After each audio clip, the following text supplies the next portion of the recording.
and we'll do the public records after. Public bodies of the state and its municipalities. So state and municipal boards, councils and commissions, committees and subcommittees of any of those bodies. What's not included are the actual individual officials, the councils established by the governor to provide policy advice to them, the judicial branch and the public service board, and nonprofits generally. So we say nonprofits generally because it may be built into their bylaws or it may be built into their funding stream wherever they get their funds from. So, and a good example I think is Vermont Public Television a few years ago got into a little bit of trouble with, they were holding their meetings without basically following the open meeting law, and they didn't think they had to follow it until someone brought to their attention that the Center for Public Broadcasting funding stream actually says you must follow your state's open meeting laws. When does the open meeting law apply? Anytime you have a quorum of a quorum that holds a meeting. And a quorum would be a majority of the entire public body. So if you have a 3-member select board, it's 2. A 5-member select board, it's 3. 7-member would be 4. 9-member would be 5.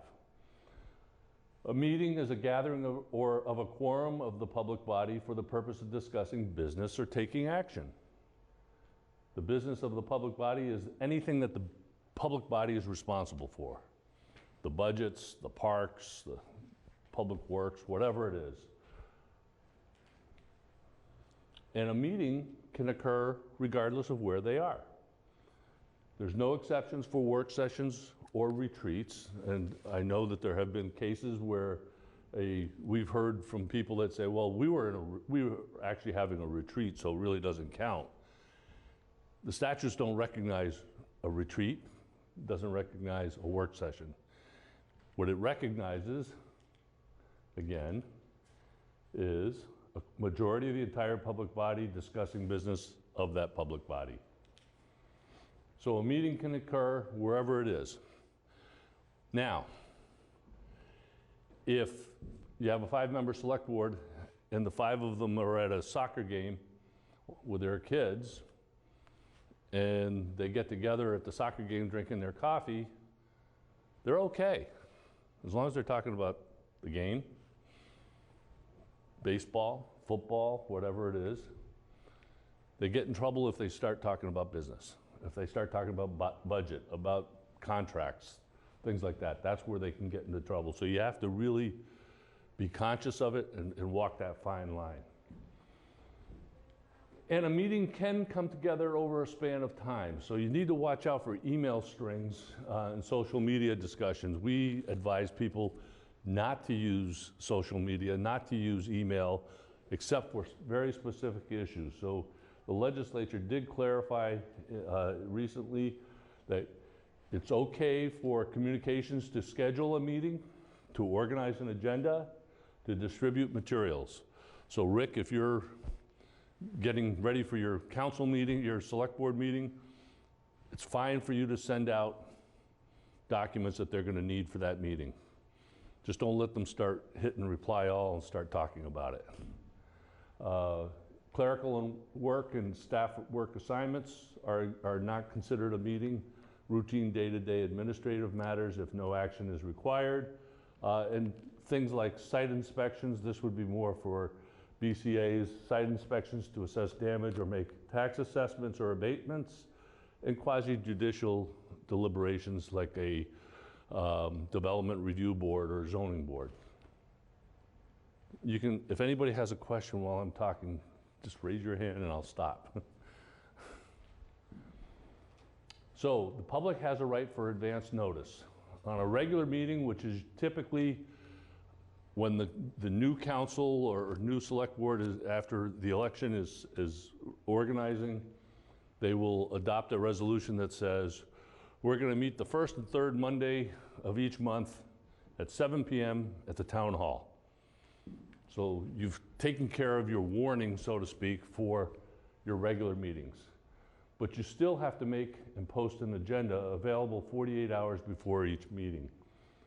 For a special meeting, you only need 24 hours notice. You should contact the newspaper or radio station serving the area to let them know, and any person who specifically asks in writing. Typically, it'll be a news organization that will send a letter to the town manager and say, I want to be notified of any special meetings that come up. And if they do that between January and November, it's good for the full calendar year. So whenever they do it, they only have to do it once, but it's good for that whole calendar year. If they do it in December, it's not only good for the end of the year, but it's also good for the next year. And this is one that seems kind of foolish, but it does happen. All members of the public body need to be informed that they're having a meeting. So not just the ones that are in your favor. You want to make sure everybody's noticed on those meetings. If somebody is disqualified, say a board member is disqualified, should we still send a notice to them? I would say yes. I don't think there's a differentiation there.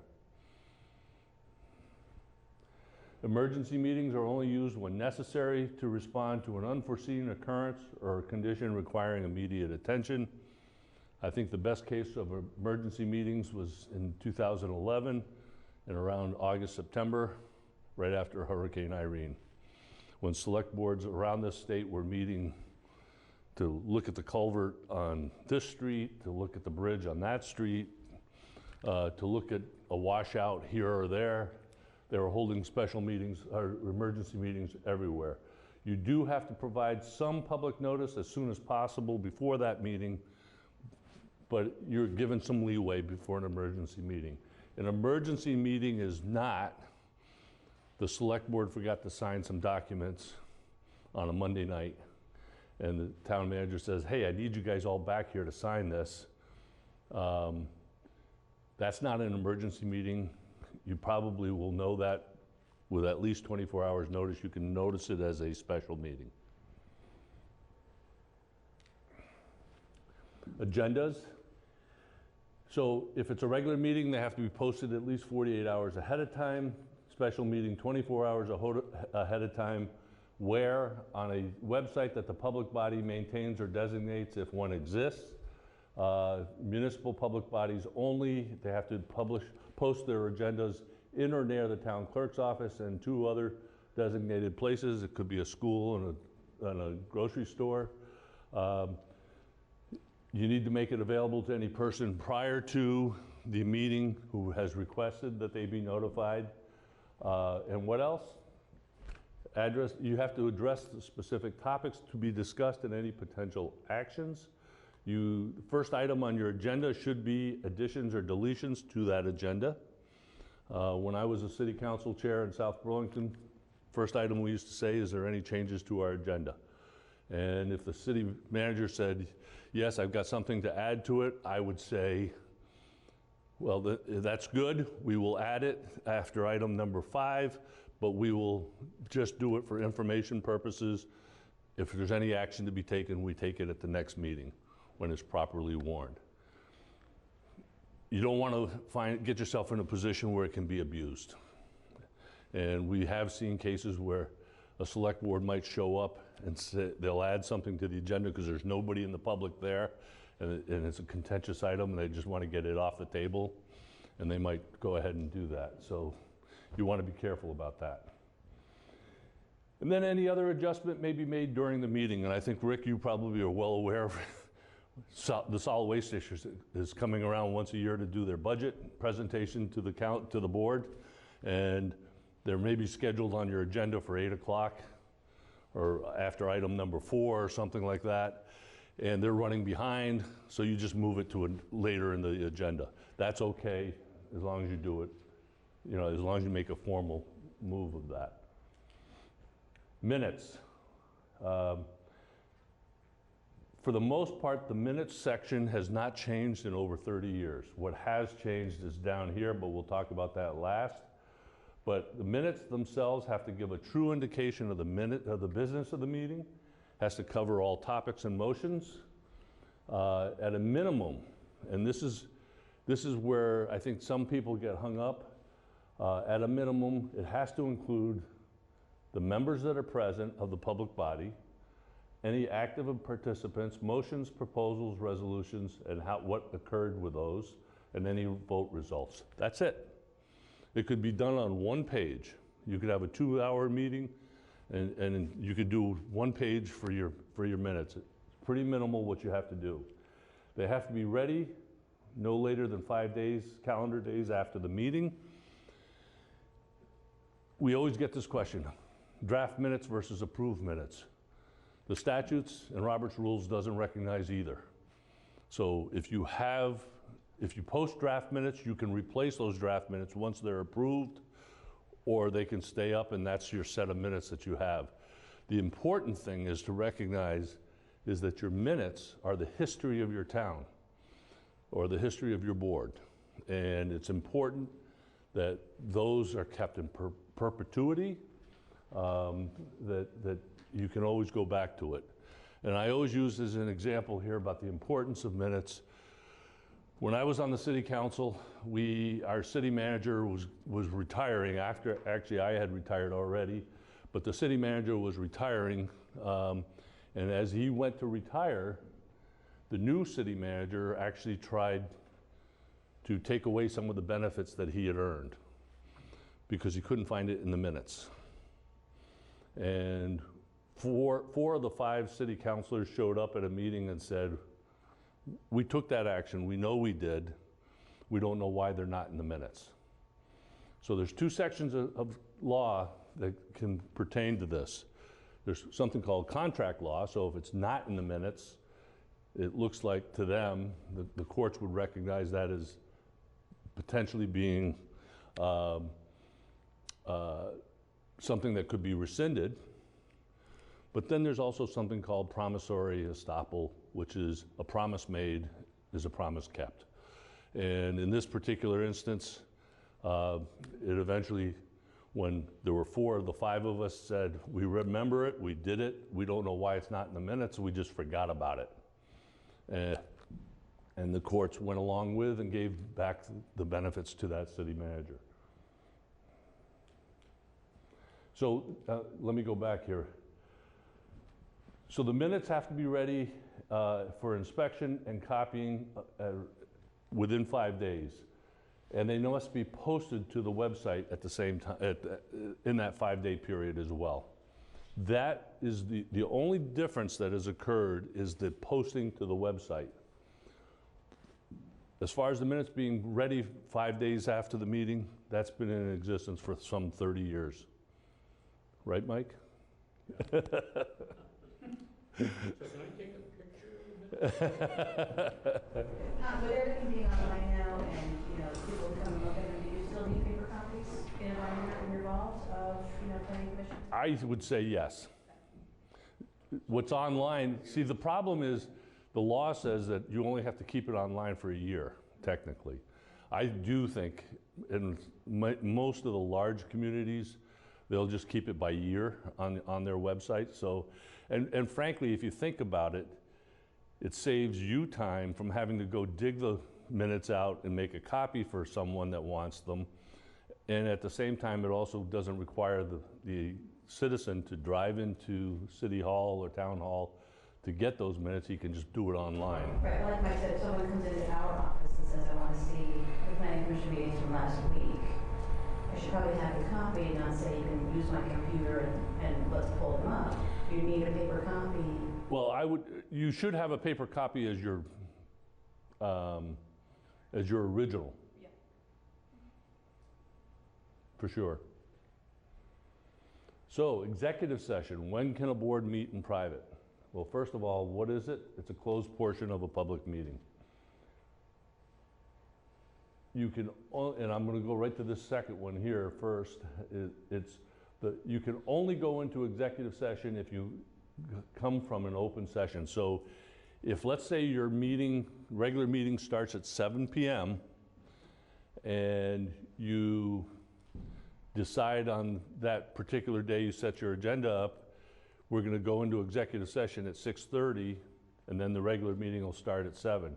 You have to be in a meeting to begin with to go into executive session. You can't just show up and walk into executive session.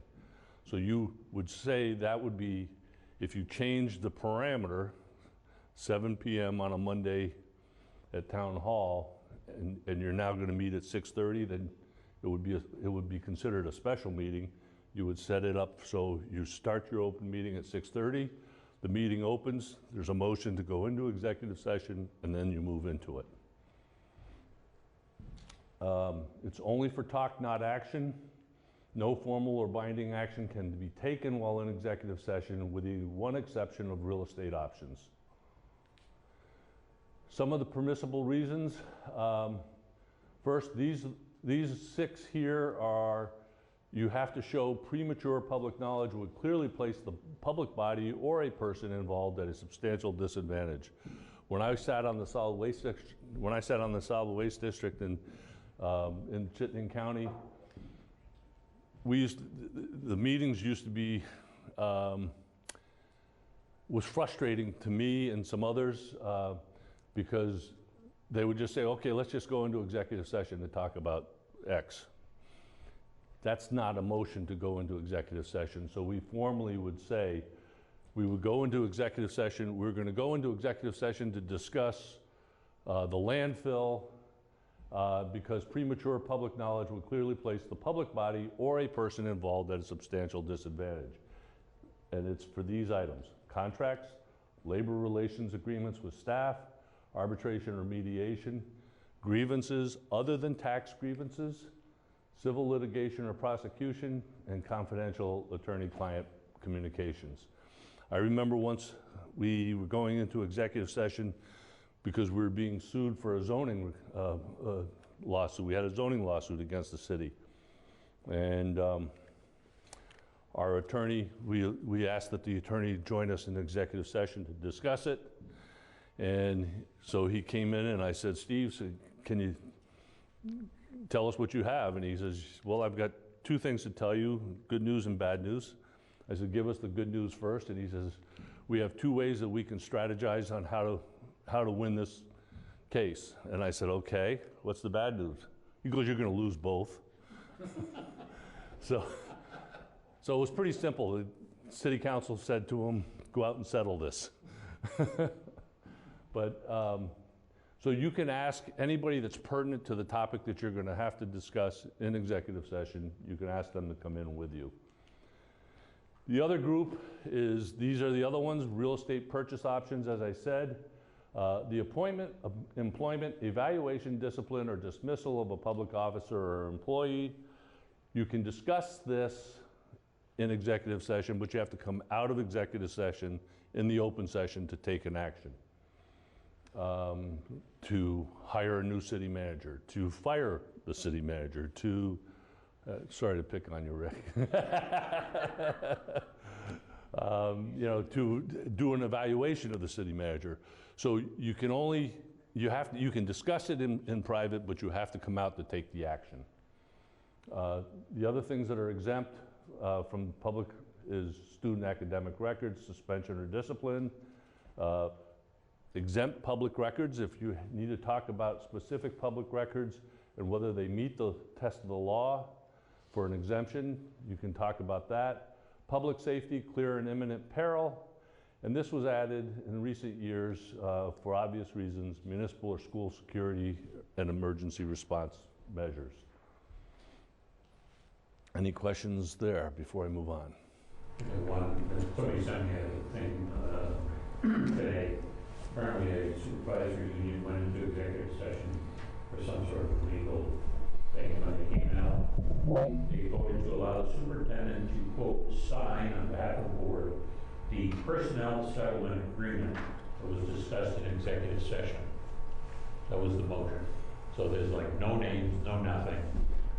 And the person is wondering, there's got to be a check cut at some point and some name. The whole issue is the stuff behind closed doors.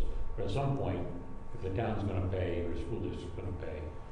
Yeah, I mean, to me, that would be a clear case where you have to be able to protect certain privacy, but if you're firing somebody or settling with someone, It should be public as to what.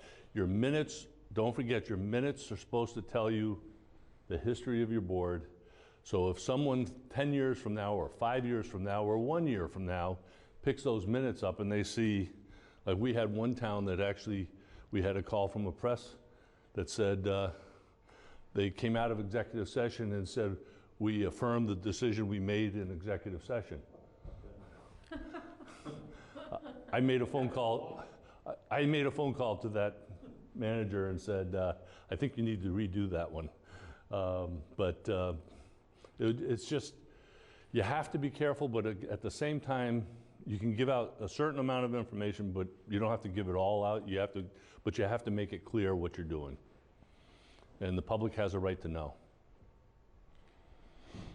So, open meeting law requires public participation. They have a right to attend, to obtain the meeting agendas, to be notified of special meetings, to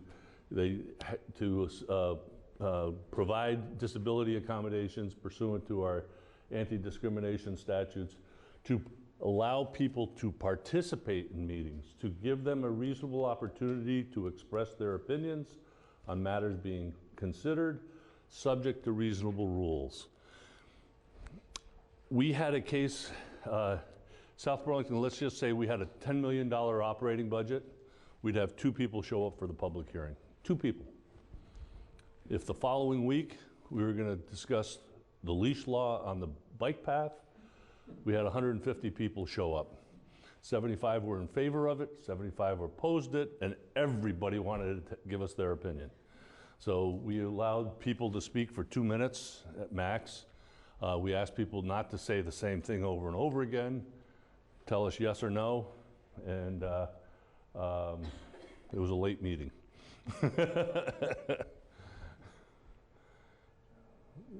When you're messing with dogs and cats, it can be really tough. This probably goes back on public participation, going back to open meeting laws. If an organization, if it's a nonprofit, but it's like a C4 versus a C3, you know, a lobbying organization, is that subject to that test as well? Because if you're a lobbying organization, you know, you may have confidential strategies that you may be discussing. First of all, Vermont state law doesn't recognize C4s, C3s, C5s, whatever. We don't recognize that. And you know, our office also is where the business has to come register and nonprofits register. We don't care what the designation is. What happens is, it all depends on, one, your bylaws for that group, or if there's a criteria in the funding stream. Because we've had people say to us, well, this agency gets 100% of their funding from the state. Do they have to follow the open meeting law? Not unless it was required in their bylaws or in the funding stream. So a nonprofit is a corporation. It's just a nonprofit corporation. And it's only whether it's in their bylaws or in their funding stream. That's the easy way to answer it. So why comply? Meetings held without respect to the details of the law may be illegal, and the courts may regard any actions taken in those meetings as voidable. So if the court determines that you violated the open meeting law, they could negate anything that happened in that meeting. So you want to be careful. Illegal meetings offends our notions of openness, accountability, and democracy. And in Vermont, the people do rule, sometimes directly, sometimes through their elected or appointed reps, but always with the benefit of public scrutiny. The reasons why you should comply: you can be charged, individual persons can be charged with a misdemeanor and fined. A member of a public body who knowingly and intentionally violates the open meeting law, a person who knowingly and intentionally violates the open meeting law on behalf of a member of the public body, or a person who knowingly and intentionally participates in the wrongful exclusion of a person from the meeting. The Attorney General can also, or any aggrieved individual can bring suit in court and ask for injunctive relief to stop a specified act or behavior, to ask for declaratory judgment, making a binding determination of rights, and attorney's fees and costs may be awarded if you substantially win. Enforcement, a written notice to the public body by an aggrieved individual or the Attorney General alleging the specific violation and requesting a specific cure. The public body's public response must be within 10 calendar days, acknowledging the violation and stating the intent to cure, or stating that no violation occurred in their opinion, so no cure is necessary.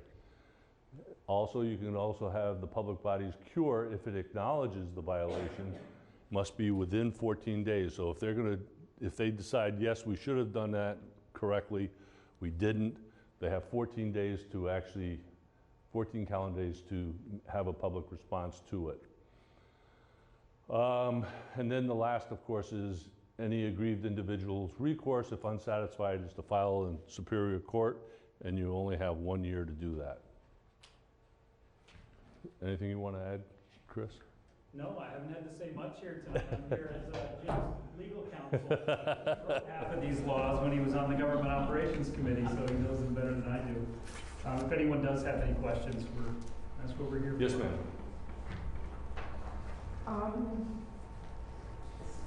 I'm a little confused. So if someone feels aggrieved, do they have a time limit on how long they have to stay that aggrieved? If you've dealt with your select board or the public body, and they agree with you that, yeah, they should have done that differently, then they have 10 days to, actually 14 days to cure the problem.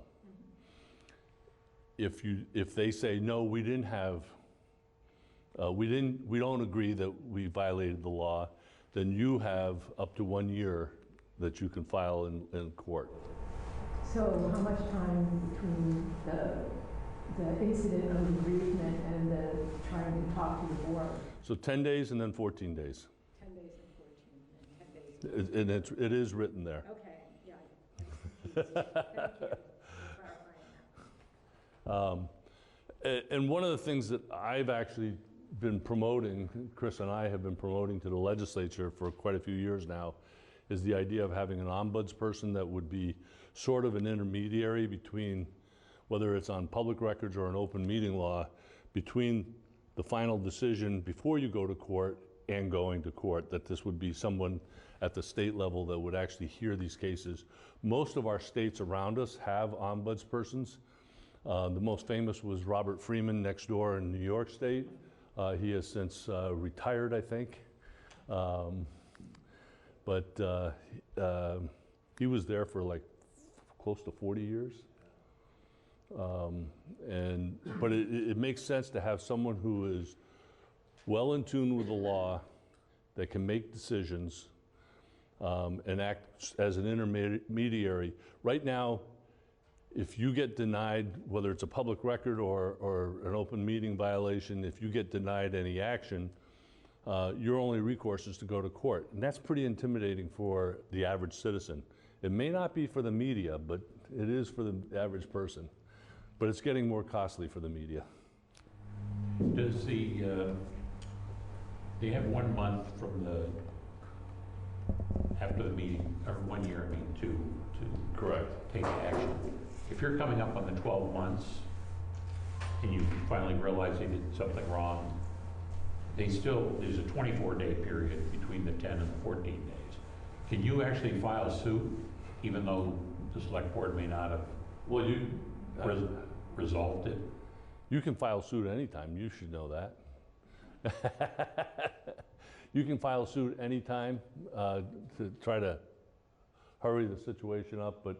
But again, once you've written notice to the public body has 10 days, calendar days, to acknowledge the violation or acknowledge that there was no violation.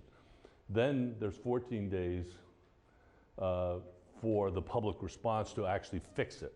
But if, say, the 365th day is sometime within that 14-day period, so the statute of limitations is about to expire, while the case is still pending before the select board. So but you have 10 calendar days after, oh, I see what you're saying. I'm waiting, like a year after the meeting, you suddenly go back and you say, I don't think they did this right. You listen to the tape, you go to them and say, I think you did this wrong, I think you need to cure it. So you're starting the 10-day process, which starts the 14-day process. And say it was a January 1st meeting and you're up to December 29th. I think I'd file a lawsuit to make sure your bases are covered. I would think that if you got it started within the year, you'd be okay, but the court might look at that differently, I don't know. Any other questions on the open meeting? Okay, we'll go on to public records. Public records. What is a public record? Any written or recorded information, regardless of physical form or characteristics, produced or acquired in the course of public agency business. Remember, records are not limited to just paper. It can be digital, it can be on a memory stick, whatever. But one thing to remember is that all records acquired or created by government are public records. Some of those public records have exemptions that prevent disclosure, but all the records that are created by government or acquired are public. Then you have the exemptions that kick in. And we have about 260 exemptions in law. So who must comply? Public agencies of the state and its municipalities, and that includes state and municipal agencies, boards, departments, commissions, committees, branches, instrumentalities, and authorities. And again, nonprofits generally do not have to follow this. Who may ask to inspect or copy a public record? Anyone. This was a quote right out of the Schlansky versus City of Burlington and Burlington PD back in 2010, that the identity and motive of the requester cannot be considered when weighing access to public documents. So if someone comes in and they say, I'm here to embarrass the select board, it doesn't matter, you still have to give them the documents. Does that person have to be a resident or a citizen of Vermont? Doesn't matter. They can be a resident or a citizen of Russia? I suppose. I don't think there would be any restriction there. There is no restriction in law. Oh, sorry. Can you charge, if someone's making a fairly onerous request, can you charge them for copying and stuff? Hang on, we're gonna get there. Okay. It's further on. It's his favorite topic. We've seen that in the federal government. So you may inspect state records on weekdays from 9 to 12 or 1 to 4. Municipal records are during their customary business hours. And we have some town clerks that are open 5 days a week, some are open 4 days a week, 3 days a week, 2 days a week, 1 day a week, even half a day a week, depending on the size of the town. So a town clerk doesn't have to come in on their off day to deal with a public record. They can handle it when it's their normal business hours. Although not required, we recommend requesting in writing. The reason is you're able to list specifically to describe what records you want to see. You also can be clear whether you're inspecting or copying those records. There is no charge now there wasn't before, but the court has made it clear, no charge to inspect records. If you do ask for copies, you can also request an estimate of the cost. So for instance, I can't speak to federal, because the federal is a whole different ballgame. They have their own laws. But if you're going to request a voluminous amount of information, here in Vermont, the Vermont law allows us to discuss or try to narrow down the request so that we don't have to get everything. That was fairly new in the last few years. It wasn't in the law before, but we've added that language. And you should date your request, because that way you have some timelines that have to be followed. How do you comply? Promptly produce the record for inspection, and promptly in statute means immediately with little or no delay, and unless otherwise provided in the Public Records Act, not more than 3 business days. We will often get some agencies, state agencies, that will say, well, the minute you supply them with a request, they will say, well, I have 13 days to reply to you. That's not quite true. It has to meet certain criteria to get the 13 days. They have to, if they have the record and it's available, they have to provide it without delay. You have to accept the request in any manner or format. It doesn't matter whether it's a phone call, whether it's an email, someone comes in and writes a piece of paper and hands it to you. It doesn't matter how you get it. It's in any manner or format. But if necessary, you can consult with that, as I said before, you can consult with the requester to try to narrow the scope. So if someone, if someone comes in and says, I want all emails between the select board and the city manager for calendar year 2018, you can actually start to say, okay, that could take us a while to get that information to you. Can you give us a little bit more specific as to what it is you're looking for? Because then we can narrow that request and it might take us less time and cost you less in the end. That doesn't change the timing, right? No, and do we have a slide that talks about the timing? I think there is. Not sure. I mean, technically, they're supposed to give it to you promptly, but if there's a ton of stuff, because what happened once with me is they said, well, can you put that, since you reduced it, can you put it in writing to me? And then they claim, oh, well, that's a new request. So Yeah, the 10 days suddenly became a second 10 days. that's abuse. Yeah. There is a couple slides. Yeah, okay.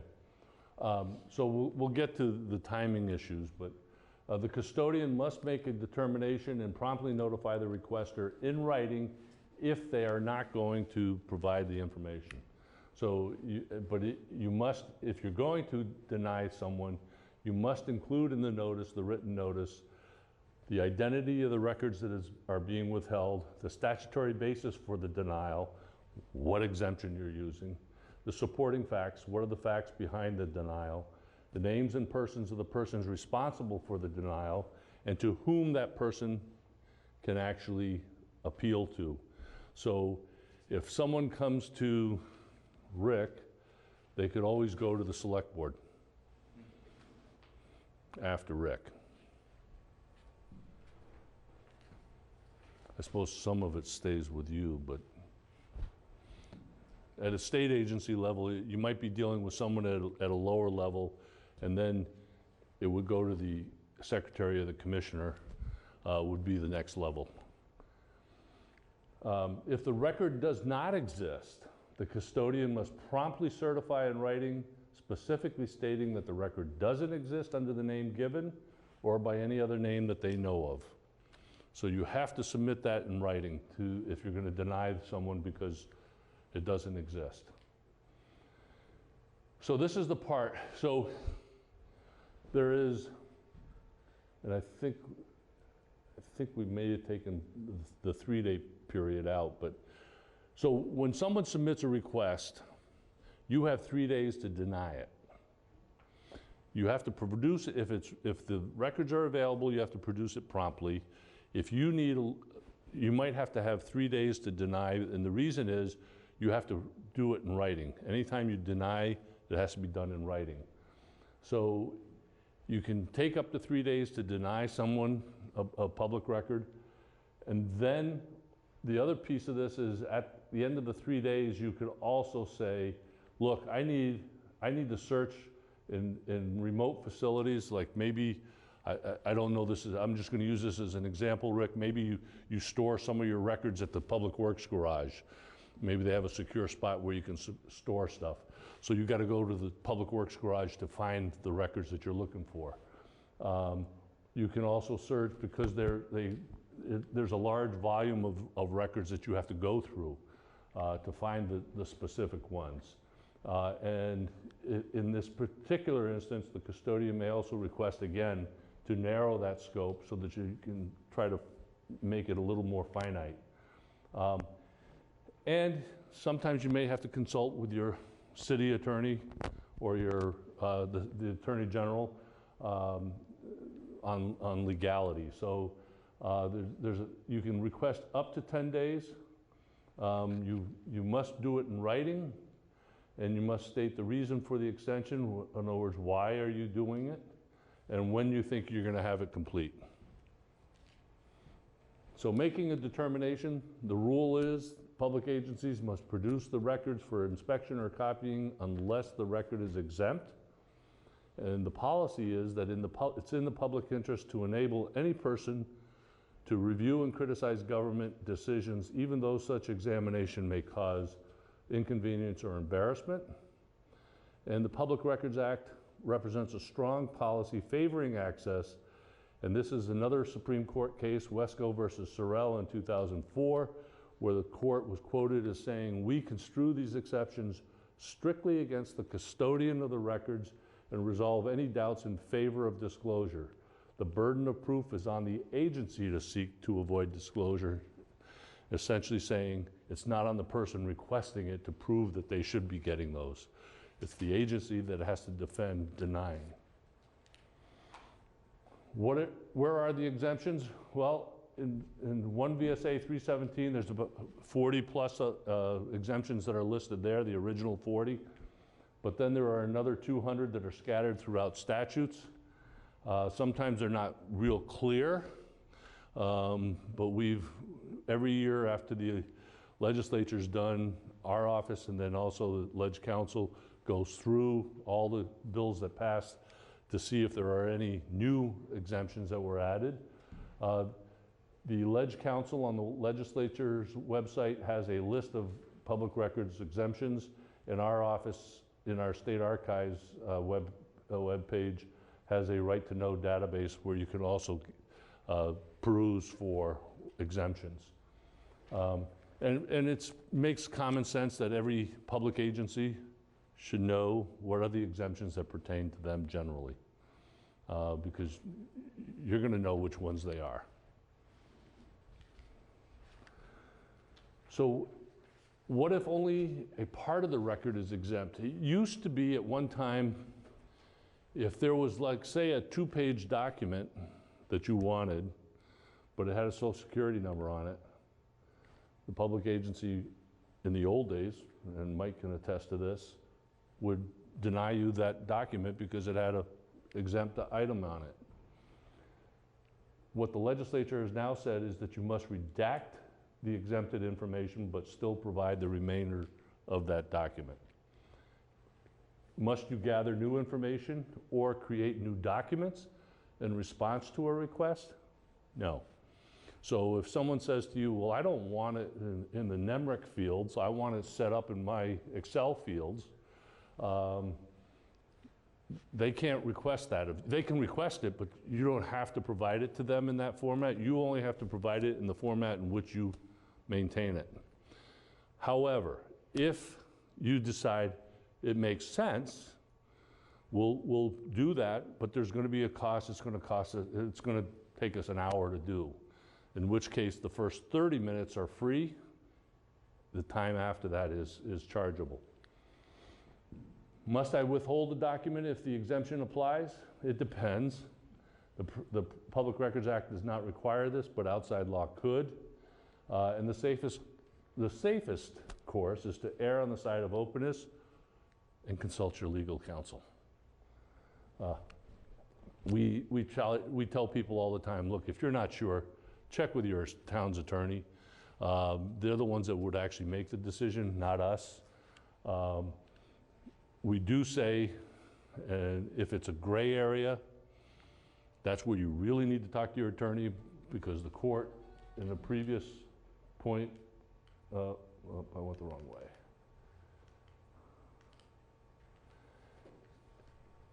The court has already ruled that if it's close, err on the side of disclosure and provide that information. Why should you comply? An agency that denies access to non-exempt public records could face litigation and could be charged with the requester's court costs. So, and the law changed a few years ago.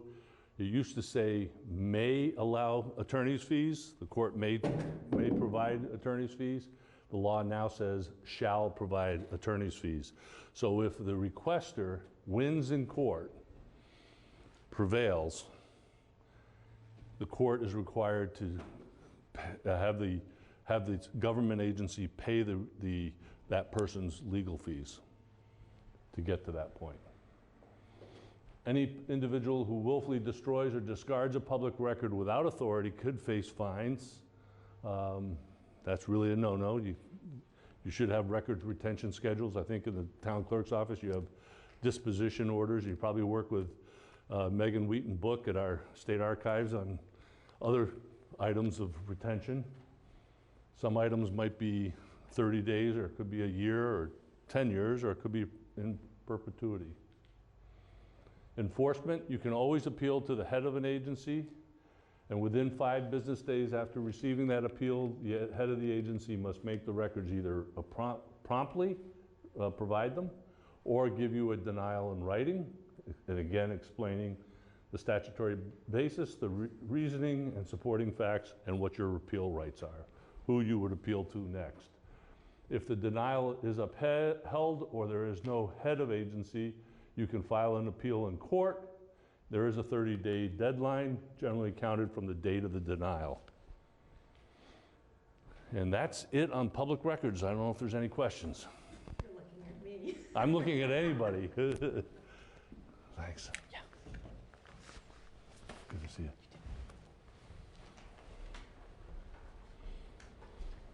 Any questions?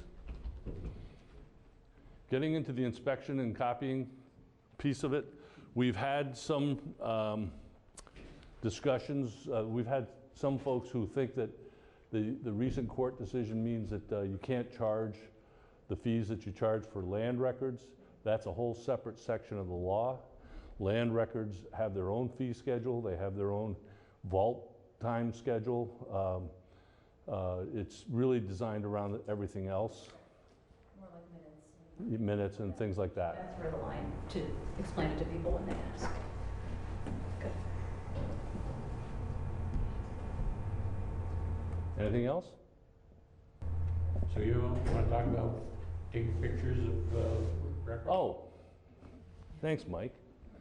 So we've believed our office has believed for a long time that first of all, when the fee schedules are created for public records, they're created based on actual cost to the government to provide that.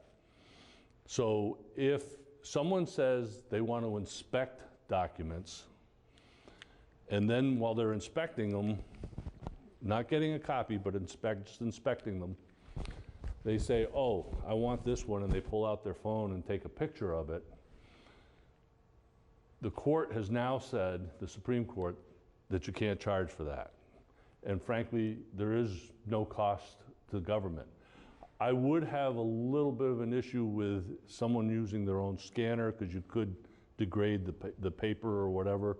So that might need some clarification in the legislature. But actually taking a photo shouldn't be a problem.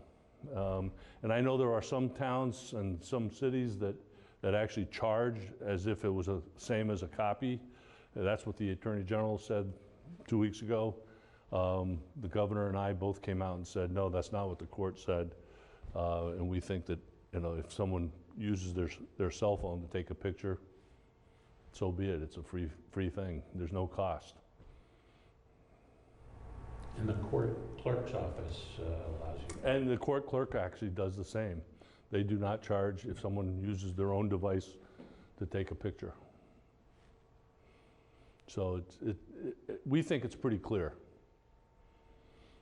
So, anything else? Did I forget anything else, Mike?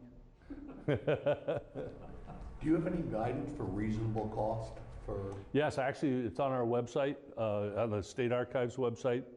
There is a Uniform fee schedule. Uniform fee schedule, thank you. Great.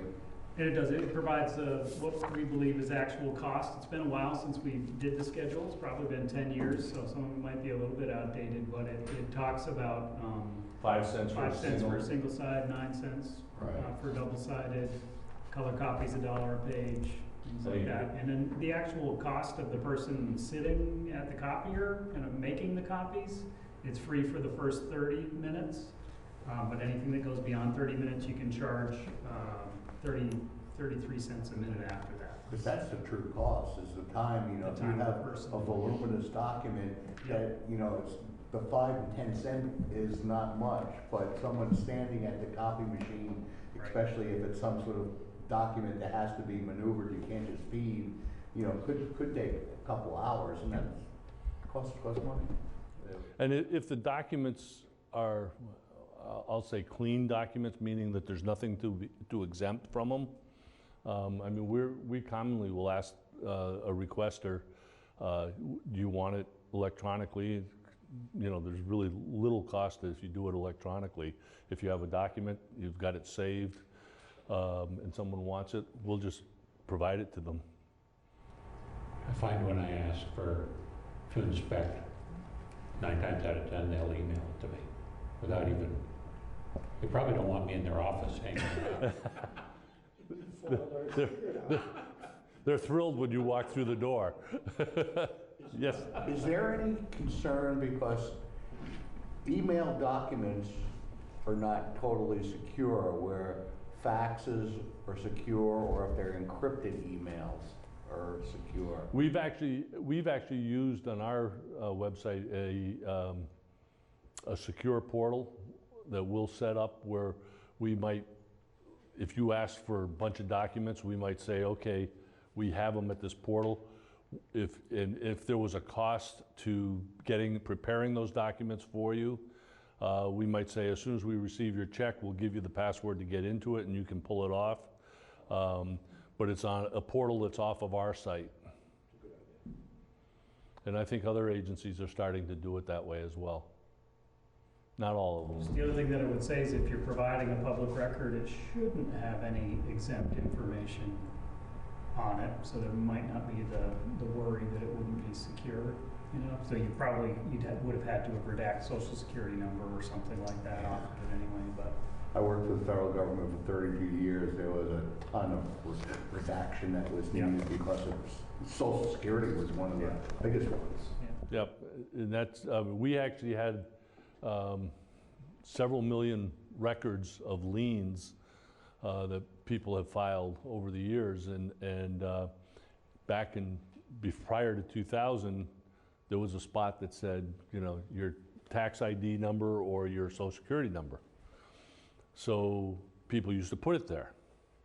And then around that time, we eliminated that because it really wasn't necessary. But what we found out later was that the banks still wanted that information. So there may not have been a spot for it, but they would put it down in the corner or in a comment box. They would stick a number in, but we didn't know that. So we had to go back and we had to actually hire a company to come in and go through several million records. They had a computer program to do it that would redact that information and then post it. So I thank you, and I hope this was helpful.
The David Pakman Show at davidpakman.com.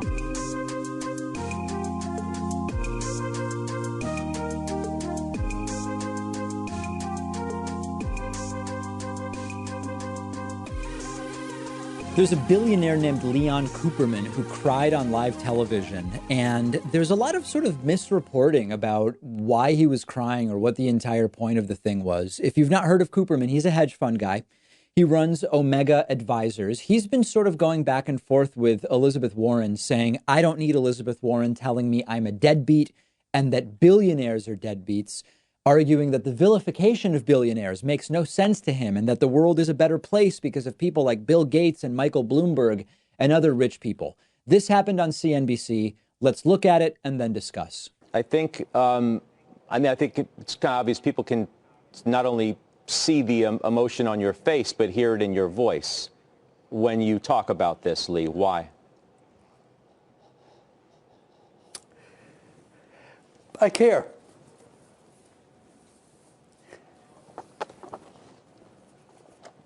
That's it.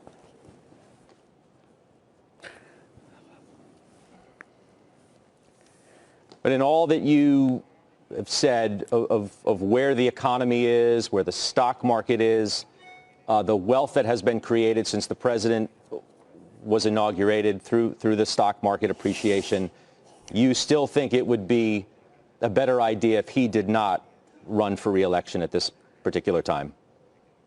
Well, I think I said, you're looking to get me into trouble. So listen, there's no shame in crying. I mean, this is 0% about, oh, look at the guy crying. It's not manly to cry. It's not about anything like that at all. And there are also headlines that have promoted this as Leon Cooperman is crying over being taxed or whatever. It's not really about that either. He's signed a pledge to give away like all of his money or almost all of his money. This is about, first of all, a guy who's 76 and has more than $3 billion crying because he sees Elizabeth Warren's policy ideas of a wealth tax as bad for the country. And more importantly, he's crying because he seems to feel that these policies are personal attacks on billionaires as individual people, as being individually bad people. This is what I think the main point that should be made about all of this is, and the idea of a wealth tax and inequality and dealing with it. This is not about billionaires personally being bad people. This is about fixing a broken system that allows this level of inequality, that allows a country as rich as the United States to still have people starving or unable to meet basic expenses or unable to afford an unexpected $400 expense or at risk of bankruptcy if they get sick or have a medical condition or some kind of car accident. That's what this is about. So I understand Leon Cooperman taking it personally to a degree, but someone needs to tell him that's simply not what it's about. I'll even go further. I am open to the idea that Leon Cooperman is a pretty good guy at a personal level. I might not agree with his politics, but at the same time, he is part of the system that allows the raping and pillaging of the greater good and the middle class for the gain of the financial industry and really rich dudes like him. Now, how could he both be an okay guy and part of such a corrupt system and process? This is the way it is. Personally, he's pledged to give away some huge portion of his fortune or all of it. Okay, that's a good thing. He's a philanthropist. That's fine. But at the same time, he was one of the top executives at Goldman Sachs during the time that they were engaging in all sorts of criminal activities for self-enrichment, including insider trading, manipulating energy prices, mortgage fraud, accounting fraud. So he's taking it personally, maybe because he doesn't understand. Maybe he's taking it personally because he has a guilty conscience. But the policy prescriptions of taxing wealth or capital gains or whatever, these are not attacks on people personally, or at least they shouldn't be seen that way. It's about even good people can be cogs in a system that is fundamentally immoral, and the immorality of the system needs to change. It's not necessarily the people, although many of the people could use some realignments to their moral compasses as well. And so I think that this is an interesting video. I think that a lot of the coverage of it has maybe misunderstood what this is and isn't about, but it actually gives us some insight into some of the resistance that exists out there to the policies of people like Elizabeth Warren and Bernie Sanders, which is that it is being taken personally, and it really shouldn't be, because this is about fixing a system, not about calling individual people necessarily bad people. That being said, industry is filled with horrible people. If you look at, executives at fossil fuel companies who knew the damage that their business was doing to the planet and to people's health for decades, and they covered it up and continued raping and pillaging the resources of the planet at the expense of people's health and the planet's health, that's not something a good person does. But we should be able to think about these things discreetly and separate them out and really make more sense than what some of the salacious headlines seem to be implying.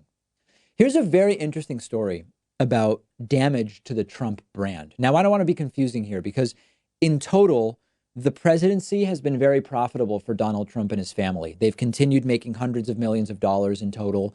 Much of it they've made by using their positions of power and privilege in the Oval Office to make that money. Trump's hundreds of trips to play golf at his own golf clubs, for example, funneling government money, your money, taxpayer money, into his businesses. But there's another side to this, and the Trump presidency has done some pretty major damage to one of the things that Donald Trump values the most, which is his brand and his popularity and whether people like him. This is one of the big motivators for people like Donald Trump and for Trump specifically. And a lot of Trump-branded condo buildings, for example, have removed Donald Trump's name from them, not wanting any association with Trump, even by name. But in Chicago, there's something very interesting going on. The profits at Trump's Chicago hotel are reportedly down 89%. And Trump's company is saying that violence in Chicago is a reason for that downturn. Now, understand, profits at Trump's Chicago hotel are down from nearly 17 million in 2015 to just 1.8 million in 2018, according to documents that were filed with Cook County, even though Trump has been funneling money into that hotel by holding campaign events there and doing all of the things that we know him to do as a president to self-enrich.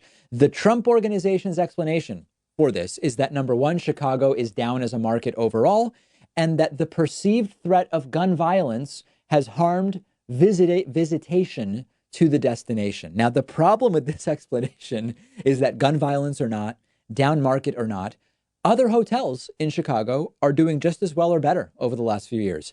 It's Trump's hotel that is suffering. Interestingly as well, Donald Trump's Washington, D.C. hotel, which of course has been patronized by all sorts of world leaders and diplomats when they visit D.C., is also struggling. And Eric Trump recently said, quote, this is just an amazing thing to say, people are objecting to us making so much money on the hotel, and therefore we may be willing to sell it, maybe abandoning that business altogether.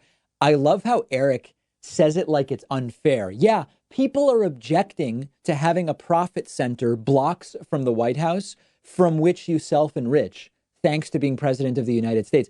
People have a problem with that, and rightly so, and rightly so. So Trump and his kids, they love to repeat that the presidency has been terrible for them financially because they've stepped back. Trump has separated from the businesses. They're great, moral, ethical people who have missed out on a lot of money they could have made if Trump wasn't president. Do not be confused. Being president has allowed Donald Trump in totally new ways to funnel money directly into his pockets. But there are also some specific cases where even Donald Trump's corruption and self-enrichment attempts can't override the things he has done. There are specific cases, see in D.C., in Chicago, as examples, where Trump being president has so disgusted people that they simply aren't going to his hotels. That's a good thing, but it doesn't make Donald Trump's self-enrichment schemes any less disgusting as far as it involves the golf clubs and all of the other stuff that we've talked about. Let me know your thoughts. I'm on Twitter at @DPacman. Follow me there. Follow the show on Twitter at David Pakman Show as well. The David Pakman Show at davidpakman.com.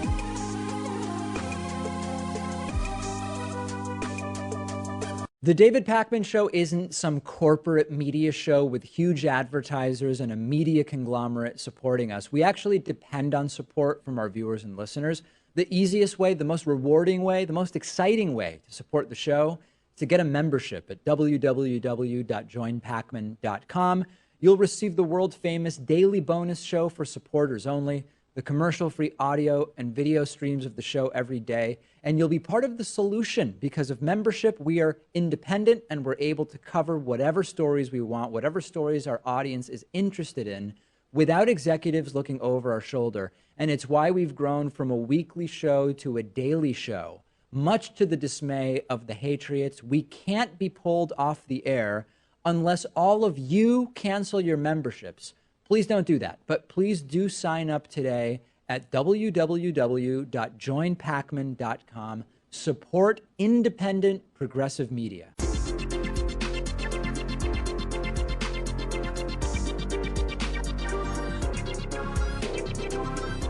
The David Pakman Show at davidpakman.com.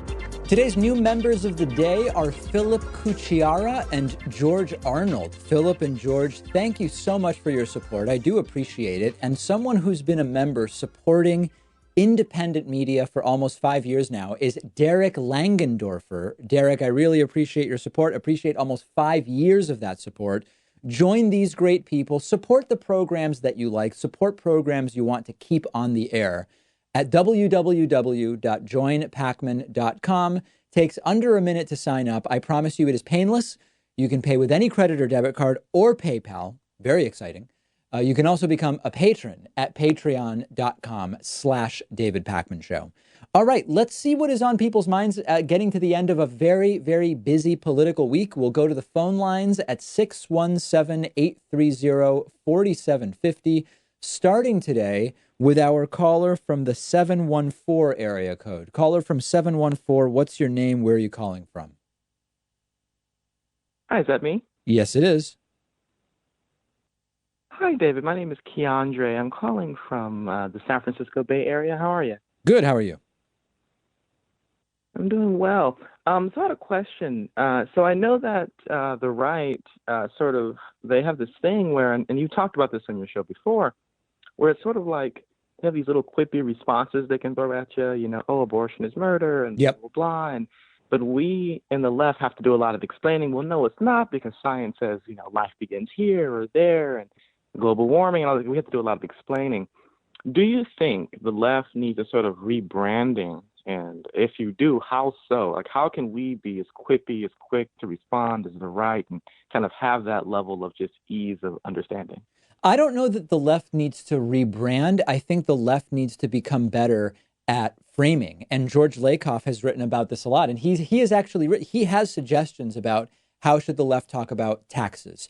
How should the left talk about things like, using the military around the world in the context of how the right views patriotism and the left views patriotism? There are a lot of really good thinkers on this issue. I don't think it's an issue of rebranding. I think it's just an issue of figuring out better ways to talk about a lot of this stuff. And we're even seeing it during the Democratic debates. I mean, the candidates are getting better. But take, for example, this question of should undocumented immigrants get free health care? It's like, when that comes up, you need to be ready to take control of the question rather than just answering it in a particular way. Elizabeth Warren had one good instance when she was asked about, should the government be able to tell you what kind of straw to use? And she didn't accept the question as asked. She said, hold on a second. That's not even the issue. The issue is actually that is almost completely insignificant in really dealing with the issue of pollution and the environment. And the left needs to retake control of the conversations rather than fall into what you are correctly pointing out are often fruitless, nuanced, necessary explanations that don't really appeal to people who are less avid followers of politics. Mm-hmm. And then another quick little thing. So I also would like to point out, because I thought this was interesting, I was just recently talking to my uncle on my mother's side, and he was in the military. And he often said, being on the left in the military is really different because you can't really speak out because you hear your military buddies, they're all saying, right-leaning stuff. And it's kind of difficult being on the left in the military because it's kind of viewed as un-American in a way. And I thought that was interesting to point out because that's what made me think about the whole rebrand and whatnot. Yes, that is interesting. And I appreciate you bringing it up. Keandre, appreciate hearing from you. All right. Thank you. Take care. Very good. Take care. Let's go next to our caller from the 623 area code. Who is calling today from 623? Can you hear me, David? You know I can. Who's this? Oh my gosh, this is amazing. Hey, David, this is Matthew. I've been watching you since you were on the Drunken Peasants, actually, like forever ago. Yeah, I don't even So remember when yeah, that that's was. awesome. I did. Yeah, it's been a while. I actually was on a trip going to Europe to be with my dad for a while, and I tried calling over there. But now that I'm back in the U.S. with my U.S. number, I'm glad it actually went through. But I'll stop talking about all that kind of stuff. It's not really a question, but it's more of like getting your opinion if you think this is even feasible or not. Because basically, well, let me put it in this context first, because I have like two like fundamental sets of beliefs, I guess, that I've incorporated into what I'm about to try to explain. And those two are basically good ideas that help people are good ideas, like regardless of their origin or where they come from. Like if you can implement them successfully and it's proven to have results, then, they obviously, they should be implemented. And the other one, excuse me, is that if corporations do not exist for the people, then by proxy, or not by proxy, but by default, they directly are like in existence against us because they're not seeing us as like a, what's it called? Like a reliable or like a consumer base that they want to give like the best product possible. I mean, how many stories are we going to see where corporations have been cutting costs? They've been trying to get, more I think I earnings at got the you. end of Okay, the so fiscal given year. that that's the context, Matthew, what were you going to ask my opinion about? Yeah, sorry. I'm not trying to waste time. But basically, do you think that it would be feasible after implementing a policy, or maybe not a policy, but some kind of regulation to where not only the workers for these companies are getting paid like a minimum wage that's enough to where they could actually go out and buy goods and services in this capitalistic society that we're all a part of, that will therefore increase demand for certain products and then supply. If they can do that and also set maximum wages for themselves at the highest levels, and all the other excess, profits, all the, things at the end of the year, all that should be put back into the business, basically, to ensure things like quality control and, making sure that they have the best product possible. Because like I said before, if a company isn't existing for the people, then they're existing against us just to exploit us, basically. Does that make any So are you sense? saying Or is that kind of like... so basically that's just it's mandating companies be nonprofits or co-ops. I mean, a nonprofit at the end of the year, the money it stays in the organization, and that's a very particular type of alignment. As far as maximum wages, I'm not sure. The legal infrastructure that would be would be complicated. It would be very hard to actually implement, and I think there would be massive opposition. I think there's a lot of lower hanging fruit that could be done first in terms of democratizing the workplace, including putting workers on boards of directors, having worker representation on boards of directors. Definitely. And there's a lot of other things that would be much simpler to do legislatively and legally that I would look at first. Yeah, of course. I'm not really, I do spend quite a bit of time thinking about these topics, but obviously, like, this is your job. And like I said, I've been watching you since you're on the Drunken Peasants a while ago. Right. I've just been sitting on this for a while, and I thought, well, if I'm going to get anybody's opinion, let me try to get David Pakman's. All right, Matthew, I appreciate so you thinking of me so highly. I'm flattered. I'm glad that you were able to get on, and I do hope to hear from you again. Let's go to our friend Manuel Antonio Rodriguez, calling, I believe, from Mexico City, or at least potentially from Mexico City. Hola, buenos días, David. No soy de Mexico City. Mis papás son de Guatemala. My parents are from Guatemala. I'm doing good. Thank you for taking my call. Of course. I'm actually calling you live right now from Beverly Hills. Our organization, the Mobile Workers Alliance, is actually having a protest outside of the Uber founder Garrett Camp's house. But anyways, my question is this. The last time we spoke, we were speaking about Uber and Lyft drivers. And I want to talk to you about that again, but I want to tell you about some developments. So the California governor, Gavin Newsom, signed a new law recently where basically in California, Uber and Lyft drivers and other food delivery people are going to be considered employees now and no longer independent contractors. Right. That law is going to kick in January 1.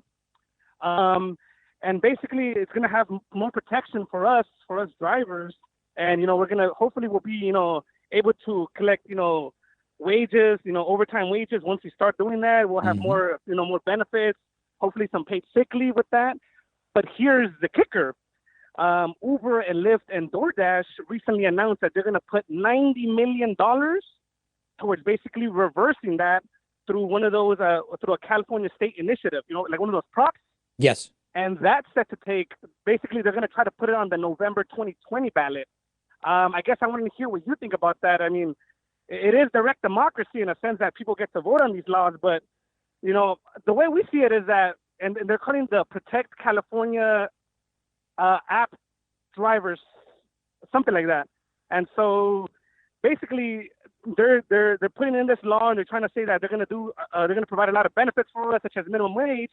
But when you actually look at the details, some of these things, they don't need to do it through a California state initiative. They could, if they want to pay us more, or if they want to pay us a minimum, they could start doing it tomorrow. Does that make sense? I want to hear. Absolutely, absolutely. So this is going to be a massive propaganda campaign. Yeah. This will be a massive propaganda campaign. They're going to pour money in. They've calculated that getting this reversed is worth more than the $90 million they're going to put in. I don't know if that's the number. You're saying it's the number. I believe you, but it may not be. Let's assume that it is. And you're absolutely right. They're going to package it as if we reverse the decision about the Uber and Lyft drivers having to be classified as employees, we will raise wages and we will do all these different things. And you're completely right. They could have done all of those things all along. And it is direct democracy. Right. But when one side has 90 million, is it really a fair playing field is the question. And this is what always comes up in these cases. So listen, I think it's the right decision for the drivers to be classified as employees. I would not be surprised if there is a very effective campaign mounted to get it overturned. But I do think that it is not clear that they can win that on a ballot initiative. I think that a lot of people everywhere, including in California, understand the importance of why the drivers should be classified as employees. Yeah. So we'll see how it develops. Right. And then let me just tell you one of the things that they're proposing in this initiative. So supposedly they're going to be paying us minimum wage now, which is all great. And like I said, they can start doing that tomorrow if they really wanted to pay us a minimum wage. Right. But the way they want to calculate minimum wage is not, it's as soon as we accept the ride. So a lot of times drivers are sitting in their cars waiting to pick up people, but it's not busy, or the area that they're in is not, no one's requesting any rides. So they're already having loopholes in that. So they're not going to be paying us for waiting. So in other words, if in a real hour you had 40 minutes during which you were on rides, you really are only owed 2/3 of an hour of minimum wage, even though you were in the car for the full 60 minutes. Right. Yeah. Yeah. Got it. So we have hundreds of drivers here in Beverly Hills, and we're going to go to the mansion. He just bought it. He paid $72.5 million for this mansion, one of the biggest purchases here in Beverly Hills in the 90210. But we drivers, we're sick of it, David. And so, if there's any drivers listening, I hope they can get involved with the Mobile Workers Alliance. Right. Okay, Manuel Antonio, always a pleasure. Great to hear from you. Muchas gracias, David. Okay, igualmente. All right, we will talk to you soon. Let's take a quick break. Don't hang up if you were on the phone, because we will go right back to the phones on the other side of this break. The David Pakman Show at davidpakman.com.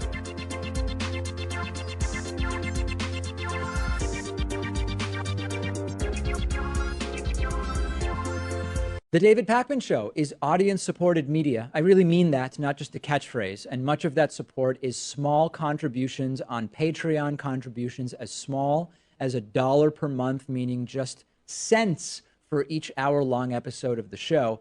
Plus, patrons can also get the daily bonus show and the daily commercial-free TV show by pledging at patreon.com/David Pakman Show. We've rolled out great new perks on Patreon, including free bumper stickers, t-shirts, coffee mugs, and more at different giving levels, as well as exclusive content. And it all comes with the pleasure of knowing you're supporting independent progressive media, an alternative to the corporate stuff that is as much a part of the problem as our political system. If you value the show and have as little as $1 to put towards independent media, Check out patreon.com/David Pakman Show and make a pledge today. It'll feel good, and I'd really appreciate it. Patreon.com/David Pakman Show. The David Pakman Show is now on Instagram at David Pakman Show. You can check out behind the scenes pictures, memes, shots of the studio, shots of what Pat does all day. Very, very concerning to a lot of people. All of that and more on the David Pakman Show Instagram account at David Pakman Show.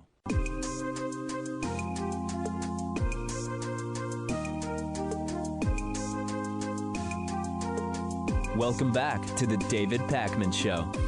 Let's get back to the phones at 617-830-4750. Where do we want to go today? There are so many people holding who want to talk. Let's try our caller from the 864 area code. Who's calling today from 864? Hello? Yeah, that's you. Hey, I wanted to get your opinion, David, about how do you think that Nancy Pelosi is currently conducting the impeachment inquiry, right? Because I have a couple of criticisms that I'd like to mention. I just want to know what your opinions are because, you know, recently Nancy Pelosi, she just launched she decided to formally launch a impeachment resolution, right? Right. And so my problem with that is that it feels like she's constantly making concessions to the Republicans because I feel like there was an equally valid reason on both sides of the spectrum, right? Because if she could have just stuck with the idea that there's no need for due process in the impeachment inquiry, right? Because it's not a criminal prosecution, right? And if she had just stuck with that, then I feel like she would have looked a lot stronger than now that she's launching the resolution because I feel like she doesn't gain anything. If she was going to do that, she should have done it from the very beginning. So here's the thing. I actually, on this, I disagree with you. I think there's lots of fair criticisms of Nancy Pelosi. I think that this is fine. Listen, there was a pre-impeachment inquiry phase during which potential witnesses were being interviewed. Trump was not involved in that. He alleged he wasn't being given due process and that it was unfair. But we are now at this always happens. This happened in the Clinton impeachment inquiry as well. Now they are formalizing the bounds of the inquiry. The president is getting due process. I don't at all think that it weakened Nancy Pelosi's position to do that. And in fact, I think that as Trump continues to say that it's unfair and there's no due process, even though now it's been outlined, I think it actually makes Trump look worse and worse. So I think I'm okay with the way Nancy Pelosi handled that particular thing. Okay, so let me ask you, why do you think,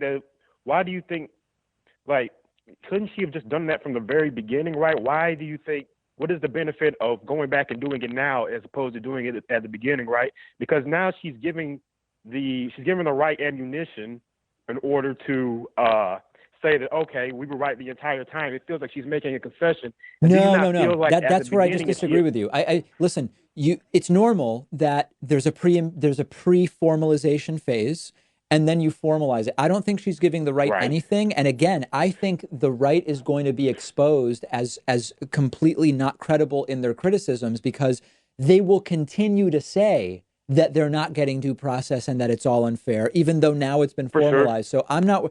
Here's my concern about. There's two concerns I have about impeachment. Number one, are Democrats actually going to get any of the Trump people to play ball with document subpoenas or with showing up? Because if they don't, then a lot, the public hearings that are supposed to be what convince people that there's been a lot of wrongdoing aren't going to be effective. That's concern number one. And then concern number two, I've seen arguments on both sides, but I'm concerned about how narrow the scope is of the impeachment inquiry. I would like it to be wider, but there's conflicting views about that. Yes, that was the next thing I was going to mention. Yeah, that's the next thing I was going to mention. So I think that we're on the same page, at least in regards to that, narrowing down this impeachment inquiry, right, to just the Ukraine transcript and, the potential quid pro quo between the Trump administration and Ukraine is, do you agree that at least that much is maybe not great political tactics? Yes, yes. I don't agree with think we that needed to include, Okay. there's people who are saying, oh, they should have done the Russia collusion. And it's like, no. Listen, that's pretty toxic at this point. And I actually think it's the right reason. It's the right decision not to include that. But financial crimes, Yemen, I mean, there's much more that could be part of this that's not. And I do think that is a bit concerning. But I've read some pretty good pieces that say it's the right decision to narrow it. We'll see how it plays out, right? I mean, in the end, we'll just have to wait and see. Listen, it sounds like you're crinkling paper onto your headset, your handset. So I'm going to let you go, but I really appreciate the call. Okay. Yeah. All right. Take care. Thanks, David. I appreciate it. Oh, and there he goes. All right. Let's go next to our caller from the 781 area code. Who is calling today from 781? Hi, David. This is Stephen Elias. Can you hear me? Yes. We're not on any kind of weird device, speakerphone or Bluetooth, right? No, not right now. Sorry about that. Okay, no problem. Go ahead. So with Thanksgiving coming up, I know a lot of us are going to be sitting down at the table with people that we deeply love, but who may hold beliefs that are kind of dangerous. And I'm not just talking about, I'm on the left. I'm not just talking about people who are on the right. I'm talking about people who are anti-vax, who staunchly don't believe in climate change in any capacity. They don't just sort of have some nuanced view on the scale or something. How do you think we should approach those people if, you do need to try and start making ground on talking to some of them about this stuff and informing them? Yep. But if you make them feel cornered and insulted, it's going to do a disservice to the things you believe in, because your beliefs will seem farther out to them than they ever have. Yep. So here's my idea on this. So here's the framework as I'm understanding it from you. On the one hand, these are people you don't want to ruin a relationship with. You don't want to ruin Thanksgiving. You don't want to be the Grinch that stole Thanksgiving, so to speak.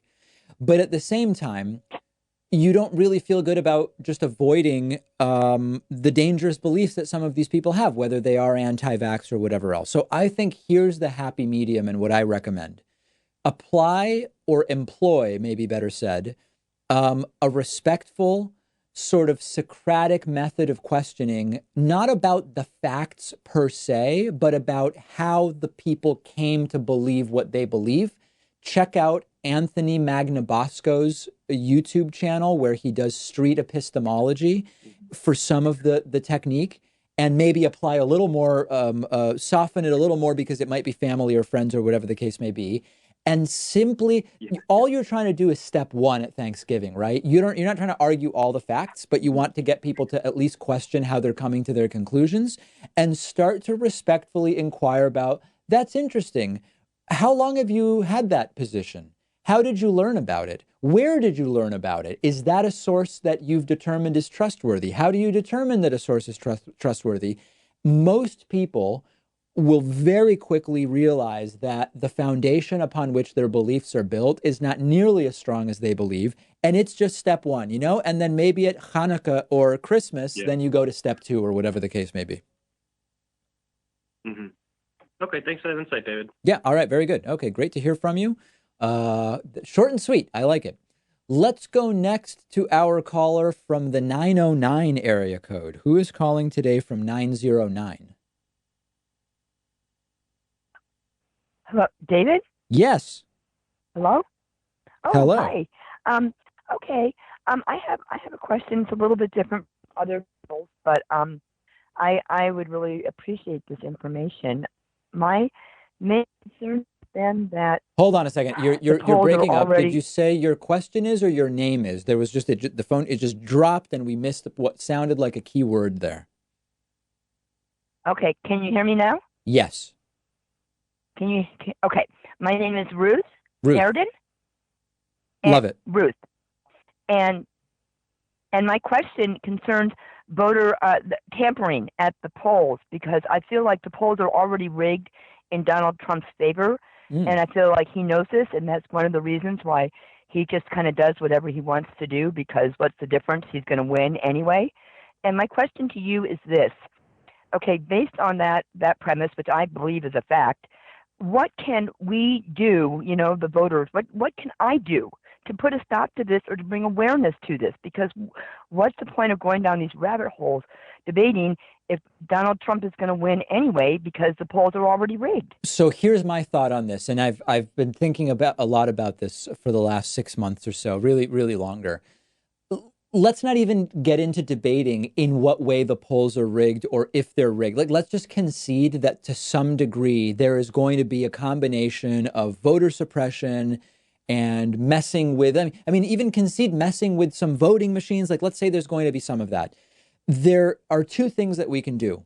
Before the election, what we can do is be activists any time that there is an opportunity to push back against a voter suppression technique, to push back against, what's going on in terms of irregularities with voting machines. In some places, the voting machines being used or being challenged. Like, let's do everything we can in advance. But on election day, our turnout needs to so overwhelm all of the foul play that the foul play won't make a difference. And in the end, if there's less foul play than what we imagine there might be, we just win by more. But the foul play only works to some degree. It works in states where it's close. It works on the margins, and they know that. So they also need to depress the vote. If we really get the vote out, we overwhelm those tactics. That's the reality. So we've all got to go vote.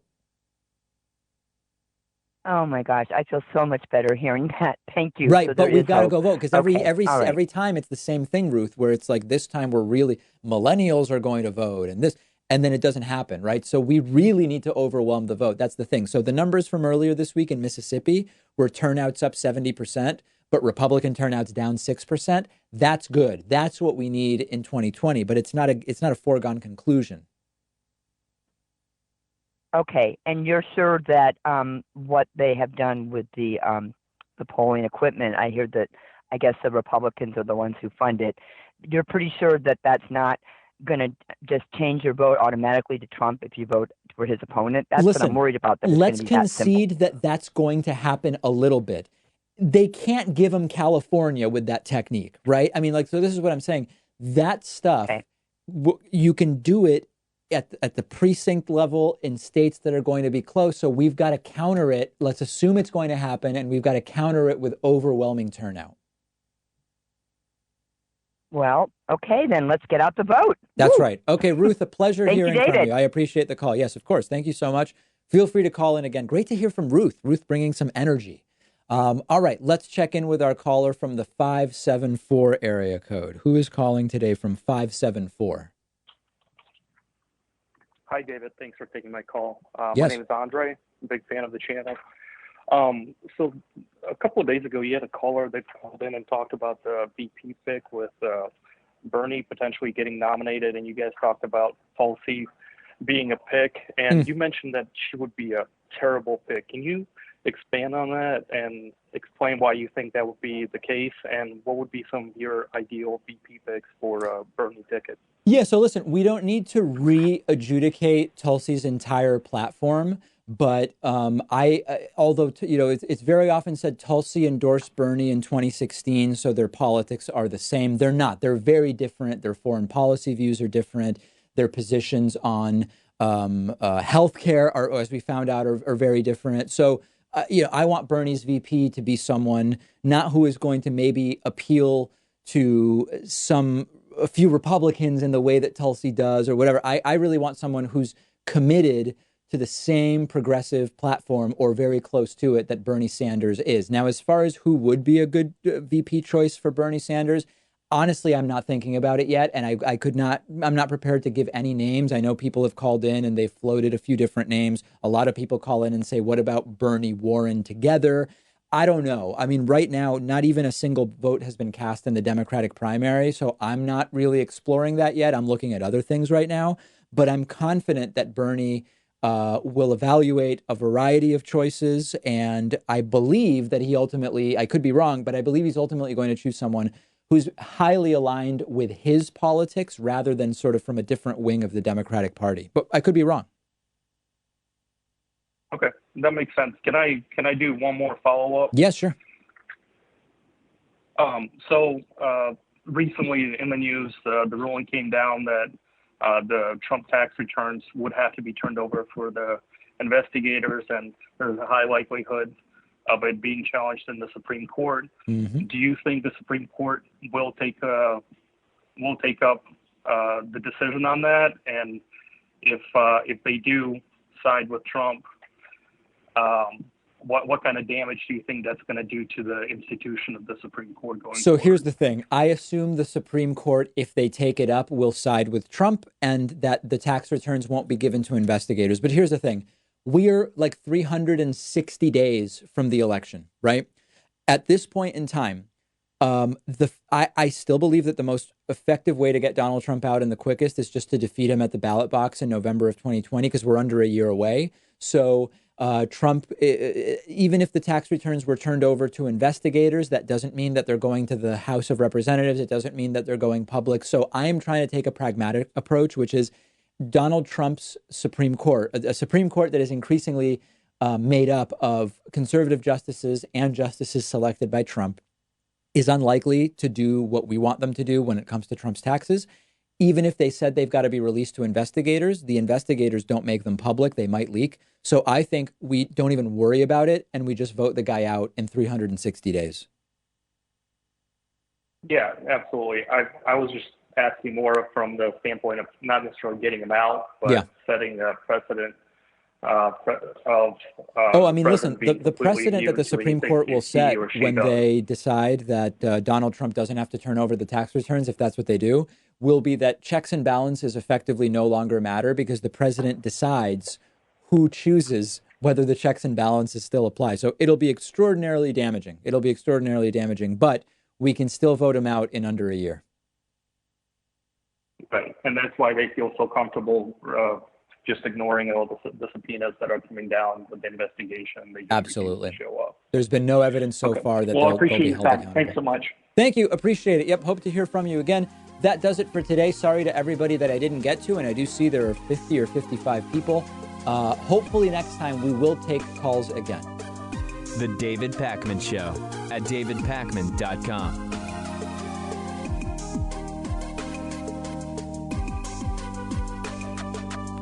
Did you know you can get David Pakman Show stuff, whether you're looking for David Pakman Show coffee for your Chemex, French press, or espresso machine, or a t-shirt? It's all available on our website, shipping to anywhere in the world at davidpakman.com/gear. The Very Stable Genius t-shirt is popular. The If Ivanka Weren't My Daughter t-shirt is actually popular with kids of all ages. We've got sweatshirts and hoodies with Hatriot Mail designs, more than a dozen available colors. And did I also mention that there's coffee? Oh, and bumper stickers too, plus no bogus supplements. If you're looking for something to give you the strength to lift a school bus over your head or make you live to 200 years of age, you're not going to find it on our store. Check it all out, shipping anywhere in the world at davidpakman.com/gear. If you want a 15% discount, all members and patrons get a 15% discount code. Check out the store at davidpakman.com/gear. Did you know the David Pakman Show is on all sorts of different platforms? Find us on YouTube at youtube.com/The David Pakman Show, and on Steemit, the blockchain-based publishing platform, at steemit.com/@DavidPakman. That's STEEMIT.com/@DavidPakman. The David Pakman Show at davidpakman.com. All right, let's get right into audience questions. The first one, hey David, I am sick and tired of this daylight saving time BS. Is it finally time to get rid of daylight savings time? People often ask this, but really what they mean is, do we want to make daylight savings time permanent? I believe that it would be a good idea to stop changing the clocks. And honestly, I'm actually up for either way, either getting rid of DST or making DST permanent. But my preference would be not to end DST, but to stay on it for the entire year. So remember, we just ended DST. So now that DST is over, we have the sun coming up an hour earlier, and we have the sun setting an hour earlier. I want it darker earlier when I'm trying to sleep. I don't need the sun up. Like, for example, this week in Boston, now the sunrise is officially like 6:20, 6:22, I think it was today. 6:22 in the morning.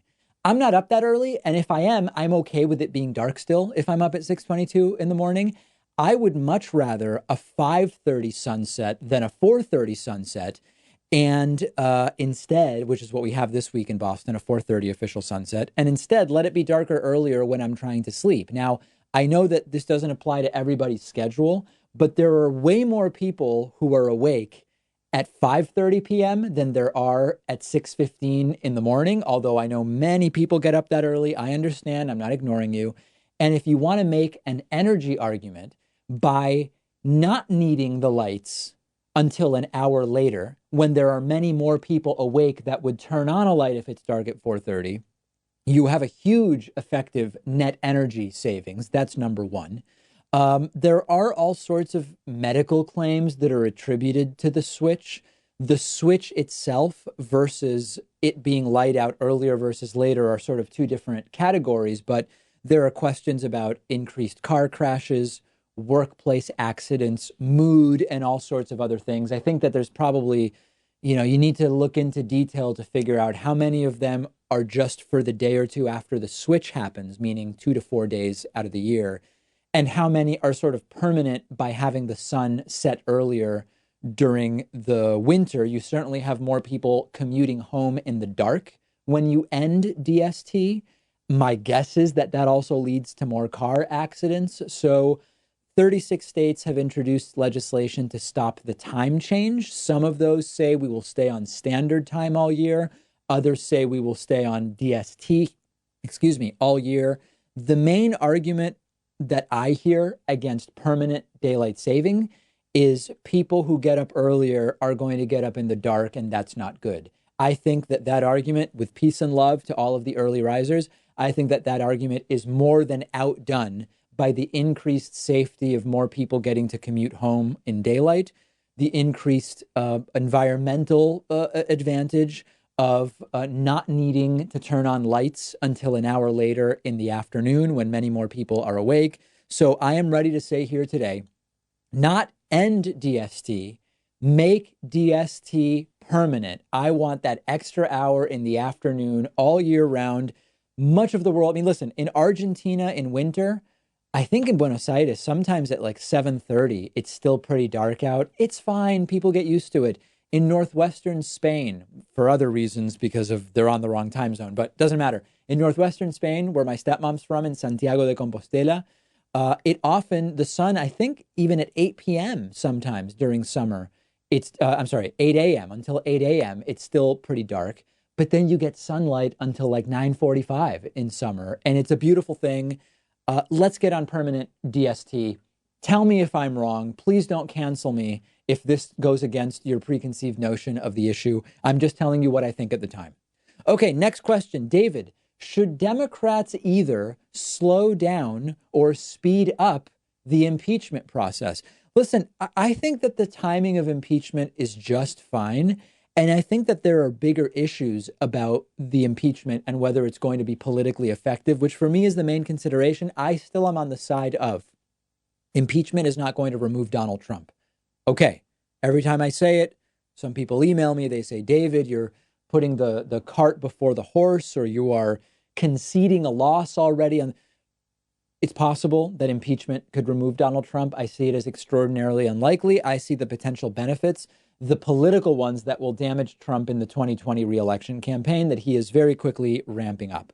So on that basis, we've got a slow build going on right now, even with just, Trump demands due process and tweets like crazy. And then Democrats put out a proposal and approve it to grant him due process by officializing and codifying the inquiry. And Trump goes crazy again for some other reason. Trump is panicking more and more every week on Twitter, which is what you want. You don't want to just drop everything at once. You want to consume Donald Trump from now until November of 2020 with having to, as he sees it, fight the impeachment on Twitter and in the media. All the time he spends doing that is time he has not spent just campaigning on issues, not that he's much of an issue-based guy to begin with.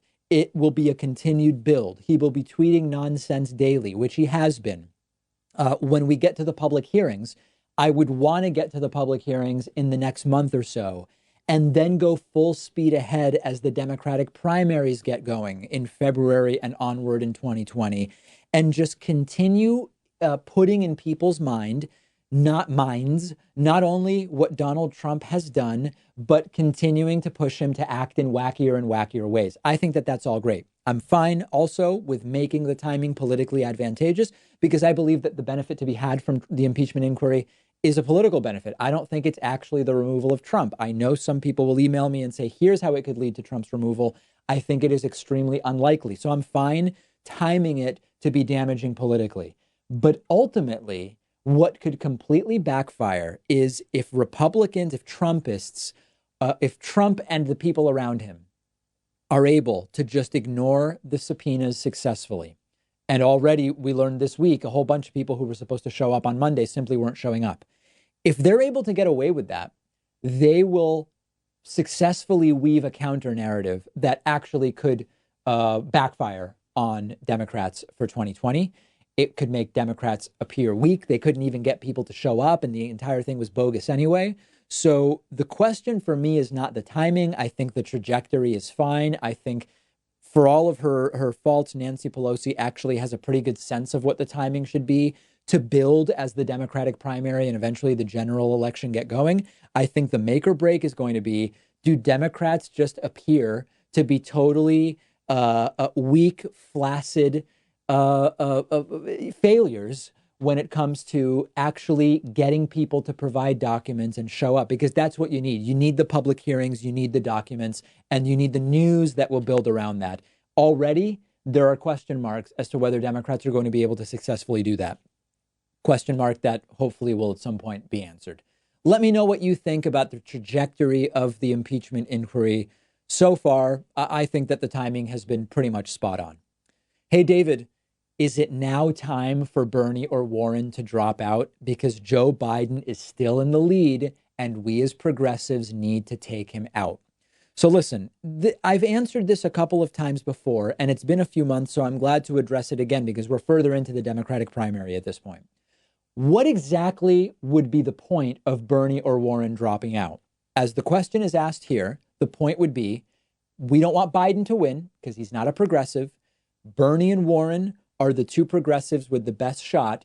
If one drops out, it helps the other, it takes out Biden, and then we laugh all the way to the bank, okay?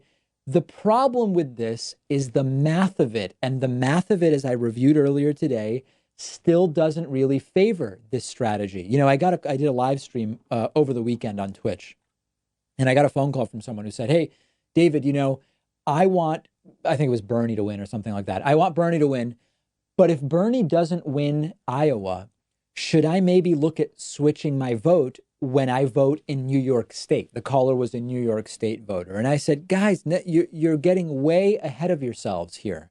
You don't need to do anything like that. Nothing is going to be, there's one way in which those first four primaries, Iowa, New Hampshire, Nevada, and South Carolina, will really sort of, quote, decide the winner, which is if one person sweeps all of them and does it really handily, like with overwhelming numbers, which is not likely to happen at this point, okay? The most likely scenario is that no matter what happens in those first four primaries, it's still going to be a fight into March 3rd. I think March 3rd is Super Tuesday. There's like 14 primaries on March 3rd. Maybe Super Tuesday is actually a different date. But there's a huge chunk of votes that are going to be coming after those four primaries, okay? Anyone will almost likely be able to win after those first four. Support who you like. If it's Bernie or Warren, that's totally fine. Because here's the math about Bernie and Warren, okay? Warren supporters have Bernie as their second choice, but only by 3 points over Biden, okay? Meaning that for every 100, I believe I'm going by the numbers I recall, for every 100 Warren supporters that change their minds, or if Warren bails, go to their second choice candidate, for every 100, I think 28 go to Bernie and 25 go to Biden, okay? That's not enough for Bernie to close the gap if Warren quits, all right? Now let's look at the other option. Bernie quits. Bernie supporters now, according to the latest Morning Consult poll, Bernie supporters have Biden as their top choice by 2 points over Warren. I think it's like 28 to 26. So if Bernie quits, for every 100 of his supporters that go to their second choice, Biden builds a lead over Elizabeth Warren, okay? If either drops out, they help each other and Biden roughly equally. So the math doesn't support the strategy of Bernie quitting to help Warren or Warren quitting to help Bernie. Now, you could say, well, those might be the second choices as of now, but if one quits and endorses the other, then it'll shift those numbers. It may shift the numbers to some degree, but we're just talking about the primaries here. And my prediction is it would not shift it as much as you imagine. So let's just all go out. If you're an Iowa voter, you're going to get the first crack at it. Go out and vote whoever you actually support. If you're a New Hampshire voter and Iowa doesn't go the way you want, go out and vote for whoever you actually support in New Hampshire. If one person wins Iowa and another wins New Hampshire, and then it's time for Nevada, I believe is the third primary, go out and vote for whoever you like in Nevada. This is going to sort itself out. There is so much time for consolidation in the Bernie Warren supporter groups that these are not the things we should be doing. The candidates who are in the top three should not drop out. There's a whole bunch of people at the bottom that need to go because they've got no shot and are just a distraction on the stage. But it is not time for Bernie to drop out. It is not time for Warren to drop out. Why would someone in the top three, who is right in there within a few points of being in the lead of this thing, drop out at this point in time? My suggestion is that we stop talking about that and focus on the important things like substantive debates, figuring out exactly how each person will pay for their healthcare plan, and clearing the stage of some of the hangers-on that have no chance whatsoever of winning and are contributing nothing other than giving the people who have a shot time to sip water as they wait for the next question to come to them. If you disagree with me, let me know. We've got a great bonus show for you today. 2 ways to get the bonus show: become a member at joinpacman.com or become a patron at patreon.com/David Pakman Show.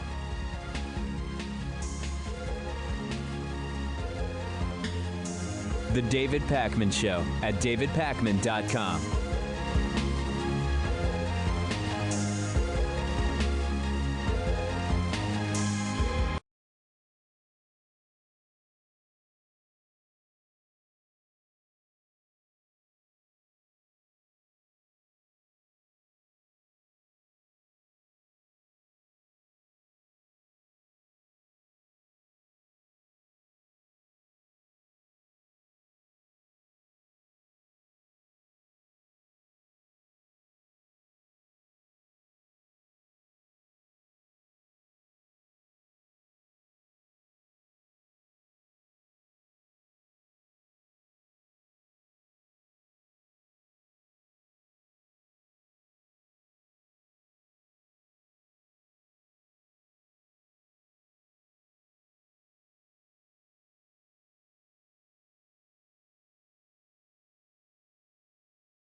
that the sun shines down its power to all the world and makes the wind blow strong as it will.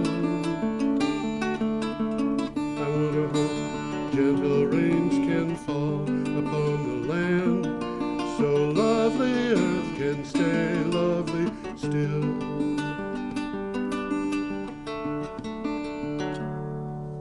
Hello, ladies and gentlemen. This is Energy Week number 344 with me, George Harvey, and the amazing Tom Fennell. In the flesh. In the flesh. And I want to point out to anybody who's keeping careful track of the numbers of Energy Week episodes that number 343 was recorded last Friday. It was a special. It was a special, right? With 350 Vermont. Got any idea when it's going to be shown? It should be ready to be shown now. I would imagine that it'll be in the schedule. Hard to keep up with the schedule. Well, the schedule is produced, I think, on Fridays, but I'm not sure. Yeah. I just don't know. Yeah, look for it. It's a good show. Yeah, but it won't be on. I don't think it'll be on Channel 10. These specials are usually on Channel 8. Anyway, I have to make my daily, weekly appeal to people to donate money to BBC TV, BrattleboroTV.org. Go and give scads of money. Anything upwards of $1 in denominated in dollars, and that's please not Monopoly money. And when you do that, please put a note a little down below the size of the donation, saying that it's for Energy Week. The donations can be made at BrattleboroTV.org, and there's a support local media, I think is what it's called, on the homepage I'm at the not bottom. sure. Anyway, every day I get up, go to the internet, and find all the news that I can about what's going on in energy and climate change, and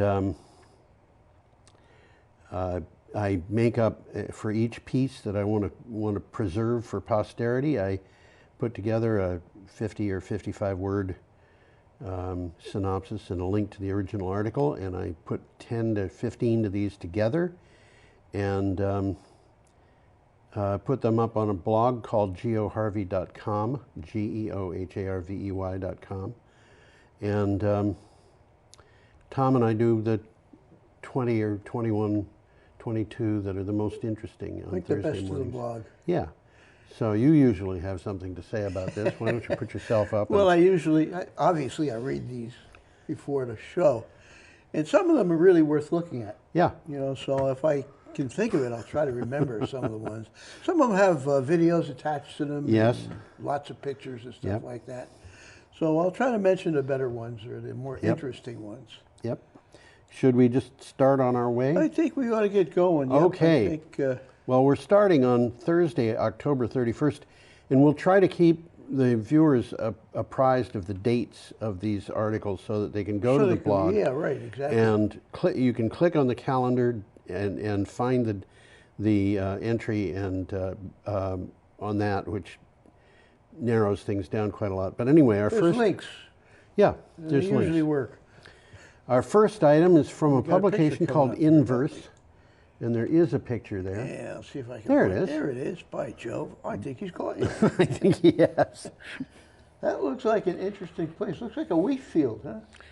It does, sort of, doesn't it? Yeah. Or possibly in the background that could be canola, I suppose. Anyway. It's not it's not corn, that's for sure. It's not corn, yeah. But it goes to show you what you can do. You can put them all together in one field. Yeah. And farmers are finding out they're getting an extra income out of this. Yes. We'll talk about that later. Yes. What do you have for a title? Renewable energy could save us trillions of dollars in health costs. And we've talked about this before. We have. If you're worried about getting, quote, windmill cancer, end quote, a term that was, I think, invented by a denizen of Washington, D.C., an inhabitant. I hadn't heard it before I read this article. Yeah, what does it mean? Windmills give you cancer? Donald Trump said windmills. He said that some say windmills cause cancer. If you're getting worried about windmill cancer, we have some good news for you. According to a new study published this week in the journal environmental research letters, installing more renewable energy could save the U.S. trillions of dollars in health costs. Well, I'm going to mention something because the article talks a lot about coal. Yeah. I mean, it's all fossil fuels generate atmospheric problems, but coal does generate the worst. And what they mention in the articles: nitrogen oxides, mercury, sulfur dioxide, particulates, and they say all of these are very toxic. Yeah, and you don't want these in your backyard. But you got them in your backyard. You got them there now. You sure do. So hopefully, with more renewables, there'll be less and less of this We've stuff. said before, and some better health for people. We've said before, if you catch a record trout, record-sized trout in Lake Champlain, Can't eat it. Don't eat it. Yeah, because that's a shame. It's polluted by decades of mercury accumulating in Lake Champlain. The other thing is that I've mentioned this many times. The American Lung Association in California did a study of Vermont pollution and came to the conclusion that burning fossil fuels in our transportation system only, which is less than 50% of our fossil fuel use, costs people in the state $330 million a year in health costs, which comes to $480 per person, which means that if you extrapolate that up from the less than 50% to include all of it, it would be reasonable to think that our health costs for burning fossil fuels amount to about... They're significant. Yeah, it's about $1,000 per person, and so family of 5, it's $5,000, and most of that is covered by insurance and taxes. But guess what? We pay insurance and taxes. That's where they get their money. So yeah, this is a real thing. Any more? Well, I guess I was just going to mention that I can think of a place right nearby New Hampshire where there's a little parking area next to a brook. Yeah. Big sign: "Don't eat fish from this river." Yes. Yeah. There's a river going through Pownell, Vermont, where and same thing, huh? Do not eat any kind of fish in any quantity from that river. Wow. Okay, our next item is from Renews. It is that Mayflower to deliver Massachusetts offshore wind farm. This is not about ships. The state of Massachusetts has chosen Mayflower Wind to develop an 804 megawatt offshore wind farm. That's significant. 804 megawatts is quite a lot. That's significant. Following bid submissions filed in August, the project, located more than 20 miles south of Nantucket, which means it's going to be out of sight, completely out of sight from Nantucket, is expected to start operations in 2025, according to the developer. I should say, actually, it probably isn't going to be completely out of sight for a person who's standing on a hill, you know, or if you hoist yourself up a flagpole or something like that, you might be able to see the lights of those turbines at night. like the old New York story about the woman calls up the police and says, "There's a man walking around naked here." And the cop comes up to investigate, and he says, "I don't see the man." She says, "Here it is. He's up on the 14th floor. Use my binoculars." Okay. Yeah. Okay. So we're done with that? Well, we got a little takeaway here. Oh, we do? The wind farm will enable a $3.7 billion electricity rate reduction over the term of the contract. How much? $3.7 billion. Wow. That's what it says, over the term of the contract, which is like 20 years or so. Yeah. Mayflower has provided the same competitive pricing to Connecticut. Yes. So it's going to start happening in the East Coast. Tom, I've forgotten. Do they have an actual cost in the article? I don't think, think they did, because I probably would have saved it. I don't remember it. So for what it's worth, Mayflower is a joint venture between Shell Oil and the Portuguese utility EDP Renewables. The Portuguese and an oil company are coming to save us. Okay. Well, you know, stranger things have happened. In Massachusetts, there's a lot of people of Portuguese ancestry. Oh yeah, that's correct. A huge number of people. In Rhode Island too. In the area where I used to live, you would find it as easy to get Portuguese sausage on a pizza as pepperoni. Yeah. Okay, we have a picture of This is Yeah, Greenland. we do have a picture. And What a it's- lovely it's- place. It's Greenland, yeah. Yeah. It's ice belt. This is from CNN. Rising sea levels threaten hundreds of millions, and it's much worse than we thought. Yeah, this is not good. Hundreds of millions of people worldwide, nearly 3 times the number previously thought, are at risk of losing their homes as entire cities sink under rising seas over the next 3 decades. This is not out to the end of the century. This is just out to 2050. A paper published in the journal Nature Communications says 3 decades means that the kids who are in high school now are going to be less than 50 years old when these cities are abandoned. It's going to be affecting them. This is not good. No, not at all. There's a nice 3-minute video in this article. It's showing sea levels rising. You know, it's predicting that. It's good video. Yep. There's also some maps of flood threat projections. Yes. They mentioned Kolkata, southern Vietnam, London in 2050, and they show side by side old and new data sets, so you can see what they project is going to happen to the flood levels. There's projections that basically the entire Mekong Delta will be underwater. Pretty much all of Bangladesh is going to be underwater. Yeah, yeah. This is and Bangladesh. This nothing is. Bangladesh has a significant population. I mean, I don't think a lot of people. Yeah. I don't think it's as big as 200 million people, but it has a. It's big. It's significant. Okay, we're up to Friday, November 1st, with an article from BBC. Now, this is an interesting article. It is. This is fun. It's about California fires. Which is sad, but this is still fun. Goats help save Ronald Reagan Presidential Library. You heard that right, folks.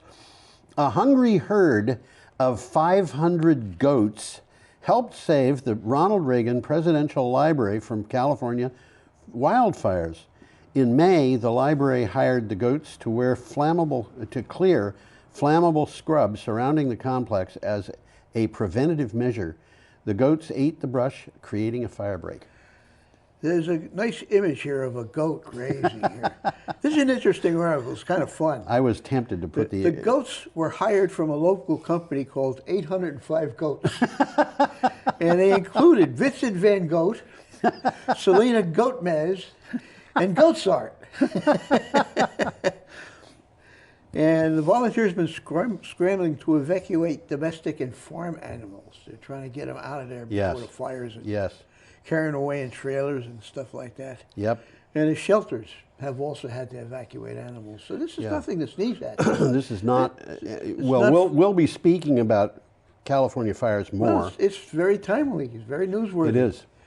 And we got a picture here coming up. We do indeed. This is a picture of an oil spill, and I have... The show we were kind of discussing whether this was a sanitized picture or not. I don't think they actually did any they just selected photoshopping, pictures, but I think they picked a part of the. I mean, you can see from the caption that this is TC Energy image, and I think they may have picked a part of the spill that makes it appear to be less bad than it actually is. You really can't see the east end of that thing there. No. How far it goes. No. We're still on November 1st, and go ahead, Tom. There's a 1-minute video on this. Yep. And it's President Trump talking about this incredible pipeline. His words. Yes, it is kind of incredible in some ways. Okay, what do you have for a title? Keystone Pipeline leaks 383,000 gallons of oil in North Dakota. Part of the Keystone 1 pipeline in North Dakota, I want to point out this is not Keystone XL, this is Keystone. This is a new Keystone. Yeah, was shut down after a leak of about 9,120 barrels, which is 383,040 gallons of oil, was discovered.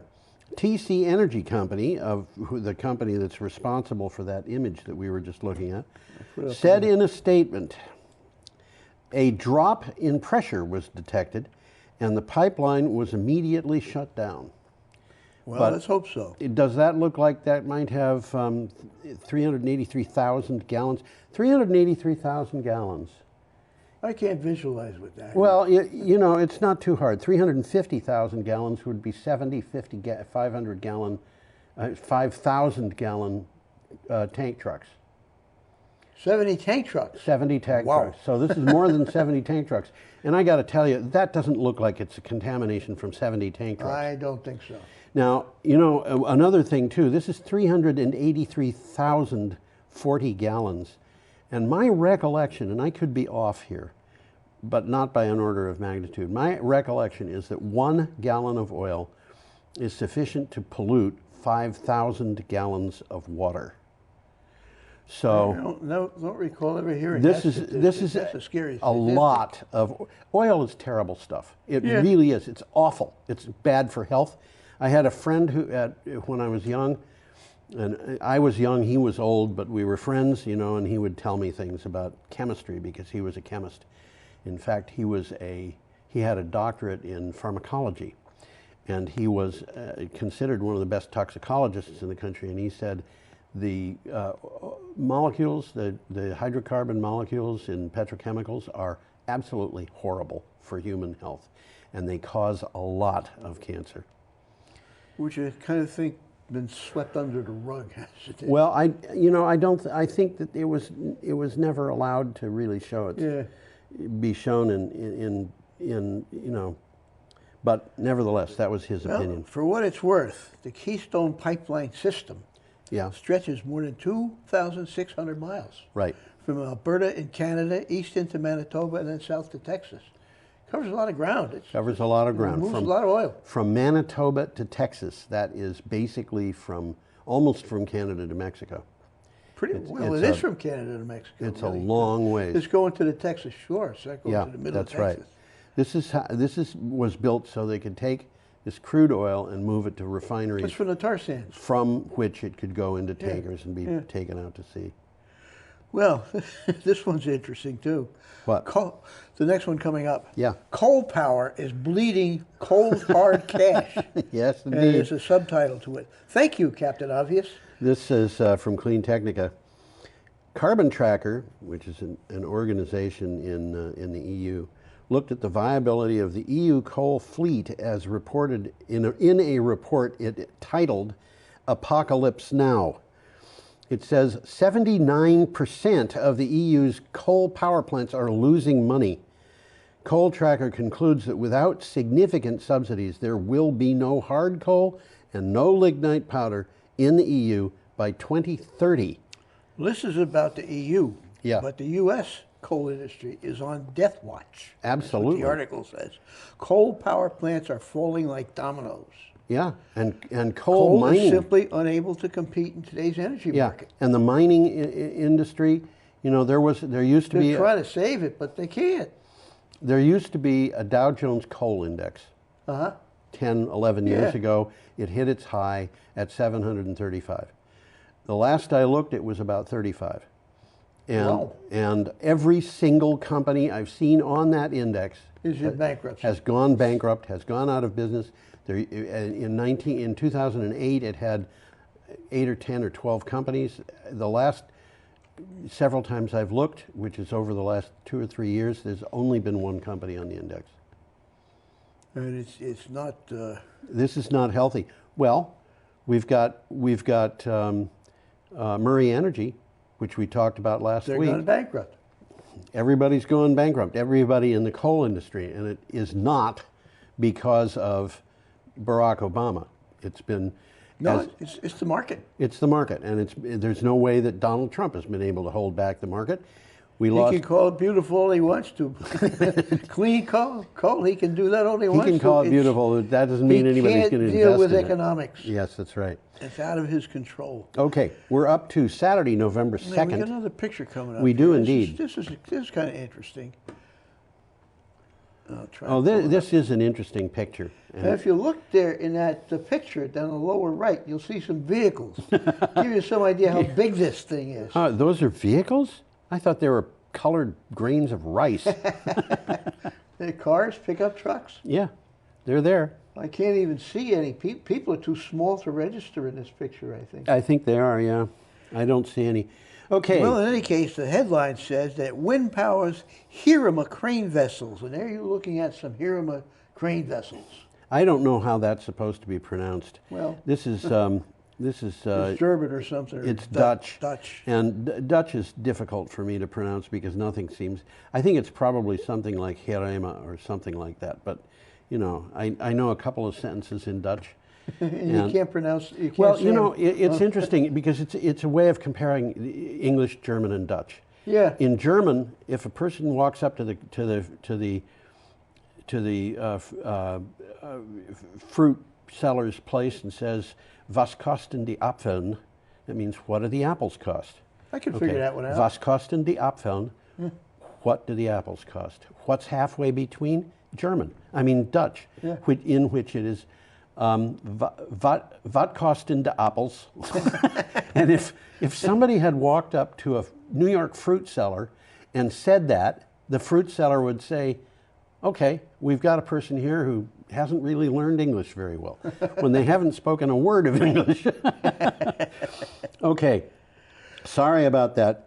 Hirama is involved in a project in the Dutch port of Rotterdam to use electricity generated by wind turbines in place of diesel generators for the power needs of moored crane vessels. And yeah, those vessels aren't always sitting in that spot. Yeah. Okay, they move them around and moor them for maintenance or to prepare for projects at sea. This is bizarre as far as I'm So concerned. basically what we're looking at is that little structure in the front with the gangplanks on it is Moved permanent. yeah. And the That's things in the mooring. back move. Yeah. And it says the aim of the project is to establish the feasibility of supplying shore-based clean electricity to large seagoing vessels. That big vessel is going to move around, and I think we're getting to a point here where we're literally talking about a big, long extension cord. Yeah. Okay. Well, there's a takeaway here. Let's see. The vessels need energy for onboard facilities. Yeah. You know, while they're in. Those cranes are going to use a lot of electricity. Well, this matches what we talked about 2 weeks ago. Yeah. With the GE turbine. Yes. Which is also in Rotterdam, and Yes. it's feeding an adjacent yes, that's shipyard. right. Yeah. And as a matter of fact, if you look in the background on this photograph, you can see that there's some kind of, I don't know whether it's a canal or a highway or something, but along it you can actually see little bitty wind wind turbines. That looks like little bitty wind waterway. turbines. Yeah. Definitely. It's probably a canal of It some looks sort. like it. And Well, it's Rotterdam. It's Rotterdam. Yeah, it's all water anyhow. Yeah. Yeah, it was the Haliad X prototype that we talked about, the 12 megawatt. Yeah, that's right. turbine. And every Big turbine. time I read anything about Rotterdam, I think about a joke I heard when I was in about 4th grade, in which there was a little boy who said, "Daddy, is Rotterdam a bad word?" Well, let's move along here. I'm not going to tell the joke, but it's not because it's evil in some way, but just because such a bad joke. it isn't funny. Okay. Let's move on. Okay, Penn let's do State that. researchers say a 10-minute EV recharge is possible with new battery technology. This I find fascinating. This blows the mind. It does. This is from Clean Technica. It's almost as fast as you can fill a gas tank. That's right. Researchers from Penn State claim they found a way to recharge an EV in 10 minutes and are targeting 5-minute recharging rates in the near future. This is based on a trick, which is to heat the battery and then cool it off. Who'd have thunk?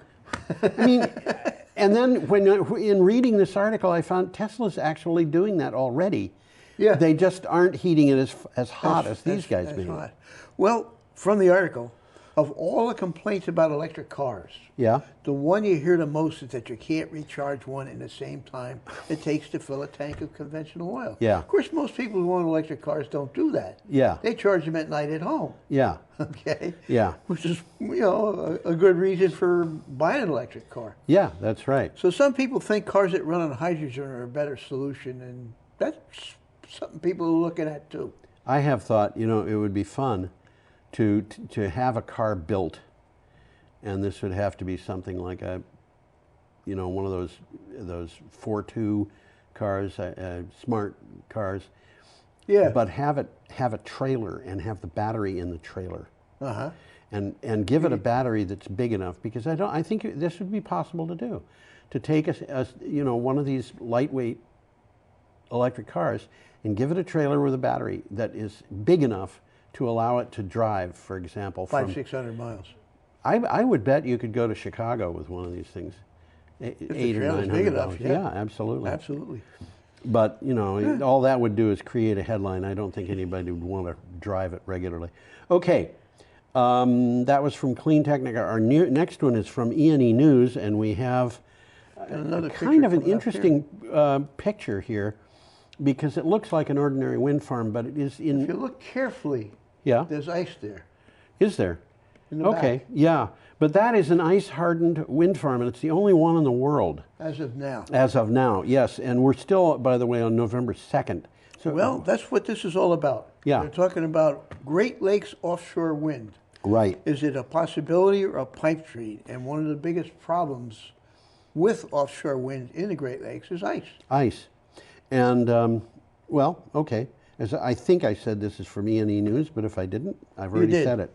The end of a regulatory odyssey to get approval for what would be the first U.S. freshwater offshore wind farm is now within sight for developers.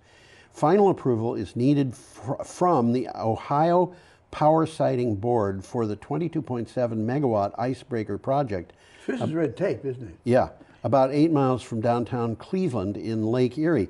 Now, the wind farm in the picture is in Finland, and they built that wind farm because they had to worry about ice. And well, Finland's a cold country. It's a cold country.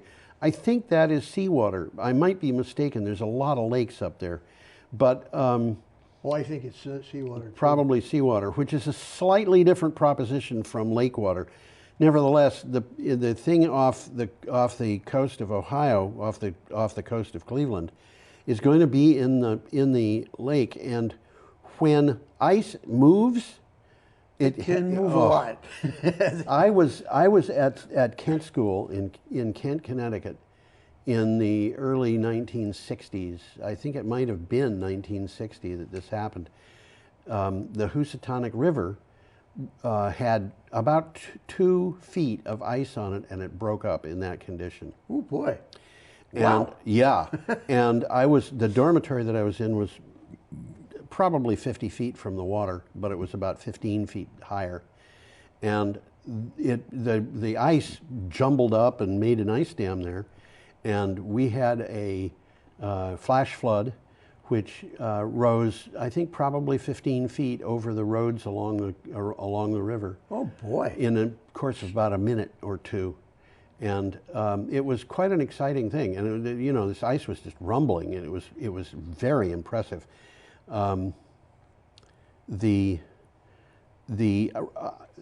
water rose, a big piece of ice that might have been 100 yards long moved over the shore and hit a series of trees that were about 2.5 feet thick, and it just knocked them down one after another. A little bit of a lesson in water pressure. Well, yeah, and I've seen other little lessons in water pressure too. This is not something that you want to fool around with, and the ice on Lake Erie is not going to move around like that, but it will move around. It will move around. That's exactly what they're talking about. And ice flows floating around, yep, and trying to knock these towers down. The ice and flows. What can we do to prevent it? Those ice flows are very careful when they make plans to do that too.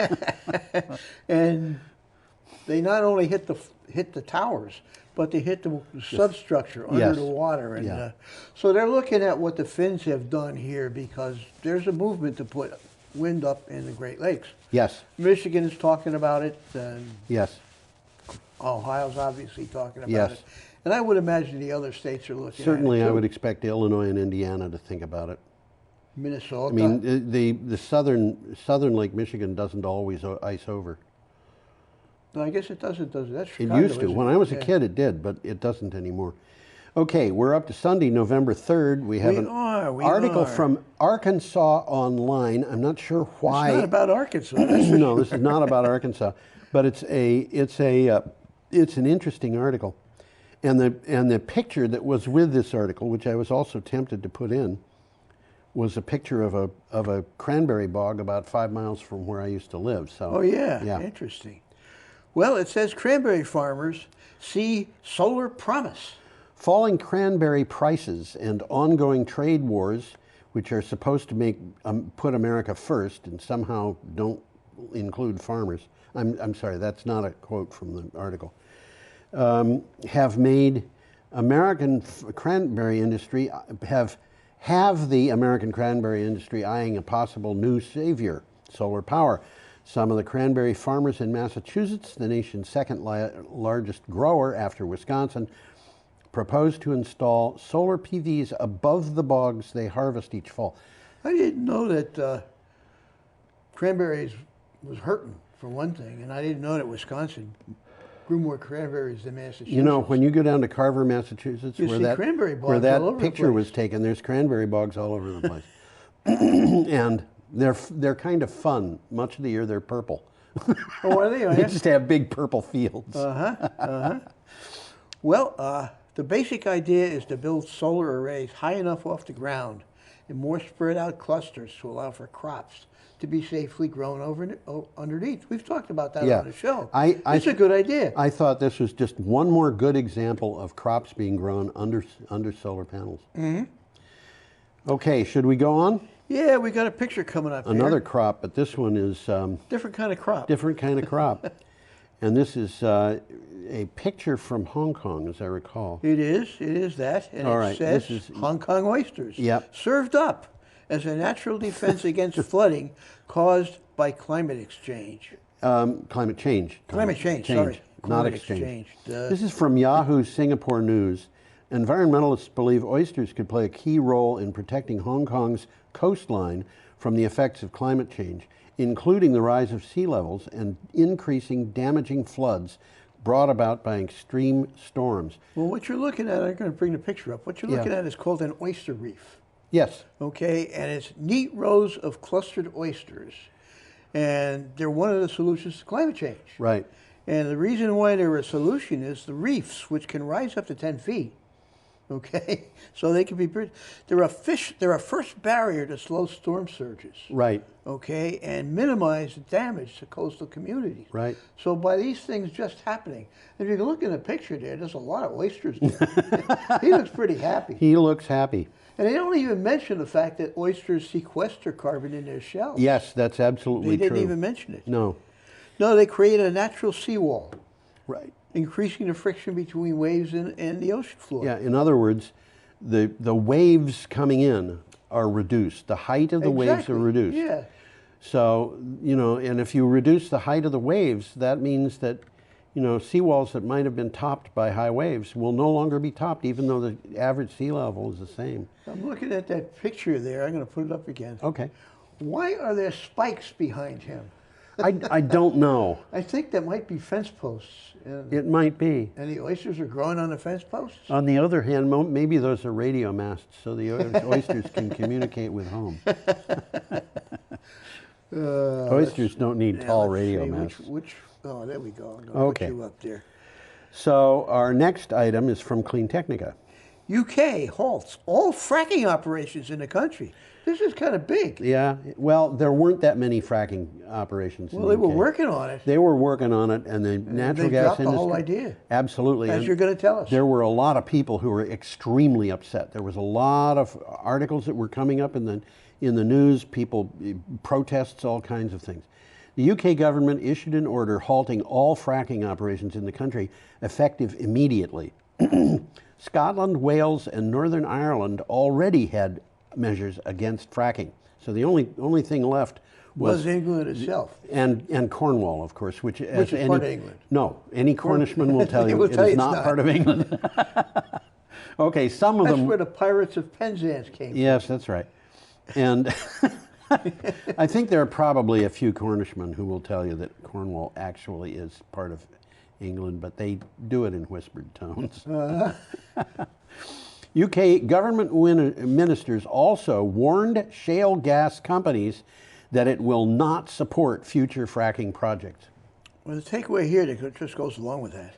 The announcement is a blow to companies that had hopes of profiting from the fossil fuel industry. Okay, the halt to fracking was ordered after a report from the Oil and Gas Authority warned it was not possible to rule out unacceptable consequences for those living near fracking sites.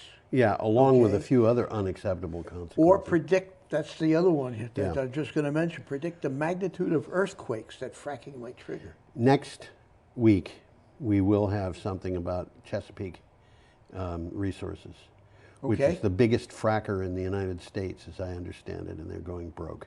Are they going, anything to do with earthquakes? No, it's just it's fracking is too expensive. There is a connection, but it's tenuous. I mean, there are earthquakes happening in fracking areas that don't get earthquakes. Well, one of the things that we've seen is historically, the state of Oklahoma has had usually about one earthquake that could be felt every 10 months or so. And that has, because of fracking, gone to about 2 earthquakes a day. That's kind of what I was referring to. Yep. Yeah. Yep, Okay. exactly. We're up to You can't really draw a direct connection, but it certainly looks very likely. There have been scientists who have said there is a connection here. Uh-huh. Okay. We are up to Monday, November 4th, Oh, with yeah, an we item got from another Clean picture here. Technica. And this is just another airplane. Another electric airplane. Yeah. Oh, there you go. I clicked it twice. Yep. Okay. Interesting looking plane. This is a Skylax airplane. Electric aviation company Skylax forms a joint venture with a German regional airline. Skylax GmbH, based in Munich, has entered into a joint venture with East Frisian FLN airline for electric aircraft. The idea is to replace the airline's current fleet of gas-powered BN2 Norman Britain airliners, Islanders, with the all-electric Skylax E10. That's the name of the airplane. Those Norman Britain Islanders are old. I think they date to the 1960s. I don't know.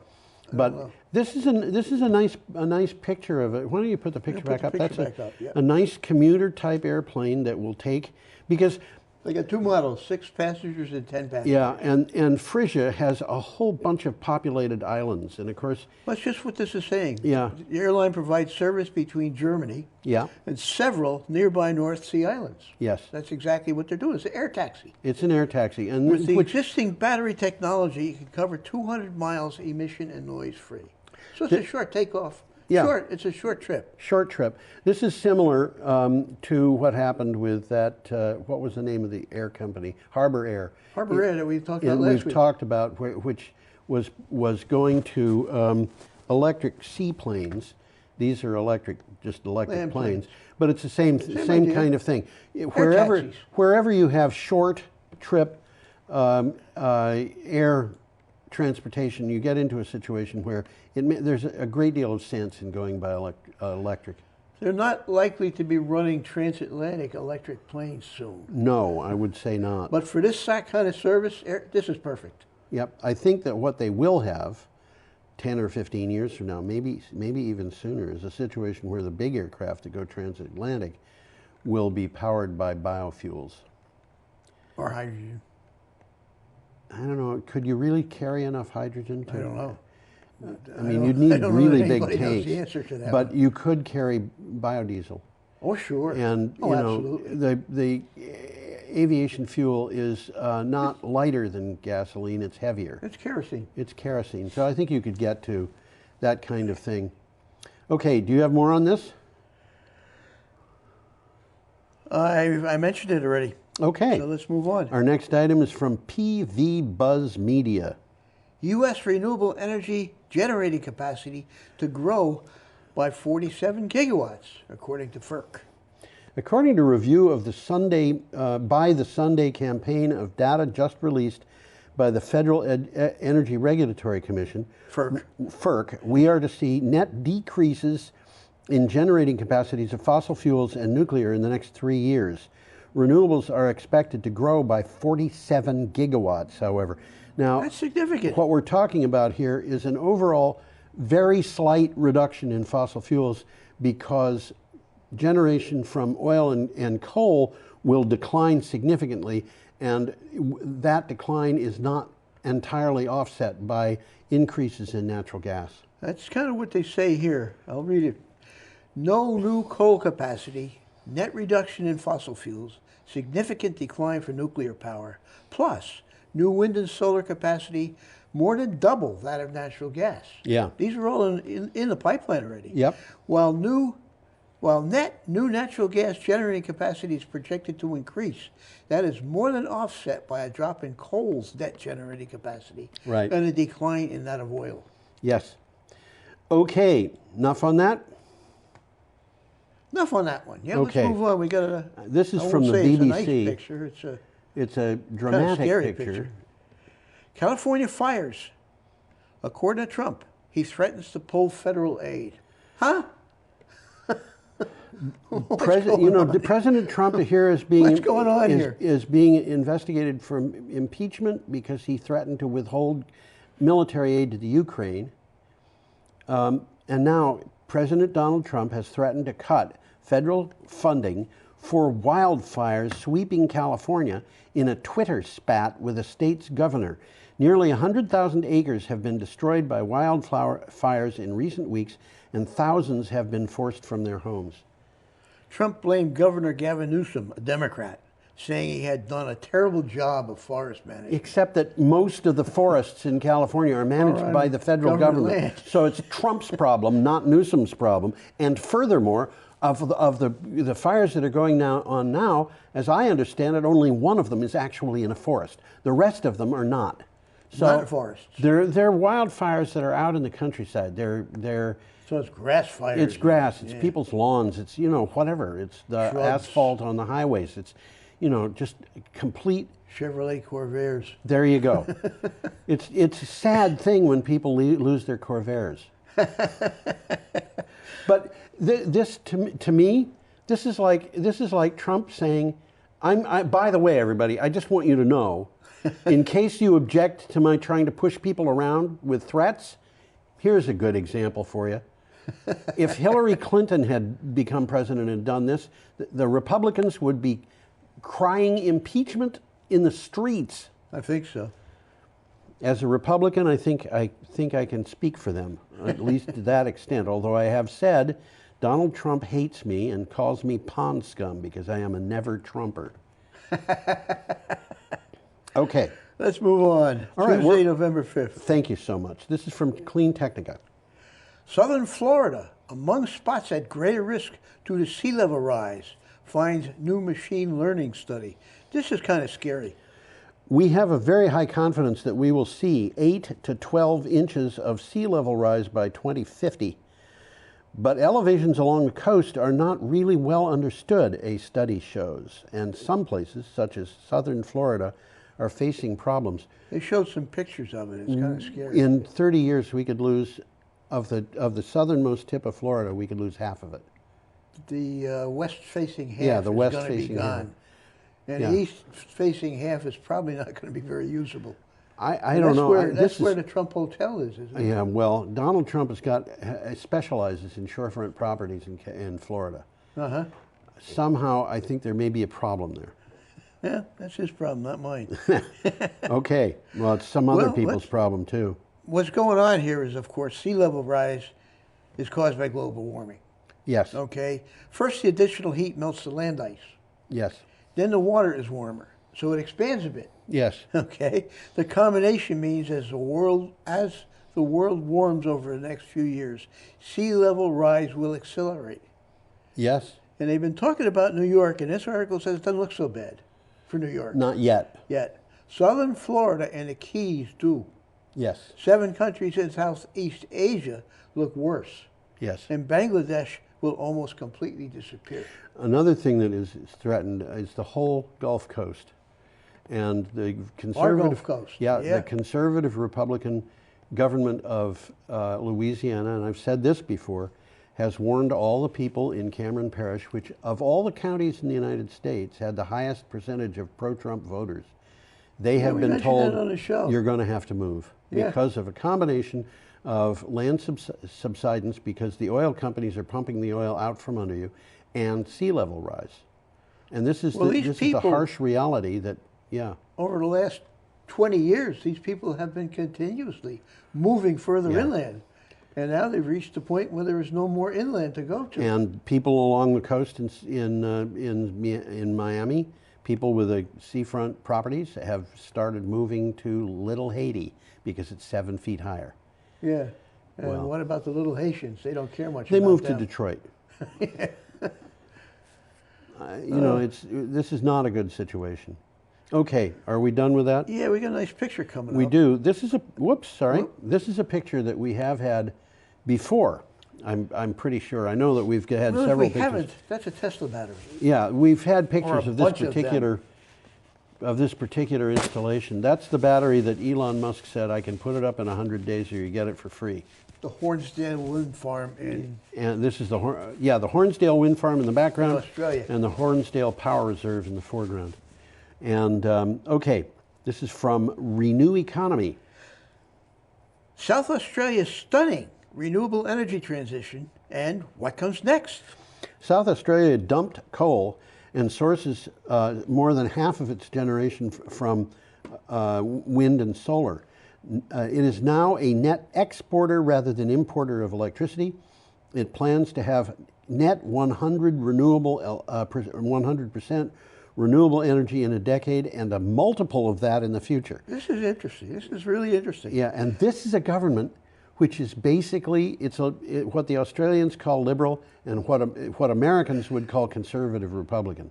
Well, the government has a vision to tap into cheap wind and solar. Yes. And the possibilities of using green hydrogen and exporting cheap power in the form of electricity over transmission links and via transportable fuels such as hydrogen or ammonia. Yep. And they have the potential to do it. Yes, they do.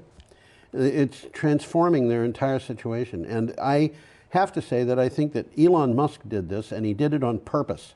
The picture. Not just the picture, but he knew that if he put that thing in, it would cause an energy transition in South Australia that everybody else would look at. And when the conservative government took over, it was after the outgoing Labor government. They were going to dump it, weren't they? They were going, well, the Labor government had said we're going to have a virtual power plant with 50,000 customers. Yeah. And And the conservative government going in said, no, we're not. And then when they got the numbers from this thing and a few other things, they said, yes, we are. It's going to be bigger, though. Yeah, it's going to be bigger. Okay, we are up to Wednesday, November 6th, and we have an article here from Green Energy Times. I wonder who wrote it. Trouble ahead for natural gas? Yeah. FERC's figures, this refers back to the Sunday campaign that we just talked about, for proposed new capacity indicate a decrease of about 20% per year during the period of August 2017 to August 2019. Extrapolating that data suggests that proposed new additions could drop to the point that they no longer exceed retirements by 2025, and the market pressure could make this happen. And in fact, the period of 2017 to 2018, the reduction was 18%, but in 2018 to 2019, it was 23%. And it's pretty clear that what's happening is the cost of renewables, the cost of batteries have gone down to the point where natural gas is no longer going to be competitive. And coal, we know, is way already not competitive. Yeah. But for natural gas has been real cheap. Yep, but natural gas plants, as we've seen in California, when the city of Los Angeles signed that agreement for 400 megawatts of solar power at 2 cents per kilowatt hour with backup by battery for 2 cents. Yeah, I mean, this is crazy. And with battery backup, you're still at below 5 cents, or was it 4 cents? But you can't, these. You can't be, how can you match those prices? Not with natural gas. Yeah. Not with natural gas. One of the things happening with natural gas, at least with frac natural gas, it's not living up to its projections. Yeah, which is why, as I said earlier, and we'll talk about this next week, Chesapeake Resources is in trouble. They're saying we might go bankrupt. If the market glut continues, we won't be able to stay afloat. Well, takeaway from the article, not only is our nuclear capacity declining, but the overall capacity of fossil fuels is not increasing. And meanwhile, we can expect to see a huge increase in the capacities of solar and wind, Yeah. which we've talked about on this show many times. Yeah. In August of 2019, the amount of capacity proposed for natural gas generating plants for the period to August 2022 was a reduction of 37%. Okay, so that's gas. Yeah, falling by over a third. Yeah. And you know, falling by over a third, is that in a market, is that a recession, or is it a depression, or is it a flat out catastrophe? I think it's all of the above. Well, we got an interesting picture coming up. We do indeed. Here on And this chilly morning. Yeah, this is a chilly morning in Brattleboro right now, but that was a warm morning in New York City. That was in October. Yeah, it was only a few days ago. And this is from CNN. And this is what it says. Last month was the warmest October on record globally. Here's what it means for climate change. And that picture, by the way, is New York City. Yeah. It's probably Coney Island. I would guess, yeah. I was going to say it's got to be someplace. He looks like he's been out in the sun all day. He looks like he's been out in the sun altogether too long. That would have to be one of the beaches on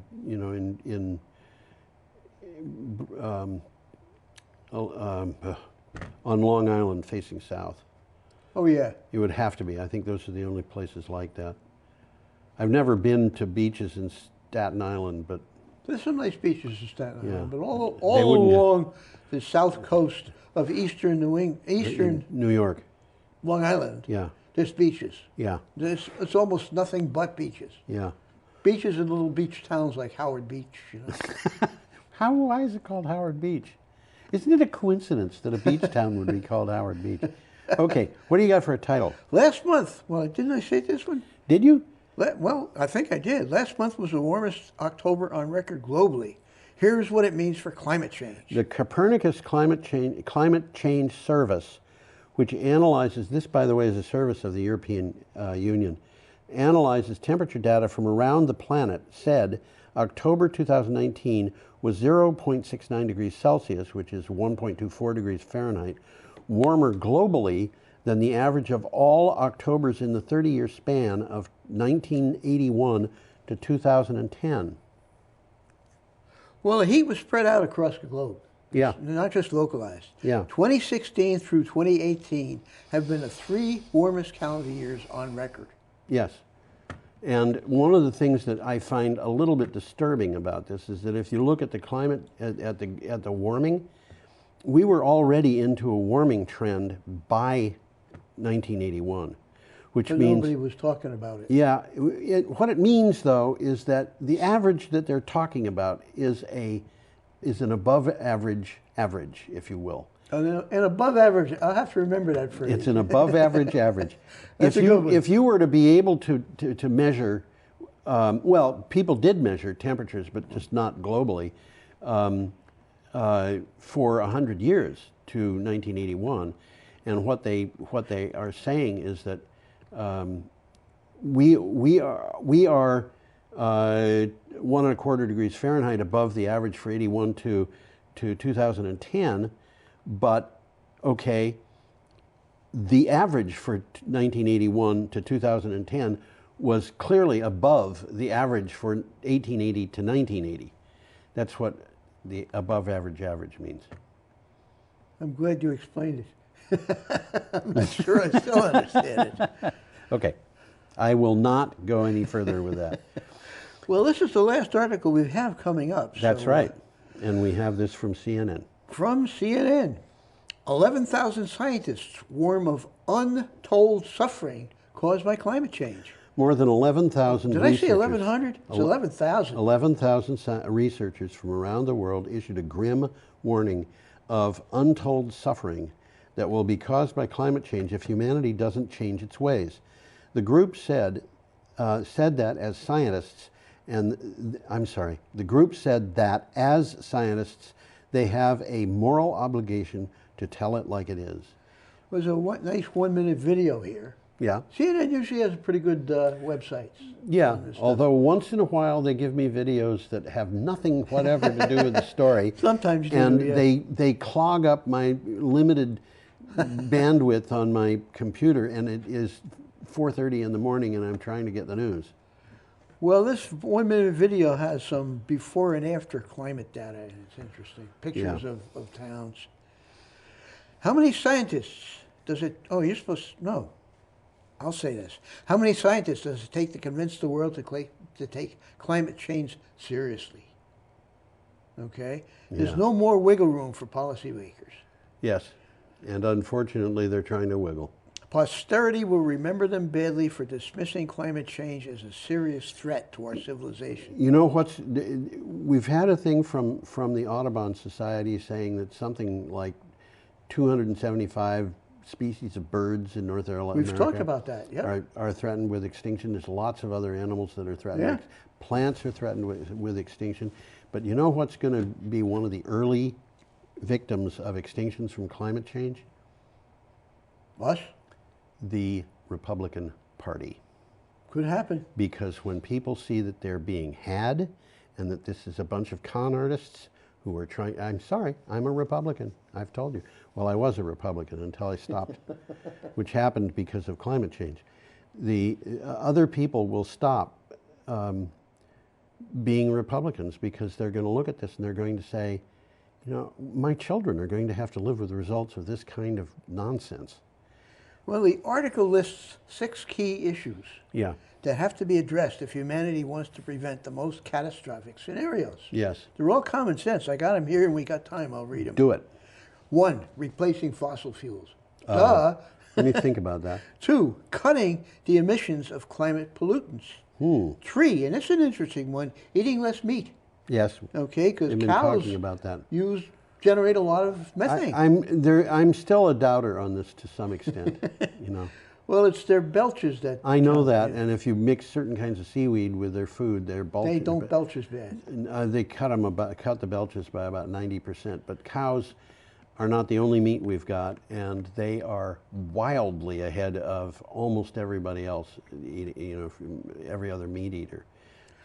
Well, next one's restoring and protecting ecosystems. Yes. 5 is a biggie. Building a carbon-free economy. This is a biggie. Absolutely. And 6, stabilizing population growth by investing into family planning services and girls' education. Who'd have even thought of that one? Oh, I think a lot of people. Well, it's accurate. A lot of people have talked about that, and that's the idea of eliminating our use of carbon-based fuels. As far as I'm concerned, that's easy. Yeah. You know, we're on the path to that. Yep, the carbon-based economy, carbon-free economy, that's easy. That's being...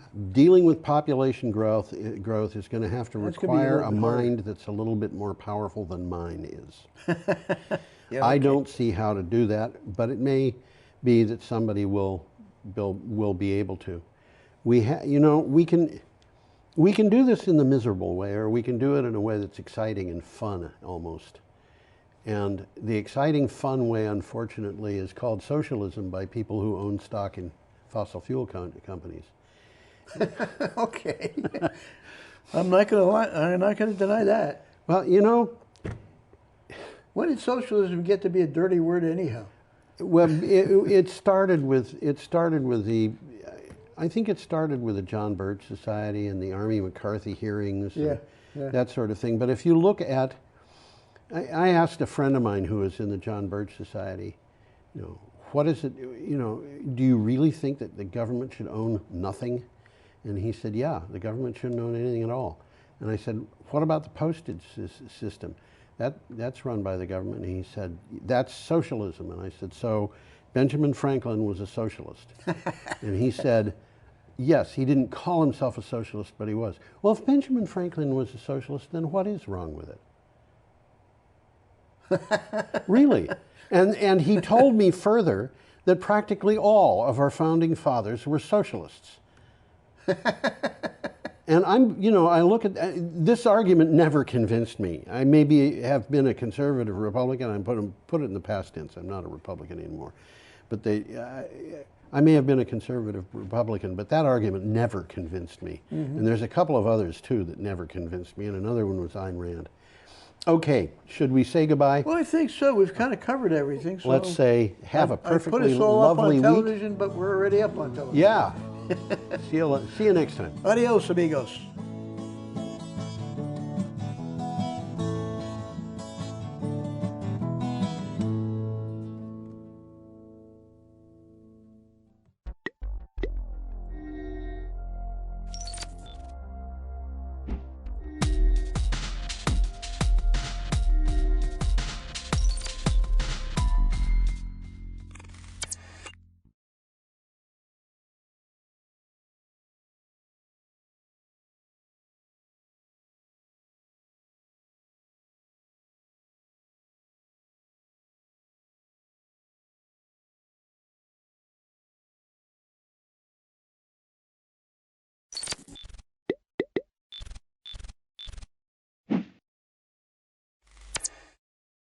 It's probably after 6:30. Barry, thank you for making it so quorum. close. Do you need agendas? Get mine electronically. Okay. Trying to avoid paper. So we Yeah, call it right. to order. Additions. Does anybody have additions or deletions to the agenda? Okay. Peter, are you ready to rock and roll? Okay, so additions and deletions to the agenda. I have several. Wow. Under members of the public, we always used to have / correspondence, and for some reason I've really forgotten it. So they almost look alike, Matt and Chris, don't they? Sometimes dress alike. Well, I'm looking over there without my glasses, thinking Talk that's about it. Matt, and I'm wondering why there's two of them. Anyways, maybe it was a really good pizza. Members of the public, I want to add correspondence because I want to recognize something. Yeah, Tammy's here, that's good. And under old business, under transportation discussion, I want to add appoint board member because that's an action item. We usually have a board member on the transportation and our board member resigned, so we'll have to do that. I also want to have a brief conversation about equity.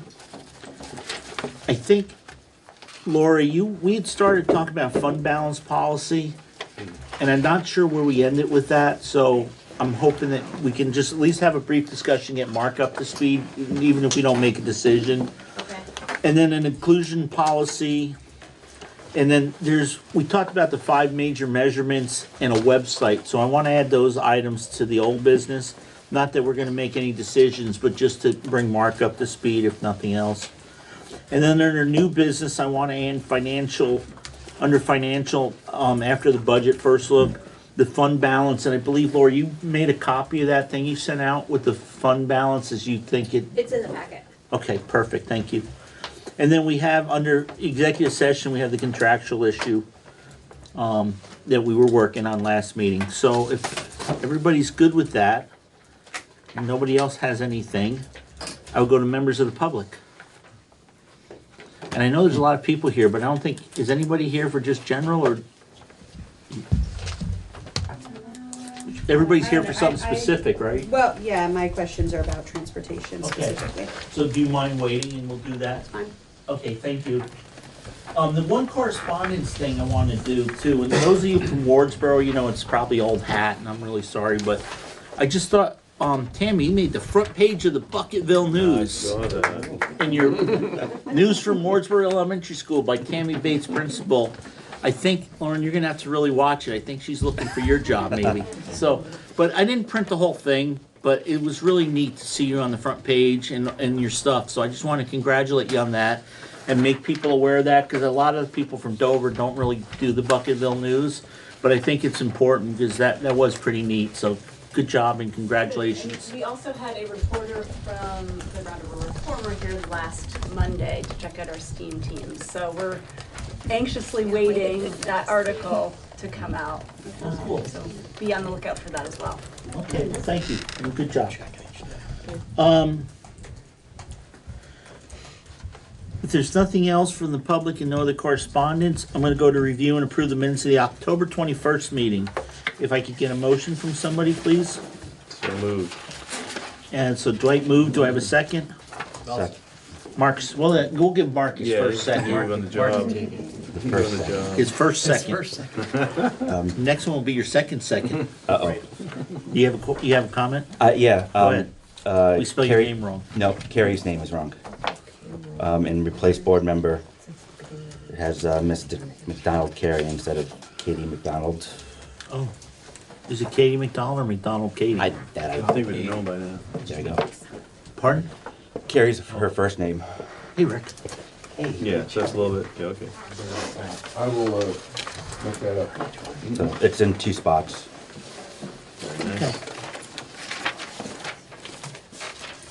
So, other than that, if there's no other corrections, then I'll entertain a. Oh, we got rulers again too to play with. All those in favor say aye. Rick, we're approving the minutes. Okay, aye. Aye. Okay. I also forgot. I was originally going to welcome Mark to the board for the first time. You get to sit on this side of the table. You'll really have a lot of fun here because the camera's always on you. So wave to the camera. Lucky guy. me. Yeah. You gotta wave to him. I already asked him to keep me off camera. And He if you refused can, to. if you can get him to talk on camera, you get extra brownie points. Not extra brownies? No. Oh, shucks. Okay, old business. So some of this stuff is we're just going to go through and acknowledge, and some of it we're going to spend a little time on. So the WCSU HR protocol update. So this was something that Carrie had brought up, and we were looking at looking into people's social media when we do background. And what we pretty much got was it's not easy thing to do. And then Bill finally got an email from VSBA. Yeah. And their recommendation was? To wait, because they are working on a policy and they will bring something to you. Yeah, so that, thank you. No, but thanks for bringing that up, right?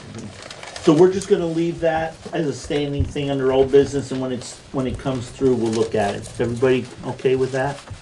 Like I said, I'm gonna run through this, so if you have something, make sure you yell at me. Policy status report. A residency model to review. So we asked for a residency model to review. Bill got a Stratton's, and we also have the old Dover one, I believe, at the last meeting we handed out. So I included in your packet both the old Dover and the old Wardsboro. They're exactly the same. They were copies, right? And then the copy of the Stratton, very extensive one, that includes an affidavit. They've updated theirs over the past 3 years to match the interests of making sure that they're very vigilant about student residency. So I provided all of those for you all. I don't expect you to kind of go through it, but the affidavit has 41 questions. And there's like 13 different accompanying documents that go with that.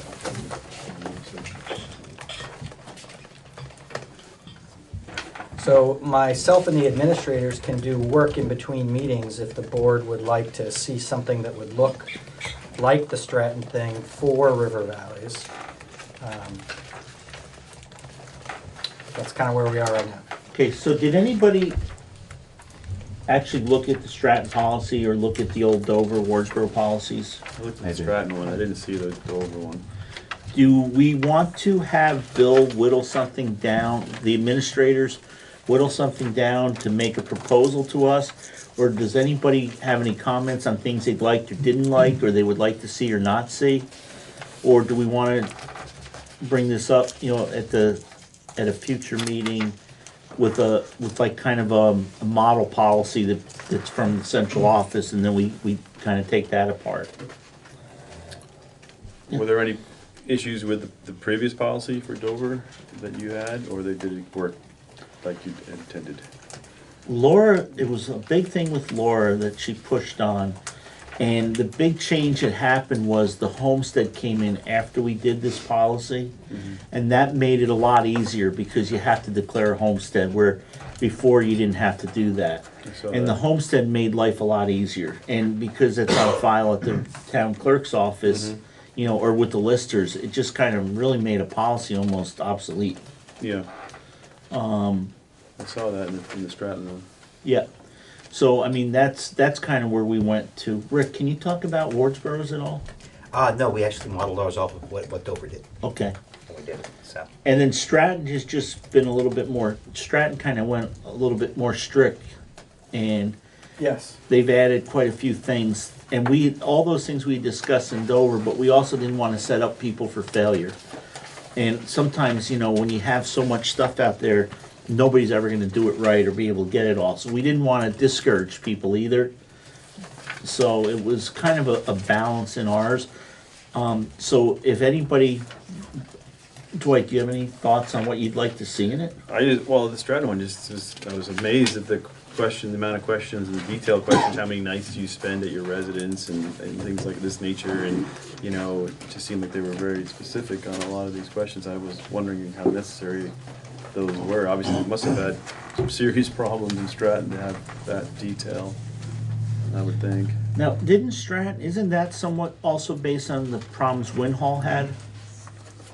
So, being a non-operating district, it provides a extra level of challenge to identify residents because they have not started out in your elementary schools and then continued through time. So people can move in and out at a greater expediency. This policy was developed over time as Stratton learned more and more from their neighbors like Winhall. Yes. In fact, the Stratton policy takes a lot from the Winhall policy, which is also a non-operating school district.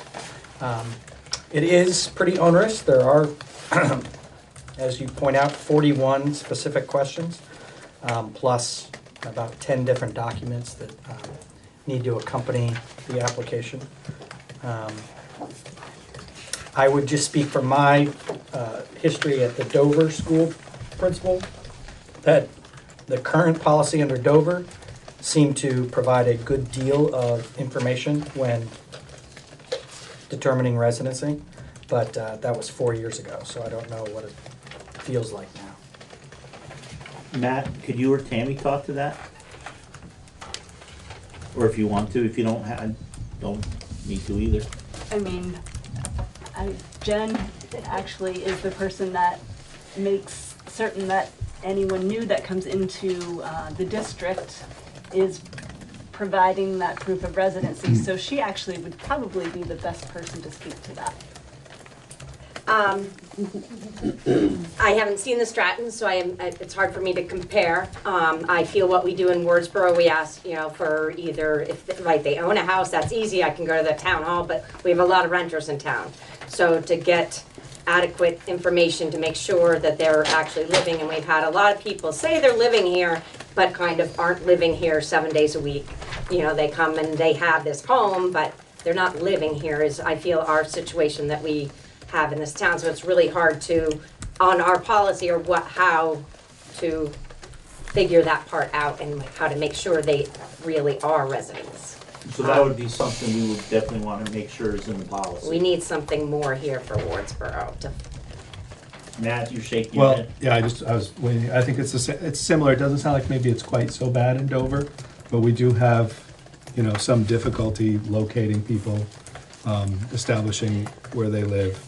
It's not a huge problem, but there are some issues. But like Bill said, I feel like we've been able to collect quite a bit of information using the policy, and for the most part, it's serving us.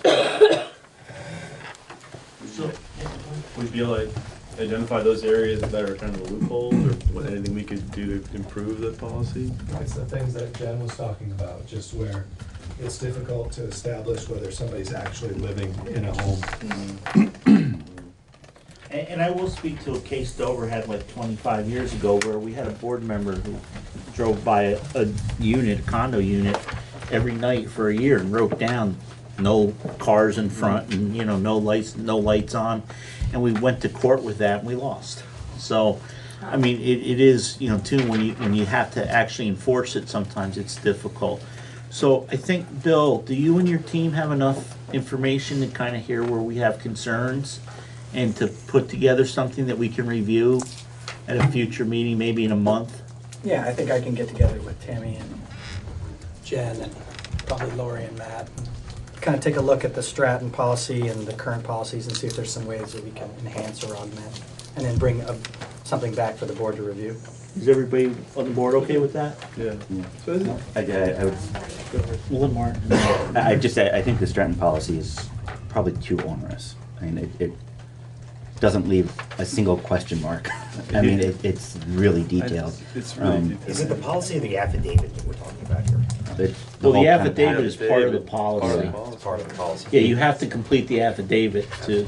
The affidavit will hold the questions and then the But I'm saying policy. if the policy is the policy, okay, without the affidavit, you did not require that.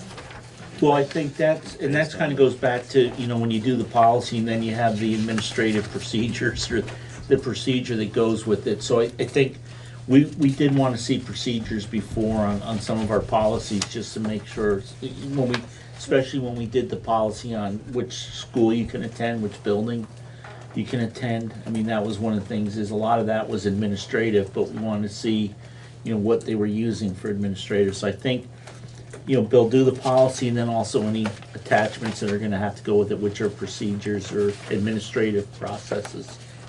That would be fine. That works for the board. Yeah. Go ahead. How does it work for secondary students if they apply to a school and they just tell the school that they're a resident of Wardsboro? How does it get back? Usually the school calls. And the school calls you Then back. then Yeah, I you have got to it. prove, yeah. We have to I have to verify track them that down, they're it's people I don't know, Yeah, because you don't they're even not know in the you don't know the building. families, you don't know the kids. Yeah, Yeah. it's the harder challenge. That's probably going to become even more difficult. That's why I think it's important that her and Jen and Lori be involved with Matt and Tammy for Bill to give us something. Okay. Okay? Sounds good. Is everybody good? Yep. Rick? All set? We'll move on. The next thing we talked about was make a list of policies to review. So at the last meeting, we decided we wanted to look into the investment policy, participation of home study students, and fitness policies. And then we passed out all the other policies that had come from both schools.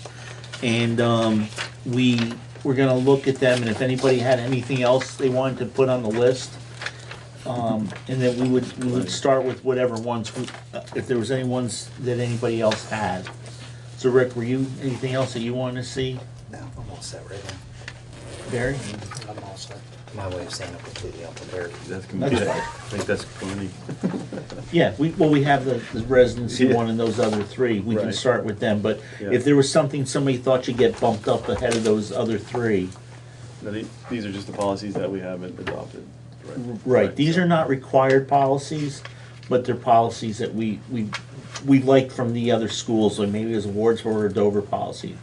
So we were gonna review them, and if somebody had something they wanted to see, like if there was a policy on the color of the hair of the principal in the building, and you wanted to see that one be in there, we would do that. Does that mean they have to have hair? Well, I don't know, because I'm still thinking I'm gonna need these guys to change, because he's really freaking me out. I did have a question about the fraud prevention policy. Yeah. Which is essentially a whistleblower policy. Is there a whistleblower policy in the district now? No, because it's not a required policy. I think that's something that we probably should have.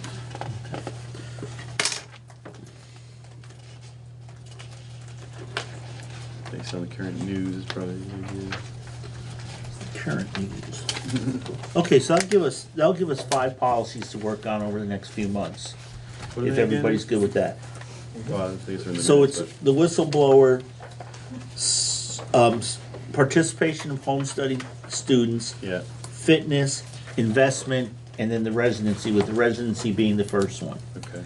So Peter, you have those 5, sir? Yes, investment, participation in home studies. What were the other ones? Fitness Got that, and whistleblower. got that. And residency. That's it. And then the residency. Got it. Yep, Marco? For investment policy, you may already have guidelines by the state, by statute. Right. So, Yeah, a lot of Yeah. stuff is by statute. These Yeah. aren't mandatory policies, but Right. these are ones that the board want to see from that the two schools had, the individual schools prior to combining, and just to see if they want to add, it's, for Dover, we've been using the town's policy, so we Right, have one. but we're no Piggyback. longer- No, I understand, it's but tied if you in. want to look at one. Yeah, no, we Yes, have them, okay, we passed them perfect. out. So Good. we have them all, did this board wanna do Gotcha. one? Okay, so everybody good with that? So we got those 5, and Bill, you've got your marching orders? I do. Okay. December 5th, we have the UVM Outstanding Teacher Banquet. And it would be really good if a couple board members could attend. It's up in Montpelier. Matt's going up for sure. Actually, it's in Burlington. Burlington, it's even worse, further up. Is it a good meal? There's gonna be a light orders, Oh. 3 to 4. So Matt's Can't sell buying, it that Matt's way. buying dinner on the way back. For 4 to 6. So, is there anybody that can attend that? I cannot. No, I can't. I have another engagement that night. I'll have to talk to the other half and make sure there isn't anything. Talk to the boss. Talk to the boss. I will say I'd like to go, but I just don't know whether it's gonna snow or not, and if it snows, I can't go. So, unless Dwight takes my place. That's right. So, I can't, I'm already- so I think we may have a couple, and we'll check with Laura. Maybe if you don't mind following up on that, Matt? Okay. Sounds like fun, though. Well, and I think there's there's another teacher from Leland and Gray getting an award too. From Wyndham I'd Central. love to go, I Yeah. can't, I just can't. Okay. Transportation discussion. Yay, Chris, or the other Matt, as we'll be known from here on out. We wanted to have a discussion on transportation because there was a request from a parent, I think that Matt sent out. Matt, what was your request? The parent requested that her secondary child catch the Dover bus with River her, Valley's bus. the River Valley's bus to Dover school with her primary child, Who goes to Dover school, and her secondary child attends Brattleboro. So the plan would be to just hop the bus with the younger kids and then stay on the bus, which leaves immediately after it drops the elementary school kids off at Dover. The bus immediately leaves for Newbrook to meet the West River bus to hand them off to go to Brattleboro. So Do it's they a bit stop or do they have to jump? well, sometimes we ask them to tuck and roll, but no, they stop at Newbrook and switch buses, and the same reverse happens in the afternoon, although this request is only for morning because the Dover loop is not run after the Brattleboro bus gets back to Dover in the evening. So, Yes, sir. Do we run into a FERPA issue while we discuss these No, two because we're children? not talking about specific students. Oh, well, that's a lot of information. Okay, Yeah, we don't have a name, we don't know where they get picked up, and thank you. really could be any family, really, and there are a lot of families that but if you see one with some road rash in the back of their neck. Okay, and then did you run this by the transportation committee that we've had? So I sent this out to the Transportation Committee quite a while ago. Yeah, I was just looking at that email Yeah, recently. and we did get some responses. All the responses were in favor of providing this, or agreeing to this. And then, of course, we would bring that to the board for a final decision on this. How many transportation committee members are there currently that responded? I'll have to look through to see the Just number roughly. that responded. Do you recall, Tammy? There were at least 1, 2, 3, maybe 6 responses out of maybe 9, Okay, and they were all positive. and they were all in favor. There was one, Miss McDonald Katie suggested that it would be good if we do it, that we make sure we communicate it clearly to all the families on that route so that everybody would have access to the option. So I checked in to see if that would overwhelm the bus, and I don't believe it would. So if all the students who are secondary in Dover took the option, the bus would still not be full in the morning. Did you have any people that were not in favor of it? It's been so long, Rich, I want to read back through. Okay. I have it. And see. Go- You have it. was there I somebody? have it. The only negative was, will there be room for the primary students? That was literally the only question that was like, could this be a possible negative? And I had mentioned, as long as this student was not disruptive or inappropriate with the younger students, it seemed logical. If the bus is at the stop and they're going to the place, it's not an extra stop, it's one more student. So those were the only like possible oppositions to it, was, is this child, if the child's disruptive or if there aren't enough seats. Otherwise, everybody seemed, I mean, everybody was like, we don't see an issue or a reason why that doesn't make sense. Okay, so really there wasn't opposition, there was just, it was kind of more like just making sure that it was gonna work and that It was appropriate. could be appropriate, okay. And any student, even an elementary student, if they're disruptive or a problem, will be subject to the policies or procedures for disruptive or, bus discipline, so. Right, Okay. and presently, my understanding is we don't have a bus discipline policy yet, but that it's one that you've talked about working on. But if a child's disruptive, you folks are gonna deal with it. Right, right. We're going under the procedures of the Dover School Board until the River Valleys Board establishes new policy in that area. Okay, Tammy? I just wanted to say that model is very similar to the model that we're using in the afternoons here in our building. The high school students are already on the bus, and our elementary students get on the bus and join them for the rest of the ride home. That was exactly my quote, actually. So,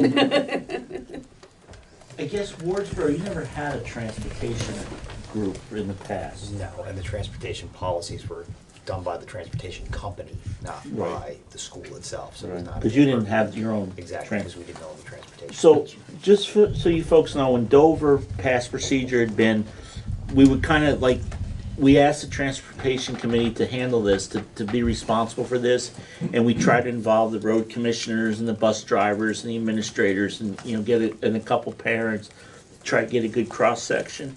So they would, if they made a recommendation, a lot of times we would approve it. We may ask a few questions, but, we kind of like gave it to them to deal with.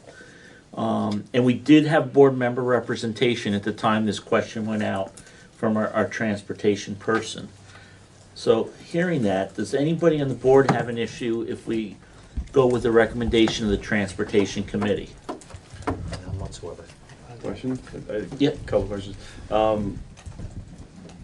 How many, well, I understand that there's, that Wardsboro already does this way. We have the older kids mixing with the younger kids, which kind of was one of my questions, would there be a problem having such older kids with little kids and the different age groups? But I know we don't have control of Wardsboro, but I don't know if you foresee anything along those lines. I don't foresee it being a problem. I think it's something that we could handle. All right. And then, how would they be getting? This is the school. The bus is going to Brattleboro. How are they? With these people going? How are they getting transportation now without you doing it this way? Is there another bus that goes?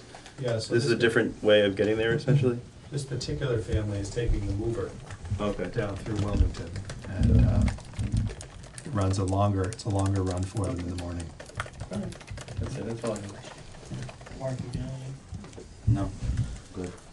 Okay, so if nobody has any problem, I don't know if it requires a vote, but I think we can just bless. Do we have to set a policy that this is okay for anyone to do this, or just? No, I think we just agree. Well, how about this? Why don't we make a motion to go with the recommendation of the transportation committee? Yeah. You want to do that, Dwight? I think so. Want to get your second in? Second. Okay, his second. Motion's been made and second to go with the recommendation of transportation policy. All those in favor say aye. Aye. Of the policy of the committee? Of the recommendation of the committee, I'm sorry, not the policy. Is there any nays? Okay, Matt, go forth and bless them. I'll notify the family. Okay. Second part of this discussion is Carrie had been the transportation committee member of the. We're just in time. Of the yeah, that's right. Laura's just in time to get that. You can be your first motion. He's made 2 seconds. I'd like to live. So we need to appoint a board member to the Transportation Committee. So is there anybody who would like to volunteer? I do it. You'd like to do that? Is there anybody else who would like to do that? No, I'll jump in once, Mark. Back to it, so. Okay, so will somebody make a motion to appoint Mark to the Transportation Committee as the board representative? So moved. Second. Okay, Barry, you moved it? Yes. Okay, and Laura seconded it. Is there any discussion? All those in favor say aye. Aye. And anybody but Mark who's opposed, say nay. Motion carries. Congratulations. Thank you, I think. Did you have So, thank anything you. else on transportation that you wanted to discuss? Really, that was just part of it, because I had sent out an email to the Transportation Committee, because I am part of the Transportation Committee, but I was feeling a little lost, because I was like, so when I was on the Transportation Committee before, when we were sort of the little subgroup and we were looking for equity and, Savings and- yeah, we were meeting pretty regularly, bless you. And we haven't met at all, like besides the email that Matt sent out, there hasn't really been any discussion. And as a parent who is considering our options for high school, I have questions about transportation and I'm curious what's happening moving forward, because we had really good questions in that little group about sort of how the transportation is going from Dover and how the transportation is going from Wardsboro, and I was left feeling like, I feel like we could do this better as far as high school. So I'm just curious what the expectation is from you guys of this committee. Are we meeting, and will it take effect for next year? So here is why the other man is here today. Excellent. So we've hired, since that transportation committee was first put together, we've hired a facilities operations person at Wyndham Central, which is Chris. And has everybody met Chris? If not, you've been with us since July sometime. Yep, mid-July. And we told him he's got a lot to do in a short period of time, like that, and he's really working hard trying to do that. One of Carrie's, as the board representative from the Transportation Committee, was that it was really difficult for the Transportation Committee to be able to do that deep dive. And it was also really tough on Lori last year because she's putting together new budgets and old budgets. So we were hoping this year that there could be more time spent on that transportation. So when we get to the budget, that's why we asked that Chris be here, and that hopefully Chris can help the administrators and the committee look into it deeper, and then Lori will have a little bit more time, not a lot. So we can't use a lot of it, but to see if there's some efficiencies. I know in the past Dover's tried to work with West River, and they're like maxed out too. Sure. So there's a lot of moving parts to it. Yeah. But that's why Chris is there, and that's why he works so closely with Lori and Bill and the administrators. So if you can hold that till we get the budget time a little bit, and then Yep. we can task them with how they're gonna do that and go from there. It'd be good. Is everybody good with that? Okay, so the other things are just kind of, I just wanted to talk about really quickly. These were the additions, and just kind of really to bring Mark up to speed. One of the topics that we've had on for a little while is the equity issue, and that was something that Laura brought up, and we want to keep it on the agenda. And what we want to do is just, we're going to come up with our own definition of equity to make sure that we're happy. There is an equity statement or a definition from the state, I believe, and we want to just make sure it fits for the river valleys. So I think maybe, Bill, in a month or so, can you kind of give us like a timeline on discussing that and, work with us a little bit? We spend a few minutes at the, a few board meetings kind of going forward with that, and then we'll get a definition that is kind of unique to us, or maybe we keep the definition that the state has. And so that's something I think that we were planning on working on in the future. A River Valley fund balance policy. I think, Laura, you've got one that you're going to talk to us about in a little bit. Do you want to do that at budget? Sure. Okay. And then Matt, you had an inclusion policy and another policy that was unique to IB. Right. And I forgot, where did we stand with those? Have we dealt with them yet? We approved those. So we're all set? I think we're all set on those. Okay. And then there's two other things that I just thought we should talk about quickly. We had these 5 major measurements back when we were putting this together and charging Bill to design this new system. Number 1 was all students demonstrate proficiency and growth, a budget that voters support and approve, justifiable to citizens and in line with previous budgets supported by communities. Families are involved, board provides update and easily accessible information, and personalized learning plan for every student. So I think, Bill, too, if we could maybe have you and your team give us some timelines on this and, what we're going to discuss, kind of like when we did our calendar a couple years ago. Let's generate a calendar where we're going with this stuff. So this is something that we've kind of been talking about, and it's kind of been in the background. And then the last thing is the website design and development request. And you put a lot of time and effort into that. And we kind of tabled it because of the expense. But I think it's a good time to maybe look at this while we're doing budget, if we want to budget for it next year. And we also reserved some time with Anita, no, not Anita. Yes, Anita, to do some work with us on that also. So let's make sure we pick that up again at some point in the near future when we discuss budgets. And I just want to touch base on those, and that was it. Unless anybody wants to bring anything up about them. Okay. I'm going to move into new business. We had a principal's report. Does anybody have any questions of the principals from the report?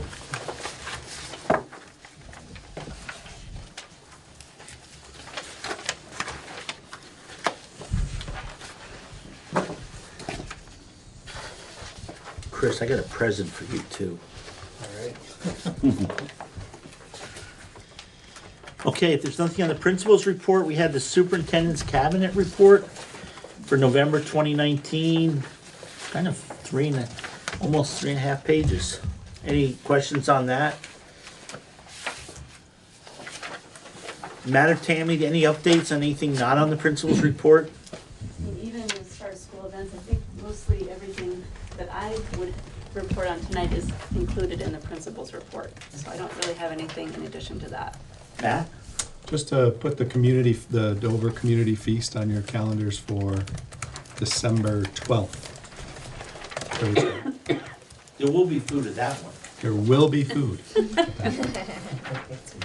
Chris, you gotta go to that if you like food, if you like to eat. Okay, Bill, you and your group, anything for your cabinet report that isn't in? No. Oh, Lori. The financial management questionnaire.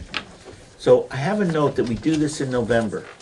January usually. Oh, so you want me to do it in January? You remind us, we'll do it in January. All right. Yeah, either December or January, but. School events were covered in the principal's report. Unless anybody has any questions or anything else. If not, I'm gonna turn the meeting over to Lori to give us our first look at the budget. So remember, folks, this is just a first look draft. We have no clue what this means to the tax rate. We could have a budget that increases 100%, doubles, and our tax rate could still go down. We could cut $500,000 out of our budget, and our tax rate can still go up and double. So remember, ever since Act 60 and 68, the tax rate has a little bit to do with the budget, but there's a whole bunch of other factors that play into that. So let's not get nervous about tax rates yet, and let's just get a broad overview of the budget from Lori. Okay. So you have. Do you have extras for these too? I think I gave everybody. I think everybody has one. So you all have a packet for the budget. It's 15 pages. It has a lot of different documents in it. I'm just going to go through it really quickly as an overview, and then we'll come back and start working our way through it. I didn't number the pages, so if you want to do that, I would start this as page 1. I forgot to number them before it went to print. Okay, so the first couple of pages are, if you remember, I handed out a while back and spoke about the budget development and execution document and the guiding principles used for budget development. So that's what these first two pages are, and they're in response to how was this budget built within these guidelines. So I'll let you can read this at your leisure. And then we get to the meat of the budget, and we are looking at the River Valley School District Summary Year-over-Year Budget Comparison. So this is in a similar format as to what you had last year. And you can see that the increase is $460,000, 8.61%. And so I'm going to break those down, and then we can actually see where that appears in the budget as we go through it. So the total salary increases, normally you would see increases here, not a slight decrease, right? Because a salary increase is alone, and then there were some staffing changes. But what this represents is a shift also. We had budgeted for the academic support teacher in salary, and now it's in changes in assessments and purchase services. So there's an offset there. Okay. The next is health benefit increases. We know that that there is a 12.9% rate increase. So that is figured in there. There also was some changes in plans that actually make up the majority of that, single going to a family. That is a $15,000 to $20,000 swing. So. Changes in assessments and purchase services. This is, a big portion of your budget, and this represents changes in the superintendent's budget. That hasn't been approved yet, so these are the estimated budget numbers here. Special education, ECSE, which is early childhood special education, so that's the pre-K portion of it. The agency fund, the purchase services that you purchase from the agency fund. And then the academic support teacher is also in that figure. Secondary tuition increases. These are just the yearly projections that we do as Matt and Tammy and Jen and Lori all contribute to a document that we have, and we'll go through that later. Building operations, we have a fairly large increase there. Just planning for the future, taking care of the buildings, going back to our guiding principles, a safe and secure place for the children, the students. And then we did put in a fund transfer to capital funds line item, which some of you may have had in the past and some may not. But this is for the larger capital projects, the classroom project, the roof project at Dover. So just a line item there of $50,000 to start moving money into a capital reserve for those larger projects.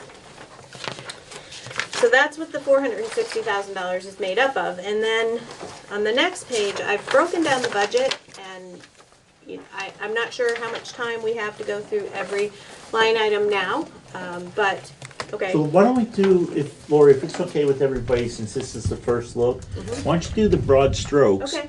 We'll give everybody a chance to take it home, and then the next meeting, we'll get into the ticky-weed kind of, the specifics. Good. Okay. But if there's like a one line item that doubled or something, and it's an easy explanation, that may help. Sure.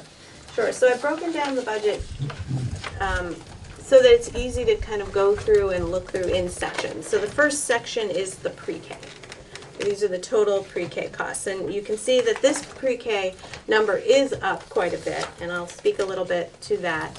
Is to get an accurate picture of the pre-K, we moved the pre-K teacher from Wardsboro. We split her salary and benefits, so we had a more accurate view of pre-K. Before, she was totally in the direct instruction for K through 6, or K through 6. So that's part of the increase there. Okay, and then the next page is your direct instruction. So this is elementary direct instruction. And, you know, not a huge swing here. A lot of things with healthcare. Also the AST that I was talking about, that is also in this line item on line 38. You know, just as a point, the 3.6% increase you show overall is less than the agreed upon increase in salary, so I mean, that's. Right. So then the next page is, now we're getting into the specials. So this is the art, the world language, music band, music education, PE, special education. That is the assessment that comes through from the SU. Again, that number is subject to change based on being approved at the WCSU board level. The co-curricular, and also the 21C, which is in line 81. So there's two different programs going on, and it was actually, we spent a lot of time in discussion about equity and how to maybe do these programs differently or expand them without actually expanding the cost of them. So these are actually in flux right now, and we're working on that plan. So. Then the next page continues with some of the other support systems, the guidance, the school nurse, instructional support. So this, in line 98, this is the admin-directed PD, professional development. Then we get down into school focus, and there, you're going to see a lot of... Can you go back? Yeah. I'm sorry. Instructional staff training, now, we put in 30 for STEAM, but I see it's down to 10. Is Nope, that? so that's what I'm just about to talk about. Okay, I'm sorry. That's okay. So we took a look at, we had $20,000 in for STEAM last year. And you can see that on line 105 in column E. So there's that $20,000. So what we did is, as a group, we discussed this, and you know, Tammy, we discussed on how could we break that up so that it's, I don't know, more relevant, I guess, to what they're spending the money on. So some of it is teachers going for professional development, some of it might be supplies, some of it might be equipment, i.e. maybe a 3D printer or a robot. We talked a lot about robots, like. So we just broke that $20,000. We didn't lose it. It's just broken up within those line items. Could it be a subcategory of that? In other words, so that we have a better understanding of exactly what we're spending on STEAM, rather than separate line items? So over in the notes, you can see basically what goes to STEAM and what goes to IB. Oh, I got you. Okay. Thank you. But I don't see the robot. Yeah, where's the robot? Well, you see the 3D printer, so it's a toss-up between the two. Does the board get to decide that one? Board decides everything. Oh, yeah, we do. The board wants a robot. The board wants a robot. No, Okay. thank you. Sorry for that diversion. Library media, and then the principal's office, and then the operations. Operations is where there's some backup documents to this line, 147. I didn't leave it. Oh, I have a ruler. Here it is. 147.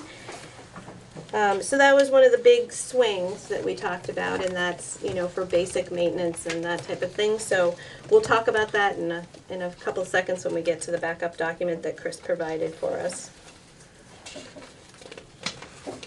Okay, moving on, we have upkeep, care and upkeep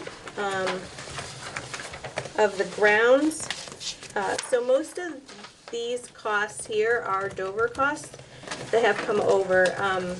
A lot of the care and upkeep of the grounds in Wardsboro is done through the service that they buy. Transportation, this is for primary students' transportation. Okay. and then the food operations. So this is the money on 182. I'll point out this is the transfer from the food fund that covers the deficit the food program typically runs. So overall, your elementary K through 6 is up 6.73% based on all of those different items. And the next page is secondary, and this is where, you know, most of this is tuition, students. We do have the special ed SU assessment broken down by primary and secondary, so you'll see that again here. The vocational center costs, and these are all placeholders at this point because we don't have the 6-semester average that the state sends us and tells us basically what it's going to cost for the career center. So those haven't come in yet. So that's the total secondary. Then the next page is location-wide. So these are the Board of Ed here, and this is also where the SU assessment, the supervisory union assessment, lives also on line 205. And treasurer, clerk, audit, legal services, the admin tech. Here we're working on, and you know, maybe Matt and Tammy want to speak to this about just the overall purchase services that River Valley's purchases from Wyndham Central's agency fund, and how can we do things differently, and you know, we've started into those conversations. So this is the agency fund. The agency fund is all throughout the whole budget. Okay. Yeah, this is only the admin tech. So this is basically what River Valley's is paying for some technical services for both schools, and also overall about 20% of the director of technology. And that's line 205? 216. 216, yeah. And then on 220, that's that fund transfer that I put in there for $50,000. And the 224 is the total budget. That is that 460, 408. So the next page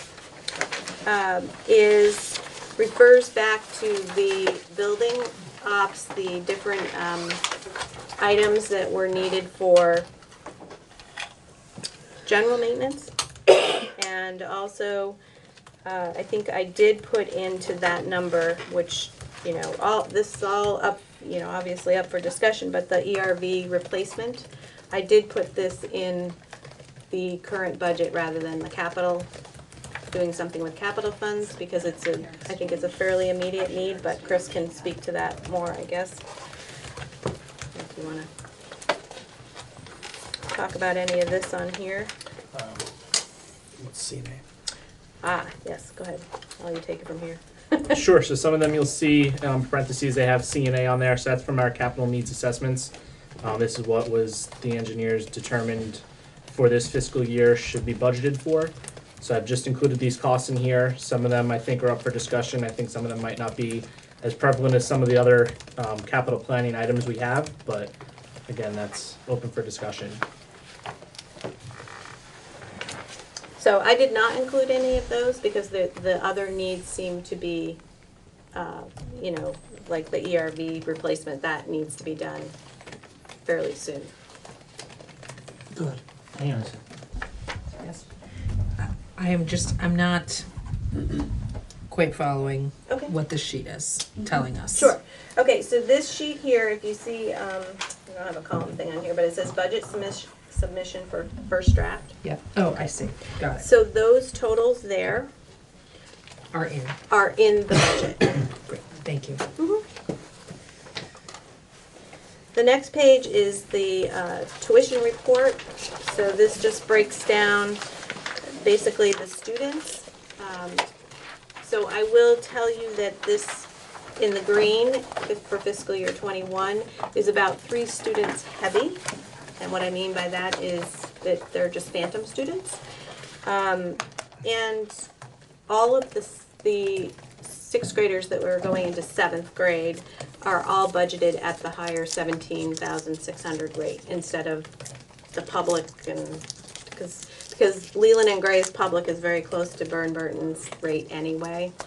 So the only savings would be if they went to Brattleboro or Twin Valley.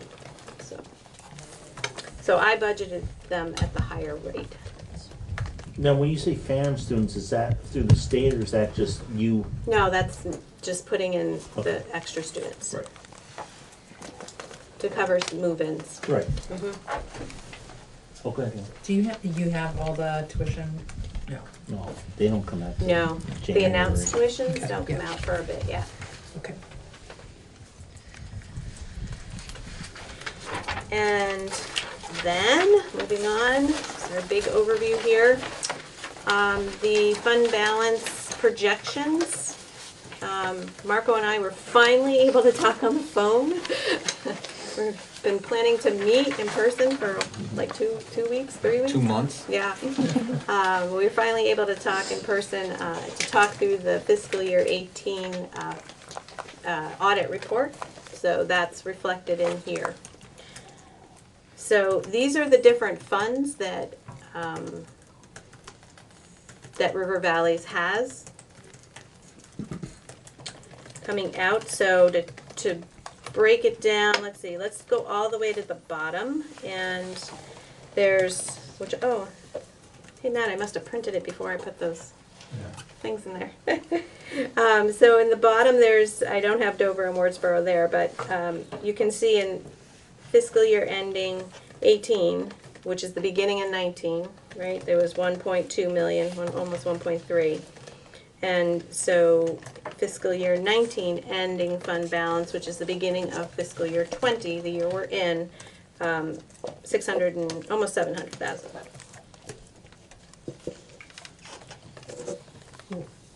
No. You have that again. Okay. So in fiscal year 18, and these are audited balances, so those were from the audit report. There was between the two entities, $1.3 million. Okay, then how you figure fund balances is you take the starting fund balance, which is that 1.2, and you add revenues, subtract expenses, and that's your ending fund balance, which is the 700,000. 698. 698. Okay. But that's Around not it. audited, so that could. That be number different. is not audited, and And we won't they know are, for well, 3 they're, years. they've, Maybe no, no, no. 4. No, they started They've already. started. Yeah, well, he started last. No, he started last year's like a month, you know. Okay. He did, so, yeah. So what in Dover, we've been using Sullivan And Powers. and it was unreal because Marco just barely within the last got the FY 18, which has been closed for over a year Yeah. and a half, and it's just been a killer. So there's one thing that's going to be nice is that we'll all be using the same auditor, and there'll be one number, and hopefully it'll get done quicker. Yeah, after 19, which is being audited Done now. Right, then it goes to RHR Smith, who, So they're if cheaper too. all things being equal, you're projecting around $750,000. Right, so I want to caution though, because 200,000 of Right. it is already committed for fiscal year 20 That we're in. that you bought down the tax rate with. Right, but we don't know if we're gonna use it or not, because again, it could be a positive or a negative. So we actually aren't in as bad shape as other districts that have negative numbers. I mean, we should have around $500,000 to play with. Right. Okay. Has everybody got that? There it is. What are these? All of it or just bits and pieces? Just Because what are I've the got bits and expenses? pieces of Right, it. what are the expenses for fiscal year 19? What's your budget? 3 The million. 5.5 million, you mean? Yeah, That's all your operating budget. that's your operating budget. Yeah. Gotcha.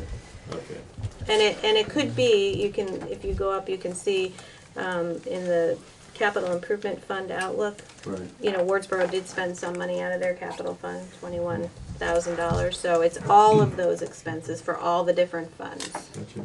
And the same thing with the revenues. Now, out of this, $500,000 that we're looking at though, is some of that, does this include committed things or things that Yes. cannot be used for anything but their specific purpose? Right, so that's a question, right, that I still haven't Yes. really found the answer to from a legal standpoint. So when fiscal year 19 ended, right, these are the balances in the different funds. And yes, the capital fund is a committed fund. The special revenue is a committed fund. The student activity, that hasn't, those are gonna come in later. The trust fund, the Clyde Jones Memorial is a committed fund, right? You can't, it's restricted, actually, not committed. So those are funds that you can't touch, but when it all comes into a new entity, that's the legal question that I haven't been able to actually get a solid answer. I've had two different answers by two different lawyers. But isn't some of that also though, that can be the board's decision too, because even if they say it doesn't matter, but we want to keep the Clyde Jones Fund for what it was originally intended for, the board can decide that. Well, a trust fund is different and applies, there are different rules that apply to a trust fund, and I would say that one's locked up. Okay. Okay, potentially the capital improvements fund could potentially move around. Right. You could reallocate that Right, the to board special can- revenue or to the general fund or whatever. And the special revenue fund is typically, usually those are pretty restricted too. That's, I think, was an enrichment. I'm trying to think what, I don't have that, I have that in my bag, but the document. That's fine, we can, because one of the things that we had in my notes is that we were gonna discuss which funds this year we want to create. Mhm. Like a building fund, do we want an equipment replacement fund? A building equipment fund, like to replace computers or, so I think that's something that we're gonna look from you to help make recommendations and to allocate the resources so that we're not starting from scratch. Okay. Yeah, and again, these are unaudited, so we're gonna stay on the auditors too, and we'll get it, right? Sooner than later here. Then the last page is just a CLA and tax rate comparison, and I thought this was important because Wardsboro was reappraised last year. You all remember that?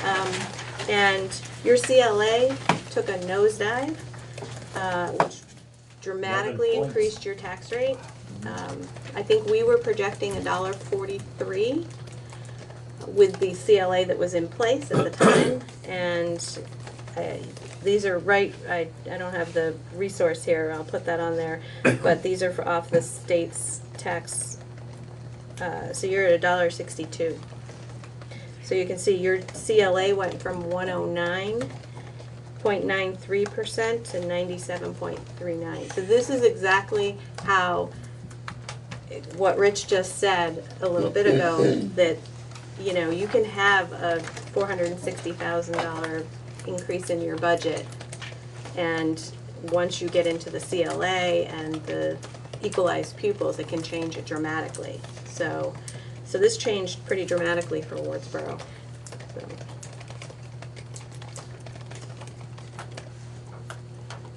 Good, Mark. It means the houses are selling good in Wardsboro. That's what it is. For The property listers- values. The listers weren't keeping up with the transfers. Took out the pins. Yeah. So. Mark has a question. There was a dramatic drop in the equalized pupils for 18, 19, I believe. Are you anticipating anything like that for 19, 20? I'm not projecting, to be honest. It's we had a lot of problems with the SLDS system last year, and it caused it to go way out into the future. I think we didn't get our equalized pupils till what, January, late January. So I expect it's going to go much better this year, and we'll have better numbers in December. So, I mean, it's really due by law by December 15th. And, I can throw together projections, but all that has to happen is one little calculation's off and you're down 3 students, which means your tax rate's up, so I'd rather wait for the solid number to come out, to be honest. And just historically, Dover used to put off our vote on the budget till after legislature got out of legislature, out of session, so that we could play with real numbers.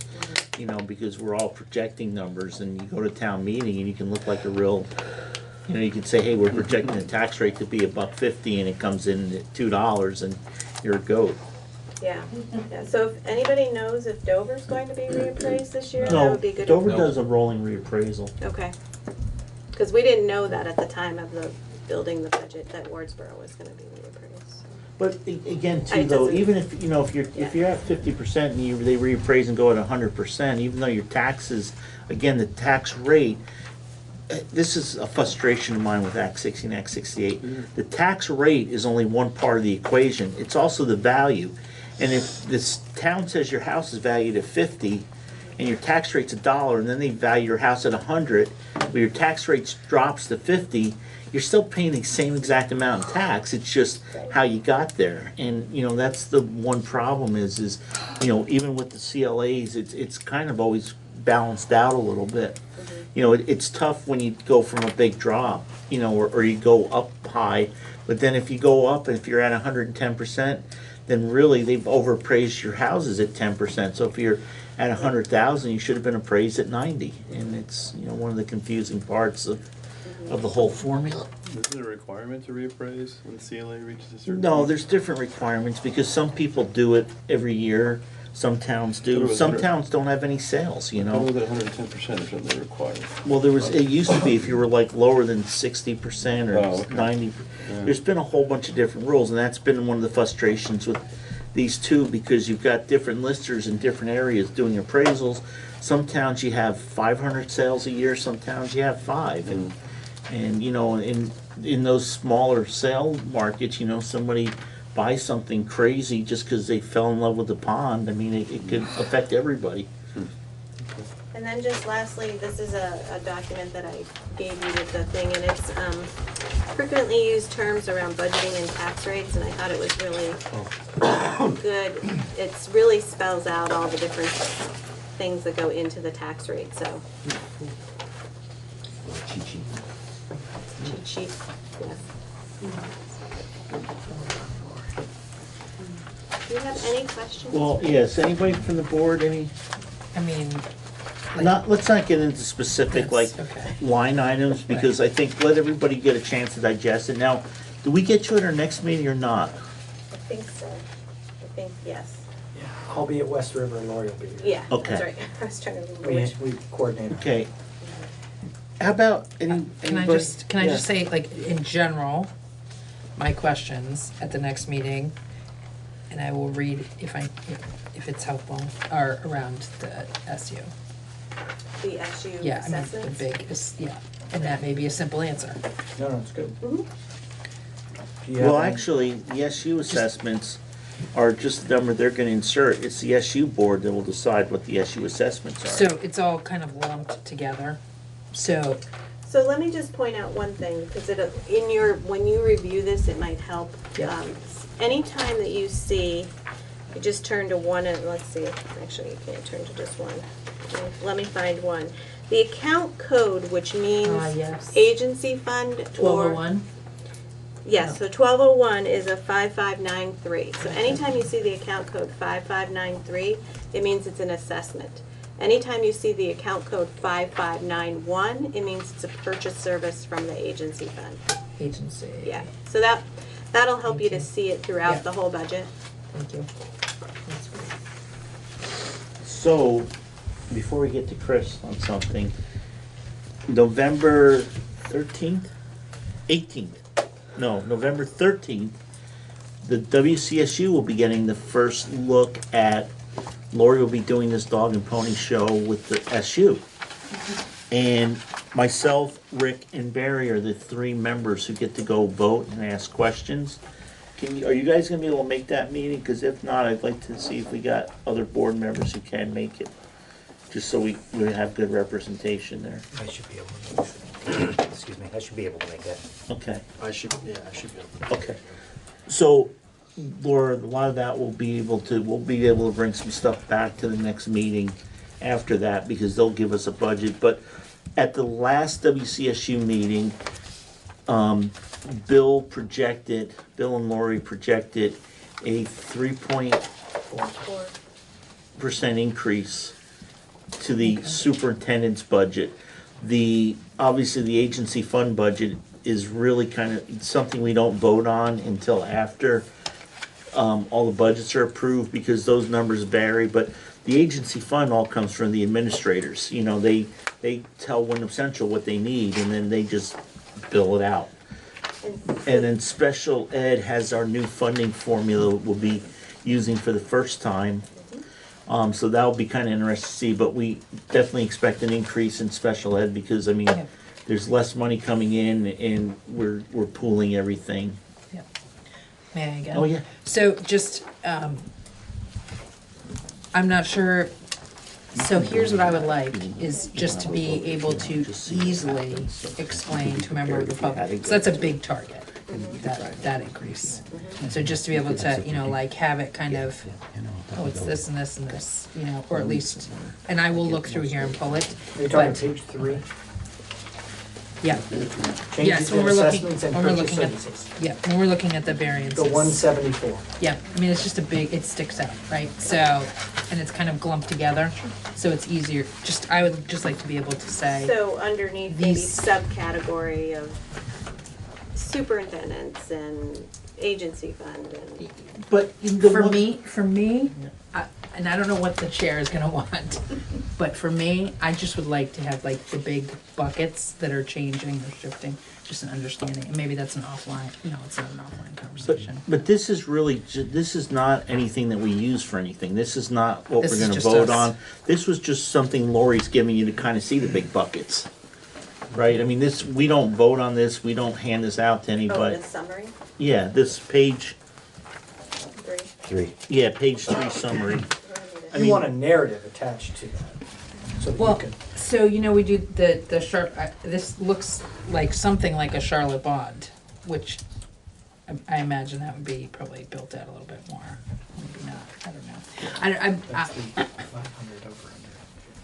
That's my over-under. Okay, yeah, Charlotte I'm like, Bond okay, capital. that's some. So like, for technical. example, could I take a stab at this and just see if this is your thinking? Yes. So under changes in assessments and purchase services. Yes. Okay. The 174. Yeah. Okay. So 77 is a cost shift from salary, line 1, to there. Yeah, Okay? So that gets you down to 97,000. yeah, And then you have 97,000, 77 of that 97 is special ed. yeah, That gets you down to 20. yeah, Out of that 20 is a projected $15,000 increase in all purchases for the agency fund, yeah, and 5,000 for the superintendent's budget. yeah. So I would like us as a board to have that, and I'm gonna use a term that I use all the time in the legislature. I would like us to be able to have that description for dummies. Well, we're gonna have it, because that Do you know was what I- when they present the Wyndham Central budget, that's how we get it presented. We Yeah. vote 4 separate budgets for Wyndham Central. Okay. And we will vote a superintendent's budget, which will show a $5,000 increase. We will vote a special education budget, which will show a $77,000 increase. We will vote a AST budget, which will show a $77,000 see. increase. And we will review an agency fund budget, which will show a $15,000 increase, but we don't vote on that until sometime in March or April. And all of those numbers will be bigger, because you're just talking about this one school district. Right. So you're talking about You're your not gonna see the 16.7% $77,000, you're gonna of see the total. $770,000. Right. So the superintendent's budget's going up more And than that's- it gets buried. $5,000. It's going up 31.1. 31.1, but Yeah. of You that guys paid 31.1. 16.8. Exactly. Yeah, Right. So we'll see it in 4 budgets. She just she lumped them all into one. So we'll have that broken down at the Wyndham Central meeting. yeah. But a little narrative to help explain. So if this were to survive, as it is right now, we were to go to town meeting, because we all felt like this is imperative, what we have here, it's a large increase, which I'm happy to go and, you know, like, say we have to have this. But it's large enough where we're really gonna have to have 4 Explanation. dummies. More like, what are we Okay? gonna get for Ed this? dummy, yeah. Well, What extra are you bringing us? but don't forget too, again, folks, we may say, hey, guys, look, it looks like a huge increase, but guess what? With all the income coming in and all the tuition students, because we have these robust programs, we, you know, we're only asking for an extra $10,000 to fund this whole thing. So, again, don't get hung up on these numbers yet. We have a good sense of what's happening. You know, folks that don't, you know, sometimes they don't take a lot of time to understand what's happening. That's why I'm No, saying. but we need you guys to talk through this stuff Right. so we can provide you with the detail you want. Okay, stupid question. What does AST stand for? Academic support teacher. Which So, is okay. a special. Look on No, page it's not one, special. the third bullet down, under your guiding principles for budget development, in blue, and then follow it in black.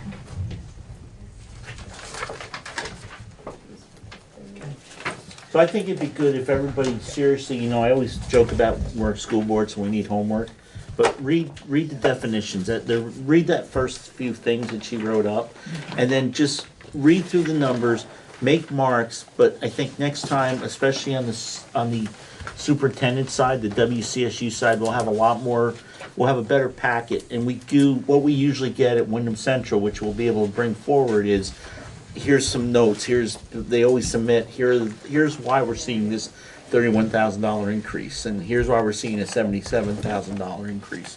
So we'll have all that for the We next have a meeting. $706 offset? Yeah. Okay. We like offsets. Sorry, You want Lori. me to read- I couldn't help it.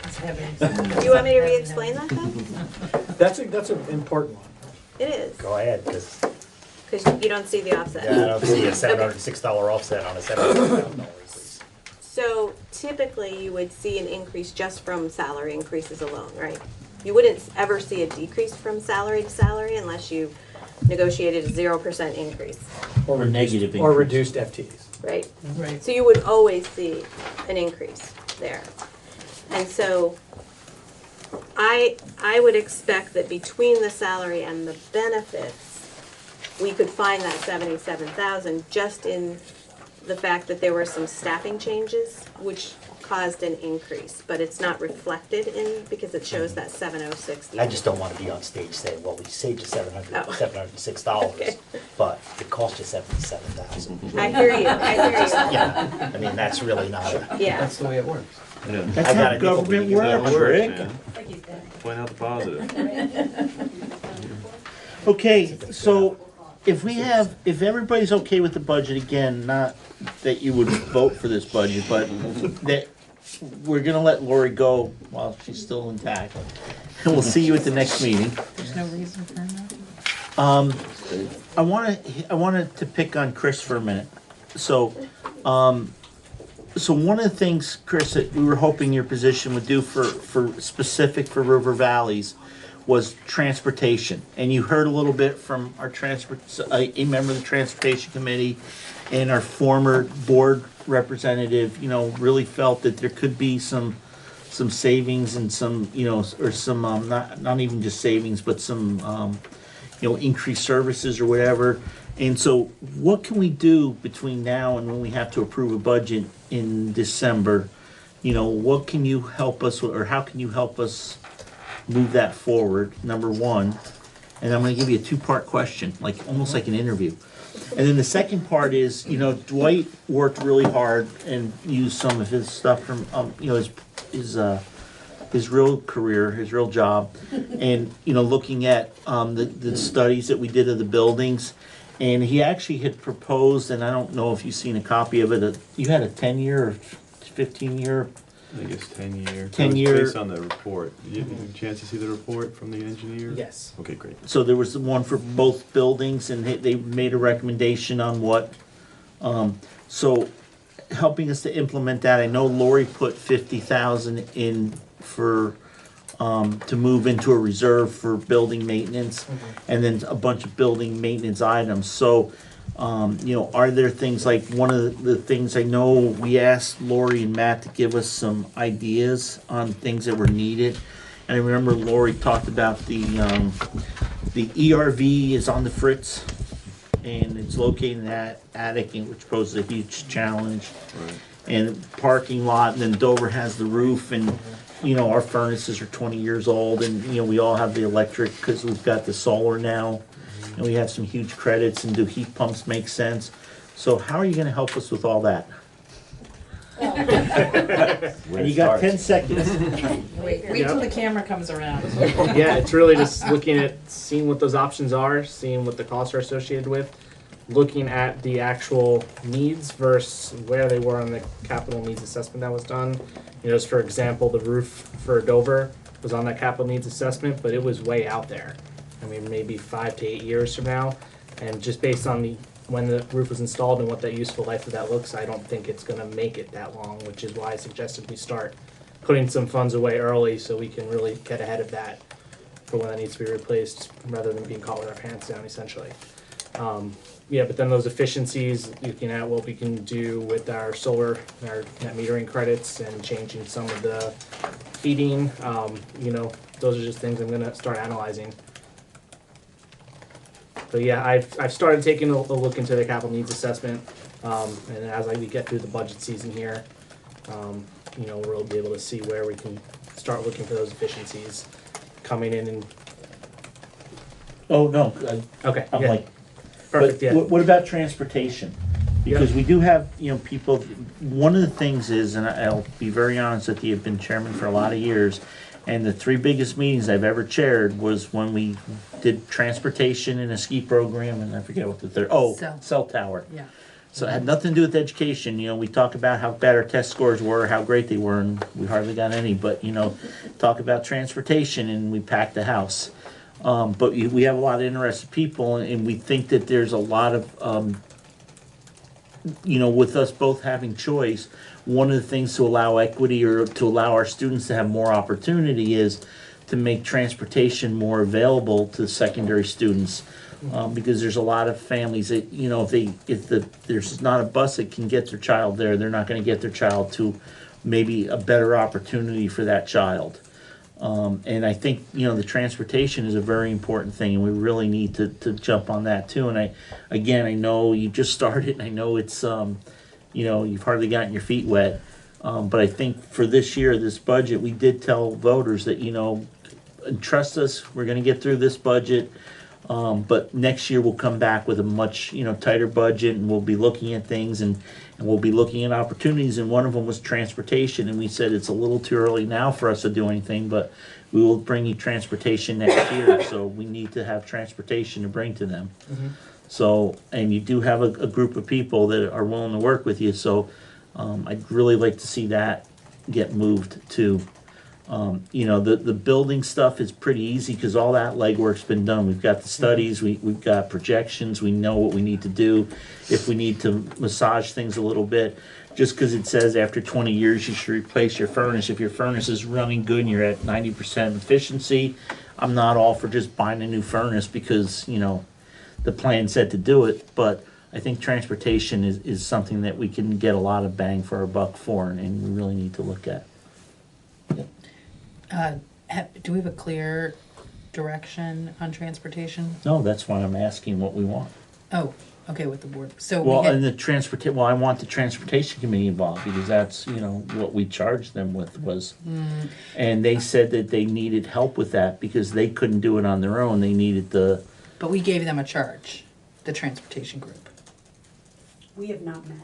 last But- year we Yeah, gave yeah, a charge. That's right. Right. The board gave them a charge, and then right. So that's, my question is, do we have a charge for Chris Charge! here? Right. Yeah. So, and I am not actually, I don't know that we should delegate the charge out. I mean, I think we should set some high level goal. Okay, so what does the rest of the board think? Different goal than you set last time, which was. I mean, could be the same. I suggest we set it the same as you said last time and let the committee work with Chris on seeing if we can get to that. If I remember correctly, it was 10% more and 20% less. I don't remember exact numbers. I have to go back and look. Yeah, but it was, right, looking at a cost. So my thought is I don't want to just tell them numbers because I want them to come and tell us the numbers. What I want the transportation committee and Chris to do is Is there more bang for our buck that we can get? Is there a better way to utilize stuff? You know, if we were to spend another $100 or another $10,000, could we just have transportation to every school that our kids want to go to, or should we cut back? Yeah. I mean, I want them to come to us and tell us what we could do with our transportation. So I would hate to send people out and then, you know, like not have any kind of box around this, and then have, you know, we have a lot of kids going to a lot of private schools. So I would not want to send that out as like an open question as to whether or not that's what we meant, What's that? that we were going to bus to the private schools. No, I'm not saying we're Or the busing the independent- private schools. but I I'm just think- saying we have the opportunity, Right. and I think we need to look at it. Right. So- Well, so I think we need to put a box out there rather than getting people excited. We'll make a box then. But anyways, Didn't Carrie Katie come back to us last time? And She said maybe it was I'm too much. mistaken, and Too well, much. she said Yeah.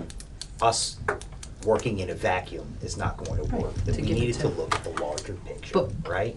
That we needed to look at how we could help within the context of the larger supervisory Yeah. union, and perhaps even Southern Vermont, to make our But what do we want? transportation more efficient and to offer more opportunities. With also just I getting think- data.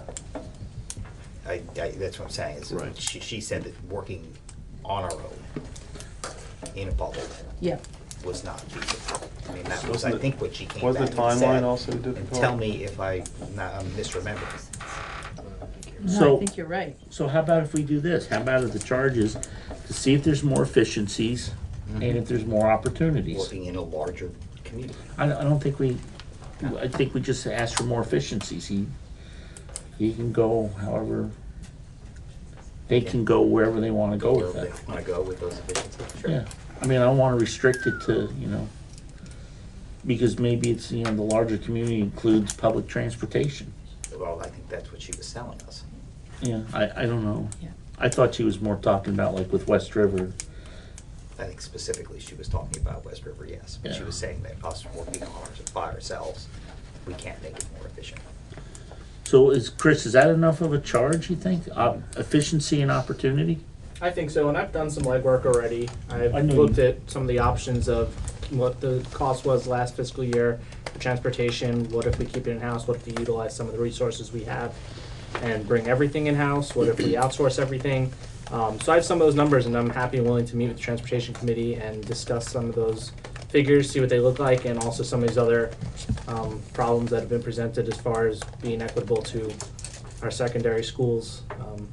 You know, I need that input from our parents and the board, and know So- what problems we're looking to solve.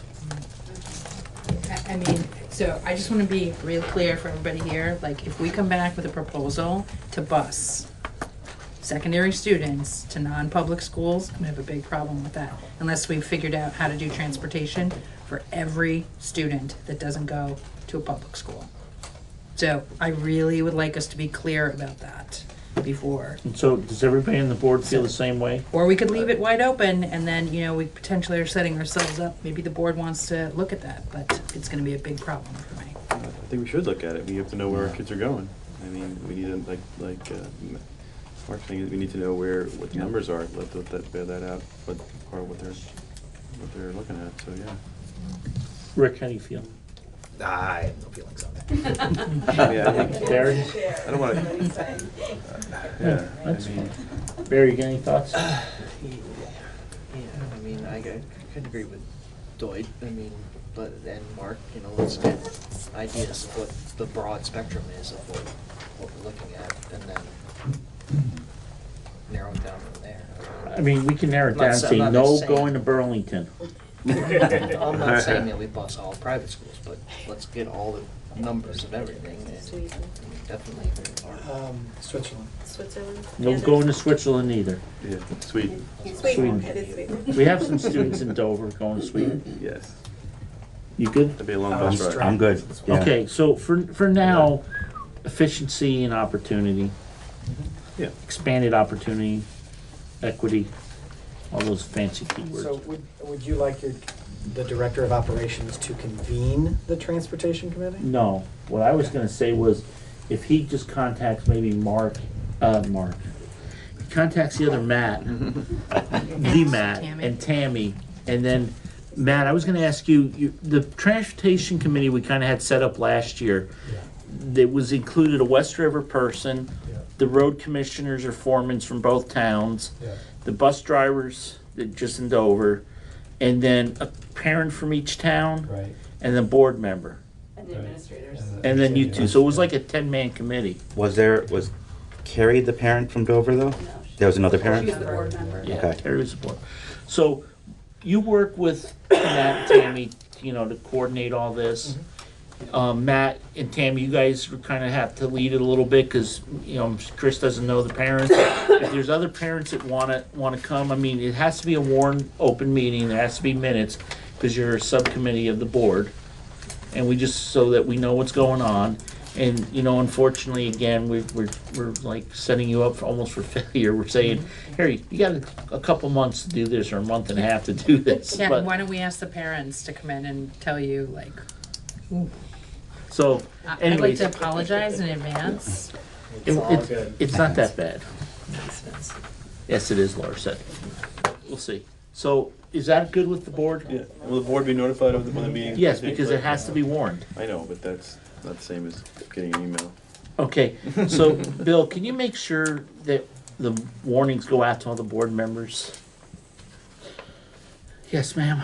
I was just curious, so was the first transportation committee different than what this one is in that those were never warned, it was They just should've us been. meeting Oh, no. together? No, they should have been. And that's usually why we have a board member on it, to make sure. Okay, and so maybe I was unaware, we never had anybody else show up, it was the 10 or so Well, that you may not. I mean, we very rarely have anybody show up to our school board meetings. Sure, So- okay. I was a little scared when I pulled in tonight. And when a lot of people show up, we wonder what we did wrong. What did we do wrong? But no, they should, What's that? You're on the transportation committee. Yes, I am. Bill, they're supposed to be warned if they're a subcommittee of the board. Yep. And there are supposed to be I minutes. don't think I get notice. You didn't take Post them, yeah. Well, you took notes because you guys told us, I mean, we had a report out, so. But yeah, there should be some, I mean, they don't have to be like word for word what went on, but just a general understanding. So that there's a record of what was discussed. Sam, did you have your hand up? I did not. Oh, I'm sorry. I can't see that far that well. That's who that is. I couldn't see her either. Oh. Yeah. So is everybody okay with transportation? Chris, and Chris, the present I have for you is, this was On top of given that? to me Wow. by a former board chair of Dover. You don't look, this is for Chris. This is a plot of the Dover School land and all the lots we bought back in the 80s. And all the lots the town was supposed to buy, but got kiboshed by a school board member who presented this to me. He's now passed on, so I thought I would pass this on to you. So, Are there other copies of it? I guess. It looks somewhat precious. I've held on to it for a long time. Leave it on So parchment. this is a present for you in case you ever want to see all the land that Dover owns. Frame it and put it right over your Now desk. River Valley. Frame this. Yes. Thank you. probably Thank you, buddy. Less contentious. Okay, last thing that I missed earlier, thank you, Marco. Okay, so, Mark was also an auditor for the district, and I don't believe you can be an auditor and also on the board because you're kind of auditing yourself, which kind of sounds not good. Right, I forgot about that. Yeah, so Mark has written to myself as the board chair, in order to avoid any conflicts due to my appointment to the RVUSD board, I hereby resign the position of district auditor effective immediately. Thank you, Mark. So, Bill, we need to get a new auditor, and those are just that large. I mean, it doesn't matter what town you're from. So can we just, I wouldn't put like an ad in the paper, but. Is that up to us? Yeah. Oh, because he's a school auditor. School auditor, not town auditor. So we should, if there's anybody who has any interest, maybe you can maybe Matt and Tammy can just let people know and, you know, maybe there's somebody sitting in the back that would be interested. All right. I don't know, there's only one that really can do it. Yeah, that's right. He's like one that, one I person don't in even know what public. it entails, but I'm sure. Oh, you have to have 10 fingers or 10 Yes, fingers and 10 toes. fingers. You said you're sure you can, right? So anyways, are you good with that, Bill? Yep. So the next meeting is the Wyndham Central, you guys will go there. And then we've got, yes? The last bullet under new business. Oh, did I miss something? I'm sorry. Correspondence? No, clerk. Executive session? New clerk. For the board? Oh, I have the wrong, What are you looking I at? don't have it on my agenda, I'm sorry. I don't have it either. So Carrie was the clerk of the board, so we need a new clerk. So if somebody would make a motion to appoint somebody as clerk, you can't be Rick or I. Cannot be Rick. What's the It's clerk? gotta be somebody that's accessible, right? No, Yeah, it's just you have get to served. receive official correspondence. When we get sued, they serve you. You take minutes if the minute taker's not here. Harry, your house is hard. Is anybody willing to do Okay, it? he just said he'll do it. I'll do that. Dwight? Yeah. Okay, I move. somebody needs to make a motion. I move it. Laura moves, Barry seconds it, so he doesn't get it. And that's why Laura made the motion. Have to wear a hat with a little brim on it? Is that- Yeah. All those in favor say aye. Aye. Anybody opposed besides Dwight? Okay, Thank you, Dwight. Thank you. Appreciate so your service. November 18th, 6:30 at Dover School. Rick will send you the budget, an agenda. It'll be a again, budget and heavy we'll- meeting. I think a lot of budget. Next one, we'll send you out an agenda to approve again. It's a like, lot of years of. beforehand, but I don't think we need to different meet looking to discuss it again until we get the more, the meeting stuff. We want to leave the meetings at 6:30? Huh. You had talked about that Yeah, prior. yeah, do we wanna still meet at 6:30? Folks, does that still work for I everybody? like It's 6:30 fine, personally. yeah. But I had to turn around and get gas, sorry. Did you get it from my gas station? No, I had to go quite a ways. Are you old? I Yes. signed up Yeah. for this gas station Yeah, today. get your card, you get 10 cents a gallon off. Signed up today. Okay, so we're gonna leave it at 6:30, you're okay with Fine with 6:30? me, I Okay, have a question. Yep. Just to get on the harp.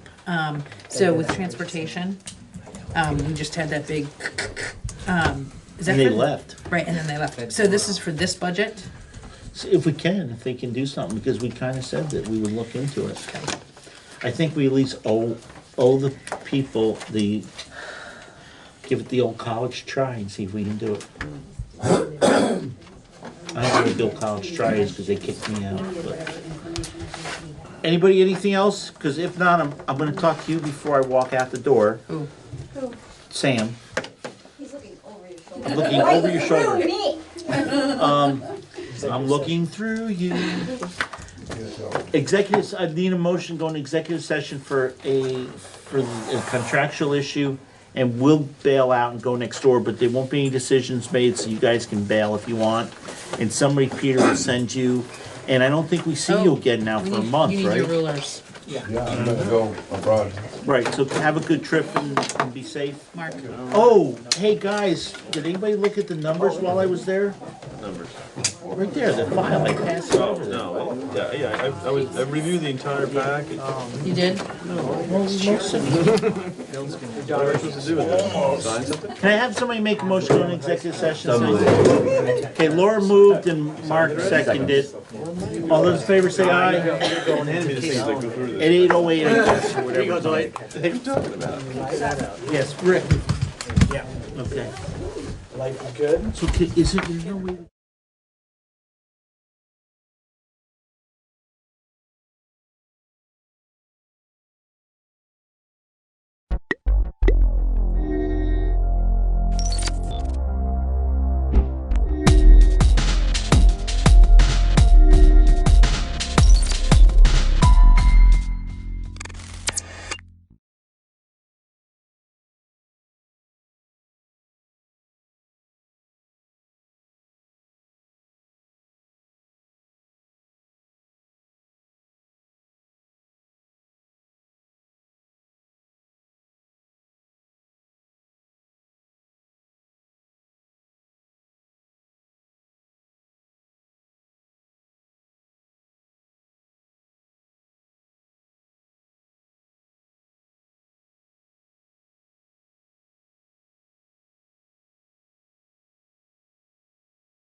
Please rise for the Pledge of Allegiance. Pledge allegiance to the flag of the United States of America and to the republic for which it stands, one nation, under God, indivisible, with liberty and justice for all. All right, additions to the agenda tonight. I really hope not, because I'm already running on a legal pad here. Good. Seeing none, I have no remarks. Open public comments on agenda items only, please. Seeing none. Department and committee reports, we don't have any. Approval of meeting minutes, regular and budget, October 15th.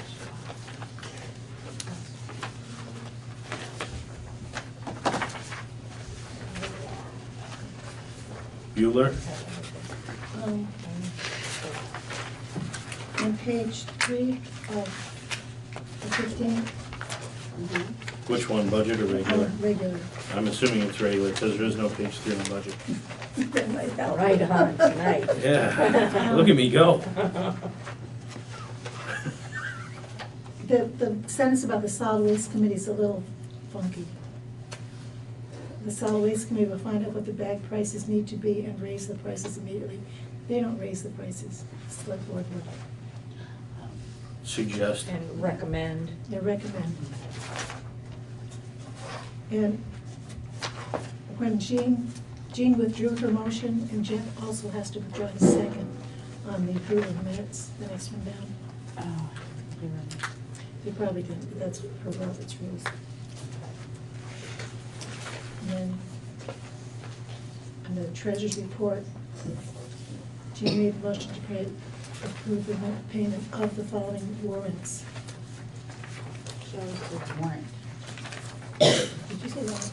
It's her fault. See, because it says right there, warrant. I read the paper. I used to put warrants, but I Yeah. thought maybe I was doing it wrong, but she put warrant, so there's no One warrant. warrant that includes all that, right? It's one warrant. It's one I don't warrant? think it matters one way or the other for a minute. I'll put that on my notes too. That's important. So I move that we accept the minutes as corrected. Second. Just the regular meeting minutes? Okay. Moved and seconded to accept the regular meeting minutes as corrected. All those in favor, please signify by saying aye. Aye. Aye. Those opposed? Okay.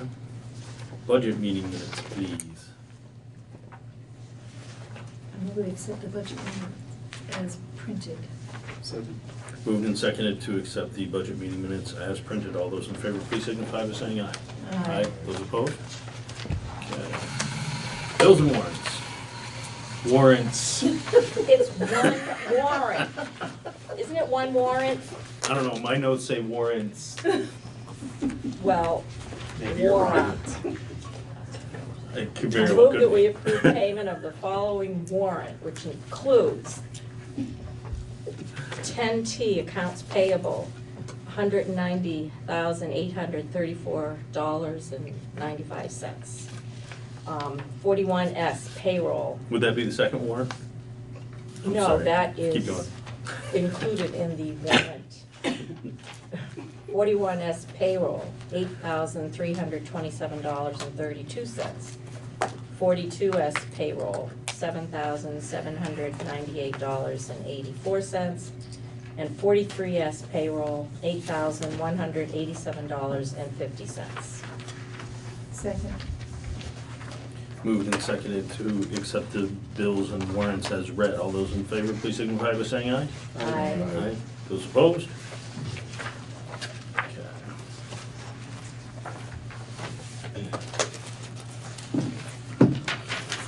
Approval of scanning of Mylar maps in Restoration Fund. Mr. Tim. Thank you, Mr. Chairman, members of the board.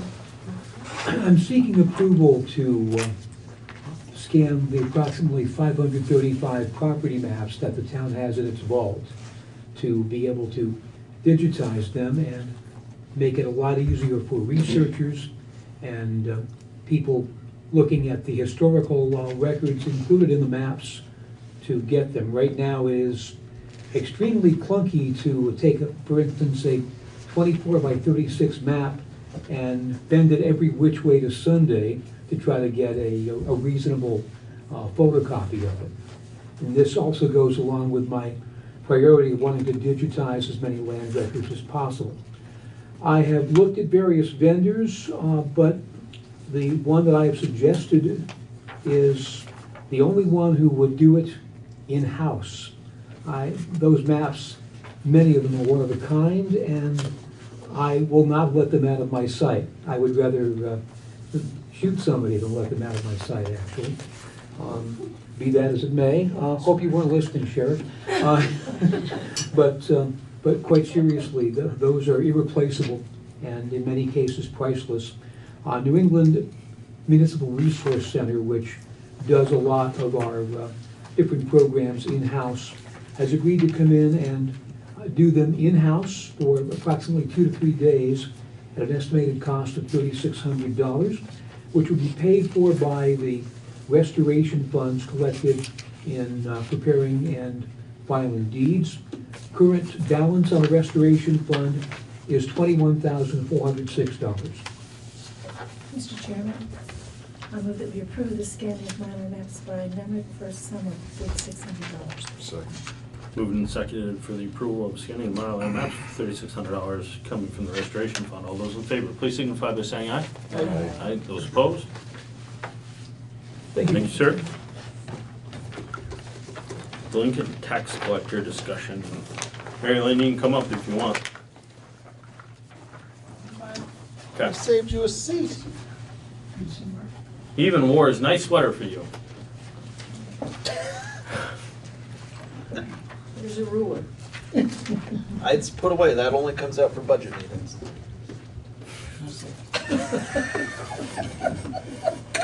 Borrow mine. He's in between. So this is something that Larry Slyson has brought up to us on a few different occasions, as far as their ability to provide some of the services that is currently done by our delinquent tax collector. So we have a variety of things to discuss within this realm. If you read your packet, you can see what other towns do in the delinquent tax collector realm. Some of them don't have one because their treasurer does it, their clerk does it, and their lawyer does it, and whoever. The other, I think, more important discussion about it is the FICA that is paid out through the town for the current delinquent tax collector. So 2 different discussions. Do we maintain the delinquent tax collector or find a different way to do it, meaning essentially utilizing someone that's already here in the office to do that work as other towns do?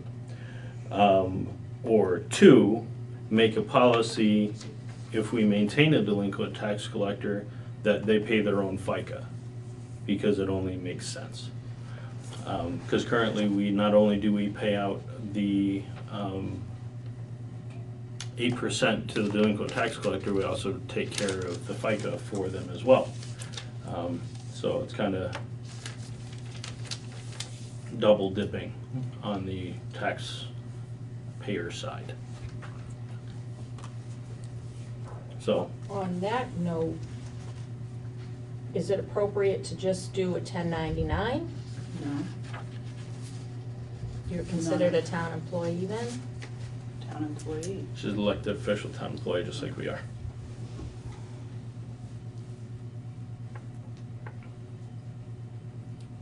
So the simple thing as far as the FICA goes is it just comes out just like FICA comes out of our checks as select board members, and it comes out of town employees. So FICA is coming out of yours now? Right. Yeah. Comes out of my pay. So. And then employers, employee pays a portion of FICA, employers. I know, they pay a another portion, So- right? It's the employer paid portion that you don't wanna do. We are currently paying it all for the delinquent tax collector, She correct? pays her portion. You can't and we do pay that. our portion. Okay.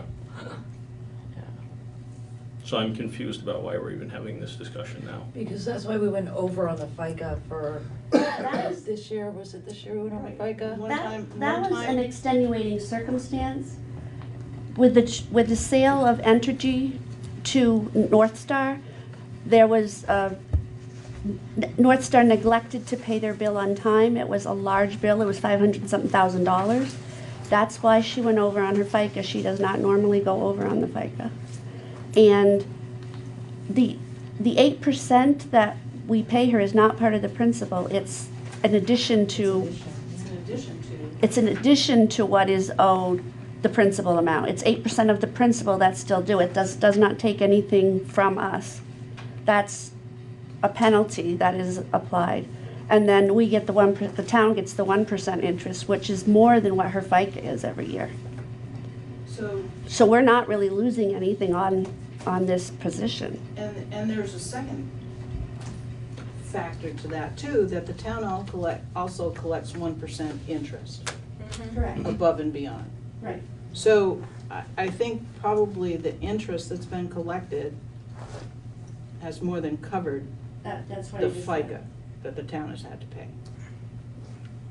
I mean, I've collected, if you want to go back, I don't know how far you want to go back to 14, 15, just, I've collected over $54,000 in interest, almost 55. The town's 1% of what you've collected. Right. Has been about 54,000. Yeah. And so I don't think the town has paid that much FICA for me. No. Not hardly on those amounts. And that's additional, I mean, that's bonus money for the town. I'm confused. How did we even get here? What brought Yeah, I this know. up? I Because wondered why Larry this was keeps here. offering the same thing, so he's offering the He's offering the service. same service. So If you look at rather that than say, email. no, you don't wanna do it, I bring it to you. I think we just thank him for his offer and stay the way we are. Yeah. Okay.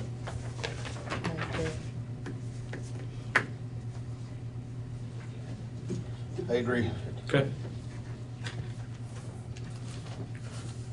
And we'll thank you for your service too. Yes, I Just keep working. feel like there's plenty involved in that, but nobody else should take on that job. No, I mean, because I know all your process you have to go through seems to be involved. There's like, I don't know, there's like 24,000 that's outstanding now. Okay. 3 of those are, can't do anything about because they're probate.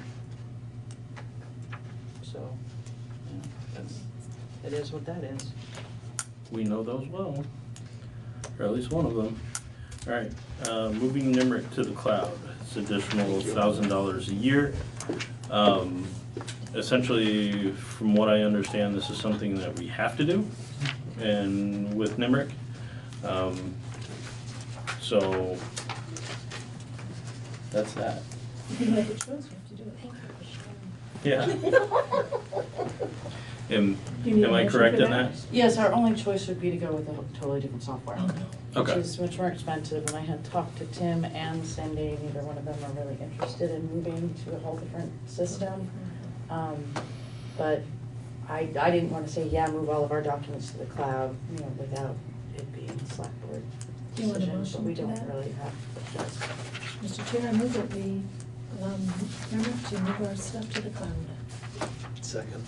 Moved and seconded to spend the additional $1,000 a year to move NIMRIC to the cloud. All those in favor, please signify by saying aye. Aye. Those opposed?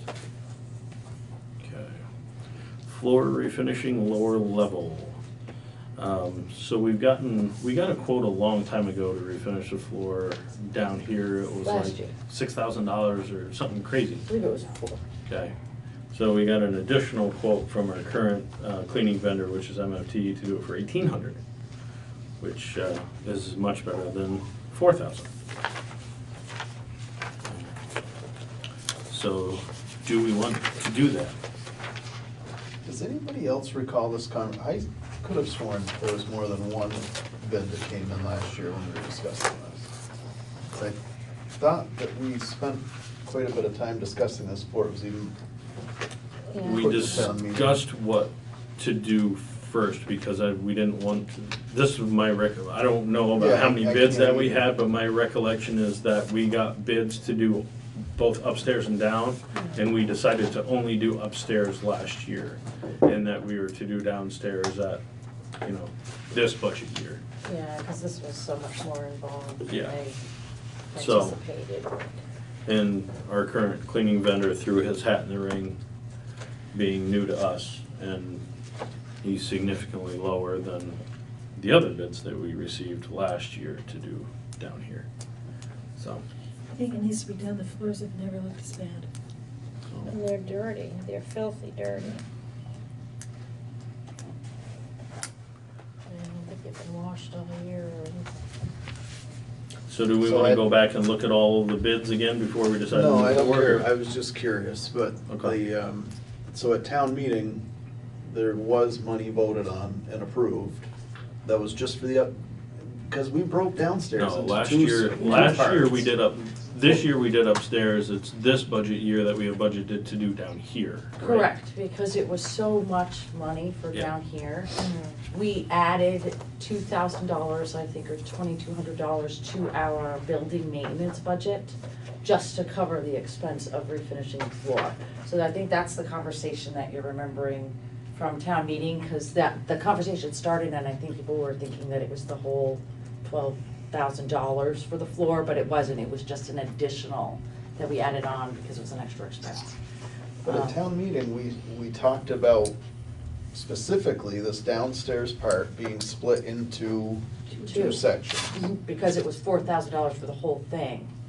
Okay. So that's why we decided to break it up into two separate $2,000 payments to do half and half, because it was such a big hunk. But now we have a bid to do everything for less than half of the original bid. So we have enough budgeted to do the whole thing now, instead of doing half now and half later. I move that we have them do it. Second. Moved and seconded to have the floor refinished by MFT for a quote of $1,800. All those in favor, please signify by saying aye. Aye. Those opposed? Okay. Recycling solid waste RFQ approval.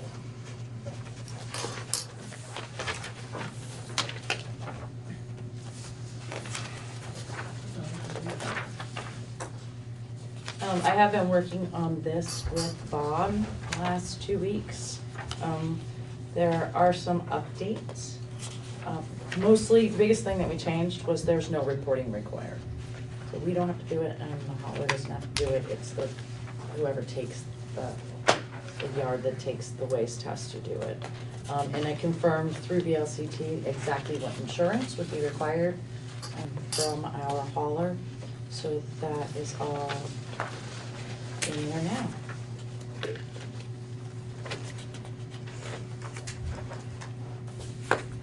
So if we are happy with the way this looks, we will put our trash and recycling out to bid per previous discussions.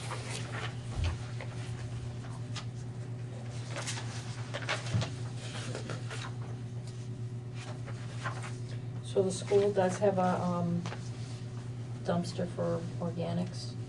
Yes, I confirmed those dumpsters too. Yep. I'm Oh, okay. actually waiting to make sure, because I walked over there and looked at them, but I'm not sure what their recycling is like. So they're gonna get back to me on the exact description to put in there. Yeah, there's an organic and then there's a trash. I don't think there's a recycle dumpster. There's gotta be. There's gotta be, doesn't there? Well, that's why I was waiting. They have to hear back, two- because I don't know how they get. They get have rid of two it, so. rolling big blue ones that are behind the kitchen. But there's not a, sizable, yard dumpster or anything. It's just a couple rolling bins that you buy at Home Depot. And do they put those, well, I don't know, they'll get back to us. I think How those they are dispose of literally those. just for the kitchen. I don't think they're even for the school. I Oh. think those two small recycle bins are for the kitchen only. I am not aware of how the school takes care of recycling in classrooms or anything. I don't know. I'm sure they do something.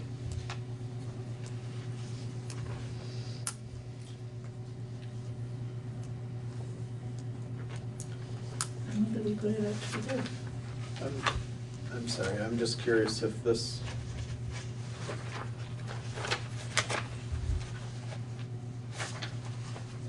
How would that affect things if they gave it, like Triple T right now is doing both services, but if we were to do away with the pay-as-you-throw, is there any language in here that's going to? There is, at the very end, it says that we reserve the right to split between services, I think. Yeah. Contract award among 2 or more vendors we could do too.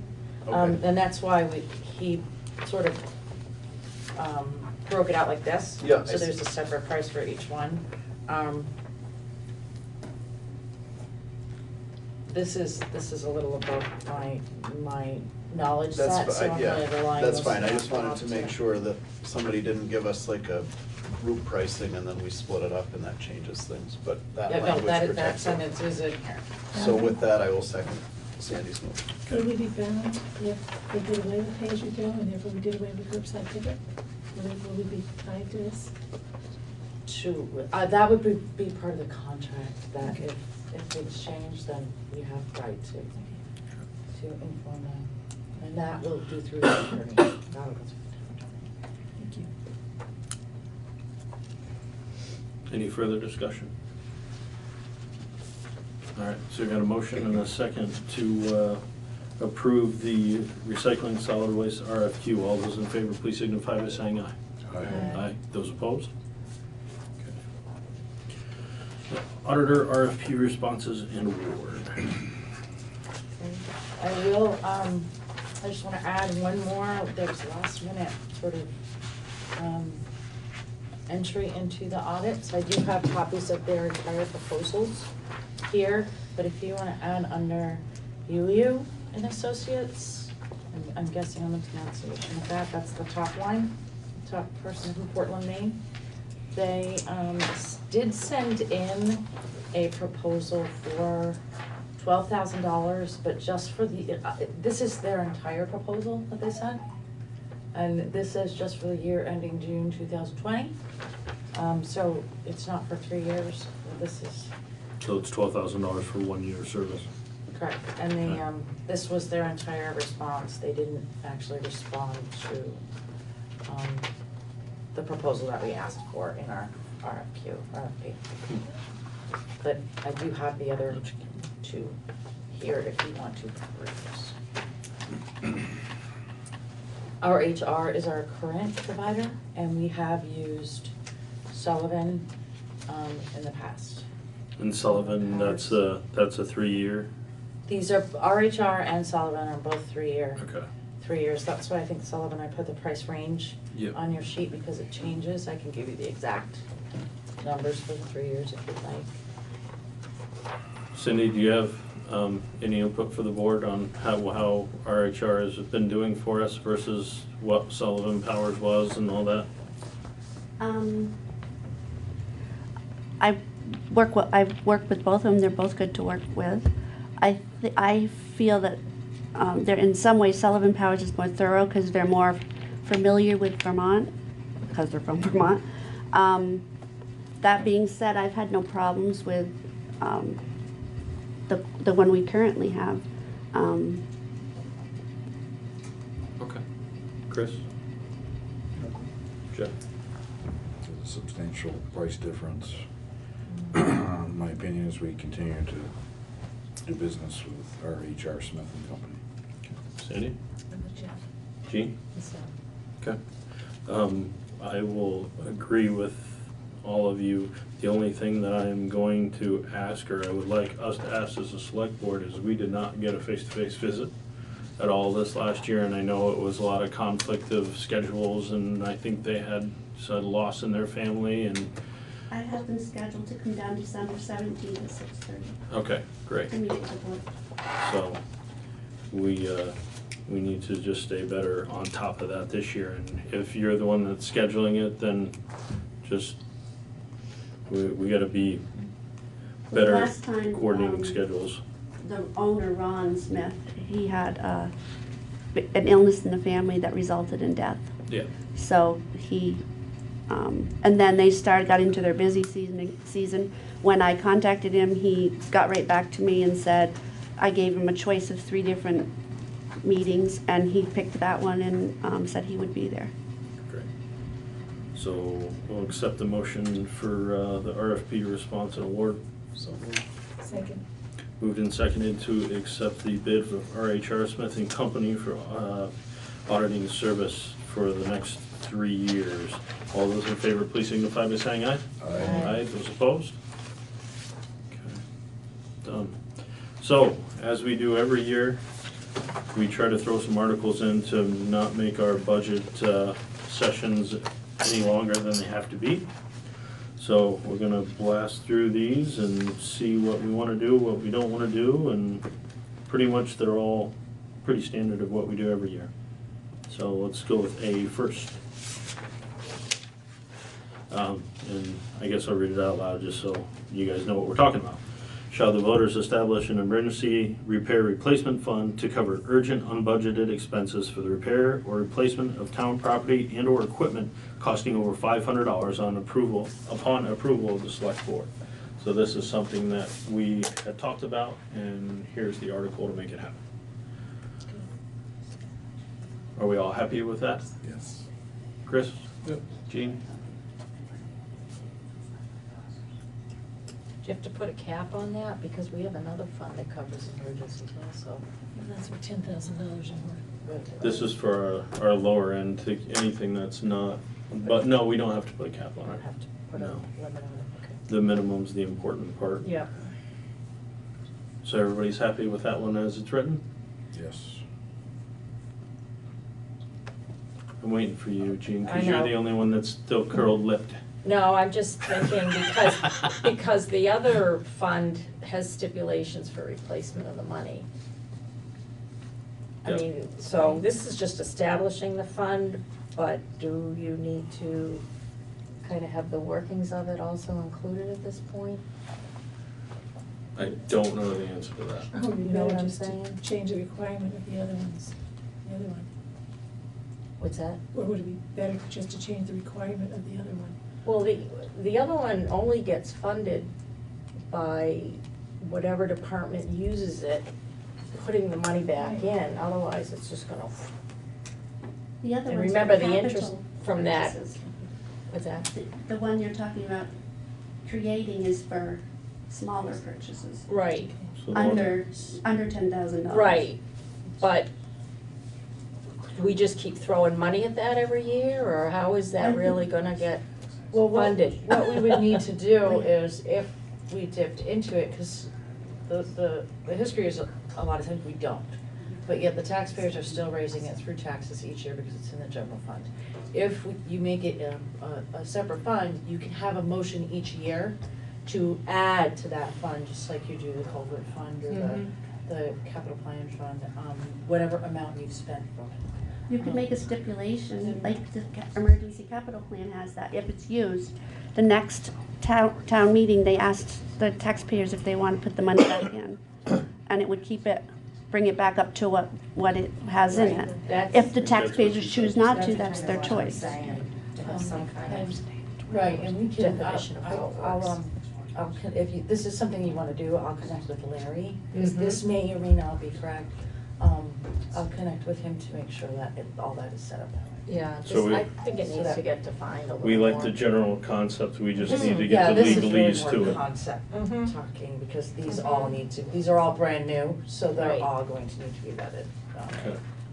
So if we're happy with that, we'll get the legalese tied to it and keep going. Okay, B, shall the purpose of the professional services fund be changed from represent the town of Vernon's position on issues relating to utilities to represent the town of Vernon's position on issues relating to industrial scale development? Obviously, our new big thing in town is to redevelop the Vermont Yankee site, not spend time negotiating taxes, things like that with the professional services fund. So that's been a stipulation that's been on that professional services fund and has kept us from being able to utilize attorneys in that fund at times. So this would give us a little bit more levity to be able to utilize that fund when the time comes that we need attorney representation for redevelopment of the Ryan-Yankee site. But would that also cover, the tax appeals with the Belco and stuff like that?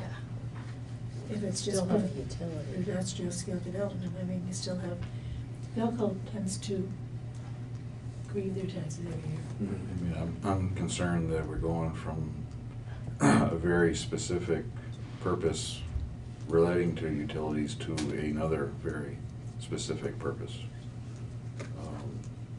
To me, I think we need a little flexibility as to how we can utilize this fund. I don't have any suggestions for the terminology, but Or to say both, because we still may have some utility issues.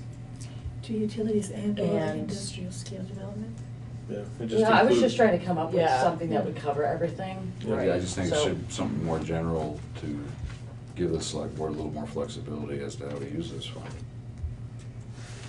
Do we need to have anything specific in there? I would think so, because that's usually a lot of money in that fund. Again, I think Yeah, it needs to some- be very defined how it's used, because that's what people will be voting on and expecting. You just can't take it all out, but No. it just needs to be more of a general But I think purpose including for a professional. Well, I guess what I'm asking is, could it say represent the town of Vernon's position on any legal related issue? No, I don't think so. That could kind of get stretched to almost any kind of thing, any But it's kind up of to the loss. select board to approve the expenditure out of that fund. So, I mean, yeah, it does leave it open, but the select board has to say, yes, this is a town's related position for a legal expenditure. I think that's too open. Okay. I really do, because it's not always gonna be the same select board. It's a lot of interpretation in that, loose interpretation. Okay, so we just wanna utilize the relating to utilities and industrial scale development? I think so. Just I mean, have both that's of really those what things we're tied trying to that account, or tied to that fund? I think that's probably appropriate at this point. Okay, Yeah. Yeah. so it's just throwing and in the middle. Chris, you good with that? Yep. Okay, Sandy, you, okay. So we're good with that one, just putting an and in the middle. Shall the town continue administrating the pay-as-you-throw program? If no, shall the voters authorize the town to dissolve the pay-as-you-throw fund and cover negative expenditures up to X amount of dollars from the solid waste fund? So we talked about bringing the pay-as-you-throw discussion to the town, letting them decide about it, so here's the opportunity to do so. Can they do that, take solid waste money If they put enough money in solid waste to cover it. to cover it? They'll have to add, above and beyond what solid waste needs, they'll have to add that in. Sure. Hmm. Because you don't wanna get to the end of the year and not have enough money in solid waste. Yeah, we'll just have to see how bad we're in the red with pay-as-you-throw at that time, and It'll be a little guessing. I would put a cap on it up to X amount of dollars, because we're not gonna, I mean, if you say, remember, this has to be printed in January. Mhm. It'll be finalized, and pay-as-you-throw will have until town meeting at this point to go. And I'm assuming they're not gonna end it on March 6th, so it'll probably have more time to go, regardless of what happens. So between Cindy and I, we figured we could make a guess in January, right before Okay. you approve the warrant, to get as close as we could to what that number, because we have to have a number in there. Yep. And again, I'll check with Larry on the if no, kind of thing. Yep. But, I know that we have to have some sort of number in there. because that may need to be two separate articles. Yes, this would be two separate articles. It would be, shall the town continue administering the pay-as-you-throw program, that's a yes or no, and then, Right. you know, If they vote yes, then Yep. the moderator will declare the next round vote on. yep. Chris, you okay with this one? Jeff? Yes. Sandy? Jean? Yes. Okay. Shall the voters appropriate X to be raised by taxes to fund the Wyndham County Sheriff contract for fiscal year 2019-2020? Currently, this line item sits in the general budget. Mark, you're here. Let's, and we have you on our budget meeting for tomorrow night. So we're gonna be able to remove Mark from our budget meeting tomorrow night. But Unless you want to come see us twice. I can come see you twice, but I figured you want to see me twice. But- So if you have your budget packet, it has the hours, which I don't think's changed. Is that correct, Mark? From last year? It's $41 for. It's not significant. It was 38 hours. $40.65, so I just rounded it. Yep. Unfortunately, my most significant cost increase is probably the same as everybody else's, health insurance. Yep. We were told to forecast 12%. I actually got good news, but it was after I sent that letter, which mine will be lower than 12%. It's still sizable, but my goal was to focus on essentially a similar budget model to what we've done over years past during the transition from Sheriff Clark to myself. While we examined what we're trying to do, I was optimistic that I would have a new plan in place and be able to talk about it before town meeting, and I got a little busier than I anticipated. So we're going with status quo for the most part. I believe it's about a 1% increase, which is a little less than cost of living. I think that was about 2.5% this year. But in an effort to recognize that budgeting matters are always a stressful point for select boards, and try to be able to be a partner with the towns while we do it. So you said your health insurance came back cheaper, so you can do better on these numbers, right? I think I'm giving you a pretty good deal by going 1%. I had to try. If everything stayed the same as it is this year, what would that number be as far as coverage that we have? If we $85,280. It's 40 hours per week. 2,080 hours per year. I have $82,000. For So 2,080 hours? we do 2,000-hour contracts. Oh, okay. If my so- recollection is correct. What's that? If my recollection of our contract is correct, I am remiss in not possessing it in my hands right this I moment. just So did it's about 38 and a half hours per week. Yeah. Roughly. Okay. And really, the reason we do that, we provide our employees with vacation time, and we don't expect the town to cover that. So we go at 2,000 with acknowledgement of about 2 weeks vacation. On average, the schedule should be targeted for 40 hours a week, and then there might be a week where we're just not here. And that's pretty much status quo since we scaled down from the 20 hours a week. Or 20 hours a day, excuse me. So we'll get into the actual dollar figure tomorrow night in the budget meeting. But we can ask Sheriff Clark questions about the budget. I think we're asking Sheriff Clark. I can call him. I'm sorry, sorry.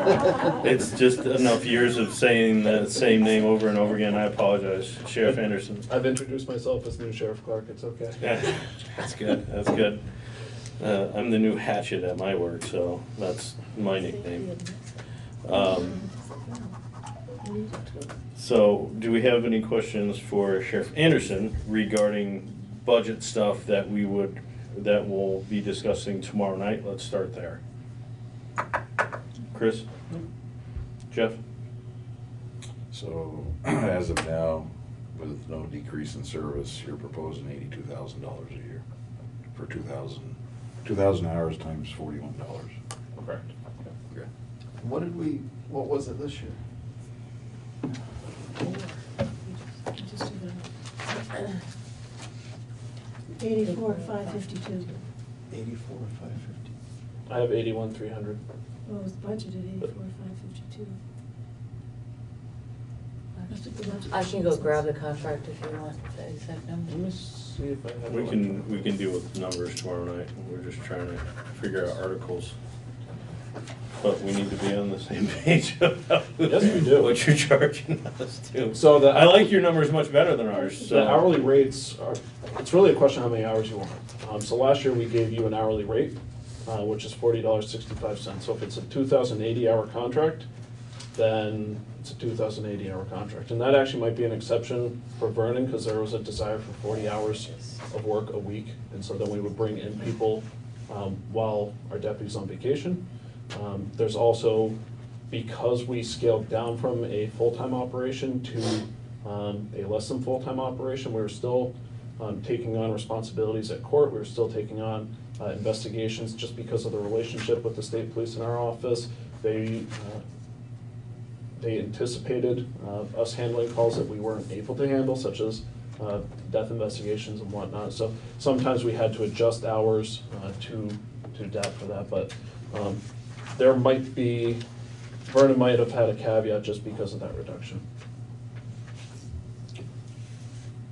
But last year's rate was $40.65 for 2,000 hours and up, and it's $41 this year. Okay. So we can deal with those numbers tomorrow. Did you receive my letter? This one? With the 41 hours and the? Yes. Yeah, that's the one.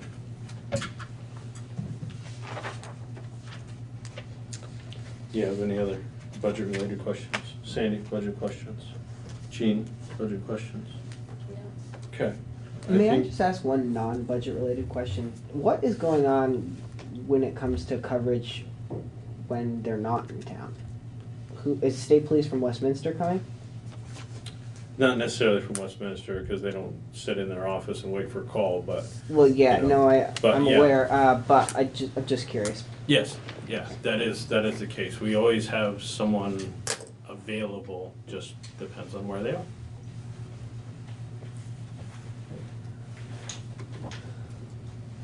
All right.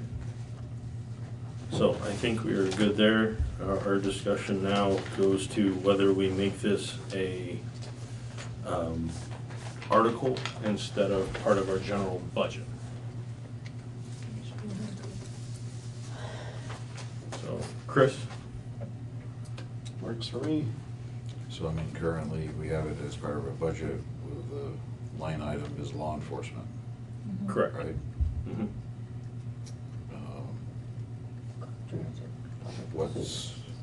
I'm just curious why an article and not do what we did last year?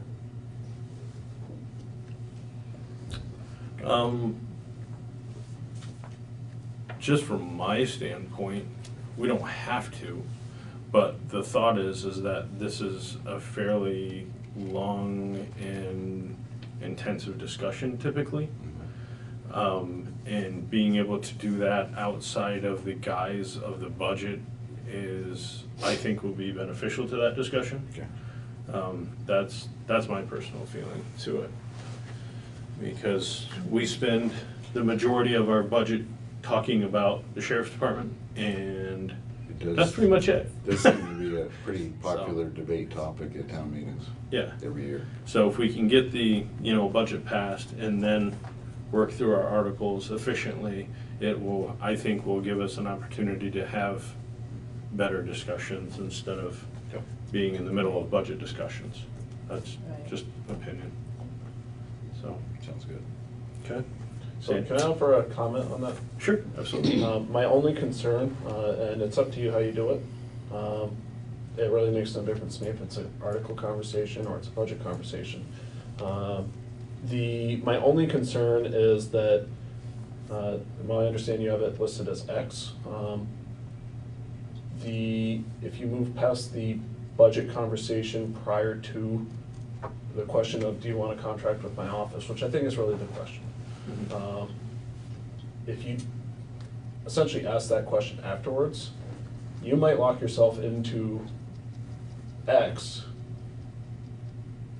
and that becomes a very difficult conversation afterwards, especially based on some people's misunderstanding of how town meeting works.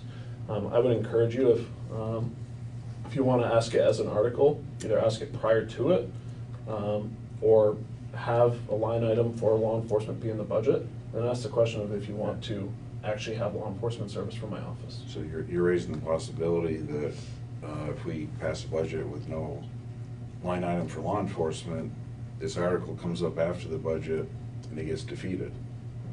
Then we got no money for law enforcement. Zero, and you have no ability as a select board without a special town meeting. Yep. So 6 months later, you could say, that was a bad choice.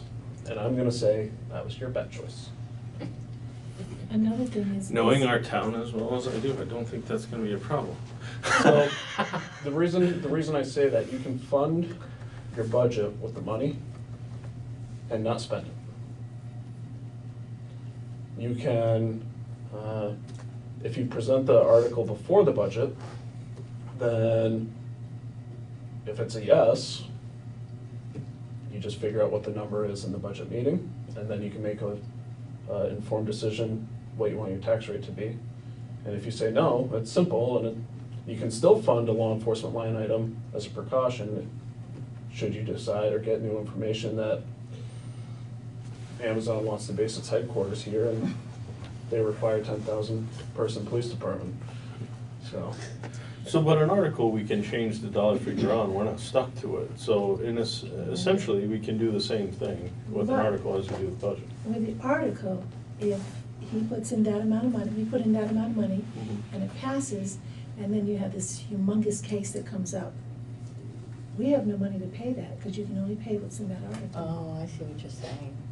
Instead Well, of getting it from elsewhere in a budget. Right. Correct, yeah. I mean, you shouldn't be pulling from elsewhere in the budget to cover over expenditures anyway, because that's just Yeah. poor practice, but. But you have the option if you have to, but if it's an article, you don't have that option. Sure. You'd have to convene a special town meeting. Let's say Irene happens again and, well, we know you're bringing in FEMA money, but we also know that you can't pay us that money because it's beyond the ability of your budget. Whereas if you have a windfall of revenue because FEMA starts contributing money, then you have that ability. So, just my 2 cents, but it makes no difference to me how you approach it. It's changed my mind, it should stay in the budget. Yeah. Because of the article thing.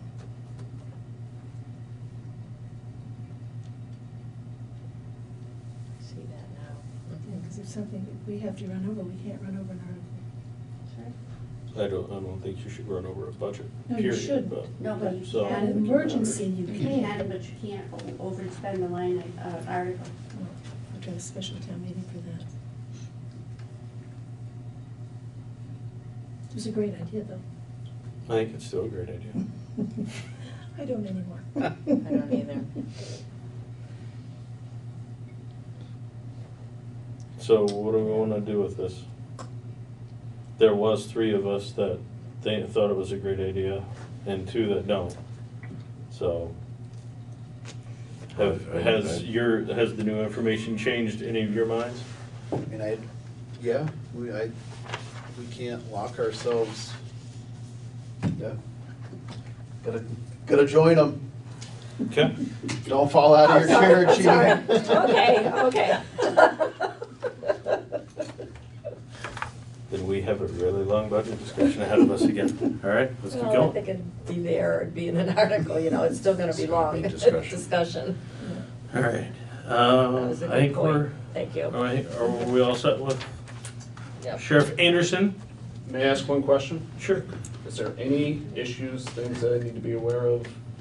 Tweaks, changes, things you're happy with, things you're not happy with? Let's just go around the table. Chris? I hate this thing. We're switching. Okay, stop. That's not on that side of the Gene? room. Go this way. You always get to go last, now you get to go first. Yeah, but then I just sided with you, I mean, come on. Yeah, give him a break. I don't have any issues myself. I really don't. I don't really hear things. I'm gonna go last, because I would go last. Yeah. You got anything? I have no specific issues. Okay, Chris? Just same things that I've mentioned before. And with the Facebook, we are seeing a lot more residents that are Pond Road specific.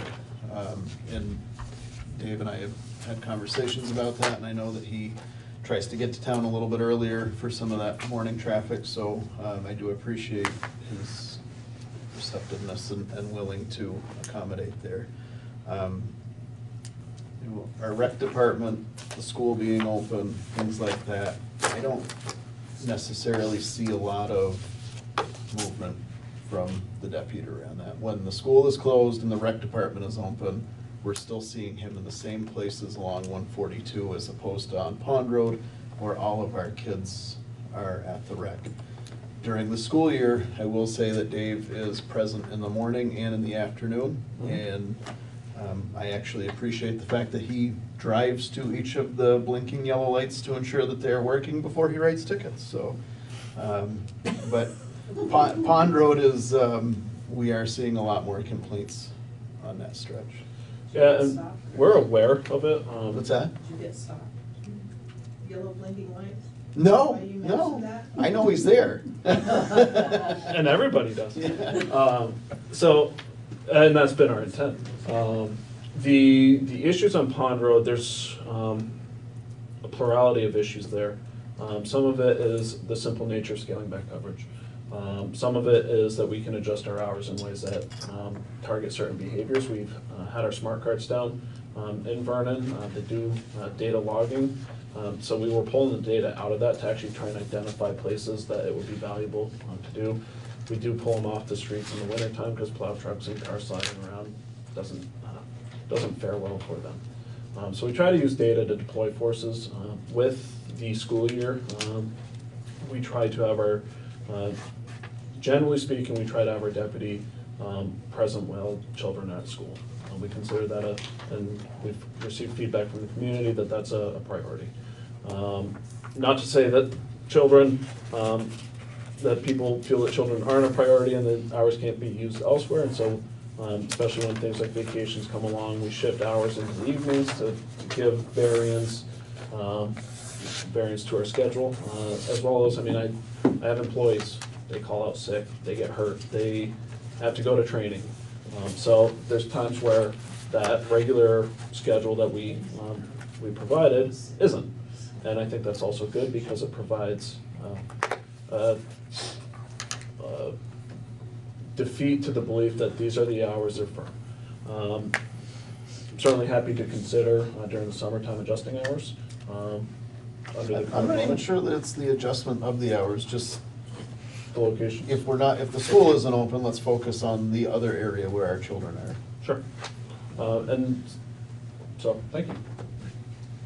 So my only one is that when we had a vacation this last year, we got multiple calls in from residents saying, why do we have no coverage? Because they were calling the sheriff's department's office directly, they weren't calling us. And they were being told by your dispatcher, I think this happened on 4 different occasions, that the person is on vacation, and so that's why you have no coverage in Vernon. So I spoke with Michelle regarding this, and I listened to the recordings. Each time, actually addressing the question that was asked earlier, Yeah. each time they were referred to the state police. Okay. And that's what happens when we're not here. It could be Tuesday and Dave's sick, it could be Saturday and we're just not here.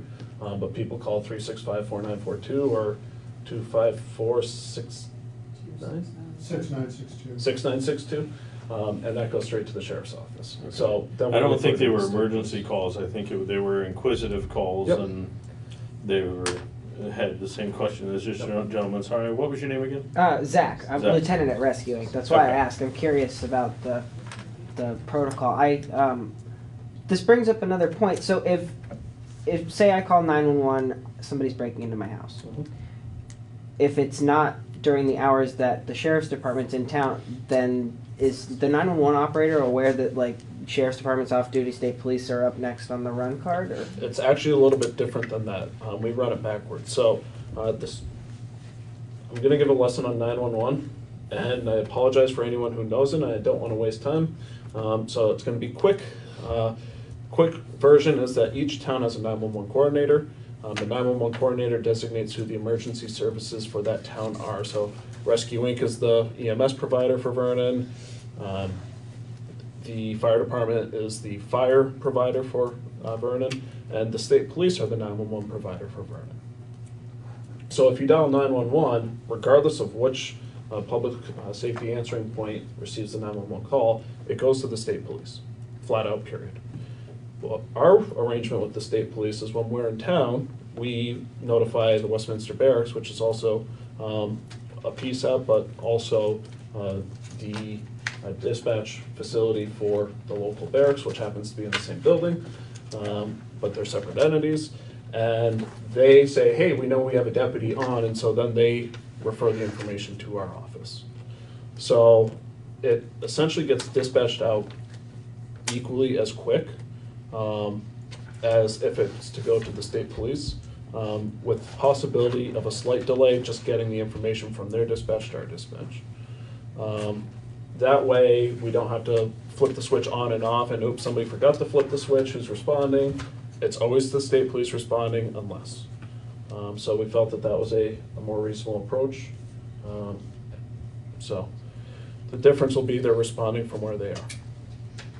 But on that note, you will see Northfield in town sometimes, you'll see Brattleboro in town sometimes, and I've seen Bernardston fly by the house sometimes. So there is times where, and I'm sure it all depends on the nature of the call, but I'm not saying that we have Northfield in our back pocket, but so just on something serious like a break-in or something like that. Somebody's coming, is the idea. On the grounds of Northfield and Bernardston coming to town, I think barring a significant, and I'll even go as far to say a mass casualty incident, you generally won't see Massachusetts or New Hampshire agencies come as a primary responder. Not to say that they won't come. The sheriff's office does maintain mutual aid agreements, but it's actually, Vermont is very simple when it comes to mutual aid. We hear a problem, we just go. It's typical Vermont mentality.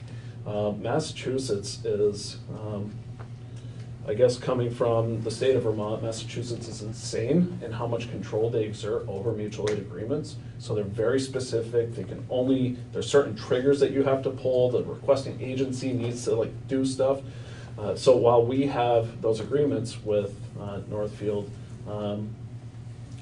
PD, which actually covers multiple cities, ironically I have a mutual aid agreement with Hinsdale PDs because I have a mutual aid agreement with Northfield, if that makes sense. It's because we request them specifically to come, and they're not able to come until that request is made. I can't speak as to whether the state police have those mutual aid agreements or not, but we've certainly taken advantage of them. The agency that has supported us the most, aside from the state police, Brattleboro Police Department. They have done this town a lot of solids. They've responded to emergencies as they've come about because, like I said, Vermont, hey, there's a really bad problem and we need somebody there now. We start pushing resources similar to the fire and EMS mutual aid system. We just push resources from where they are and we pay it back later. Bratt PD asked for assistance when they had the protests that shut down downtown, and we said, this is an easy one, and we provided mutual aid to them because they always have our back. So I can't say enough for the support that Brattleboro PD's given to this town, and not to minimize the other towns, it's just that Brattleboro PD does respond very quickly, and sometimes they'll even self-activate. So if we had residents that were calling and being told that somebody was on vacation, now I'm curious about the contracted amount. Because you had said that you based that on a 2,000 hour, but it could have been 2,080, and I understand that's there, but now I am curious how that contract would be based this year, what that total amount would be. So the language of our contract, regardless of the hours, goes for an average number of hours because unfortunately I can't control how much time we expend on any given call. So let's say it's 7 hours, 55 minutes, and the motor vehicle crash happens. Guys, I'm a pumpkin, we don't want that. So there's days where that 8-hour day turned into a 9.5-hour day. So what we try to do, and really it's more of a management issue for me, is make sure that we try to stay as close to that average of 40 hours a week. And I understand that. I'm just curious because you had said that Vernon may be different and those vacations may be covered. So now I'm curious if that is the case or not. So two parts, and if I misspoke, I do apologize. I try to keep my contracts for patrol services as close to the same as possible, because when we start talking about what's on page 3 of the contract, without it in front of me, I might not be able to answer it as finitely, and I made a statement that might not be accurate. So I do apologize if I miscommunicated. I do recall that being a part of a discussion. I'm not sure if that's what actually made it into the contract, in terms of the reason that the hours are there, and that the town wanted 2,080. When we approve vacation time for deputies, and this is of all deputies, we do review where the towns are at. And I recall at least 2 instances where, as a result of some death investigations, where we provided scene security until the state police detective could come and actually perform the death investigation, because I think there are 3 going on at one time, we ended up overshooting. And so as that increases, we say, okay, let's back off a little. So instead of doing 40 hours a week, we might do 35 hours a week. In this case, the initial call that I had with Michelle was regarding what my dispatch was saying. Ultimately, I need them to say that. They're not here, and so that's why it's going to be a green car instead of a white car. But the trying to do that, sometimes going back to saying irregular schedules, well, I don't have the person on today, they're on vacation, because people want Dave. They'll even call asking for him by first name. Where's Dave? We need him. He's on vacation. So while Dave's on vacation, coming out at 6 at night was Chris. And Chris was coming out and working some shifts. I don't know if it was that week specifically, but. It was. I remember Chris being the one being on when Dave was on vacation. Yeah, so we do push it around, because it was communicated to us that while during the school hours were important, variation was desired. And we try to do what we can to do that. My one little question turned into like 20-minute discussion. It's good. So. Just the tip of the iceberg. All right. Do we have anything else for Sheriff Anderson before we let him go? All right. You're all set. Thanks for posting my bail. Thanks for coming in. Thank you. All right. Last one. Shall the voters eliminate the office of lister and authorize the select board to appoint an assessor as provided by Title 17 VSA 265C, understanding that currently elected listers will serve out their current terms? If yes, shall the voters authorize the legislative body to establish a 5-member board of listers to hear assessment, grievances, and appeals? So the reason that this was even brought about is we haven't had anybody even running for lister. So at some point, that's going to be a problem. That we don't have anybody paying attention to the job of the listers, and we all know that our 2 wonderful listers that we currently have right now are wanting to step away from that position and go into full retirement. So we need to have a backup plan. So there was, I think I had talked to Sandy about it, and she had mentioned that, you know, there might be somebody interested to run for election this year. We heard the same thing last year and it never came to fruition. So I guess my thought behind this particular article is, if we have folks running for election, we'll know that by the time we get to town meeting, and we can just say this article is, you know, you need to defeat this article. Because we have people running for election. You'd know that before town meeting anyway. Yes. Before this has to go to print. Would we know it before it has to go to print? I don't know the timelines. We would know it before it has to go to print, but unless you want me to call you that next day for a special meeting to get you to sign the warrant, then logistically, it might be difficult to pull it at the last second. I think it's just I think I easier have for 3 us days. to, I think it's just Well, easier for us to petitions say, are due we have people when it running, has to be posted. we don't need this. And I will say that I talked to Carol Hammond, our lister, very extensively about this. And part of the concern is she has a wealth of knowledge on that position. And it'd be great if she could share that with somebody before it's last minute, all of a sudden she's gone and somebody else is coming in. So she's got 2 years left on this term, so it'd be time to get somebody in there on a part-time basis that could maybe step into her role in 2 years when she doesn't run again. Chris, makes sense? Jeff? I agree. Sandy? Jean? Okay. So that's basically like hiring, it's hiring someone to do it. Yes. Yeah, it becomes an appointed position instead of an elected position as an assessor. But then we would have a 5-member board of listers, which would be non-hired. They would be volunteers that would take care of the hearing of grievances and appeals. Okay, so that would be one assessor would be hired, Correct. and then, okay. got And it. then we would have a board of, Board to do the yeah, grievances to and do appeals. grievances. Okay. So, makes sense? And Yes. hopefully Yes, we if have nobody runs. a ton of people run and it works out, but this is our backup plan. Good? Okay. We don't have any old business. Public participation on non-agenda items. Seeing none. Jeff, sorry. Yeah. Somebody mentioned to me, and I'm just gonna mention it to you guys, because you are you guys, that there was some flags down laying on the ground. Do we know who's going to take care of, the flags that are on the The road? flags that are illegally put up every year? Yes. Yes. Historians. Yes, they are. Along 142, they are illegally put up. No, they've had permission from the owners of the poles.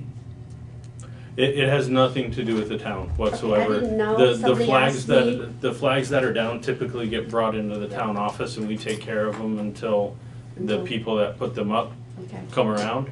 Somebody just asked me but- who was in charge of doing something when the flags were down, and I'm like, I don't know. I have no idea. Okay. It has no tie to the town whatsoever. I just thought I'd ask you and. We should put them up. Yeah, Yeah. somebody should be. Somebody typically picks them up and brings them into the town office and I they did. get collected, I so. did that a couple of years ago. Yeah. There's one down in Bonner, I brought it in. Yeah. I stopped. I haven't seen any down this year, See so, them, pick them up. I've seen a few down. okay. But yeah, if you see them, PSA, if you see a down flag, please bring it Yeah. into the town office and we will get them back to the folks that do that, whoever that is. Yeah, just like Okay.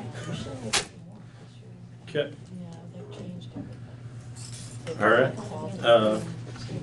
Correspondence and town admin report, please. Okay, so I have a big report, sorry. So I think I emailed everybody today or yesterday with, the letter from the Office of the Attorney General, who has asked, that we consider joining the negotiation class that involves the opioid-related litigation, the federal, on a federal level. And so we're currently included in that class action suit automatically. I'm pretty sure every county and municipality in the United States is included. However, you have the option to opt out. If we want to opt out of that, I need to send them paperwork by November 22nd, so what is your pleasure?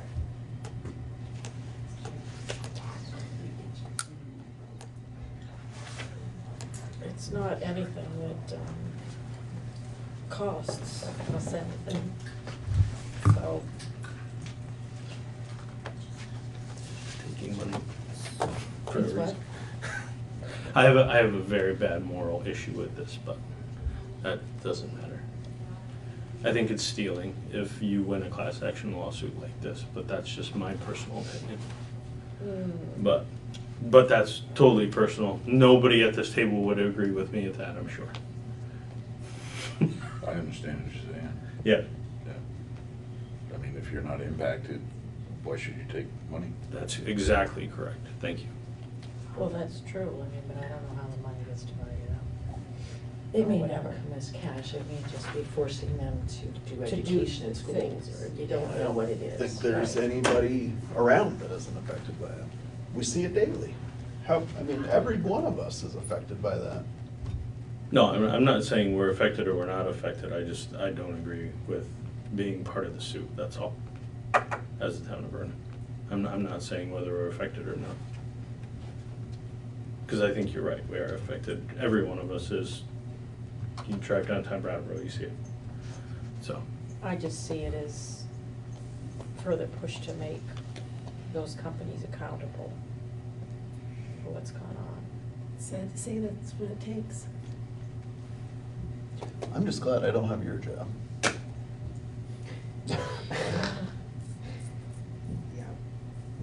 Okay, keep going. So we're sitting, so nothing, do nothing? Is that where we left that? Yeah. Stand, okay. So I'm saying. And the audit for fiscal year 2019 has begun. Cindy, she left. Cindy was saying she's working with the auditors now. I did provide you all with a copy of the management letter that was provided to us last year. We have done no action on that whatsoever. So I would, since we're starting the new one, I would assume that they may be asking questions about what we've done with that. There's no reason, it's just if you want to move forward with anything on that management letter, let me know. We'll have to get it on the agenda and get it moving soon. Otherwise, we'll let the auditors know when they come to do the next one, because I would assume it would say the same thing. That you've decided to go in whatever direction, that you've decided not to take action on it. Either way is fine, just funnel your ideas to me sooner rather than later. Okay, and the auditor is scheduled to visit us on December 7th, which I think Cindy said. Project 7th or the 17th? 17th, sorry. Project Feed the Thousands has begun. We do have a collection bin in the town office, the full lobby of the town office. It's there all year. And Tim, our town clerk, regularly takes that food down to our own Bread of Life pantry here in Vernon. So all of those donations do stay local. Included in your packet, oh, did we already talk about the transportation cost for pay as you throw? You had asked me to come up with that information at the last meeting, so I did include that in your packet. Do you need any clarification on that? So just to recap, just because I don't know that I think everybody was here, but maybe not. The gentleman from Triple T mentioned that, we didn't have to cover transportation by statute. That is incorrect. Both Michelle and Bob had the state look into it as well. Somebody that he's familiar with in the solid waste industry, that information was incorrect. We absolutely have to cover the transportation and tipping fees. Just to give you a heads up, Valco is in contact with our lister and assorted attorneys, and that is moving forward. Or it's not moving forward until we get more information. That one. I did not meet with Tom Simmons from the U.S. Census Bureau regarding that process, which is about to begin here in Vernon. They're doing it a little differently, trying to get as many local participants to work for the census as possible. It's apparently going to be a very short form this year, so. Get ready for the Facebook. And it's easy it's online training if anybody wants to apply for that position, but they're really hoping to get local faces to deal with local people. Did they That tell would be you great. that like somebody was today in the library for people to come in and apply for the jobs, and they'll be back again, I wanna say December 5th? No, you didn't tell me that. From 1 to 3:30 for anybody that wants to apply and ask questions about that. I think it's like $16 an hour, isn't it? $16.50. Yeah, that's a good deal. I'm in. You make your own. No kidding. And again, they're really trying to get the local people to deal with their neighbors. I don't think and either stuff, of us would get strangers very knocking on well doors. received. That's not true. The Farmland Preservation Project with Vermont Farm was featured in the Land Trust newsletter this month. Sky Solar, who is the current owner of the landfill solar project that we have our net metering agreement with, is changing ownership. So more information on that as I receive it. And lastly, I had spoke with Dave Walker, our road foreman, about applying for the alternative transportation grant this year. And it looks like it's something that we do have a project that we can benefit from a great deal of funding, and wanted your go-ahead to to work on that project with him. It will take some time, but it's a significant amount of money that could be on the line. And would have to have it on the next agenda because a public meeting is required to accept that application process. What is it? What's the What's project? It would be a alternative culvert. That's what we're a culvert. That's alternative transportation. Oh. It helps you stay on top of the road instead Yeah. of in the ditch. You should get in a kayak in. It's wildlife transportation is really, Oh, I it's wildlife see. preservation Oh, and to it's let them- environmentally, Oh. environmental It's for the brook stewardship trout. so that stormwater Culvert rats. stays where it's supposed to and it doesn't go in the river. So Uh, culverts are important, they're our friends, and so that's what I will be writing the grant for is the Tyler Hill culvert. And you're looking for a go-ahead from us? So moved. Second. And that's Okay. Great. Upcoming meetings, next regular meeting is November.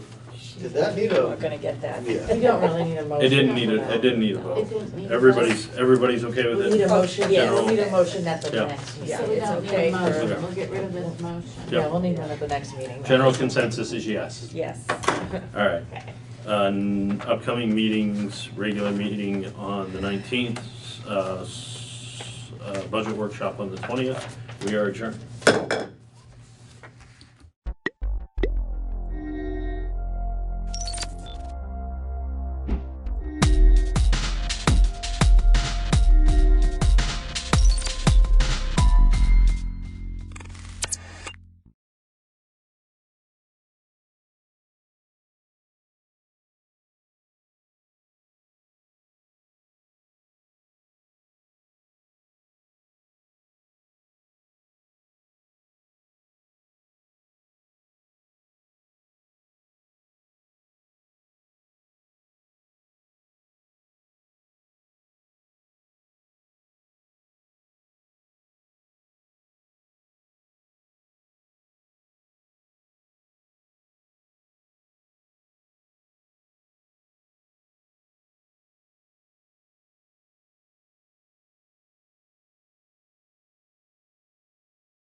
Felicity wasn't able to be here tonight, so I'm acting as chair. I'm the vice chair. Appropriate. 9:62. So announcements? Sure. Well, you all kind of got the introductions, but we have two introductions tonight. We have Andrew, who is the planning tech and 911 coordinator for the town. So Andrew started October 1st, and he was at some of the downtown design plan meetings, at a lot of them.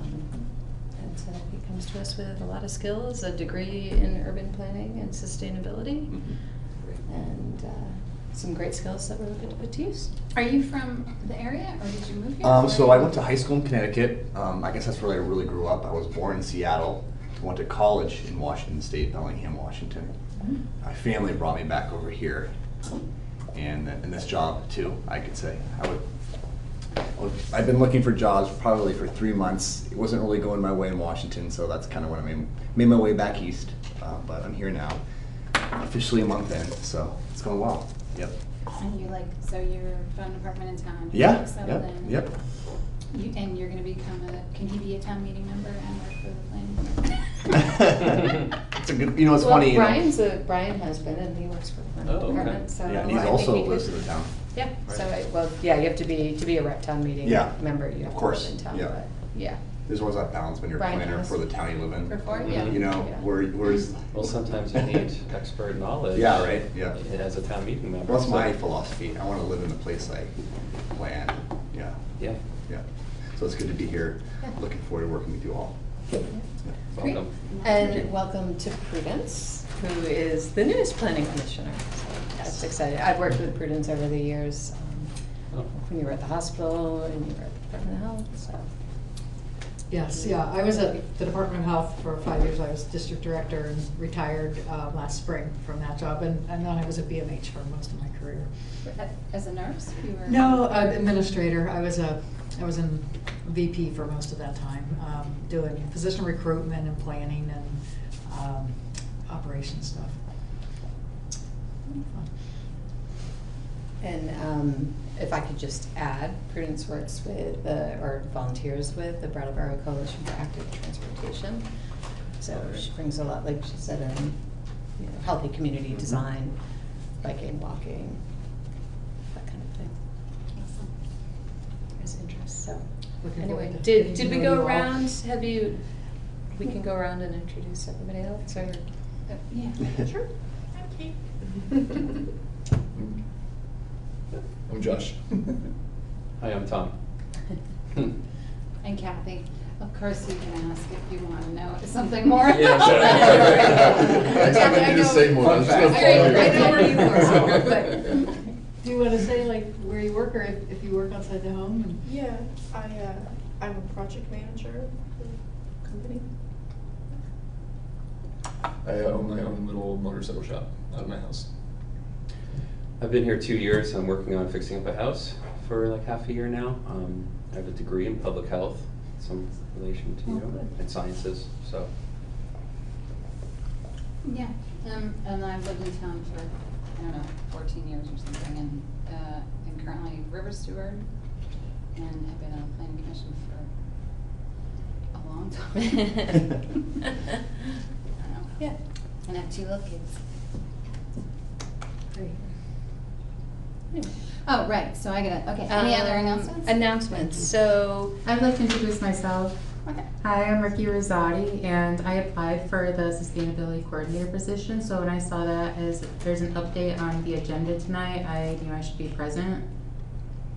Great. Great. And did you want to introduce yourself too? Oh, I'm Mary, I just wanted to observe. Okay. Awesome. Thank you.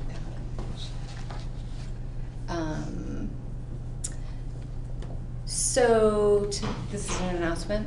I know at one of our last meetings in September or August, we had talked about doing away with the density in certain residential districts. And a couple weeks later, I was approached by the state. They are working with the Congress for New Urbanism, which is a national nonprofit, on a project called Zoning for Great Neighborhoods. So they're looking to make to find zoning code changes that they can make to make housing more affordable, communities more walkable and whatnot. So they chose Brattleboro as one of the reviews they were going to do on our land use regulations, and I spent today in Montpelier. So if I am stumbling over my words, it's because I've spent a lot of time in the car today, and I'm a little tired. But yeah, so I had to give a presentation of where I thought some of the challenges, or where we found challenges to be in the code. And they have a couple of professionals who are going to review it and give us some feedback on that, I'm hoping within the next month. So Felicity and I had talked in putting together the agenda that we were going to hold off on kind of finalizing the zoning amendments that we want to make and wait to get feedback on them. Two of the things that we talked about today were maximum building footprints. And also the density, as we kind of, I had mentioned, we kind of struggled with that. So it wouldn't surprise me to see them come back with recommendations that we just get rid of maximum building footprints as well, because we have some other different controls. And then one of the professionals also made the comment, so we have building articulation standards where like every 20 or 40 feet you have to have a change in the facade. And she was suggesting that we probably do away with those too, because what they're seeing pop up is these, she called them zebra buildings, where instead of actually changing how the building is articulated, like by bumping it out or something, they're using materials or colors to kind of create that change, and she calls them zebra buildings. So that was an interesting, I haven't come across that before. That'll be fun to Google later. Yeah, no, that's what I thought. I'm like, what did you zebra buildings out? So it sounds like a good thing then. It's a good opportunity. It's a for great us. opportunity. I'm pretty excited about it. So Even better than Google, I just learned about Ecosia as a search engine, and they plant a tree every time people search. And they don't do any ad tracking. Can I ask, so the state architect came and we did that, he did that presentation on becoming a CLG. Thanks. What's the process for that? Or did we decide we're gonna do that, or is there still steps in that have to occur? There's steps that have to occur. I think we did decide we were going to do it. I had Andrew take a look at the materials as well. I think at this point it's just getting it before the select board. The major step is that the design review committee is going to need to transition to a historic preservation committee. But they're willing to do that, and we'll need more members with certain backgrounds and skills that they can bring to that. At least the majority of them have to have it in accordance with the law, the best we can do with that. So that'll be, we've been talking about moving that forward. Okay. So. What is CLG?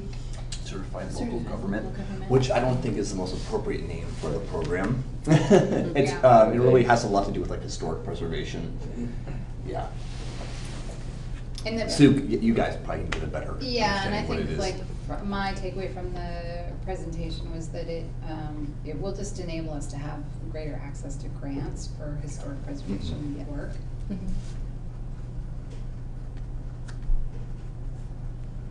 But that presentation was videotaped, I think, by BCTV, was it?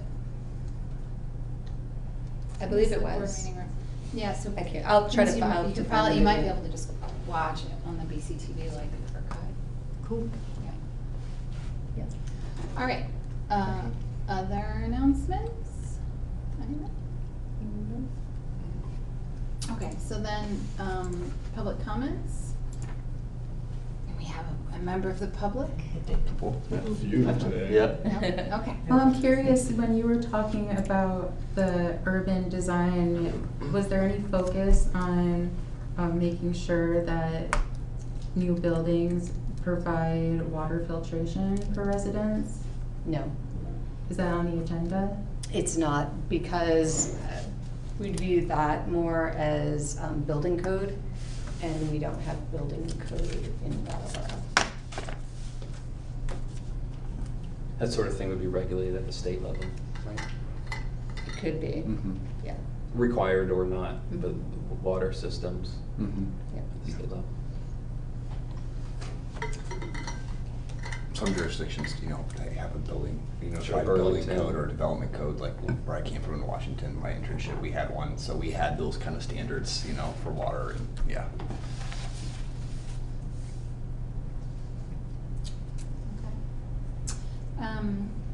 So next on the agenda is to approve the minutes of September 9th. And I think Andrew just handed out comments. Is there any corrections or changes needed? Need a couple minutes? Yeah, take a go. So you applied for a climate adaptation workshop, is there? I did. I had not gotten an update. I thought they told me the end of October I would hear. Haven't heard anything yet. It was nationally competitive, and it was a pretty simple, quick application. Still waiting to hear. Still have my fingers crossed.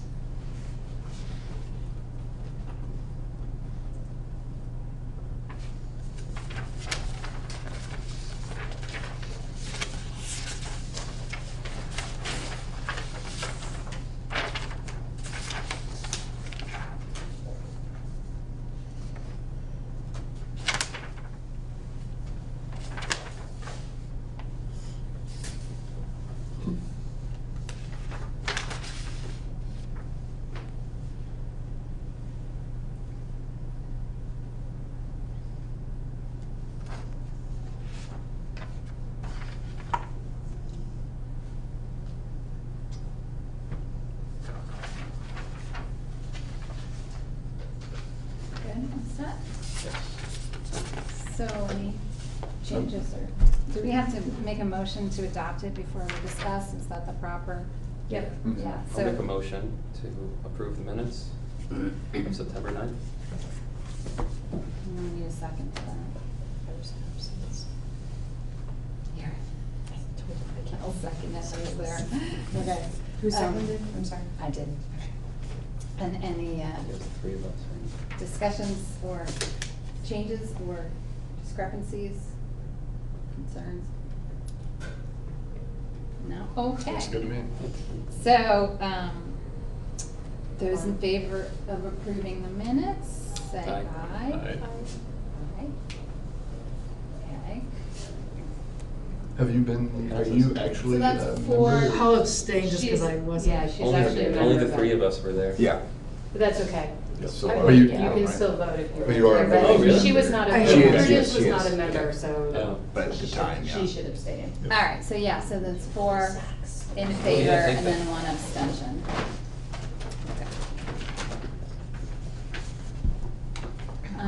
Let's see, and then next on the agenda is downtown design plan. So take it away, Sue. All right, sorry, I'm just trying to Are you get something for projecting? the next part. Are you projecting somewhere? Is that what you're doing? So. Yes, we will. What we wanted to do was just have kind of a recap. It's not gonna go there, Andrew, I'm just gonna put it on the wall. Oh, yeah. But that's for the next part. Yeah, so we wanted to have a recap because several of you were at different events with the downtown plan, so there was the Better Block Challenge in September, which was the 3 pop-ups, which I know several of you got to see. And then there was also the Places for People charrette in October, which some of you were at the kickoff meeting or various events along the way, and then the recap meeting. So I wanted to use this time to kind of talk about it, see what we thought worked, where maybe there needs to be some more work done. I mean, I can kick it off. So, the Better Block Challenge, I thought Friday night had the most activity, I think, going on in downtown. So the library pop-up was pretty successful. The alleyway, they only staffed theirs on Friday night, and they were able to put up art and the lighting and whatnot, but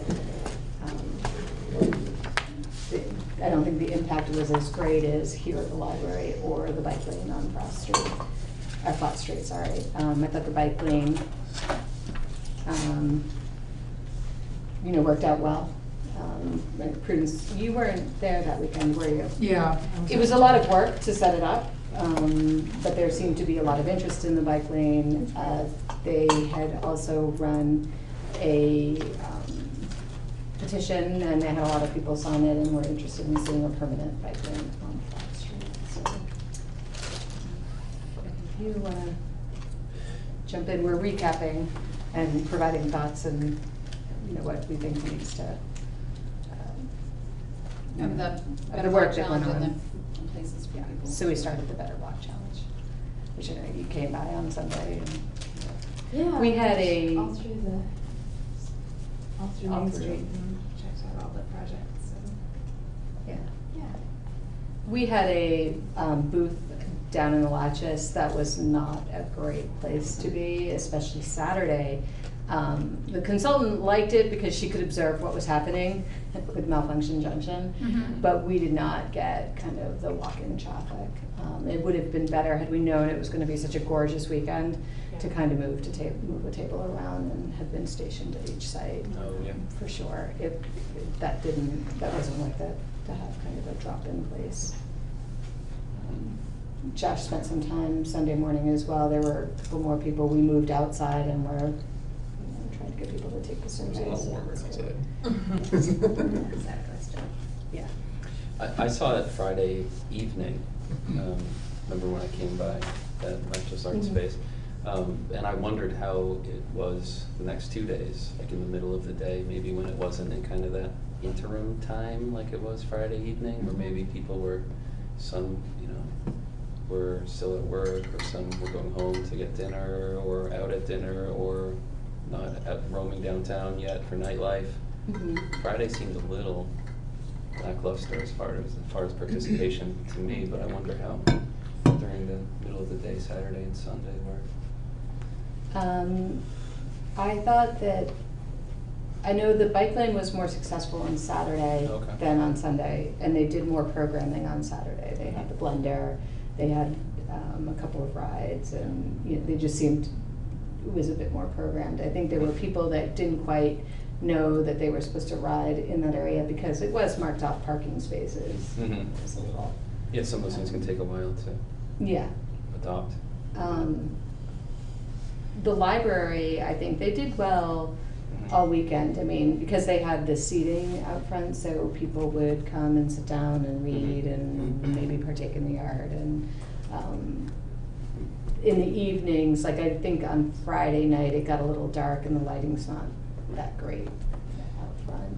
I felt like the way of the three, the way that the library and the downtown organization teamed up and did that one, I thought that would have the most, or it hypothetically could have the most like repeat success. Once people like catch wind, like people with families with kids catch wind, like, oh, maybe the story changes every 2 weeks. This is something to do every Saturday, or like, and go downtown. It's just one more thing to entertain the kids, and then end at the library, maybe there's snacks, and they can meet up with other families. Of course, the bike lane wouldn't, if it was to repeat, wouldn't have a station with people greeting you at the end of it every time with a poster and interactive board. It would just be a bike lane, which would be great. I could, like I've said before, I think other streets might be in need of it more, but Flat Street is maybe the most feasible, and that's why they chose that. And I like the idea of that alley becoming like a public destination, but I kind of didn't really see that so much with their effort that weekend. It was nice seeing art on the wall, but that was kind of the extent of it. Yeah.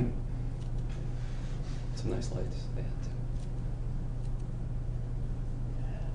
Did you have some feedback? Because Jessica has run placemaking, creative placemaking workshops, so.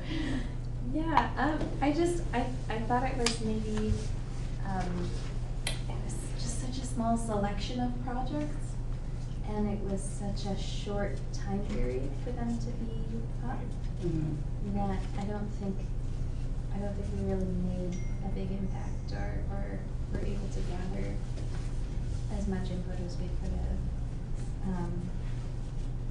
And I think, I was there for Saturday for the tabling, and I stayed there for for 45 minutes, helped blow up some balloons. But nobody came in, and Where was this? at the lecture space. And yeah, it wasn't a super welcoming or interactive or creative or engaging space to be in. Yeah, I mean, I agree. I mean, the more engaging spaces were for the charrette. It really was supposed to kind of just be a directional thing, but I think it was probably a missed opportunity there.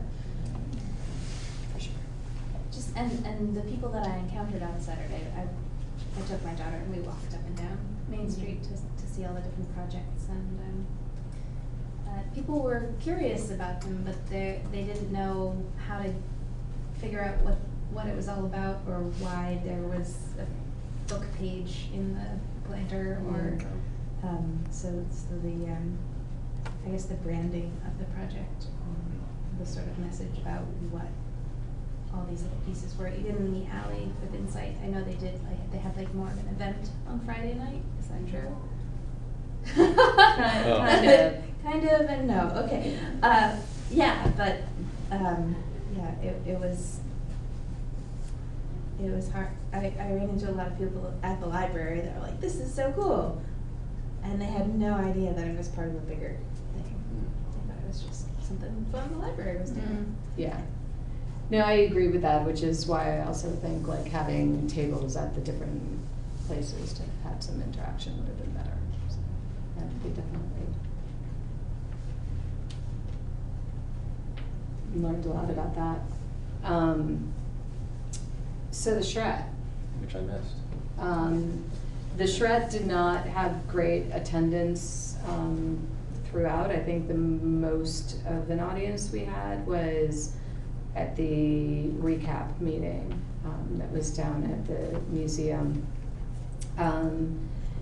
The Saturday event, which was the drop-in studio, was awesome, but probably one of the least attended. But the people that came actually came to sit down with the landscape architects and address certain things. So it was a great opportunity.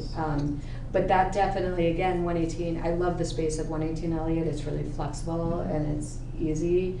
But the activity on Saturday to draw people in at 118 Elliott Street isn't happening at that end of Elliott Street. And Andrew and I brought flyers over to High Rise because we know that the residents there have some challenges of walking in the downtown, and not one person came over. Whether they got them or not, it's a locked place. We dropped them off.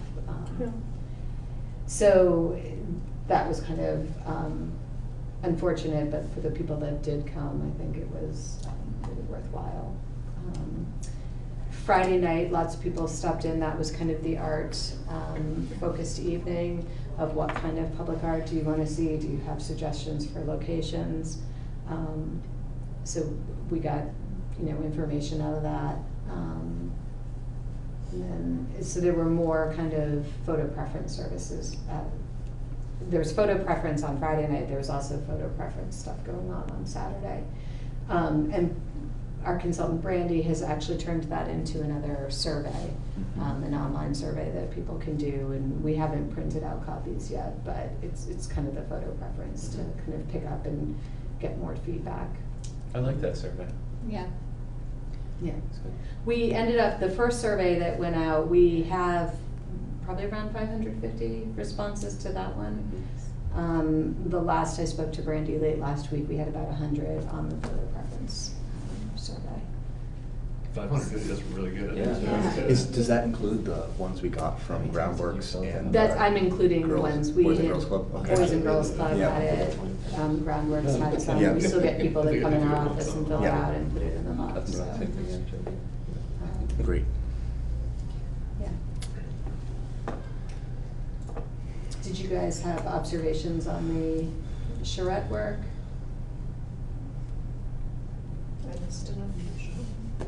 I definitely wish we had more time and money, and more participation, but that's always the case. I think the attendance was good for, a Brattleboro event. I don't think we should be discouraged or bummed about the numbers at all. I think it is what it is. I really liked, I participated in one of the walks, and that was just really interesting to hear different ideas. Oh, yeah, the walking. Yeah, the walk was talks. Walking Great. talks, Yep. yeah. Was that good? It was really good, yeah, I went to the one that was like in the northern end of town. Yeah. It was, yeah, Mhm. just made me think about things that had. Where'd that go through? Some of those parking lots along the river and the Yeah, common maybe? it started at Municipal Center and went to like High Grove and Yeah. down Oh. behind the Rec center? Rec center. rec center, Yeah, okay. yeah. How was the attendance on that? They were not. Not much, but everyone there was engaged. There We had was some great there was somebody conversations. on every walk. Yeah, Because at least one or two I people. tried to find you guys, but I couldn't find you. Oh, well, we were at, it changed throughout we had, we started in the north and kind of midway. Yeah. South. Yeah, no, I had the schedule and I. Oh, just finding us. I know we were small, so. Nibble. So, how's the survey results, how are they gonna get processed or shared with us? they will be shared with us, and one of the next steps that we're gonna talk about is the final report, and Brandy and I were actually talking about how ways that she might be able to incorporate those into the final report, because we're gonna talk about a graphic way to possibly do it. One of the things that, despite efforts, there was like 0 youth participation. And that was pretty discouraging. I tried to get the information in, at least the survey, even the youth participation in the surveys has been really low. So I met last week with Jack Clark. She works for the Brattleboro Area Prevention Coalition, and she actually staffs, co-staffs 2 clubs at the high school. Cool. One which we'll probably definitely be going to and doing some work with them. Kind of maybe something that had gone on at the Charette. And then the other one who they're gonna think about a little bit more, so try to make some inroads with the youth, because it's definitely a missing voice in this. So that will be good. Maybe it'll lead to a couple of other things. Jack is also in her work working, I think, she's working with a group, and they're gonna be doing a survey about where people hang out in the downtown and where they go with their families, where do they go with their friends, where are the places they avoid. And we talked about, she's hoping to get this together in the next month or so, and then maybe having the high school students come present to the planning commission in January or February with their findings. So that would be great. So, process-wise, what is our role in taking the consultant's report and this presentation by the young people? Like, how is that going to become a downtown plan? So the consultants basically took all that work. They're going back, they're doing some more design work and kind of thinking about it. The plan that they put together will be a draft that will come to the planning commission so that we have an input and can ask them to revise areas or whatnot. Brandy and I talked, I thought it was too soon for her to come tonight to a meeting, but she will be here in December, so we can talk about survey results and have all that information as we move forward. They were viewing it as needing a couple months to put the plan together. And she understood that we wanted a little bit more outreach. So. And that'll look like sort of like the master plan with big goals, and then the strategies of partnerships. Implementation, yes.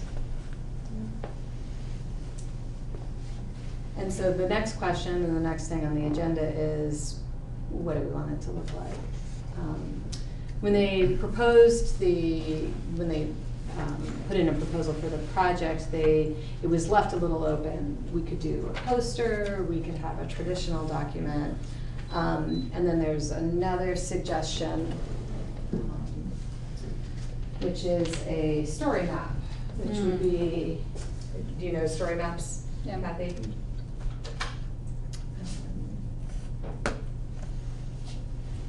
Andrew, if you want to just story maps a little bit more? Yeah, so I'm not sure, are you guys familiar with ArcGIS Online? Oh, ArcGIS? ArcGIS Esri is a platform where you can make story maps. I made one when I in my academic career. It's basically, it involves, a lot of it's mostly visual representation, what we're trying to talk about, but obviously text can be included. But it's an online format, so that's one thing we'll also need to really consider, is, you know, the accessibility of this.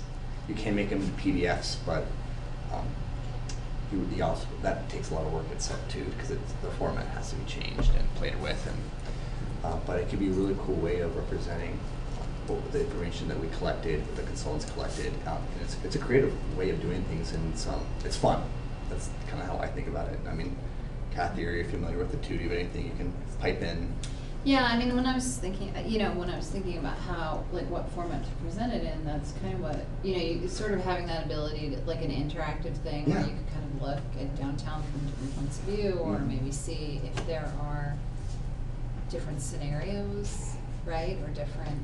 Yeah, like, you know, kind of what I was thinking is that you can have this whole map of downtown, and then you can zoom into different areas, you know, different parts of town, and talks about, you know, specific placemaking activities, or pedestrian, you know, what kind of what do we want the public space to look like? You know, the waterfront, for example, off of Depot Street. What could be there? What's the possibilities? What could it look like, you know, when the new bridge goes in and that whole area changes? You know, to be able to show those different scenarios in a visual and again creative way could be something. So is it like some GIS maps I've seen where there's like a column on the left and all sorts of overlays you can? Not exactly like traditional GIS. I'm gonna show Yes, you here we one. go. This is, yeah. And would this be- is just, Brandy had sent me a couple of different ones just to get an idea. Let's see. There's so many ways of doing them, which is. So the first couple ones she sent, I guess you don't need to see. I can see. Yeah. You know, approaching the recommendations in a similar format to these. So anyway, they're. Let me go back and show you this one. So this is a waterfront walkway. It's very graphic. Let's see.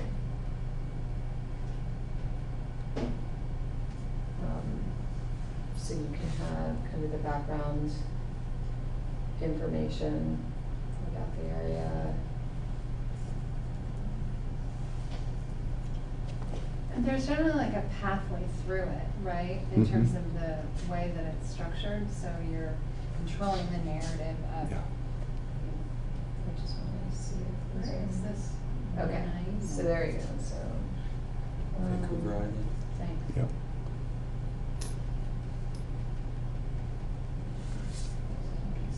Mhm. So they're talking about a trail here. So you are, you know, in this case, they are using the map. Mhm.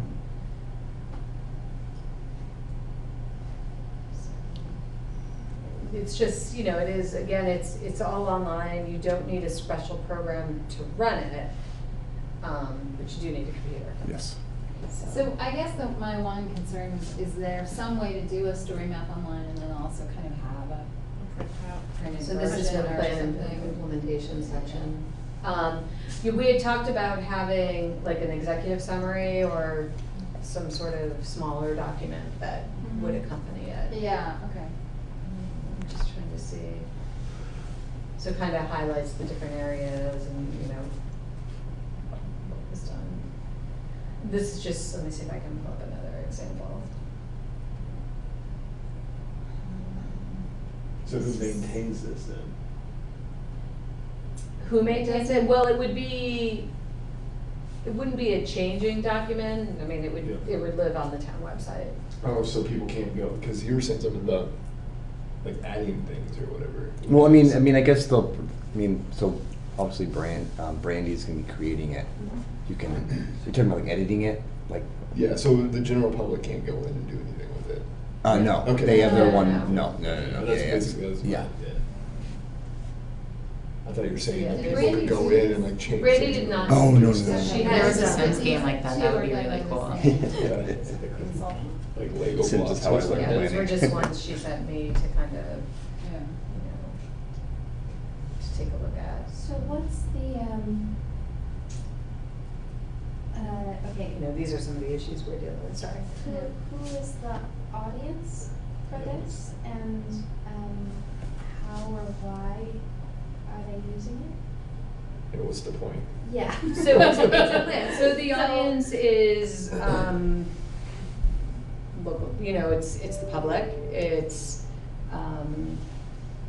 If they just local want- government officials, it's, you know, people that work for the town, if we're writing grants and, you know, just kind of it's to move, it could be the downtown Brattleboro Alliance, the DBA, it could help guide infrastructure projects in the downtown or grants Economic that we see. development. Yep.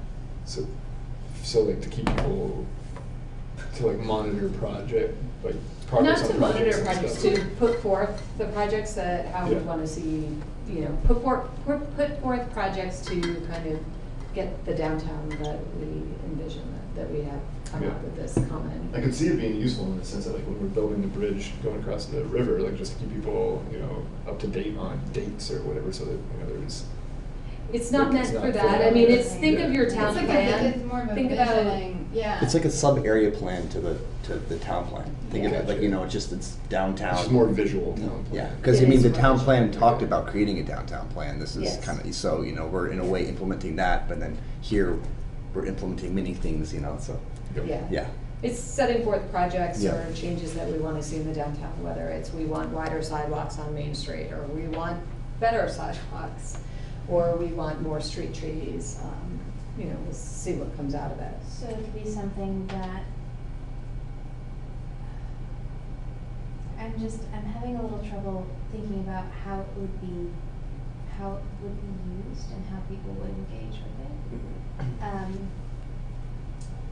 So the planning department or Public Works, if they're gonna redo the sidewalks,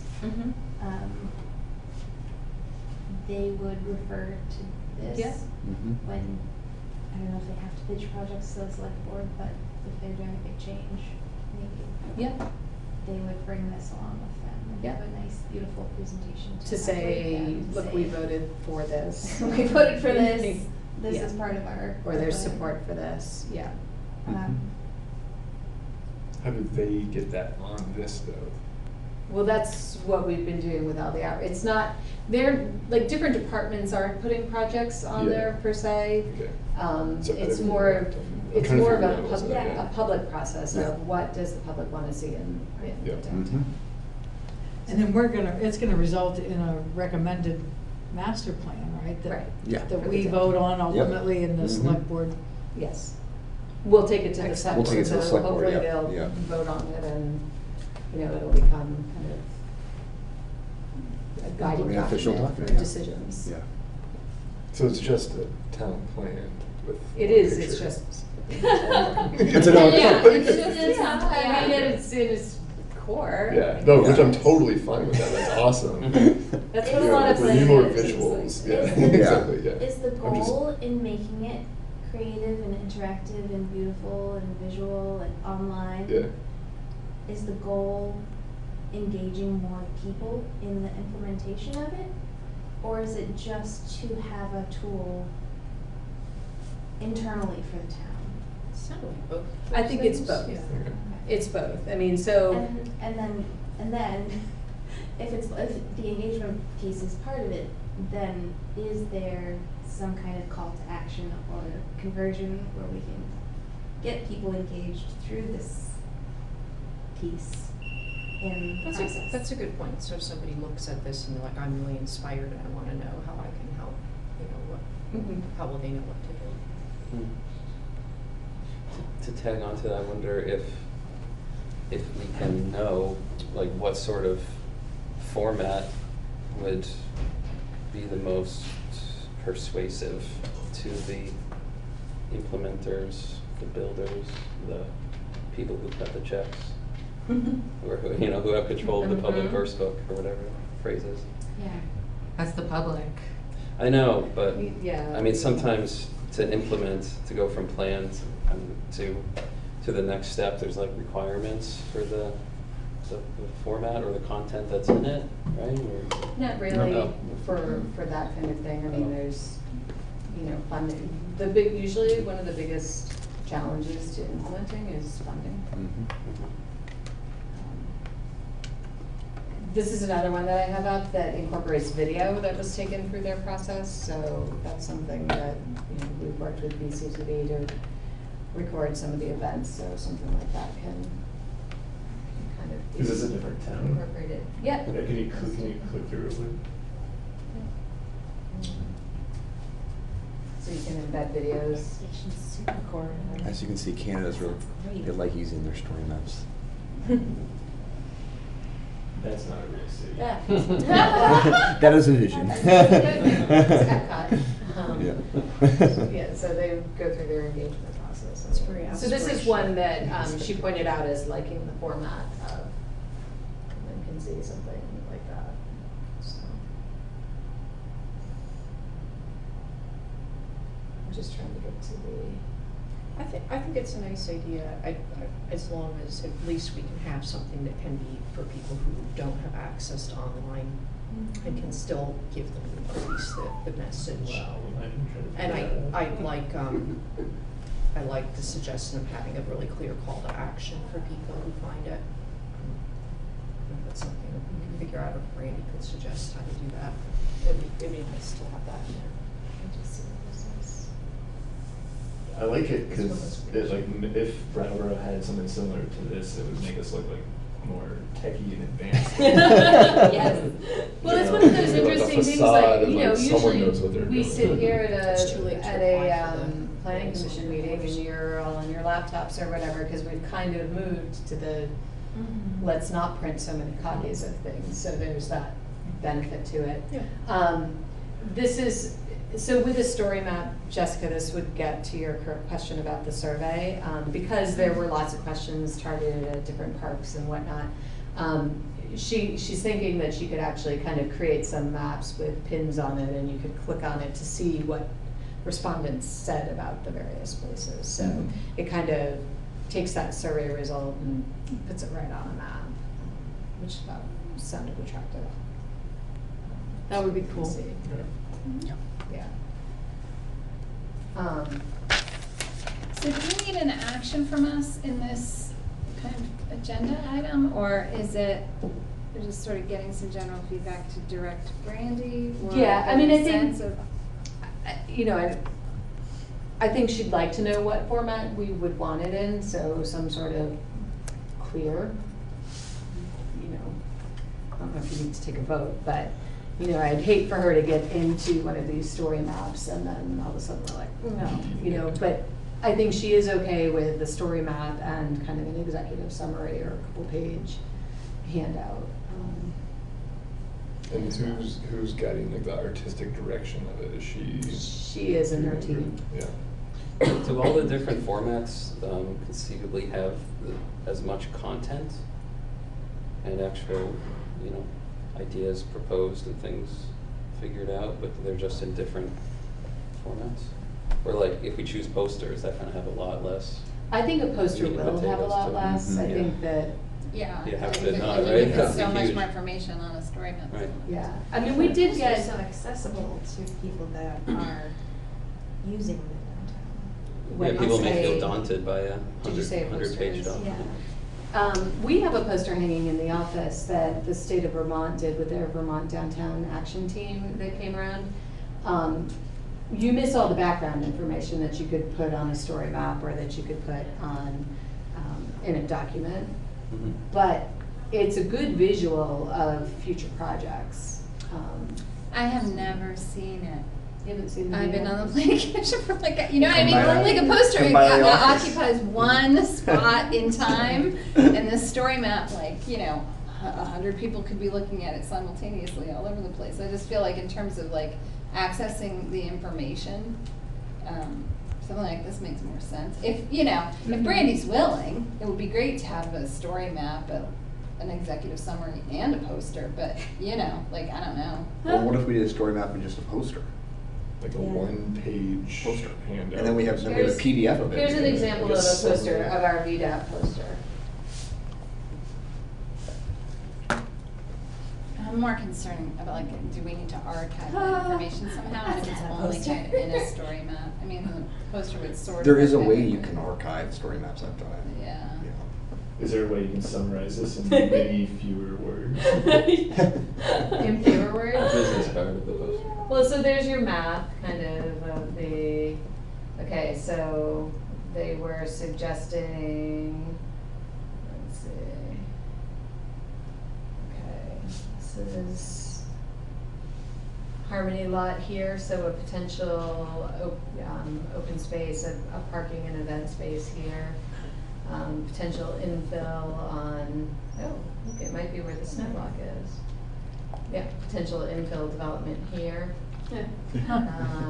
Future conversion of a bridge to pedestrian bike only pathway here, so this is Bridge Street, waterfront park area. So it's a lot of similar things that we're dealing with in our downtown plan to actually, at this point, there was an idea for a cultural campus down off New England Youth Theater where NECA could potentially come here and the music center was gonna go where the CF Church building is, so, you know, some of those organizations made different decisions.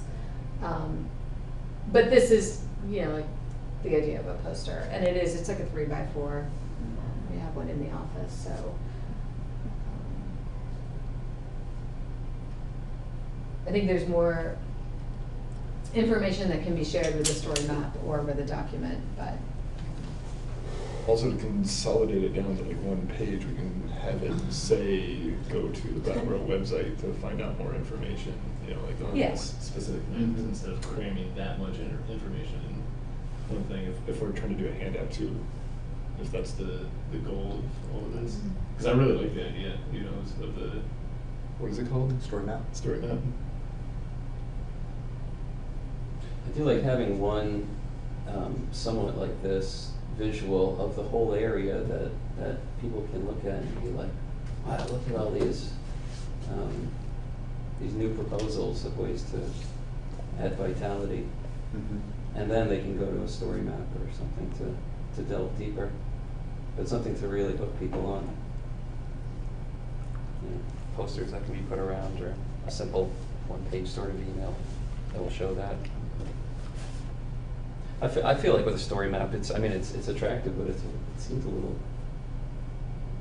overwhelming. Like you don't know if you're seeing it all. There's all these different paths to take and different tabs. It's a good way to put it. There are different paths Yeah. to take. I mean, I think you can create it as simple or as, you know, if we do story map, that's a good thing to think about. Like, what story do you want to take? The bike ped story of Brattleboro's future, or the public art story, or the Choose your own adventure. Choose your own adventure. Yeah, and I was thinking, like, does she have to, if she's gonna make a story map, does she storyboard it in a certain way? And is there, like, how do we iterate it, or can we? Right, like, does she present it to us in a way where we can comment on it and then she Can would you make speak to that? I've changes, not created a or- story map, but Andrew has. Well, there has to be. I mean, You like have to need have a draft. plan A draft. of how you're gonna. Yeah. Like. Well, Yeah, I what hear I'm what you're thinking saying is that with you the know when she came to us in January, February with the draft, potential draft 1. I'm not sure how many. Do you know how many drafts she plans on making or whatever? No, but down I the mean, road. maybe it could be sooner in December if. Well, maybe we're she having it. instead of putting all the information in there, she can just have placeholders. Mhm. You know, and then just with a general idea of what it could look like, a vision, and then we can give her input, and then it can evolve into whatever it can be. I mean, you can save as you go. It's not like it's like you're not publishing until you publish it. Yeah. So. I think the 100, 200 page PDF comprehensive document has been done many times. So Yeah, I don't true. think I don't think any of us are throwing in our ticket to the hat for that. Right? Let's do something a little Something different. new. You don't want to endorse that? Unless it comes with a metal binder, a metal plastic. I mean, and if it's not required by any implementers to have some sort of standard document, then let's go with one of these other ones. And Yeah, and sorry, go ahead, Jess. I was just wondering, I mean, I was gonna take it back to the conversion idea. Do you want to finish your comment on this? So I was just saying, like having the online presence, I feel like might serve other purposes that where a book or a poster wouldn't, like the call to action or, helping people understand like what Brattleboro looks like a little bit or what it's like, Yeah, absolutely. Yeah. I mean, I'm a big fan of the poster idea. I just, like when I visit a community, I love seeing that out in the community, seeing where things are going and why I would ever want to come back. Yeah, back to that call to action thing. With the plan, have implementers been identified, and is there action or ways that There will be. people can? Yeah, there will be. That might, once there's, so it's gonna come in phases, obviously, because it's gonna be expensive to implement it. So maybe that, when there's a specific project that's gonna be getting underway, maybe that would lend itself to a poster then. This is part of a bigger plan, and, because a lot of this will take a long time to accomplish. That's true. Or a more specific plan. Instead of a bigger plan, like a more specific thing to like focus Yeah, on instead of. like, let's say something happens with the Preston lot first, so then there's a Yeah. poster about the Poster for the Preston Preston lot. lot, yeah. It can be in the context of the master plan, but it Yeah. really would be focused on that one thing that was Yeah. starting to happen first. Well, I know when I was, my past senior year, my senior planning studio was a downtown plan. And we looked at catalyst sites to really spark implementation. What sites? Catalyst. Oh, Catalyst. Yeah, and kind of going off what you were saying, Prudence, is that you focus on those certain sites of what could be there. And that's kind of how we made our final plan, was focusing around 6 sites. And that kind of led the way for what the future could look like for the downtown we were planning for. But I think that it kind of helps put you in the direction that, what I realized, at least. I mean, I think it's okay to talk about everything, but I think when you talk those specifics, people actually can see what it could potentially look like and wrap their head around it. Yeah, and I'm wondering if in it, she, based on the information she's gotten, is there like an actionable list, or is there like a, like what are the next steps things in terms of, I mean, you could, It's part of I what like they're- the frames of thinking like, take the pedestrian view, take the art view, so there's something intriguing about that, but it's also like, there could be a framework for how you implement the plan. And whether Yeah. that's like Well- starting from catalysts or starting from We also, phase it too. a particular frame. A phase plan. Yeah. So, 5 years, 10 years, 20 years out. I mean, that's very common, the planning practice. Yeah. Yeah, okay. Or like a list of priorities. Yeah, or priority something. list. Yeah, like what is the thing that she heard the most often? Mhm. Yeah, I'm really curious to know what that is. Like what she heard over and over again. Yeah. Are there things we can learn from the two, at least that I know of, past neighborhood plans?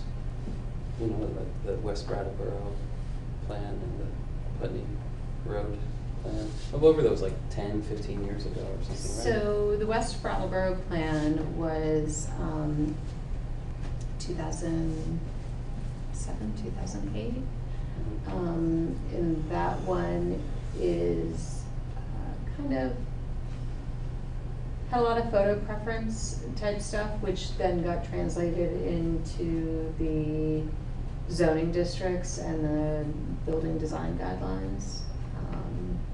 So we haven't really seen a lot of development out in West Brattleboro. It's really constrained with the floodplain. So I would say,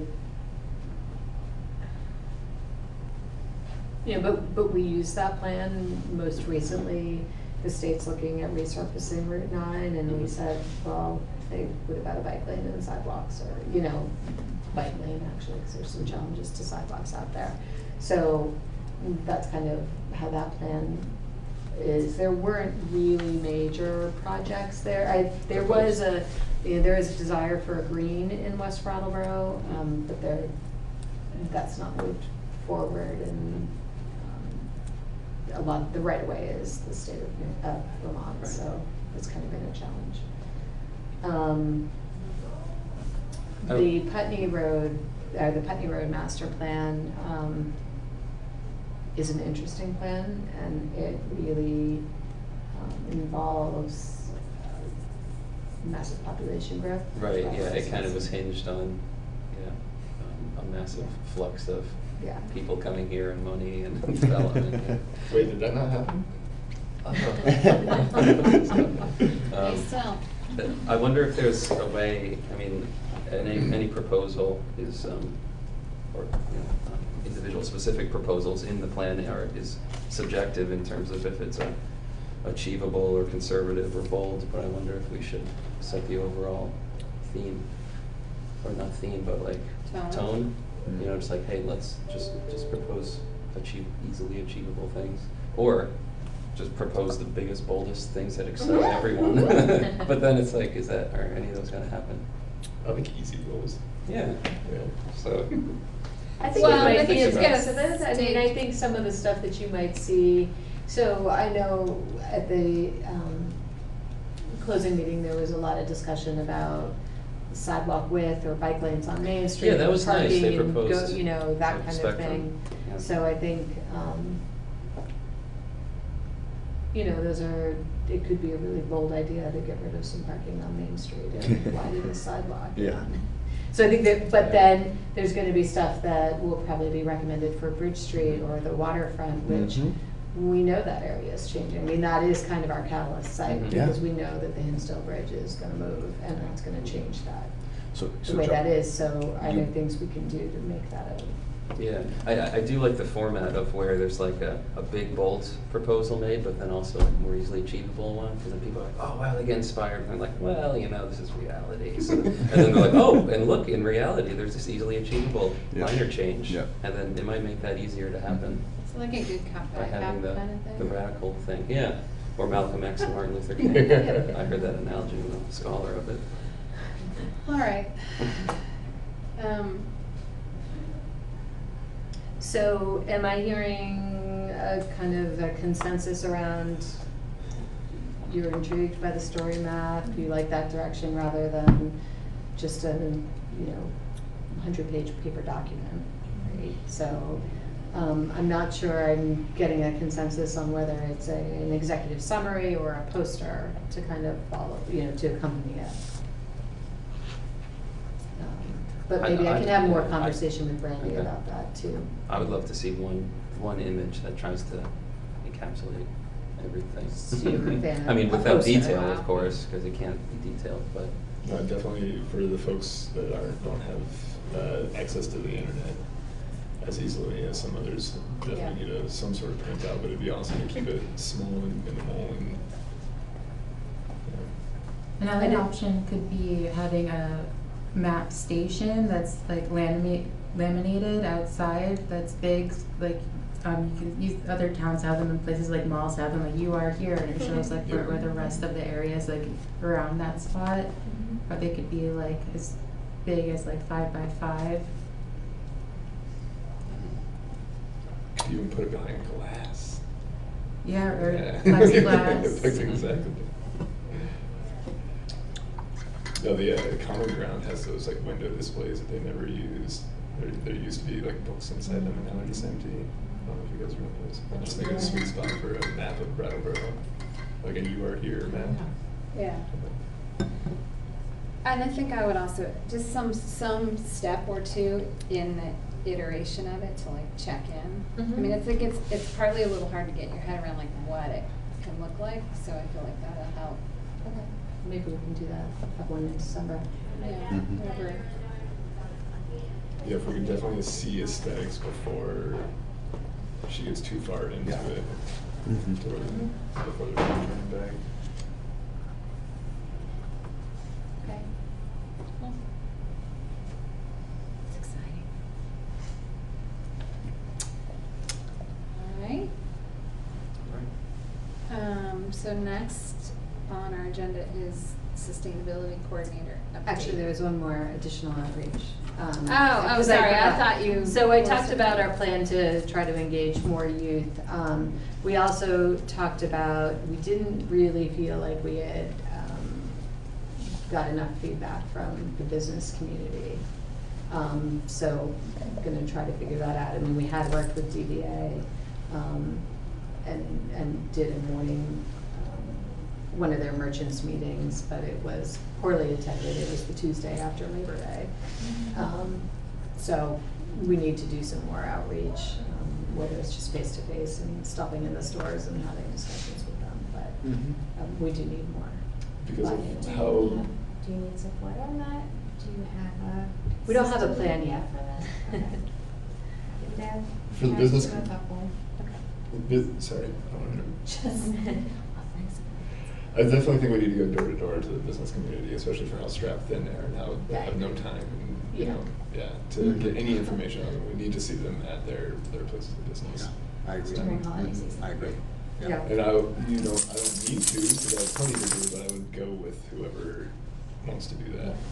We're talking with the businesses, I'll volunteer to do that if need be. If Sweet. someone else would rather do it, I would definitely pass it off, so.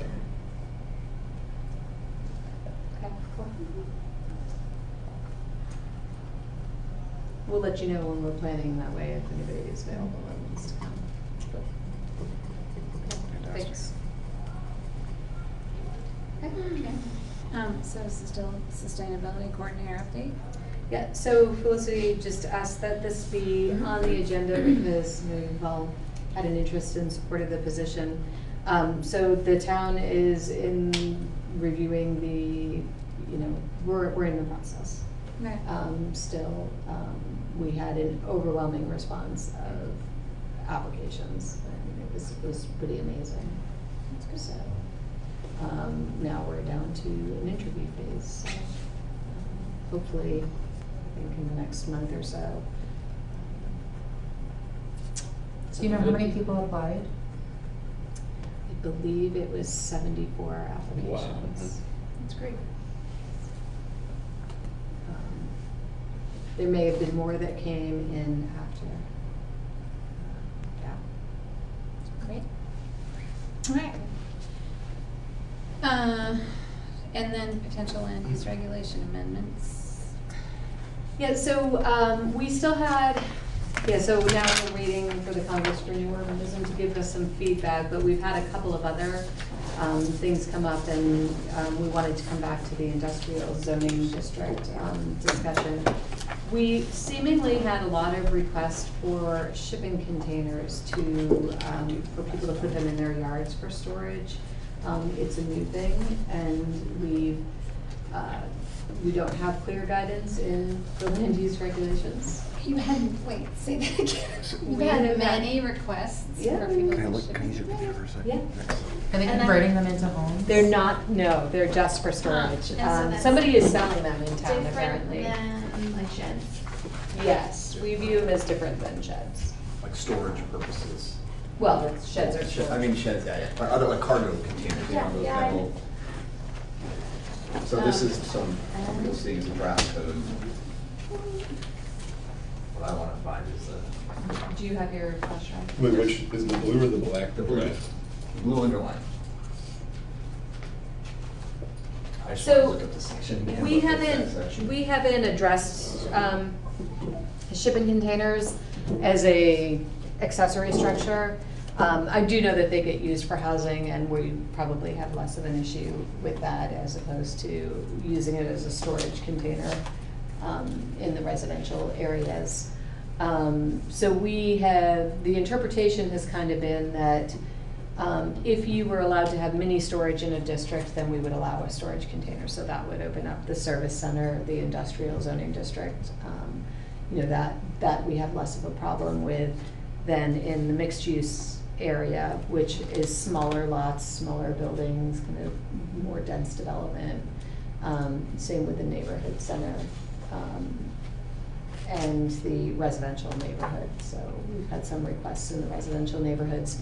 We do allow them for temporary storage, so if you're undergoing renovations in your house and you want to put one in to store your stuff, we would say, yes, we'd give you a temporary permit. But right now, we're of the opinion that they should not be allowed for permanent storage in the residential neighborhood districts.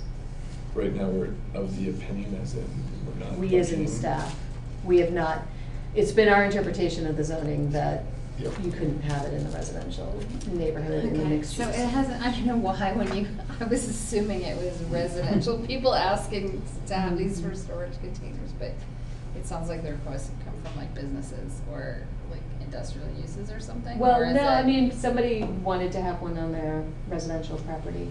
Yeah. They're a way more structurally sound and affordable way to store stuff Than than like like a a shed. shed. A shed, yeah. They last It's like true. 250 years opposed to 40. You know, and you can buy them cheap. I thought about now. asking for them in the residential, so. You had thought about I asking? hadn't asked yet, but I Yeah. probably was going to. Well, I mean, that's what we're here to discuss, this is kind of our interpretation, if the planning commission feels differently, that's why you're, I mean, maybe, you know, maybe with some buffering and, you know, maybe they could be acceptable, or maybe you don't feel they need to be buffered. What do, I mean, I like this point about it must be screened from view. It says just the front property line. what But do? that's not for residential though. Right, Oh, yeah. right. Yeah, the way that, But that we've drafted it is it would not be allowed. It would, so it'd be service center In and an industrial industrial. district. Not commercial, because I know a couple of commercial spots with them. Service centers. Service center is Oh, commercial. okay, gotcha. But there are some that have them, so, what is it, is it Coda and Coda up on Putney Road? They have one. The dealership on Canal Street has one, but those are all pre-existing Yeah. under the old land use Yeah. regulations. How often do we see other small town USA of like 12,000 residents dealing with shipping containers as storage units? Like, have we done I any don't know. research on what other towns do? I wasn't, with the jurisdictions I did research on, I'm not sure what their population was. Yep. So that's something we can look into, for sure, you know, if you want to get some numbers and an idea, yeah. Andrew, what were you seeing in terms of were towns permissive of them? Were they? They were allowing them, but usually it wasn't on residential property. If it was residential, it was a temporary thing, like during a construction project or, you know, some sort of addition, something like that. But usually it was a commercial district or industrial. And so the main reason for that is the aesthetics? Well, that's one, and then, you know, public health and just, you know, kind of think back why there's zoning, you know, land use, you know. Yeah, they're people's view. Yeah, and I think some communities are, you know, also NIMBYism plays a role. Yeah, but I mean, obviously, I mean, if I was a property owner, I'm not sure if I'd want this storage. But someone can build a shed of the same size that's ugly, right? Yeah. In- That is in true. some- I've got Yeah. one. All right. Well, then I'm all for it. What's the I vote so. typical size of a storage, a shipping container? It's Well, 6 feet in height tall. is usually max. And I Really? think. They're tall. It's A lot of 10 by tall. 20 or 10 by 40 Yeah, are the right. two Yeah. standard sizes. Well, from what I saw, they want to allow them to be more than 6 feet. Yeah, it says no more than Oh. 6 feet on here, but they're like 8 feet tall. Yeah. Normally they're tall. Yeah, so I think the ones that they were So thinking you can about are walk in. smaller Yeah. storage. So I mean, if we were looking at an industrial, maybe we could look at expanding them to be a little more. Typical the appropriate size. typical Yeah. size. How many requests have we had? We've had 2 or 3 recently. Recently. In the year, in 2019, or? Yeah. Yeah, and so maybe more before that? Well, the people who ask there are are a small some- percentage of the people who want to do it. Right? That's what the teachers always said in class, right? They're like, all right, there's no. I'm just no curious to dumb see questions. like if this is like actually a big Oh. deal for people, you know, like if it's, because this is exciting, especially when it comes to how we have such minimal space already, you know, like, and what storage can do is free up living space, you know, so if we can free up living space, then we can meet other needs all at the same time. So what some people consider an eyesore isn't an eyesore for everybody. You know, That's like, true. I don't think, Very good I don't point. think storage containers are ugly, Mhm. but they're definitely not pretty, you know, so it's Utilitarian. Yeah. But if they're screened, Yeah. From the front? Would you want them screened just from the front, or do you think they should be screened from abutting properties Abutting as well? property, yeah. Like, should they be screened all around?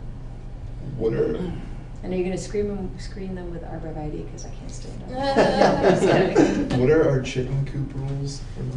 Our chicken coops need to be 50 50. feet from the nearest structure. And they need to, no roosters if you're in the residential areas. No roosters in the Is it storage like, containers. how much, Do you have- how far from the property line? Yeah, how far- There's a. Neighbor's I property don't, line. I don't think there's a property line, are you There pulling is that one. up? I'm trying to I think it is, I it's think 50 it's feet from 50 the. feet from Yeah, yeah. any From adjacent a- If our dwelling. chicken is A not coop in must be there, what do we located at call least it, 50 foul? feet from Foul. each dwelling on an adjacent property. Oh, okay, there we go. I got it You up got right it, here. you got it. Yeah. So you can have it right up against your house. Yes, you It's can. gotta be far away from the. Yeah, but that also has noise and smell. Yeah. That's what I This was. doesn't. That's Storage what I was- container. What Make about- money in that. I can see a lot farther than 52. Depends on what's in Oh, you definitely can. What about, for instance, you're allowed to have animals like livestock in Brattleboro if you get permission from your neighbors, from the No, abutting that's neighbors. not. Is that not true? No, that's Oh, is that an old thing? It's conditional use approval. Needs to go to the Yeah, sheriff. no, we don't do anything where if your neighbors say you can do it, it's okay. Okay, gotcha. Cool. That's Then bad. we don't need to do that with this either. So shipping containers are, I mean, they're pretty, okay, they're not ugly, but they're unattractive, but they're cheap and very available, right? So they And- become, Is there also somebody in town that's selling them? Is That's that what you we've said? heard. So Oh. it's a local business that's providing them as well. Seems like another good reason. Interesting. Like the shipping industry is in such fluctuation right now that all these containers are flooding the market. They're just like super cheap right now. is And that, so is that what's going on? Yeah, and so like They're who cheaper, I knows? mean, they're cheaper than a shed at Home Depot. You could be buying a shed Yeah. at Home Depot that's like 6 by 8, or you could buy a shipping container that's much bigger for the same money and lasts longer. That's why I was looking at it. Yeah. And I think there is a concern in terms of the appearance of them. So are you, we've been, like, we've had these kind of iterate up these various changes. Mhm. Do you need a vote from us at this moment, or is this kind of like? No, There's I mean, other no, things, no, like- no, yeah, there's other things. This was one that we wanted to present to you. We don't need a vote at this time, so if you wanna think about it, or, yeah, we don't need a vote tonight. And the DRB asked us about this. No, it's just something we're seeing in the office. You're getting interest. That right now, we don't have, we've got an interpretation of our land use regulations, but there's no clear language. Could a veil be defined as a mural? I'm sorry, could a what? You said that it may be Screen? screened, yeah, with a veil. Could that be defined with a mural? I think what we, and if we look at our definition, I think it's what, fence It- or yeah, I mean, it vegetation. doesn't, you're right, if you're looking at what our regulations Yeah. have right now, no, but it could be, Tweaked. it could be tweaked if we were, Yeah. we don't have to use the word screen, we could say it could be screened or painted or, Yeah. made artistic. I'll go like a little personal with it since I was seeing an interest in it. If I were to put one on my property, I would follow the shed rules, and then it would follow the shed rules about placement if I were to ask to do this.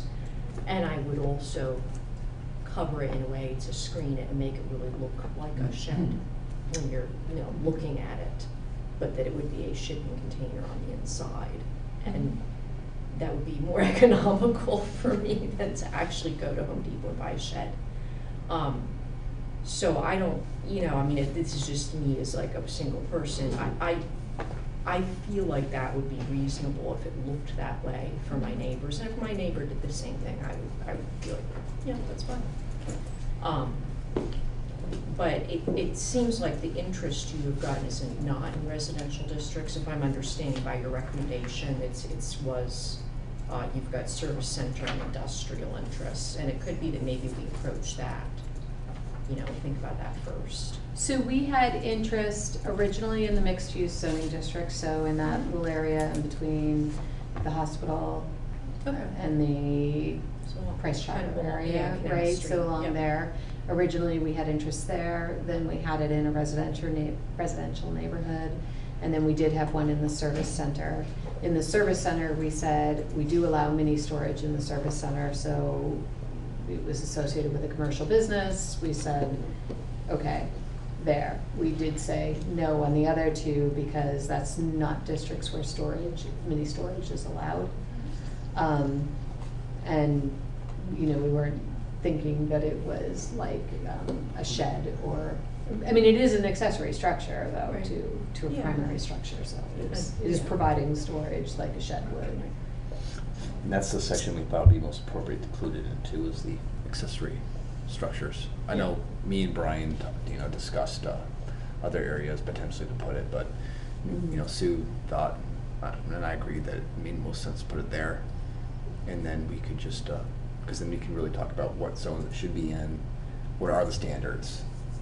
Then, it could, if we thought about putting in maybe another figure and then including it in, like, how, I'm not sure if you looked at our land use regulations, but, every section has like permitted uses and conditional use chart, and we thought about just putting it in there, but we thought maybe it could be interpreted different ways, so make it as clear as you can, so everyone understands.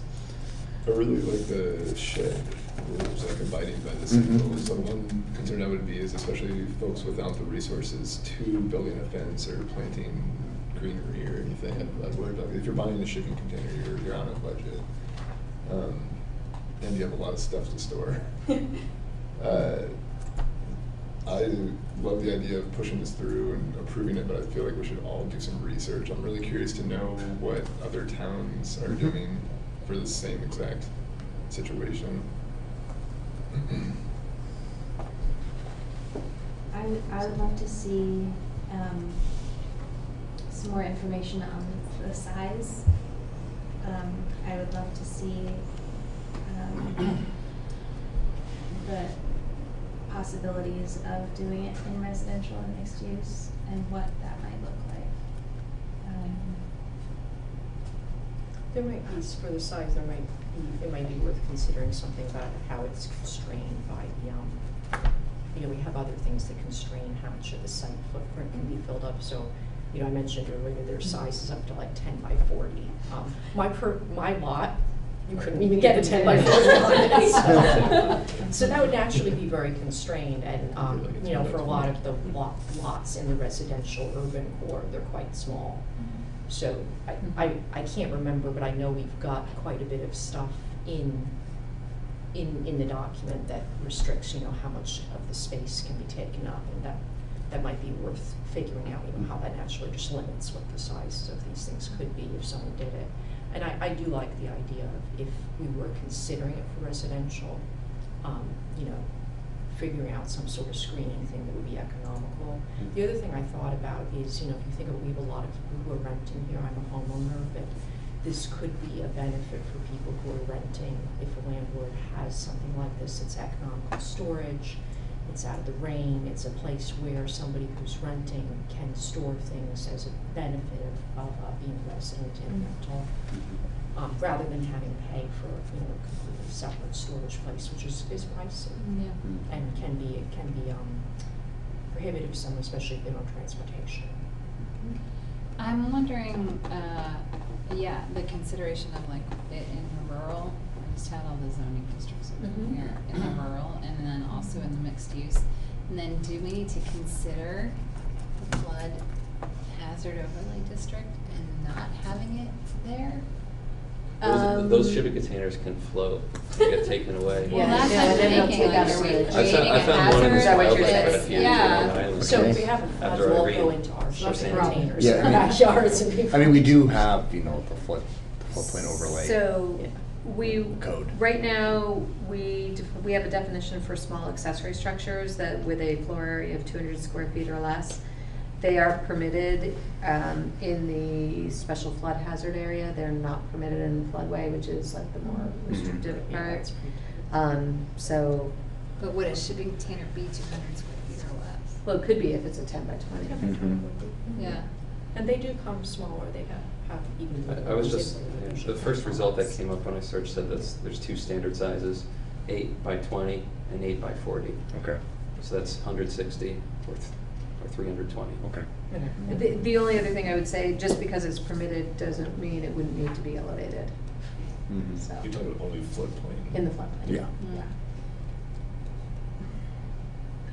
Because I don't think that is exempt from.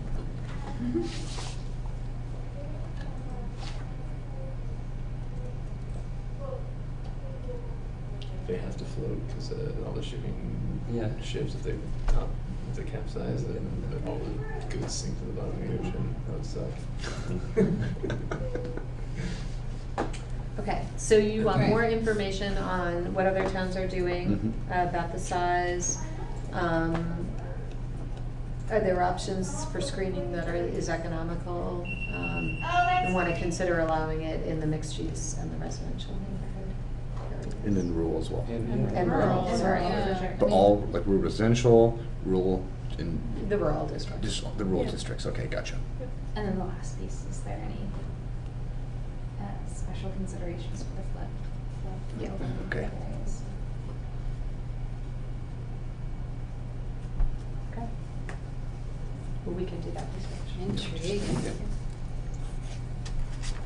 Sexy shipping containers. Intriguing. Okay, and Wait, then you so- also. Sorry, just go real ahead. quickly, so what is it about the zoning regs currently that don't allow them in your interpretation? It's our interpretation that it's different than a shed.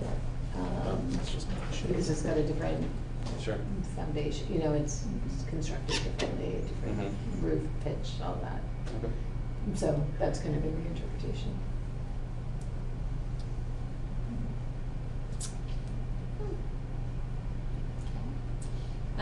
Industrial zoning district lot coverage.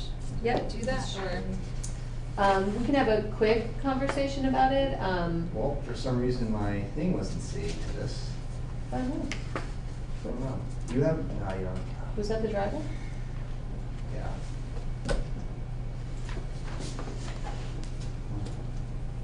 Or you wanna be?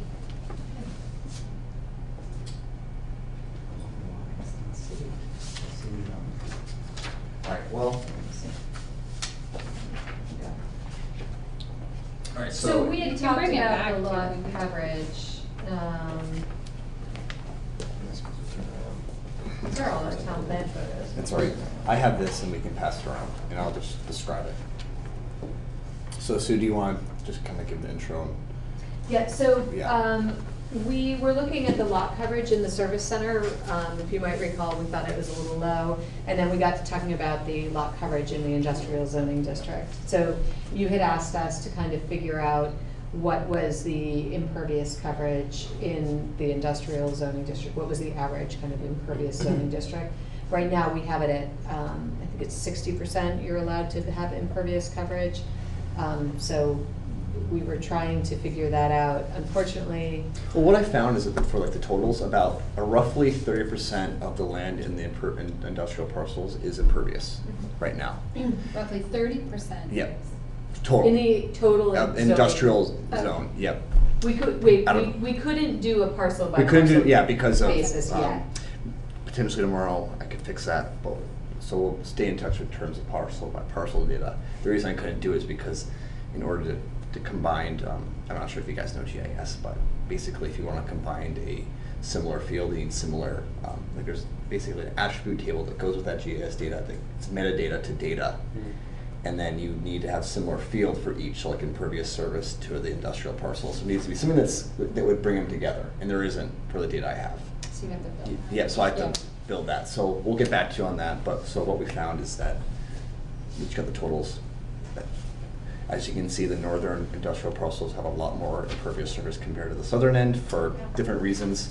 On the southern end, it seems like you could build more, but again, another conversation I had with Brian Bannon is that there's some wetlands and topography issues, unfortunately, though, in those areas that are constraining some economic, industrial development. So essentially, we're gonna have to come back to Yeah. you with it. Yeah. But that middle one off of Putney Road has lots of availability. I haven't been out there to that site, but What site is that? it's off of Putney Road. Do you know what? The full flex field? Okay. No, Is that what you're thinking of? that's Thank you. It's across from. This one right here. Here's Putney, and then Oh. A big Yeah, industrial the big vacant parcel? lot across from McDonald's, isn't it? Is it? That's not industrial zone. well, this isn't. That was in our database. Unless you think that's incorrect, I can remove it. Wait. go a little, so it's when the page expands. So you're saying that our Wow. allotment is 60%, but we're done. It's at kinda 30%? conformal. For impervious, yeah, that's impervious. And that includes like the building itself, the concrete. Because that's, That's the marine life. Some type of soil and, Yeah. yeah, and So Brian says the only thing we But could do that's is we not could look it on industrial. pervious surfaces and we could see how much is pervious, Yeah. if that's helpful in any way, but it's another analysis. Yeah. Yeah. I think that's incorrect. We Okay. don't have any industrial. Gotcha. You can see Well, when update that it's GIS data then. pages So going. I Yeah. just need to remind her why this came up. So, That would be Sue. it came up because we were looking at the lot, we have lot coverage. You're allowed to have 60% of the lot impervious in the service center zoning district. And we were finding that was too low. That was too restrictive. That was too restrictive and kind of didn't meet the general guidelines for what a service center zoning district would be, which should probably allow a higher impervious coverage. So we came up with this, we'll allow you up to 70%, but that 10%, so, you get the 60, but the extra 10, you're gonna have to do that on your property so that your stormwater is being managed on site instead of running off into the town system or the state system. So that then brought up the discussion of, well, what about the industrial zoning districts? Right. What are they like? So Andrew started working on that, but we've got a data issue right now that will get Yeah, resolved. because definitely parcel by parcel is gonna get you a better idea of what's actually going on. So what we're learning then is that the industrial zones are nearly as impervious as what they should be. But it's hard to say because Could we're be. not Not sure. Yeah. I mean, Yeah, 'cause this impervious is, again- surfaces is a, Yeah. you've gotta manage that stormwater if it's all running off, Yep. and that's a cost that the town bears or Mhm. the state bears, or, the environmental degradation to the rivers and whatnot, so. I think it's not. Yeah. But if we have too high a percentage of impervious, then that would limit development potentially of If it's, that if lot. it's too low of an Too impervious. low of an. Yeah. Yeah, that's. So, we used to allow up to 90% in the service center, so this is the Putney Road area. Well, the Crosby Brook is impaired in part because there's all this sediment running off. So then we were like, well, we've just allowed too much pavement and roof and that kind of thing. So we scaled it back to the 60%, but that does seem to be a challenge to meet when you're trying to, especially on a small lot, like some of the fast food restaurants are smaller lots. So the Friendlies, which would ideally be redeveloped at some point, so. So that's how the whole thing kind of started. Because of the Friendlies lot? Or? Well, because we had originally been at 90%, then we went to Yeah, okay, 60%, yeah. and then people would look at that lot to redevelop, and it would kind of be a little bit of a barrier. I wonder, there's something about pervious pavement in there as being kind of an exemption from the coverage limit, but Yeah. only if it's for overflow parking and has a bunch of grass in between these spaced pavers, but like, Yeah. how well does, I don't know if anyone knows, I haven't researched, but like a full regular looking parking lot, but made of pervious pavement, not with grass growing up in between the wheel wells and everything, but how well does that work too? If that, if. Prevent if- sediment if- runoff. And, Yeah, I mean, it's supposed to take in all the water, right? That's how they advertise it. Yeah, there's all different BMPs and There's- there's different levels for each, like installation, so it kind of depends on, maybe on the porosity of the soil, and it depends on the exact Maintenance. So that's thing, a- and whether it's Okay. maintained or not, and. So that's something where a solution could exist, but it's hard to write it into rules because there's so many variables. Yes. Yeah. Okay. Yeah, I mean, I would say there's kind of a menu of options that, there's places like the UNH Stormwater Center that have done a lot of research on what's effective in our climates. And, so. Yeah, and I think. There's no state person who judges that or permits that or. There's Well, permitting there's if the- there's 3 acres or more of impervious. Right, and it's like 1.5, I'm about to Get read into the whole 1.5. stormwater draft, yeah. But it doesn't come into effect in our side of the state until 2033 or Yeah. something, so it's like, Evaluating pervious pavement. well, where there's a smaller parcel, like it's an acre and a half or something, where you're gonna have to start to mitigate for your impervious surface. It doesn't hit us for like more than a decade, which is crazy. Does Act 250? We could talk stormwater sometime. Yeah, let's talk stormwater. Does Act 250 I play really into enjoyed this at all? that time we had. What's that? Act 250 I play don't- into this at all?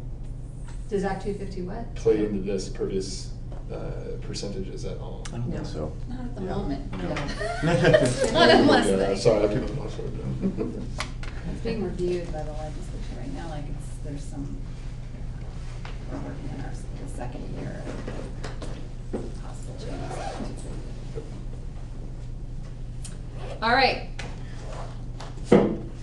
So, Sabah, anything else? Is there a motion to adjourn? I'll make a motion to adjourn. Second that. Okay, all in favor? I All right.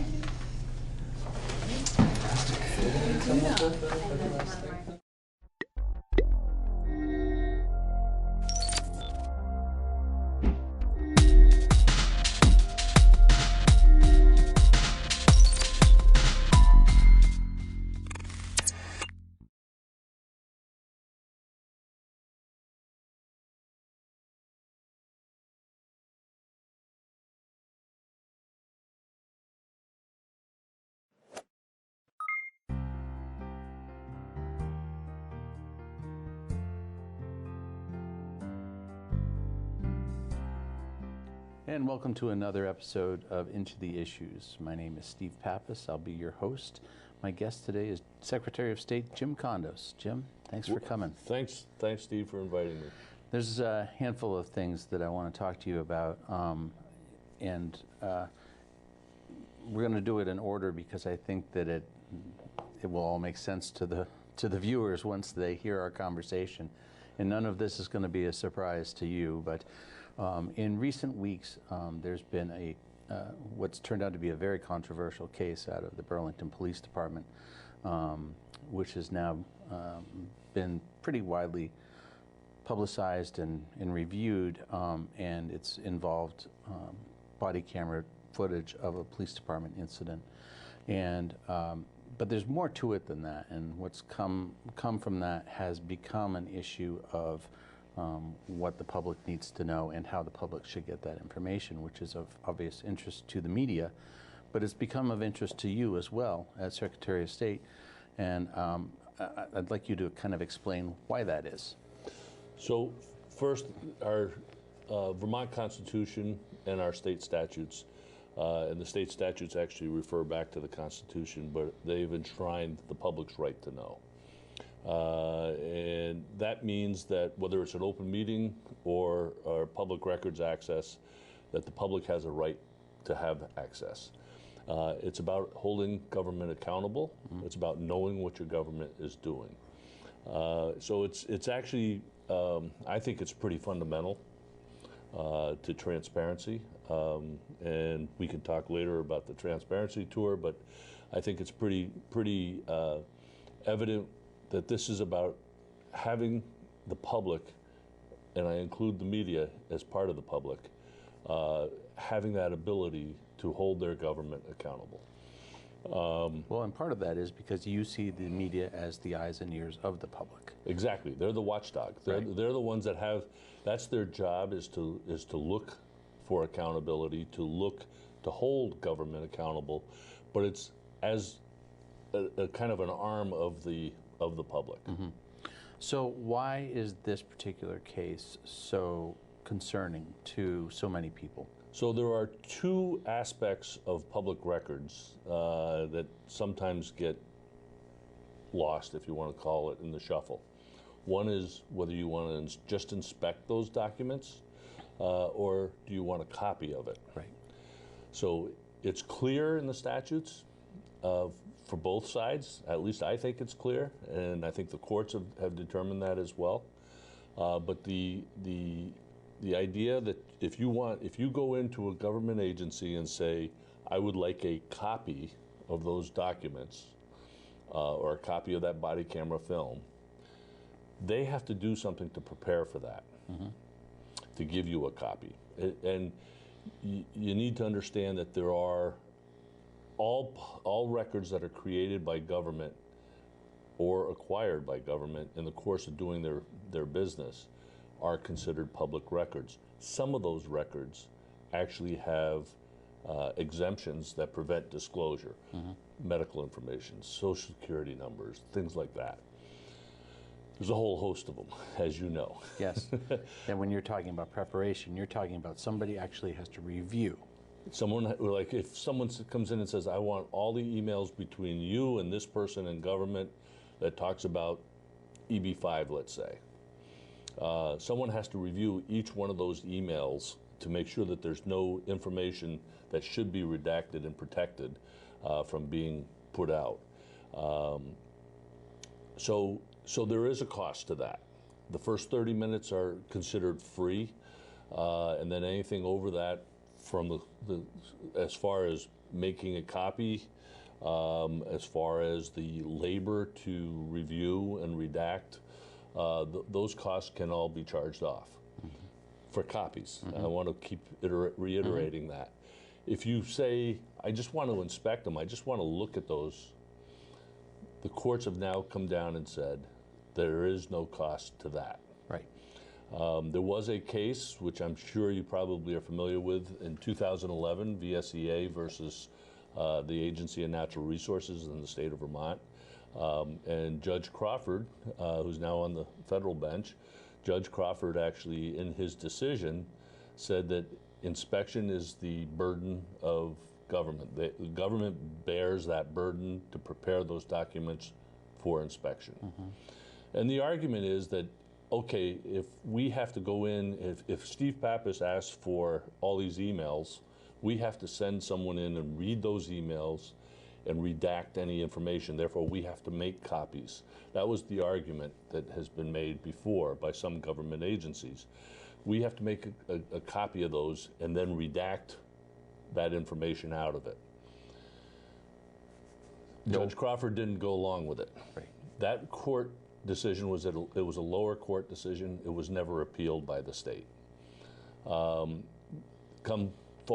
Fast forward to the Doyle case.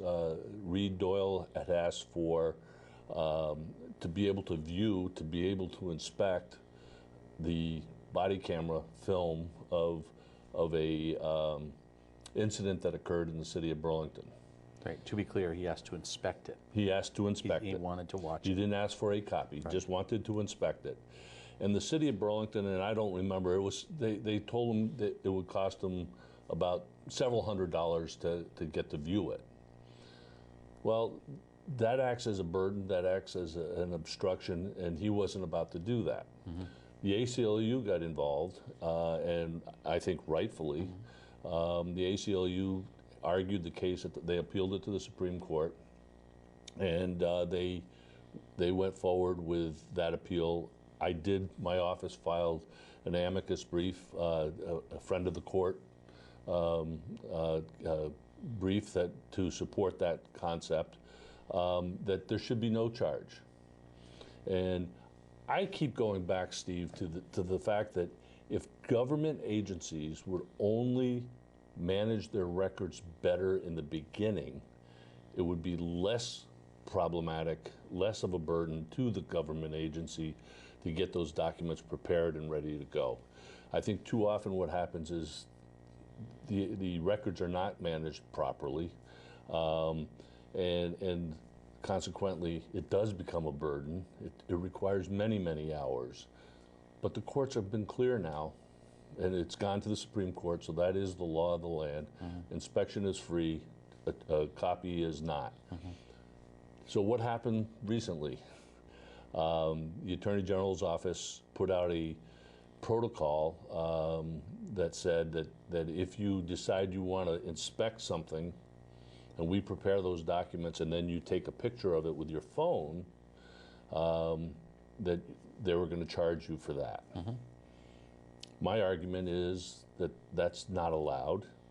The inspection is still the piece. And even if there was a fee for that, the law is also clear that it has to be actual cost. So my question is, if I pull out my cell phone and take a snapshot of a computer screen, what's the cost to the state? There is no cost. Right. Therefore, it should not be charged. And the Attorney General's office, in that protocol, basically is coming at the same, they're not disputing that the records themselves are not public. What they're disputing is how you should be able to charge to have access to those. And what's interesting about that is that you have two arms, and by the way, for all of you watching, the media came down on the same side as Secretary Condos, the ACLU, the New England First Amendment Coalition, the governor's office. The Attorney General at the moment is kind of out on a limb by himself on this one. And contrary to kind of all of the discussion, nobody's at loggerheads. Nobody's butting heads over this. It's just a philosophical difference in the interpretation of who should pony up the money. Because TJ's office, TJ Donovan, the Attorney General, his office is saying, as you pointed out, there's a tremendous amount of cost and effort that goes into producing this information, often at the expense of his own staff, which is made up of lawyers. And they want to be compensated for that, and I get that. We all understand that, but in this case, that doesn't fly. Well, you have a Supreme Court case that basically says different, and I know he is saying that well, yeah, but if you take a copy, that's getting a copy of that document, and I can see where he's coming from, but I don't think that the Supreme Court case actually really went in that direction. Mm-hmm. So TJ and I have talked about this, and I know he's going to go to the legislature to ask for clarification. Mm-hmm. I think the clarification should be relatively easy because the courts have ruled on it. But we'll have that discussion. Mm-hmm. We'll have that discussion. Another interesting little nuance here is that the Attorney General's office is the counsel for state agencies. Correct. Including your office. And yet you had to file an amicus brief in this case. You couldn't use the Attorney General's office, so did you have to go out and get somebody else to do that work for you? I did. It was, I think what really happened was that the Attorney General's office wasn't sure where they were going to come down on this case, Mm-hmm. and they were considering their own amicus, perhaps on the side of the Burlington Police. Mm-hmm. In the end, they did not. Mm-hmm. But we found a lawyer, an attorney in town that would do the work for us. Obviously, we helped edit, but we submitted what I like to call a 30,000-foot view. We didn't get into the specifics of the Reed Doyle case. Mm-hmm. What we did was we said, look, here's what the law says. Mm-hmm. So we tried to stay at a very high level. Mm-hmm. And that's, my office generally tries to stay at a high level. We try to just go, here's what the law says, here's what we believe that law is saying, and work from that. Mm-hmm. I'm going to pivot a little bit. Same topic, and you mentioned it earlier. There are a lot of exemptions. There's too many exemptions as far as from my point of view. There are too many exemptions on public records. And I point a finger at Jim Douglas on a lot of that, but a lot of the governors have done the same, and they've made it more difficult. But I think it needs to be clear that, and people who are watching this not all people watching this understand that it's a public records request, which means that any person, anybody from the public can make these requests. And there are people who make a lot of requests, and there are a lot of people who tie up your staff, the staffs of other agencies around the state. At what point does it become where it feels frivolous and it needs to be kind of addressed? And this puts you on the spot because I'm the guy who's going to say there is no limit, but maybe you're the guy who says that too. I actually agree with you.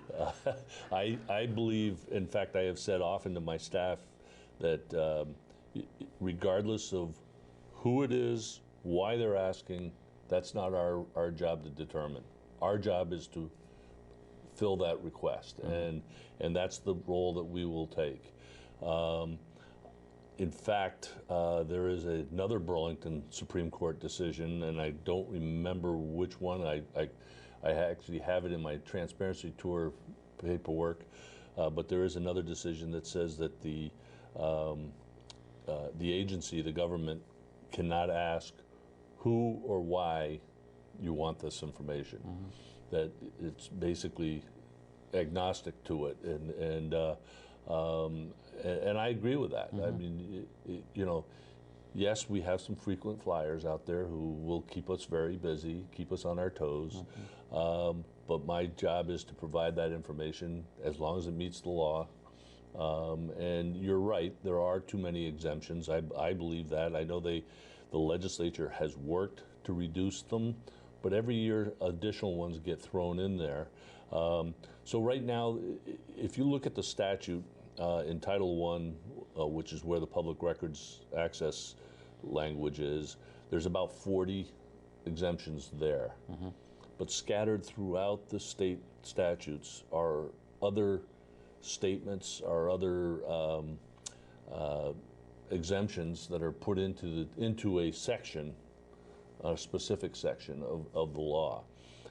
We estimate there's around 260. Yep, I've heard 250. So yep. So, but there is, the good news is that there is the Legislative Council has a website where you can go to look at those exemptions, and you can say, I want to look at animal information or animal records, and it'll pull up all the it'll do a search and pull up those records that deal with animals or medical information and whatever. And we also have one on our website, on the State Archives website,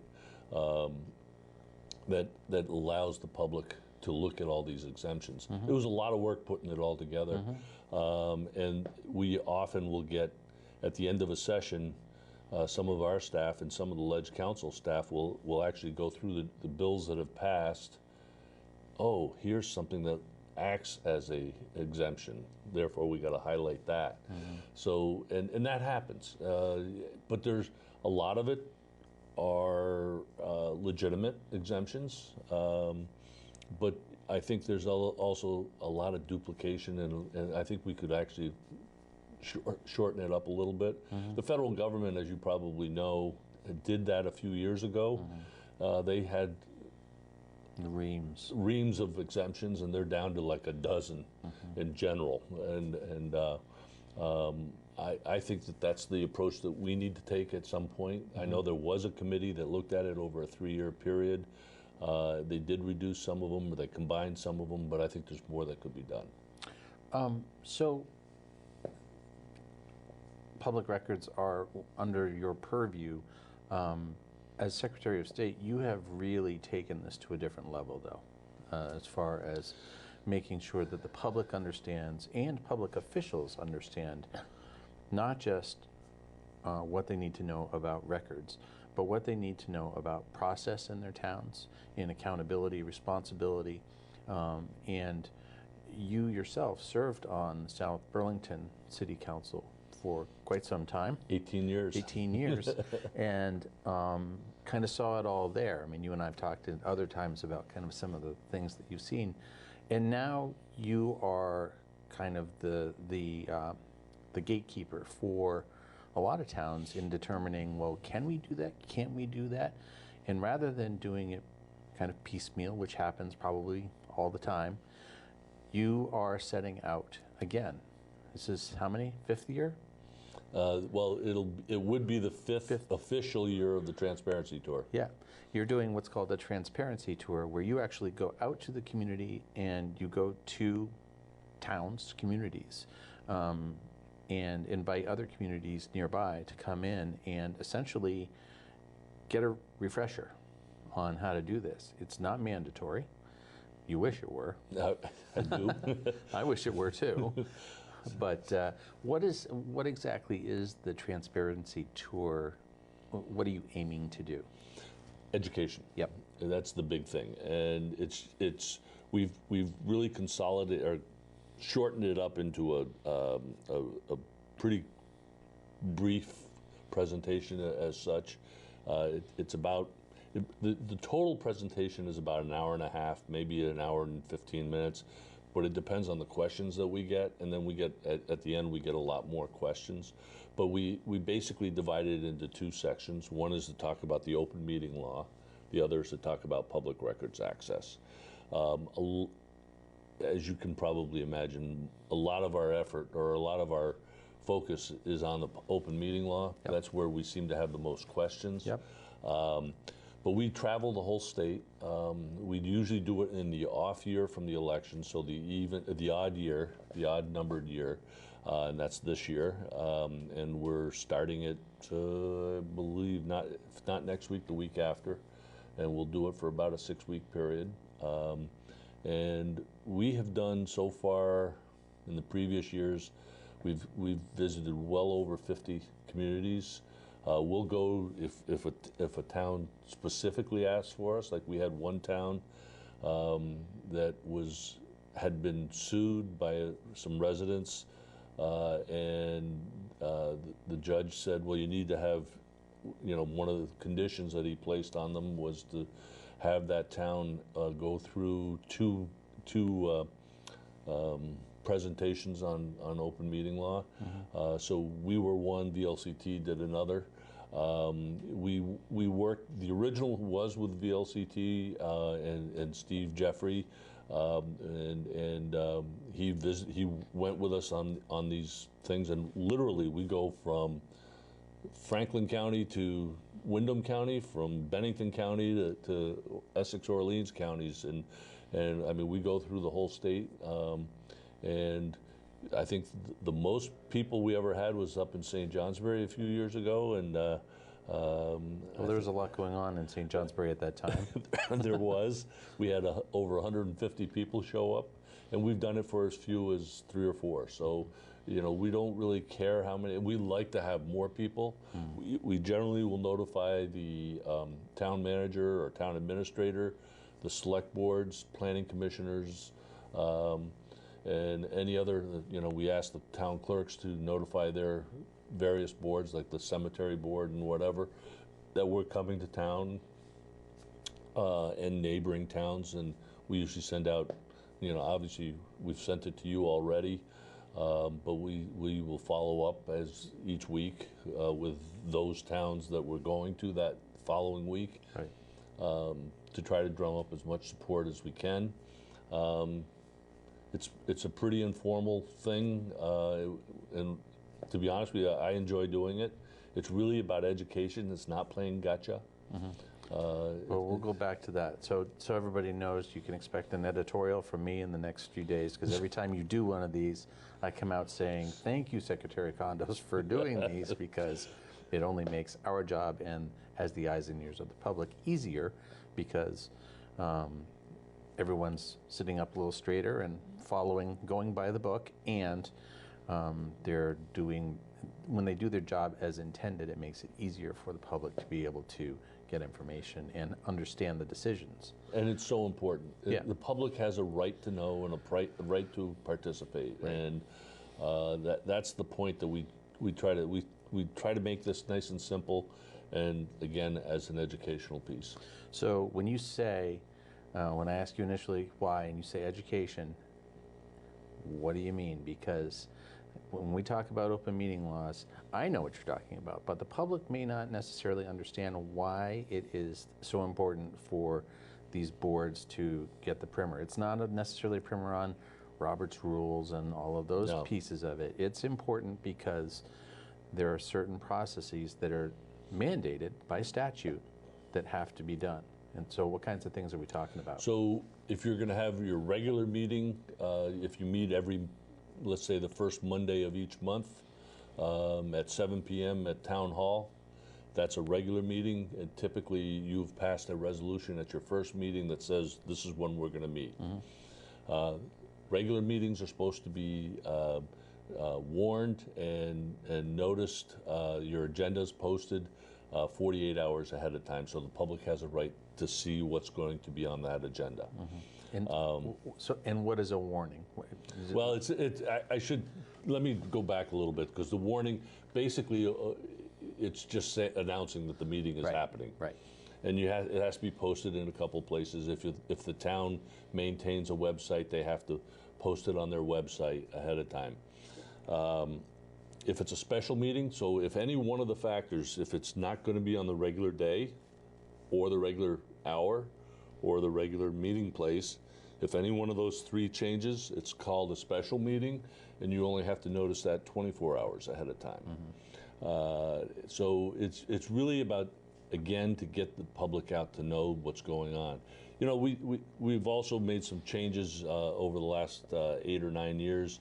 For instance, they're supposed to hold allow the public a public comment period. Typically, it's for comments for items that are not on the agenda. One of the first things that a public body is supposed to do is ask if there's anything that on the agenda that needs to be changed. Are we deleting something? Are we adding something?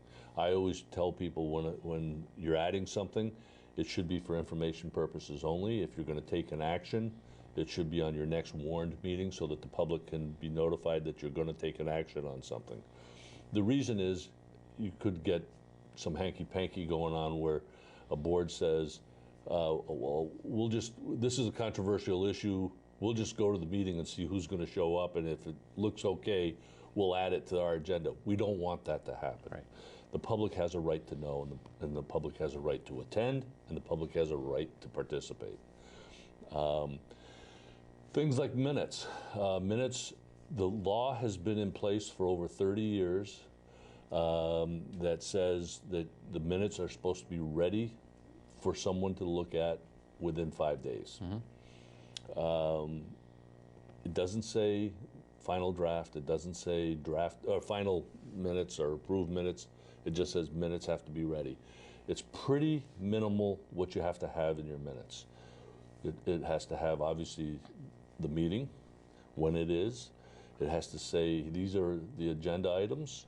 It has to say who attended from the board at that meeting, and if there were anybody there from the public. They don't have to necessarily identify everybody. I always use this as an example. When I was city council chair in South Burlington, we had a situation where we would hold a public hearing to go over our budget. Now, in South Burlington, let's just say we had a $10 million operating budget. We'd have 2 people show up. Right. Very little comment. The following week, we're going to discuss the leash law and our bicycle path. 150 people show up, and everybody wants to say something.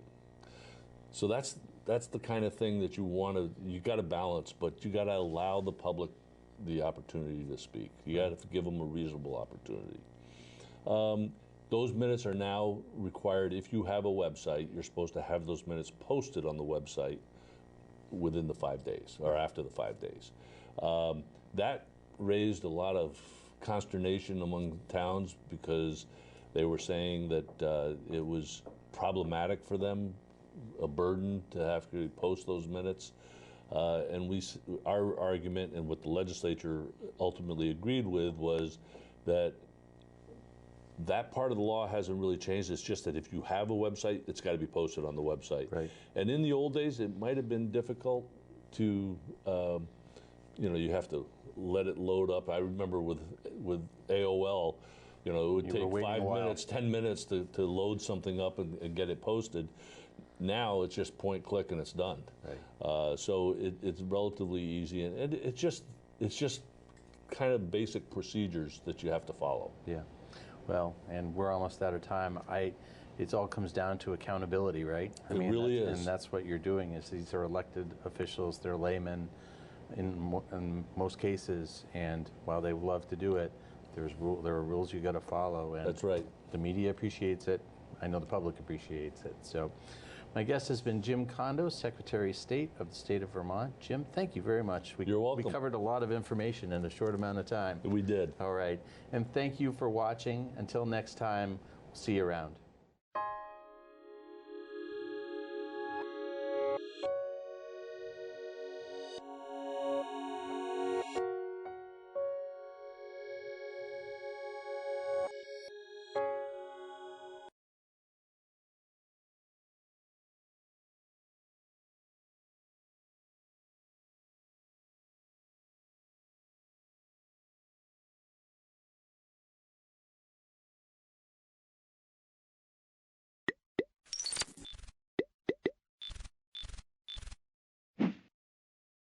To order at 5:30.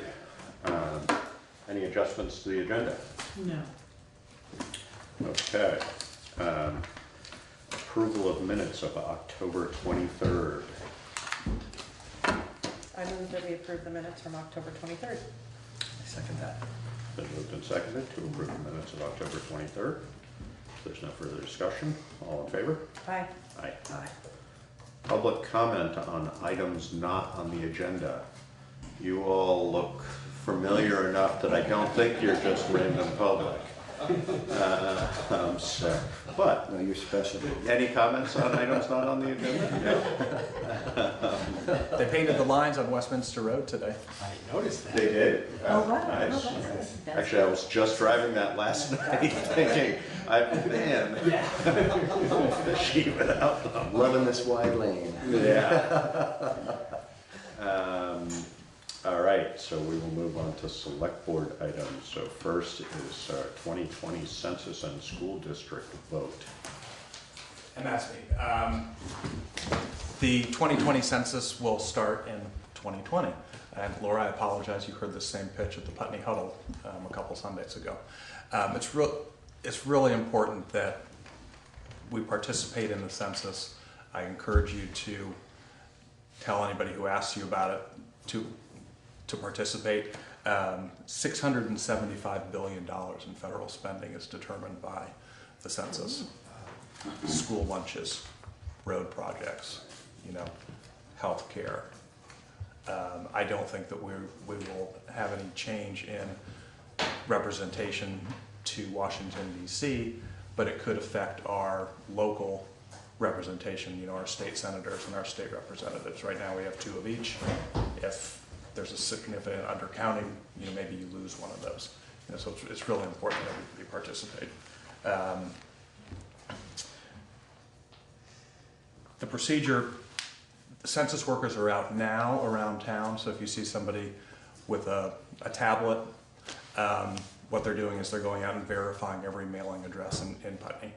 I can't remember, somebody up on Dusty Ridge told me that a census worker had been to her house. They will all have IDs, and we'll show it to you on request. The procedure for the census in general is each address in Putney will get 4 mailings. The first 3 mailings will say, complete your census forms online. The 4th will be the actual census forms, and there is no citizenship question that was taken off. It's just who lives in your household. If you don't respond to any of those mailings, you'll be visited by a census worker to do the count. Speaking of census workers, they're hiring. The pay is $16.50 an hour, 58 cents a mile, mileage reimbursement. There are hiring events at the Putney Library on November 11th and December 16th from 9 to 10:15 in the morning on each of those days. There'll be a census worker there who will be able to answer any questions, help you complete the online job application, because that's the only way they're accepting applications is online. The period of employment will be roughly March through the end of the summer. Full and part-time positions available, so if you know anybody who could use a little extra income, this might be a way to do it. Any questions on the census? We, the municipality, don't have any role. No. Okay. Other than it's important for grant money coming to Putney. Right, but we don't play a role in collecting. No, we're just a facilitator, cheerleader, more than anything. Then the other topic was the special school election, which is on November 19th. The polls will be open From 10 a.m. to 7 p.m., we'll vote at the fire station. There's 4 questions on modifying the Articles of Agreement that govern our unified school district.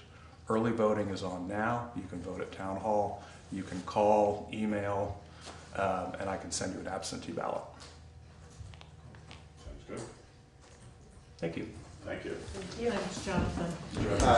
While you're still here, this is an item not on the agenda, but did you happen to touch base with VLCT about that strip of land? I sent the request, But I have not heard back. Thanks. Yep. Putney Mountain Association, proposal for land. Looks like we've got That would be me. PMA people here. A couple of months, I'm Pat Shields, president of the Putney Mountain Association. A couple of months ago, Ann approached us from the Conservation Commission about the possibility of Putney donating to PMA the town forest. We brought it to our board, and they were definitely in favor of that if the select board agrees. For us, we consider it a win-win for both. We're already stewarding the trails, and we've done some significant work on the trails, both in the Putney section and the Brookline section of the town forest. And I think Geordie sent you, or I know Geordie sent you, because I have a letter, a copy of the tax benefits that it would be to Putney. I would just like to add to that we're definitely open to deed restrictions, especially against development or logging.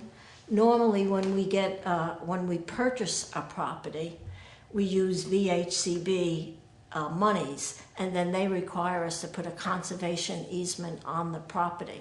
That now is like $20,000 an acquisition. If there was a deed restriction against development or logging, we wouldn't need to hurry to do that. It would be the same, it would, act in the same kind of thing. We would hope that Putney would continue to maintain the parking lot up there, because we don't have the equipment to do that. Other than that, I'm open to questions. When you say it's $20,000, it costs $20,000 to get an easement in place. Do the necessary. Yeah. Okay. All right. And you guys don't do any, other than managing the trails, you really don't do any managing. You manage invasives, but you don't do any timber harvesting.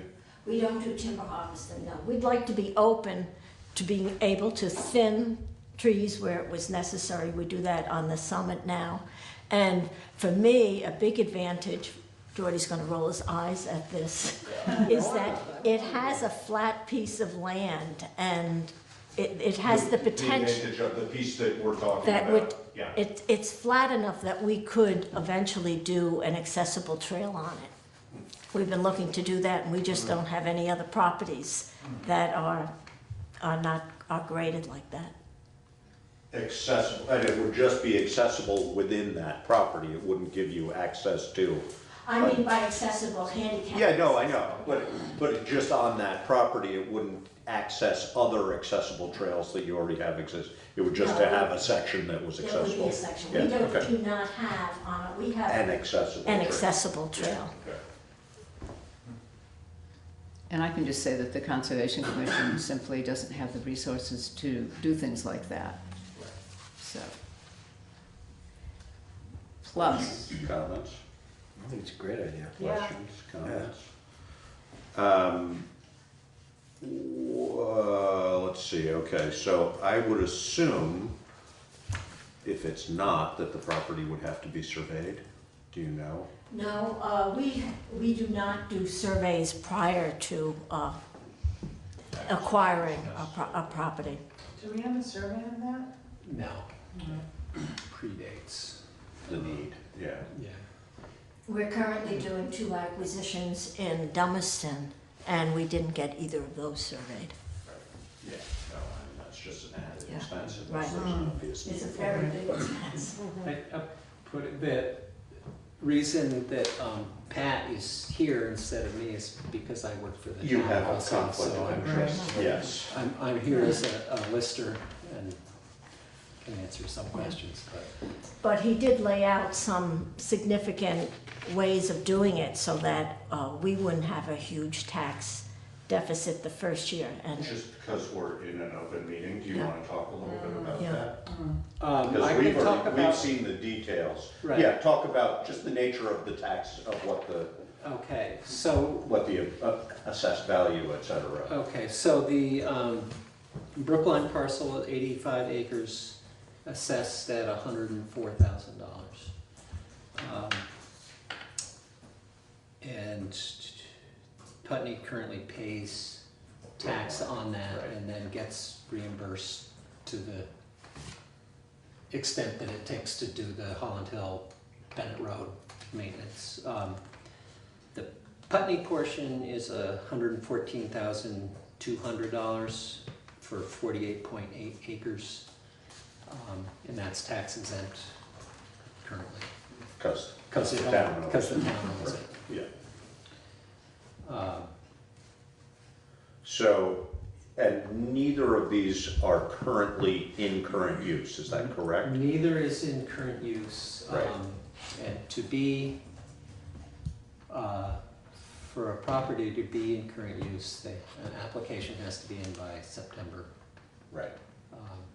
So it would not be possible to do that with it for this year. Right. Owner of record is, as of April, whoever owns it on April 1st is the owner of record for the following year, Right. and technically And then responsible they would for the taxes. Right. Typically, when a property transfers at closing, they work out how the taxes will be prorated or paid. Can we talk a little bit about how the trade with Brookline works, just so we know? We're no longer going to be paying taxes to Brookline, and then we have to modify the trade for road work, that kind of thing.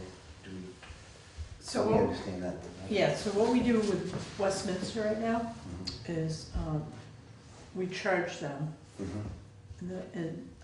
every year to maintain South Windmill Hill for plowing and sanding. We could look at doing that with Brookline as well. Okay. So we're still plowing that side of the mountain for them, but for small fee like we do for Westminster. So that's how we could get out of that, because right now what we do is they don't pay us, but we swap for the taxes. But we pay the taxes, don't we? And then Yeah. it gets That's what I was- reimbursed? Yes, right. Because we have to, Yeah. they have to Right. collect the taxes, Right. otherwise we'd be delinquent. Right. Right. So we send them a check. And then it basically just gets. Right. It kind of washes one another. Got it. But on paper, that's the way we do it. We have a paper trail. And your assumption would be that all of this would then end up in current use a year and a half or 2 years? As a not-for-profit, we can put it in current use under a conservation category, and Yeah. that's what we would do. And that, I think I saw 117 an acre, is that? No, it's the same as forestry, so it's 145 an acre. The use value appraisal number, 145 an acre is what. So for the total parcel, did you figure out what the taxes It'd be are? 145 times, for the whole thing, 133.8 acres. And then there's an adjustment with our CLA. Right. And I can never remember without looking at the formula if I multiply or divide. So, but the taxes are. The income to the town of Putney would be very limited, but it would be back on the tax rolls. It would be back on the tax rolls, however, what Putney Mountain would pay would be very limited, but the state hold harmless payment picks up the rest of the municipal Yeah. taxes and then the school tax. All the current use properties across the state are Right. built into the school tax Right. calculation. Yeah. Um, Oh, okay. So there would be benefits to us, definitely, more than just a payment from Putney Mountain. Yes, it would then receive the full tax benefit of 114,200. Just not. The full municipal tax Right, benefit. yeah. Okay. Pat, you said something about there wanting to be deed restrictions. Is that something, how would we agree on? I'm assuming there are, I haven't seen the deed. I'm assuming there are not restrictions on the deed currently. Do we know? The conservation management plan for the property has restrictions. Right. I don't think they're deep. Current use. No, the Conservation Commission management plan for the Putney Town Forest. Oh, it does. Okay, but those aren't written into the deed. They are not, but they could be. Right. Yeah. So that would just be at the time of transfer, presumably, that Yes. would be something that would want to be written in there. So, I think I'm right in thinking that this is something we would take to I don't know whether we would do an Australian ballot or by article or how we would do it, but I think this would be a town meeting issue. Yes, this one especially. So I think we would want counsel on how, How to whether approach. VLCT could help us figure out what that should look like as far as an article or else. Right.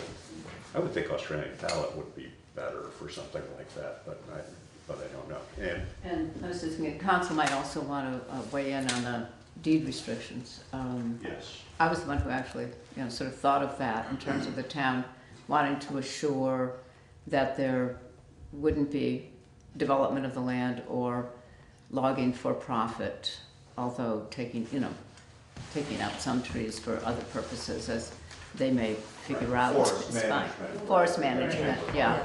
Yeah. And that way the town would have some control over the future of this piece of land, which very much is in line with what various town meetings in the past and our own management plan call for, which is that it should Well, be. it wouldn't give us, the town. But we'd have more assurance. Yes, we'd have assurance, but there would be no enforcement from the town, so that wouldn't be. No. I mean, deed restrictions typically only come up if there's a complaint from an abutter or if you were to bring it to people's attention. So I mean, are we all in agreement that this is something we should further explore? And I think we just have to see what the legalities are and what the town meeting procedure would be. But to sort of assume that we will go ahead and do that unless we hit a stumbling block and then let the voters decide. Right. So. Okay, thank you very much. Thank you. Thank you. And maybe we require that it includes a little strip over off of. Yeah. Is Taylor Road on the agenda? It's next. Okay, I'll stay for that. So, Thank you, Pat. Taylor Road, town owned parcel. Thanks, Ed, thanks, Pat.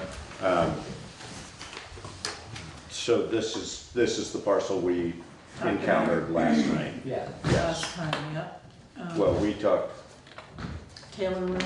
about it, right, but then it came up at abatement last night. Oh, okay. We were talking about it. Yeah, sorry. So we do have an interested party that would like to So purchase. this is not the same parcel? This is not the same issue that we were talking about? Okay. Sorry, go ahead. Yes. Taylor Road, off of Taylor Road. Right. There's a town-owned parcel. No, this Yes. is a different, Yeah. sorry. 2.2 acres, Yeah. okay. All right, so you had asked to get a value Yeah. per acre. Yeah. So I did get that from Jordy, Yeah. so.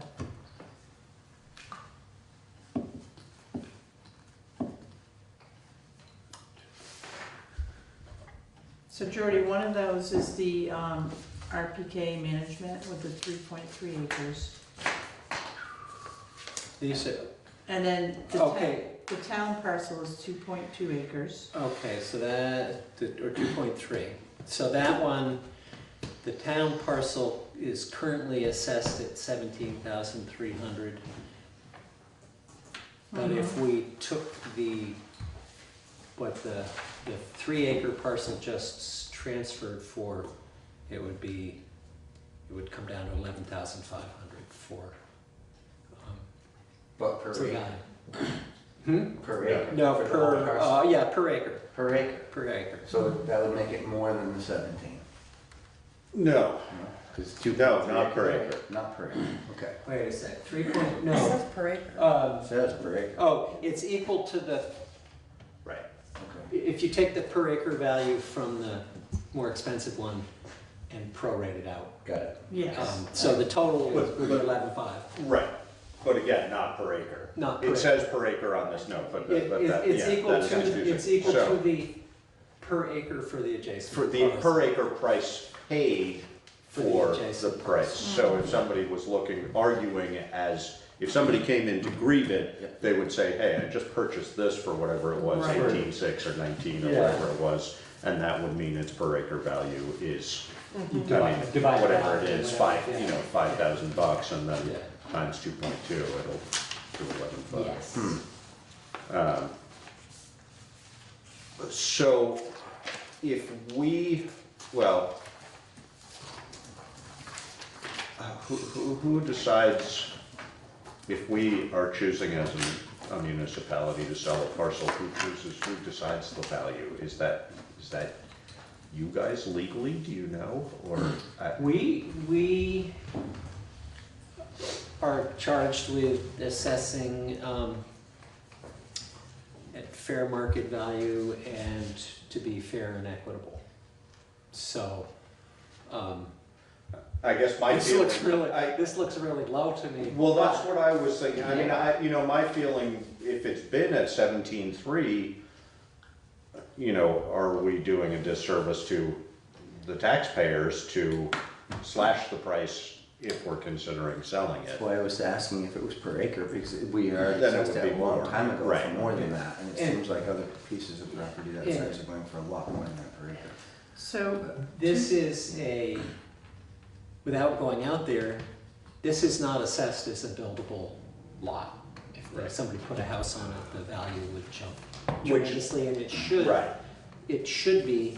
This, And is this that one because is it's not land either. grade, Jordy, or? No, it's the coding for which land schedule it comes off of. And all parcels should be coded so that they include the value of a house site Of a building. somewhere Right. on there. Right. And 2.2 neither one- acres would fit into that. 2 Yes. acres would fit into that. Neither one of these is coded that way. So they're coming up as they start. You ignore the building site value and you start Right. after that. So you're starting at $7,500 an acre. And then with a and land then the grade. takes it down Yeah. a little bit from there. Yeah, one of them. Even though it has right of way, even though it's big enough lot, even though. Yeah, so that was, that yeah. That So- coding predates anybody who's in the town hall at this time. Do you know when that was, when that coding was? I don't know if that, if at townwide reappraisal, if they change Visited those, that. or if, it's difficult to know because these sheets don't go backwards in time. Yeah. So they may have just left it the way it was. Yeah. I have a sense that they did that. And what would determine it being not a build, I mean, what's to prevent this person from purchasing it from us and then turning around and selling it as a buildable lot? Getting somebody to pay that much, but that's the only thing. There is the only non-buildable, the only properties that don't have a deed restriction or a conservation easement that we code as non-buildable are the swamp Or ledge? or- We don't know, those don't get, the swamp downstream of Sand Hill Road, Yeah, not Wilson Wetland, but yeah. the privately owned other- one. Yeah, And the, John, Penelope Adams, yeah. yeah, the border of the Great Meadows, where it's floodplain, Floodplain. and it's also, there's a setback requirement from the river to where you can do anything, and that's all wooded, and even if you wanted to build on it, you wouldn't be allowed to. So that is not it's a sort of a technical restriction. So those are the only two I know of where we haven't graded them down to 0, but we've graded them down both really low because they have. So to go back to my question, somebody could purchase this from us, turn around and sell it as a buildable lot. Right, and my inclination as lister would be when somebody buys it to say, you know, you might buy it for this, but we're going to, because we're in the file and correcting things, we're going to correct it and grade it as a buildable lot, and the value will. But then Triple. if they combine, Quadruple. right, but then if they combine it with their other parcel. If they're adjacent, then it stays without a buildable. You get one buildable lot per property. Right. In Putney, in towns where property moves very quickly, it's different, but that's how it works here. This couldn't be reevaluated before sale? That's what I think. It could, if the town, if you ask us to go out and reevaluate, actually, that's very simple. Because you don't mind if it goes up. Right, no, I mean, I think that the, you know, whatever the wording was, fair and equitable. You know, I mean, if we're, I mean, we'd look pretty silly if we sold something for 11.5 and somebody, you know, cut 22 trees to make it look more accessible and turned around and sold it for 65, which is the going price for a 2-acre lot, Yes. correct? So. Yes, we would be happy to go, look, it just takes the property owner asking us to go. Do we agree that we would like the listers to go and look? Do we need a motion for that? Probably should have Yeah. one, yeah. I Have a move what? to, Motion to, I move to ask the listers to reevaluate, what is it, the lot ID number 030235. And where's the address? There is no address, 0. Taylor. Taylor Road. Yeah, we can find it with And I second that for sure, yeah. okay. It's been moved and seconded to do a reassessment of the property ID number 030235 in the interest of clarifying its value for sale. All those in favor? Aye. Aye. I would request that the town manager just send us an email saying We've been asked to Okay. do we've this. been asked to do that. Yeah. Sure. Okay. That would be awesome. Yeah, I mean, I'm happy to sell it at a reasonable price, but again, I think it would be too bad if, I think it'd be really good to get it back on paying taxes, but not if now we have to wait 20 years to get back what we didn't sell it for because it didn't sell for a fair value. right, You gotta land exactly. somewhere in the middle Yeah, and not all the way. The, Yeah. yeah, and Majority. I think we're not, yeah. I mean, the problem is we have no idea what a purchaser's intentions would be. I mean, they may just want to make a bigger lot for themselves, in which case its value is much closer to this. Yes. But if it's a buildable lot, and I just It would still be think that's a a responsible buildable way to lot, go. it just would be attached. Yeah. And it would get a house site if they built a house on it. Right, They intend to eventually. but on the 5 acres. If they- Well, Or keep it sub, or build 2 houses on the 2 They different could lots. No, he build only two. wants one house on both lots. So, I think it gives us a starting point and then we Right. can negotiate. Can't hurt to get the information. Yeah, exactly. Right. We'll take a look, so we'll go, the listers will go. Yeah, Sounds and good. just to throw another level on that, so I did have a second abutter call me and they're interested in the Oh. property too. Okay. So it might be good that All we're the more- getting all the this. more reason. All the more reason, right. So, Well, I mean, part of the reason people might be looking is for exactly what we're talking about. I mean, if I happened to be the abutter to a parcel that was appraised at 17 and I knew I could sell it for 50, I'd be interested too. And I'm not saying that's what's going on, but, but I Keep think. somebody from building in their dooryard. Yeah. and that's what he's trying to do, so, yeah. So while you're still here, just last night at the abatement meeting, we abated the taxes on a piece of property, and this is not on the agenda, so I apologize, but I'll just fill you in. We abated the taxes that had been building since 2010, 2011 on a parcel that's a teeny little narrow strip that is just the right of way to 4 abutting properties. The woman who owns the strip has moved out of town. We're not sure where she's located, but she hasn't been paying her taxes for a long time, and we have no indication that she's going to. So it leaves this little strip in sort of an odd no man's land of, I mean, she still technically would own it, but the listers, in order for it not to keep accruing taxes, the listers, because it has no value to her, and none of the abutting, all of the abutters have a right of way, so none of them are interested in purchasing that because they don't have to, because they already have access through it, and she's not interested in paying. It seems like it was a glitch, more or less the decision, and this was Jonathan's recommendation, was that based on, one of the reasons you can abate is manifest error.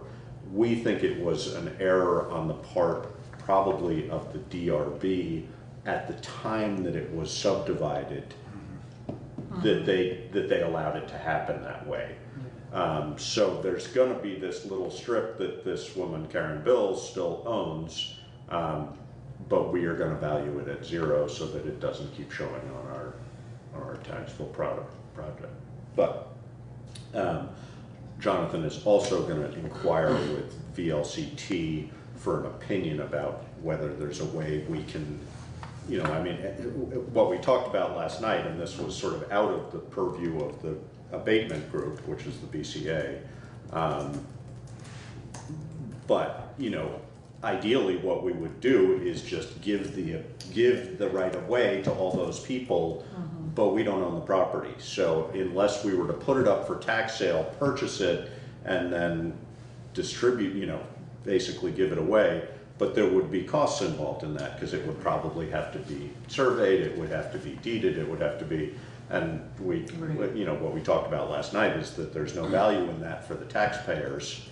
So, basically by valuing it at 0, it just becomes not our problem.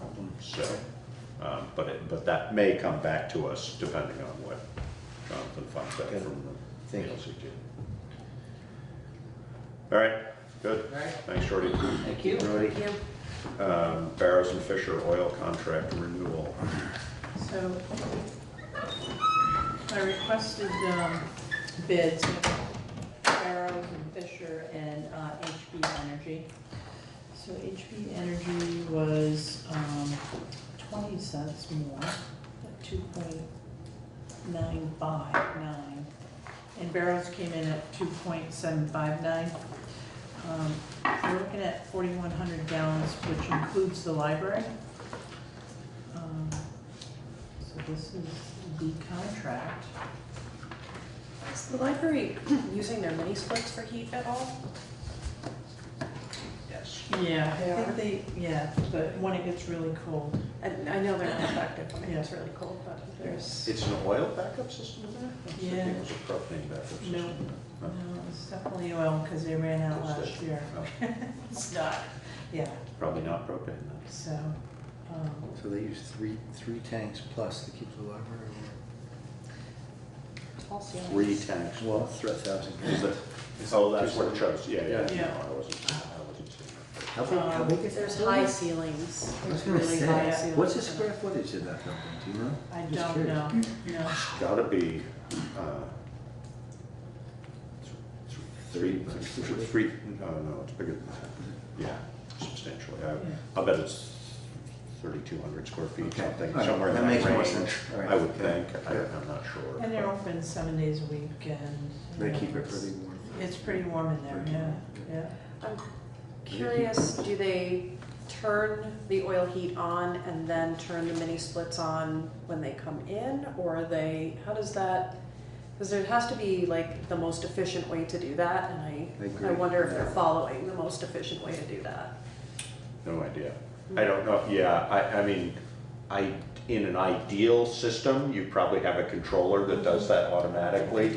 I don't think they do either, and you know, that's old enough, all those control systems have been evolving quickly over the last sort of 10 to 12 years, but I don't know, it's a good question, we can certainly find out how they're I'm managing. curious about that. My house is this big, that big or bigger, and I have no heat pump or backup of any kind, and I burn oil, and I don't burn that much oil. Yeah.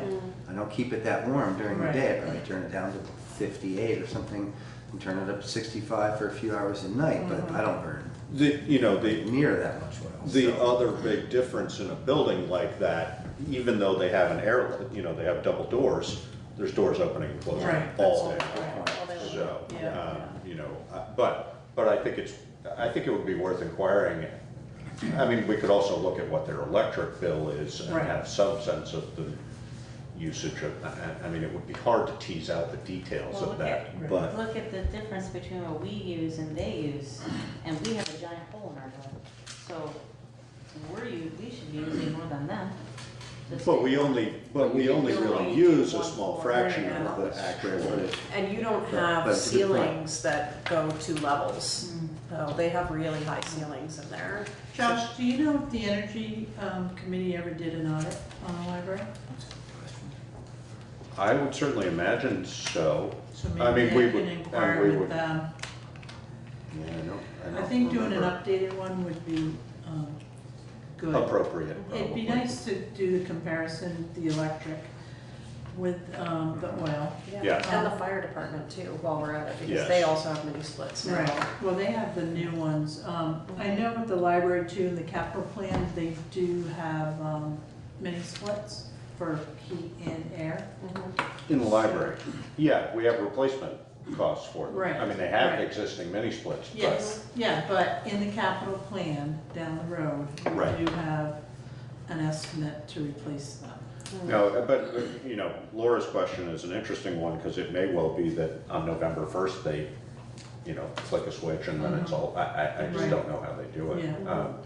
And I'm not sure how one would do that properly if you weren't to do it that way. I don't know what I mean, I guess ideally what you would do is just set the oil heat 2 degrees lower, and if it got to that point, then it would Right. kick in, but Yeah. I doubt, I have no idea. I don't know either. So is that an energy committee task? But we don't have one. No, we So, don't, but let me ask Morgan or Elizabeth. She might know if an audit was done. Elizabeth Stead, yeah. I don't know whether she was involved in that point. The person who probably would know would be Daniel Hovis, but yeah. Yeah. But Morgan otherwise, Casella? he wasn't involved when we did a bunch of audits on the buildings, the other person who might know, Karen, would be Wyndham Regional, because they did for the Wyndham Wood Heat Initiative. Yes, I remember that program. yeah. And I don't remember whether we looked at the library or not. I'll get a hold of Mary Ann Major, But they might know. because she does the so. energy down there. Otherwise, I mean, we should, if there was an audit done on it, we should have that record somewhere here, but trying to find it. Right. Might be easy. So looking at the town garage too, because we went to propane over there. Right. I know Tom's got propane at the firehouse, he's got the mini splits, he's got oil. So I think we need to be looking at all the buildings Yes. and doing a comparison of 2 years, 3 years, just to get an idea. But the fire department has recently gone through changes and the town Mhm. garage has recently gone through changes, Yes. so those comparisons would be super complex. Yeah, I mean, yes.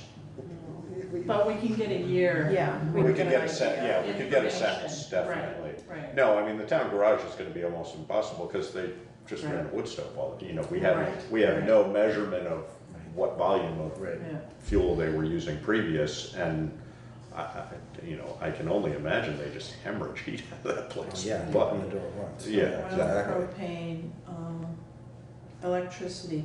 Electricity is gonna be big, and I did notice, like,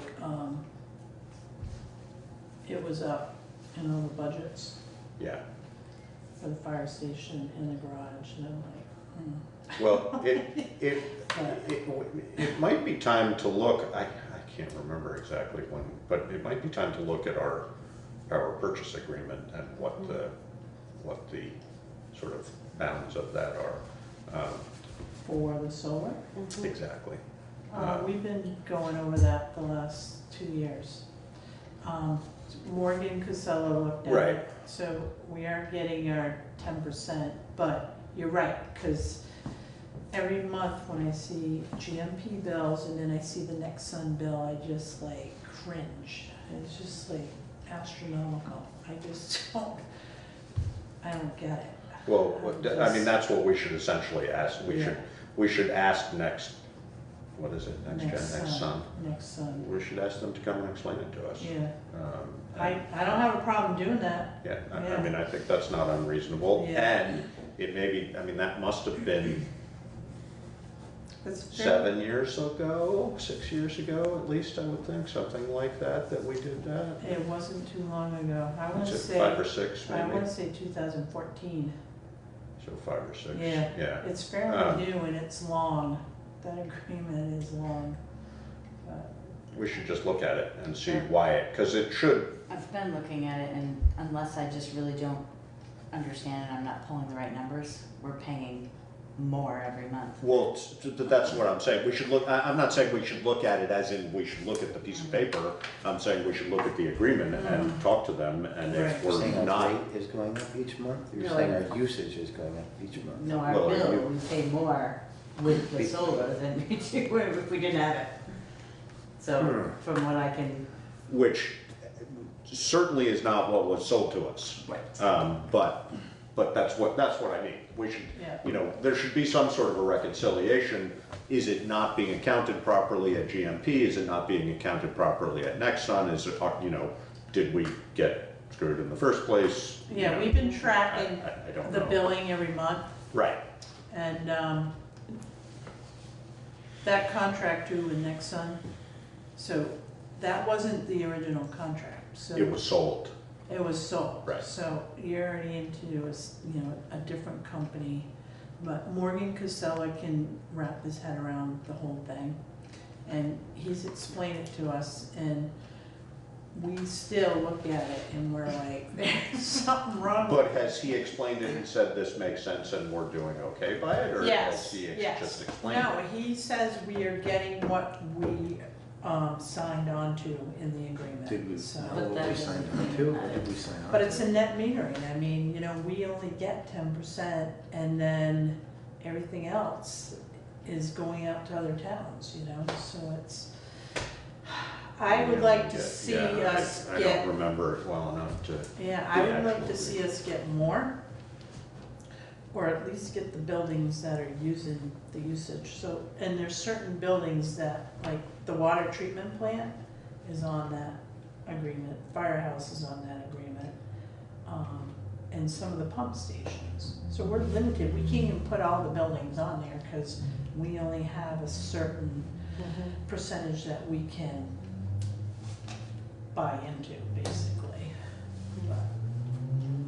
Well, we should just look at all the details of it and say, and again, I'm not saying you guys aren't doing your homework, I'm saying No. there might be more, you know, we also may have the opportunity to renegotiate it if it I makes sense. think I we have no should. idea, you know. And I wouldn't be surprised that we could terminate, but I don't really know. Well, that's why I was saying also, because, you know, many of these, you have an option to terminate at 7 years. Right. And I don't remember whether, I know that was a topic of discussion at the time, but many of them are also based, because the tax credits, the benefit for the developers who are making them, the tax benefits tend to drop off at 7 years, so there's often an opportunity to renegotiate at that time. Right, So right. we should just find out. And, Yeah. and it may be that, but it, you know, I can if talk we're to not Linda coming, if we're not Green. coming out ahead, we should figure out why we're not coming out ahead, because the whole idea was to come out ahead. Right.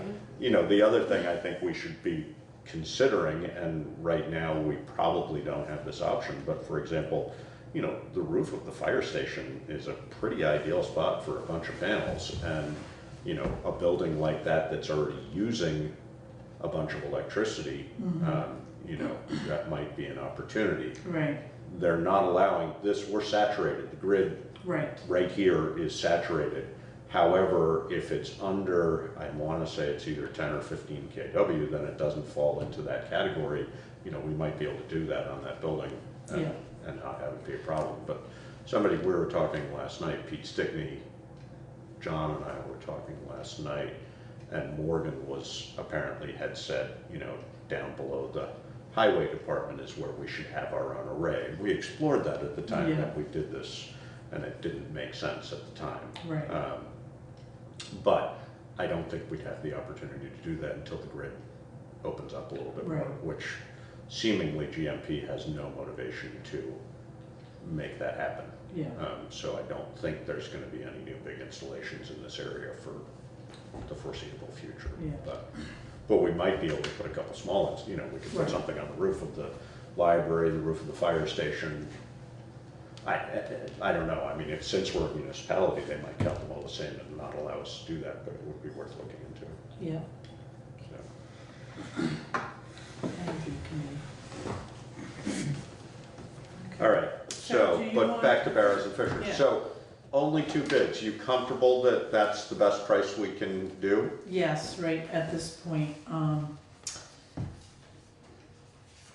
We don't have a problem with Barrows either. I mean, they're local, they're, you know. We've done well by them. And, yeah, and the library ran out, you know, they were right there, it was a weekend, you know, so filled them up, got them started. Although, I mean, residentially, I got quoted at 2.99, so, yeah, I don't, it fluctuates. It was 2.45 last year, Josh. Right. So, I mean, I paid less than Dakota in September, but I bought a bunch and bought it ahead. and he And I paid was- for his ahead of Yeah, time. and they treat me really good, but you know, Yeah. if I run out in December, or January, I'm gonna pay whatever they want then. Right. It's not locked in. Yeah. And I could lose, that 15 cents might be 45 per gallon then, who knows? And this is a fixed rate, Right. so All right, so it's your recommendation it is my to accept this recommendation contract? to accept So moved. Barrows and Fisher. So moved. Second. So it's been moved and seconded to accept the recommendation of the town manager to go with Barrows and Fisher for our contract for heating oil this year in the amount of $2.75 per gallon. per gallon, thank you. Fixed price per gallon, 4,100 gallons, totaling $11,311.90. All those in favor? Aye. Aye. Aye. Did you want to sign that, Josh? I guess I do.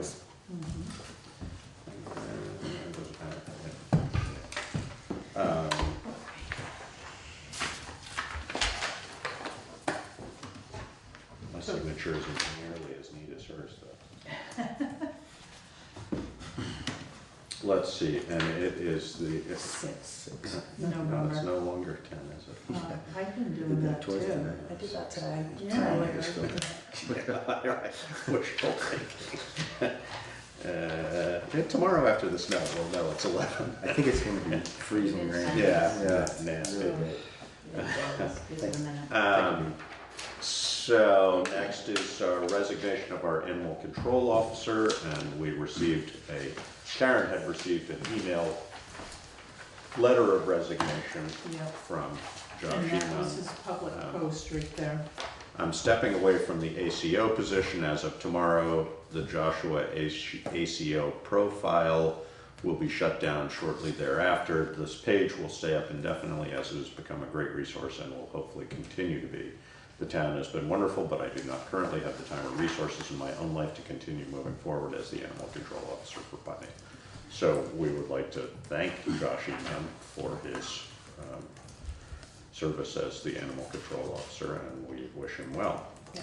And we're sorry he's not going to be our animal control officer, but we understand the circumstances. Yeah. And he was a big help. We did get a lot of dogs registered. I had a chat with Mark Anderson, the new sheriff for Windham County Sheriff's Department. An hour and a half, actually. I met with him. They're throwing around the idea of a shared ACO in this area. With the sheriff's department? Yes. Yes. So they would man somebody. Yeah. And share that resource with other towns. So Westminster is interested. I think it would work for Putney. They have to figure out the logistics and the financials to see what it would look like and what it would cost. But there's gonna be discussions about this. So it's a pilot program, possibly.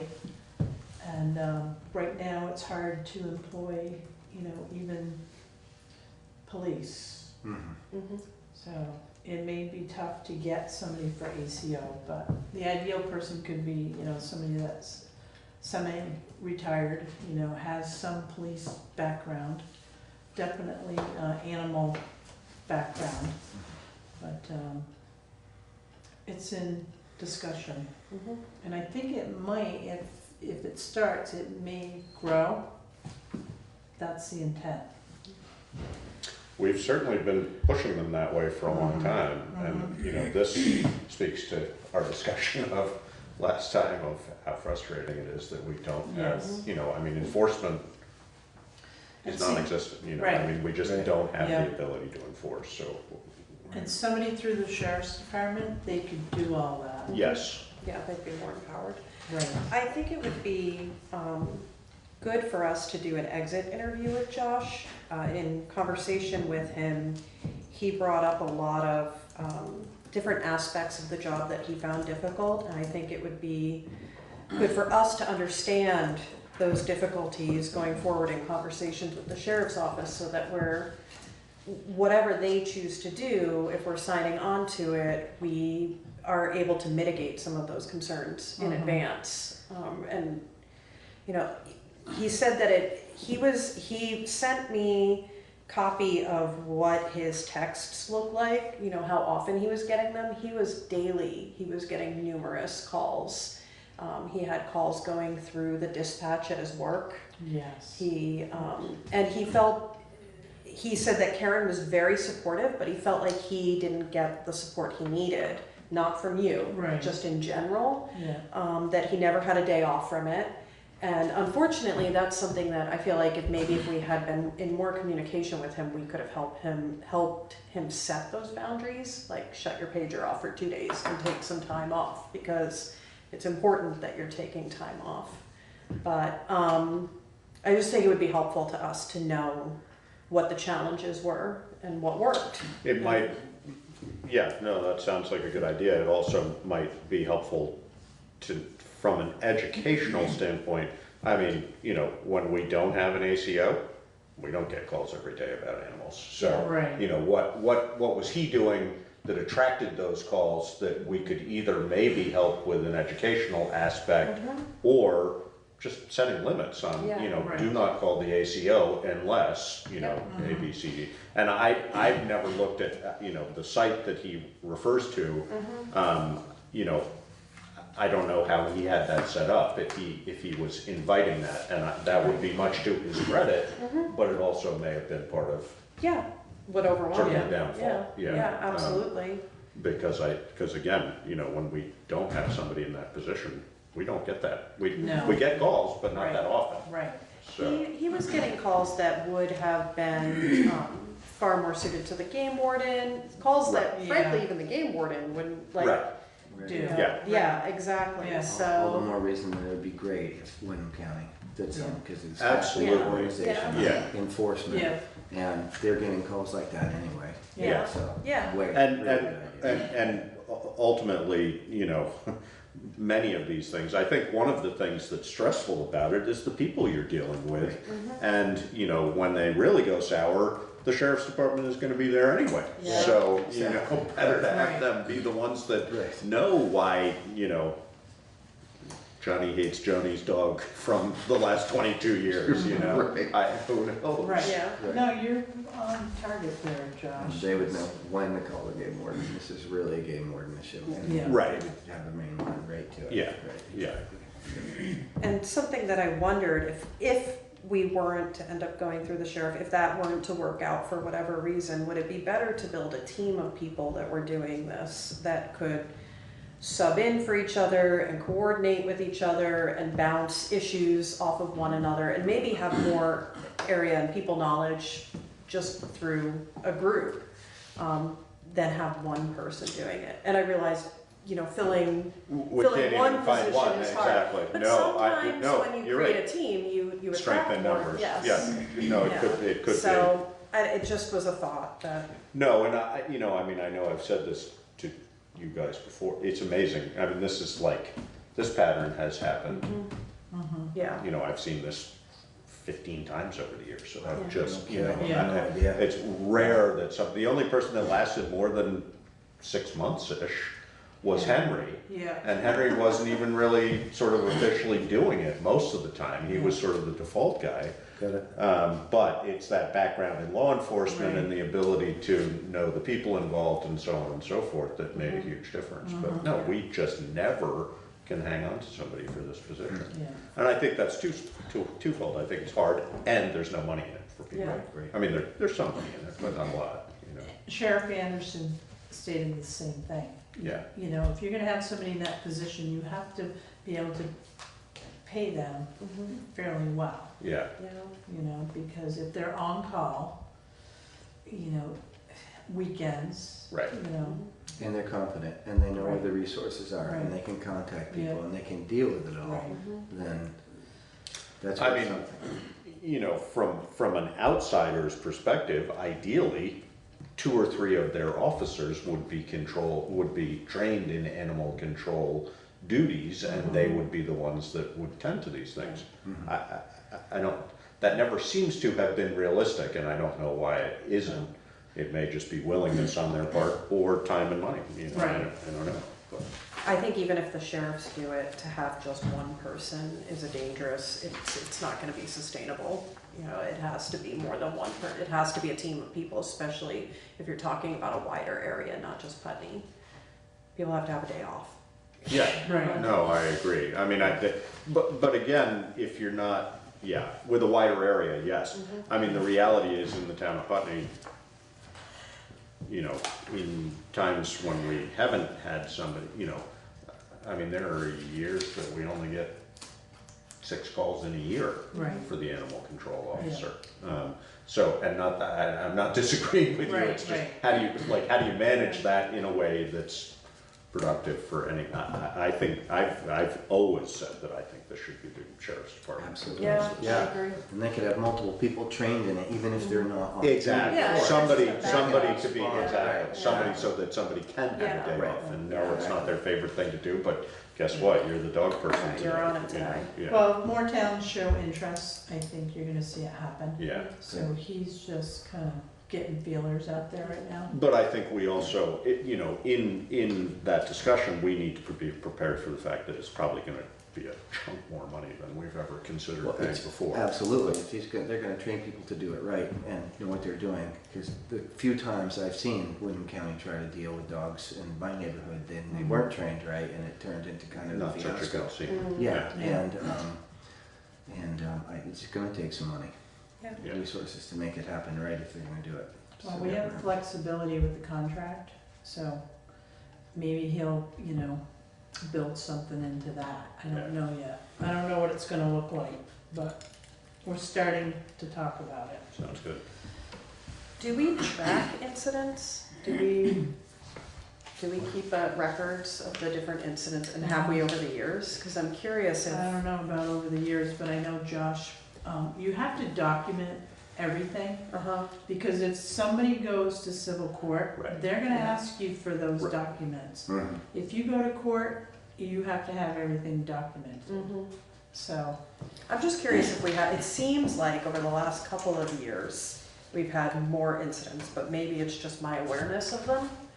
So, They really ebb and flow. I mean, Yeah. the ones that are memorable are the ones like Santa's Land, where, Yeah. there were, Right. whatever that was, 38 Yeah. animals or That was something hard. involved. Yeah.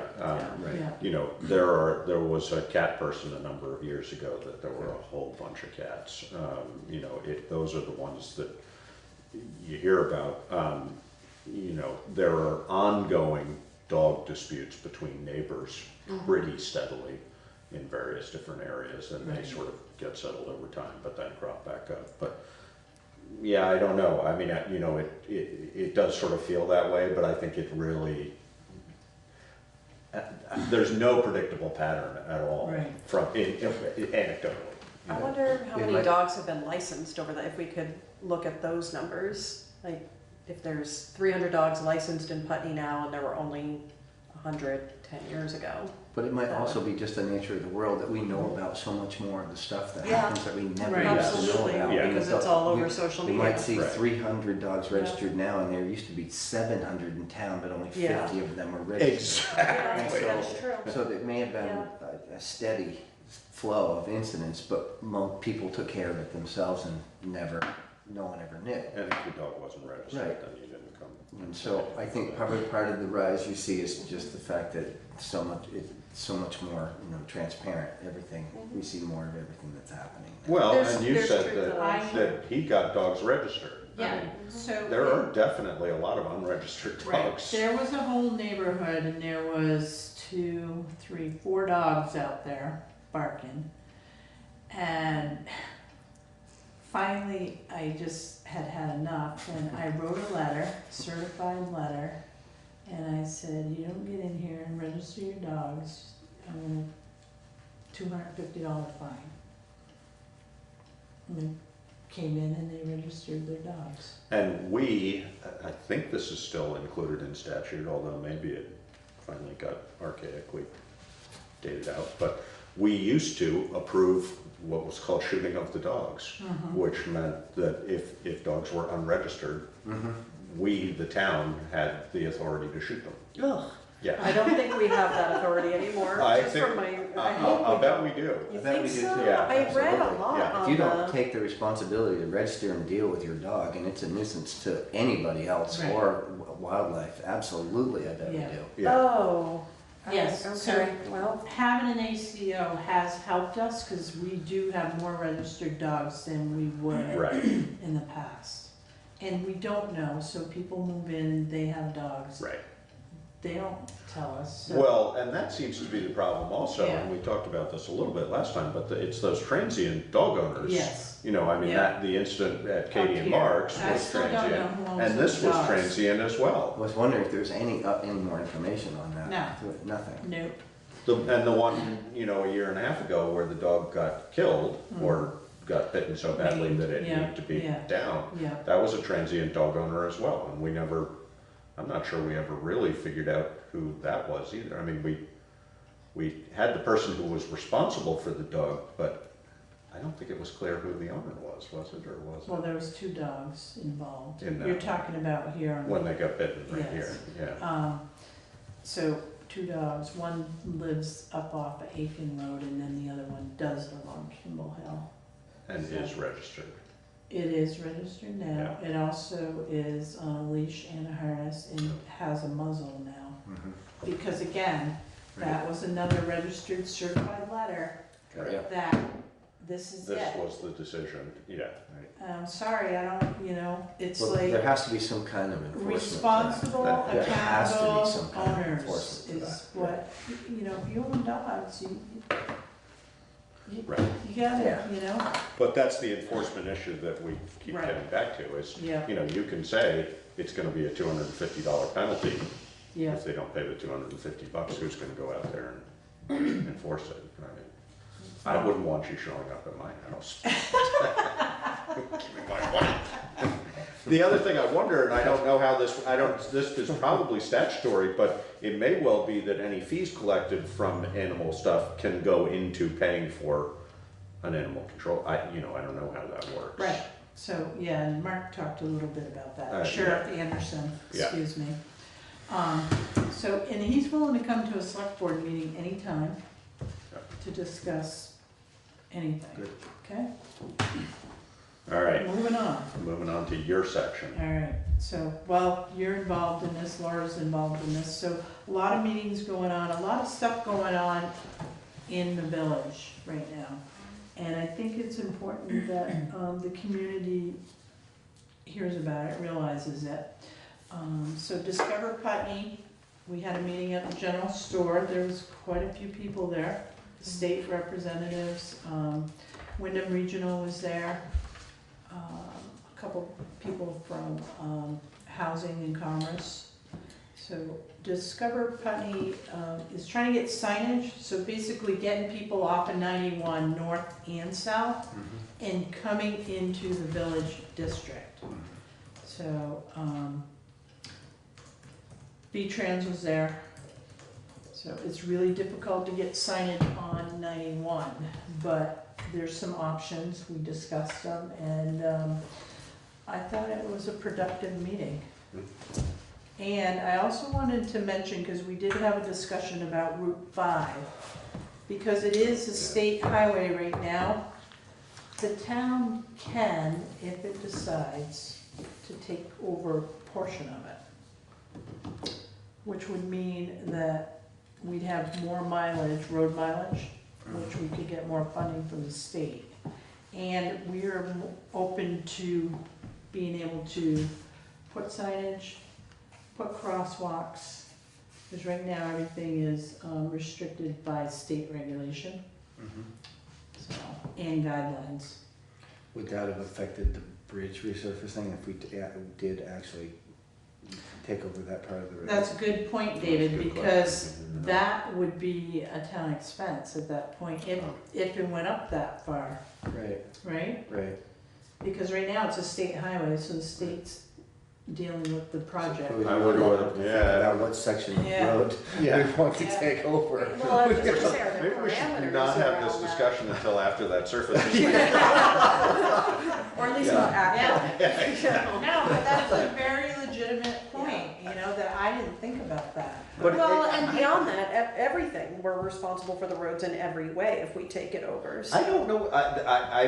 I don't know whether that's true or not true. I'm not sure. I mean, what I know we would be responsible for is winter maintenance. Right. But I don't know whether I'd be surprised if we take it over that we become responsible for structural maintenance. But It's a who question knows? we should ask Yeah. before we. Yeah. No, because I mean, I'm for trying example, to remember if- where I heard that, but I That thought I we- heard that that we would may well be. that it becomes our road. What are the other potential No. benefits if we did, besides being able to control crosswalks and signage and that kind of stuff? What would we gain if we did do that? a little more reimbursement. Right, from the state.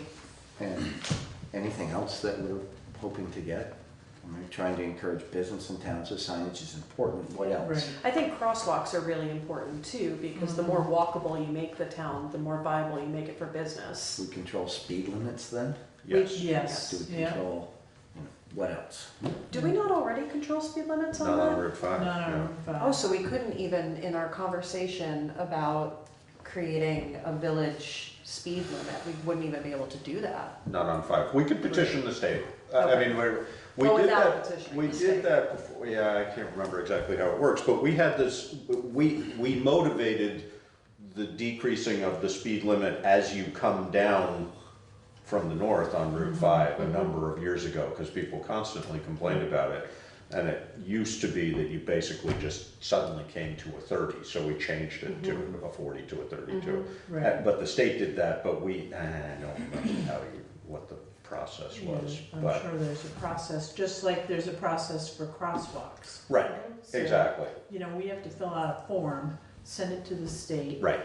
They review it, they might send somebody down, or they deny Yeah. it, you know, so. Well, and as we talked about, I can't remember when we talked about this, you know, one of the problems with, I can't remember whether it was in that meeting or not, but one of the problems with crosswalks, because we could definitely use more crosswalks, there has to be a destination Right. on both sides. So Right. like, we talked about having one at the corner of West Street, Right. which is the street that's just north of the library, and they said, but there's not a sidewalk on the other side, so you Right. can't have a crosswalk there. Yeah. And in the VLCT annual meeting that I went to, there was discussion about how some towns are getting around that is by putting just a pad on Exactly. the other side, Yeah. that's just like a piece of sidewalk. Yeah.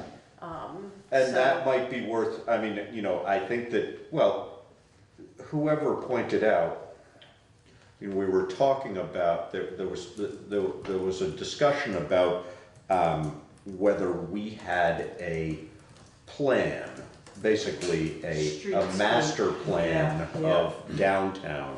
Yeah. And the reality is, we have endless drawings and details and so on and so forth, but we've never really come up with a plan. No. There's planning commission that encourages this and that and the other thing. You know, my own personal feeling is, most of it is privately owned land, and we wouldn't have the ability to do a whole lot with Right. that. But what they were saying in discussing whether we should have a master plan and something like the detail of taking over the road is that it's really an economic decision. Right. And so, you know, you look, there are grants available for exploring whether you want to do, you know, basically a feasibility grant Yes. to say, do you want to think about doing this? Right. If we can get that money to explore it, you Right. know, we get one more glossy folder in our shelf, and, you know, Yeah. that might be to our benefit. Right. But something like that, That's a great segue, Yeah, because that's actually Gold what Depot. we Yeah. talked about at the sidewalk meeting Right. that we Yes. had, at the crosswalk meeting that we had, was oh, applying for this grant that would give funding for a feasibility study to examine Route 5. Give us and- options. that would be the question, I mean, you know, and I think that the bridge surfacing is an excellent example. Yeah. You know, I mean, if you say, okay, well, we're gonna have to surface that bridge to the tune of $600,000 every, you know, 18 years or Right. whatever it is, Right. how does that play into it? I have no Yeah. idea, Yeah. you know? But if we can But- get a grant that covers most of it, then. Right. Maybe, yeah, no, I know, no, but, Figure out, if we wanna put a sidewalk down Old Depot Road, and then we get a crosswalk there by Swirl, and then, you know, where we headed is, you know, when the Winds are gonna build another facility down there, are they gonna do that? How's that gonna look, you know? How do we project forward? What's the best way to do that Right. economically, without a plan? Yeah. So we need a plan. That was all yeah, well, discussed in this, yeah. I mean, I It think all we. ties together. But yes, it does all tie together. Yeah. But what I found particularly interesting was how clearly that guy, and I don't know who he was said, this is an economic decision Yeah. for you. Right. You know, he It said, is. you really have to weigh the costs and the benefits of all of the ways you Yes. think about this. And, you know, I mean, that makes perfect sense. I just never really thought of it that Yeah. way Right. as far as what the potential value for us is. But no, you're very right. I mean, you know, sidewalk down, then you come across the Swirl. Well, I mean, there's lots of people who walk on Old Route 5. You know, Right. there was in the original phase 1 sidewalk, there was a sidewalk designed to come on Old Route 5 as well. I've had 2 or 3 people ask me, When when are do we we have gonna a do that? sidewalk on Route 5? You know? Cough up the money. So, but there's also, if Wyndham and Windsor is going to, you know, there's talk of this happening, if Wyndham and Windsor is going to build near the co-op, there may be an opportunity to encourage them to help with some of this. Yeah, I mean, most of what they would help with would be finding grant money, I would think. But yes, And to include it all, incorporate it all in a plan, in a in long-term a larger plan. Right. for the Yeah. village. Yeah. You know, even though that's outside of the village designation, which is it's Certainly still, of the historic, is it? Yes. But it's zoned, it's village residential for zoning, yeah, so. it's outside of the So historic. it's not in the yes. historic district, right, so. Something that came up at this meeting, at the pedestrian crosswalk meeting, was that studies show that resilient, healthy communities take the time to plan things like this. Yeah. And so us thinking about it and talking about it and possibly going after grant money for a study, I think is Yeah, really the good action. feasibility study is first and foremost, and the planning is 2 to 3 years, Mhm.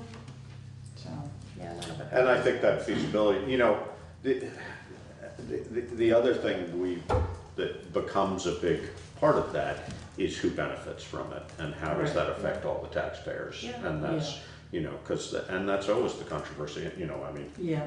certainly our neighbors 2 towns to the north have demonstrated numerous times that village expenses versus town expenses are huge issues. Yes. And, you know, Yeah. just, you know, over the years, Reed Miller coming in and talking about paying the bond on the sewage system, which they're no longer paying. It's just so But- interesting that you pulled his name out, because he popped through at the end of that meeting. Oh, is that right? And Yeah. made some comment. Yeah. So. And those are important comments. Yes, I they mean, are. you know, because Yeah, there's they are. a lot of people, I mean, Yeah. a guy that's never been in the library who might want to stop by there sometime. Yeah. You know, Yeah. those are big numbers that we They're talk about, and important, they yes. impact people. I think that, as you accurately pointed out, what many people don't understand is the relationship between grant money and actually getting this kind of stuff done. The biggest eye opener for me, absolutely, was figuring that out when I Yeah. came here.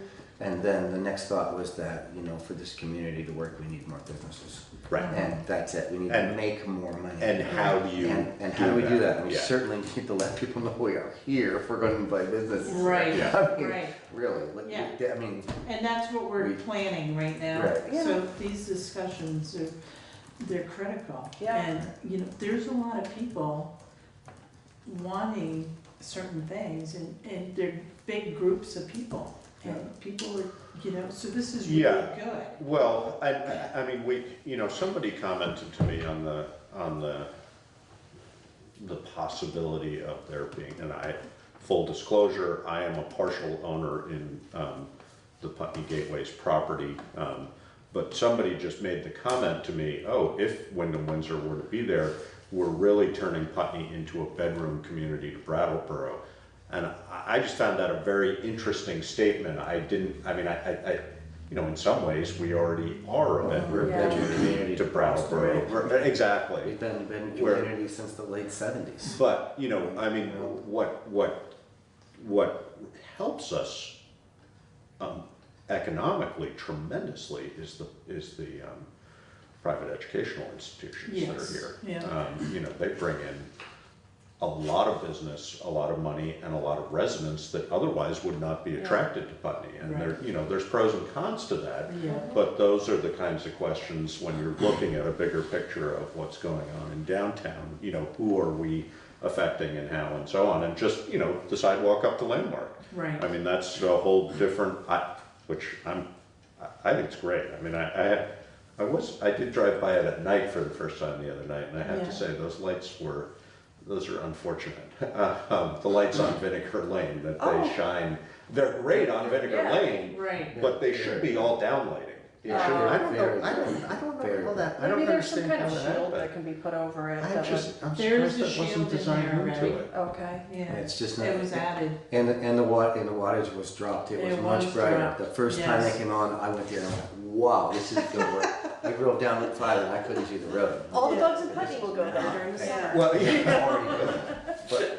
but to add to the comment you had, Putney used to be a far more vibrant business community. There were Right. four functioning stores in this town and many Yeah. more restaurants and Yeah. way more businesses. And I think for this community to actually thrive, we need to get way more of that back. Mhm. I think the schools help a lot, seeing it in a bigger picture than I used to. But yeah, we need, you know. It's Right, healthy. no, I mean, Downside there, living, yeah, bring yeah. that. No, I totally agree with you. I think that what keeps demand for, well, I mean, you know, what keeps real estate moving in Putney is the educational institutions, because there's demand, because there's a lot of people, amongst other things. Right. You know, definitely. But I agree with you, the problem is, in the internet world, Yeah, Amazon's really hard to beat. It's, I true think, I retail is understand. just a losing prospect, you Yeah. know? So it has to be more service oriented and. Right. Yeah. Restaurants, Laundromat. yeah, laundromat. I That'd be think great. you're gonna see some things. Yeah. A couple new sawmills, furniture factories. There's a you know. lot of talk right now. Well, I mean, seriously, No, I all of our totally- timber is I going to totally Lake agree. Again, it should stay Yeah. here. Yes, things are, you know. Maybe a warehouse to like get all the artisan stuff together and then market it at a That's much been higher talked price. about, You yeah. know, Again and again. The other, Something like that. you know, the other thing that I think we could really capitalize on is the food hub concept. I mean, whether, you know, we're Like Food Connects kind of well, food, or? you know, yes, maybe, but also artisanal, you know, I mean, Right. just access to local food. That's a big marketing thing for Vermont, and we're not, there's nobody in Putney that's doing that, that's open to the public. I mean, you know, the co-op does in a way, but I think of that as one of the sort of growing business sectors in the state of Vermont is artisanal food, local food. And somebody could, I would think, capitalize on that somehow. I don't know how. We have a lot of people growing really good food. Exactly. And we don't really have a retail outlet except for And- what they're selling at their store.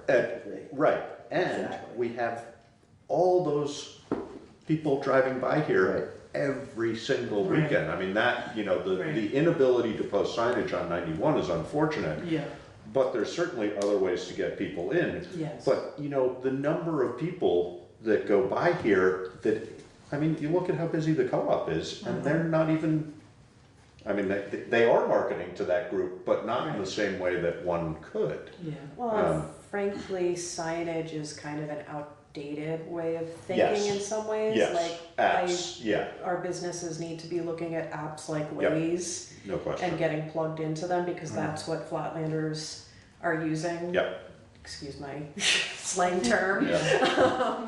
But that's Self-identified. self-identified, yes, that's what we're using, and that's what people are paying attention to now. They're not even looking at the signs, they're listening to their GPS. Yes, Right. definitely. So although I think signs are great, I would support the business community too in looking at more of the electronic systems. Yeah, We That they mentioned can that in that manage, meeting. yeah. but I totally agree with you, and we don't have tremendous draws here for, you know, I mean, you know, Basketville, in the old days, Right. Basketville, when the sawmill was in business in Basketville, I mean, The Putney Nursery, the sawmill. Yeah. You All know, of those people things. get off here to go to Harlow's or go to Green Mountain Orchards, and there You're not was getting all bored, are you? there was all kinds of reasons, but But we that's have all to kind of create gone new away. We reasons. need I can't things to take notes about replace this, this that. is just jibber jabber. Just put jibber jabber. There's no notes to be taken right now. This is, But sort of the new nature of what those businesses Yeah. might be that would replace those, Yeah. you know, You need a microbrewery Marijuana. that has a restaurant. Yes. That feeds people Or- locally grown vegetables, that Yeah. has a chef that's renowned. Yeah. It goes on the marijuana, whatever, hemp, Sure, whatever. CBD. And they come here for that, and then there's all these other options. yeah. There's a draw. I- And like you said, Baskerville was that draw for years and years. Huge. Yeah. And as the state explores new legislation in the next session, something that VLCT brought up was the municipalities' involvement in that, and what we are going to be able to control as that comes down. And VLCT is advocating heavily that we are able to set zoning around establishments that produce and sell marijuana, if that does in fact get passed. I think it would behoove Putney to jump on that in a responsible, Yeah. controlled way.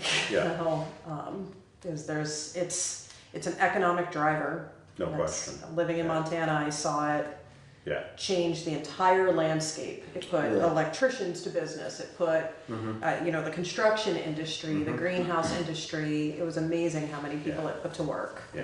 So, Well, you see yeah. just south of us, you see the billboards and it's definitely, it's a huge industry. But when we talk about artisanal, that goes hand in hand Yes, with Vermont, absolutely. and I think that we Yeah. have a real opportunity here Niche. to I engage totally in agree. exactly. Yeah, no, and again, just access, 91. Right. The volume of Yeah. traffic that comes past this town Route and 5 goes is- past us. Yeah. And it's not like Parallel. Brattleboro, Right. Brattleboro is a draw in a different way, but that key is to get people to get off the highway for whatever that draw is. Right. And then they say, oh, I never even realized those, because that's what people were saying at that sign, I never had even come past the co-op, because you get off, Right. like I said that, Right. there was one Yeah. guy who was Yeah. a state guy, Yeah. and he was like, oh yeah, I grabbed sandwiches at the co-op, I never knew there was a general store I here. know. Now that I know, I'll come to the general store, and it's like, wow, okay. But Yeah. anyway, So it was interesting. Because it got it got people there, yeah. Right. Drove through it. Yeah. Exactly. So segue into designated neighborhood development areas. So this kind of ties in too. So Laura and I were at a meeting with Peter Paggi and Betsy Hall and Jacob Hemrick? Sounds right. I think it is, yes. We've already had a discussion, and Pip Bannister was also there, because this will affect planning commission and possibly zoning, but, so designated neighborhood development areas is a program for developers, for like affordable housing. And it could be open to other developers, but, so they basically fill out an application, and they can, their state permitting can be at a reduced expense. So if you take the co-op area, and if affordable housing were to go into that over there, the developer can get benefits. So the thing with that is you have to designate that area. Planning commission could do that.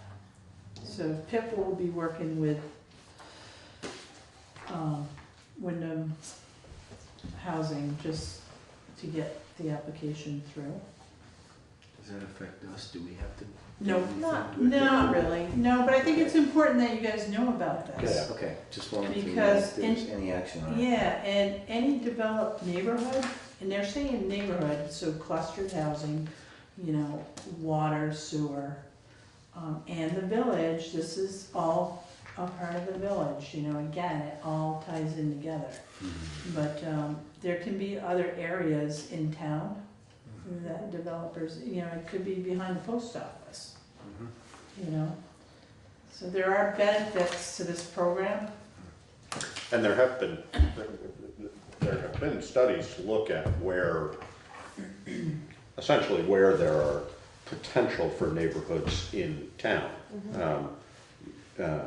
Access to water and sewer. Exactly, and affordable, being practical. You said above the post office. Right. That's one area that was designated, and that was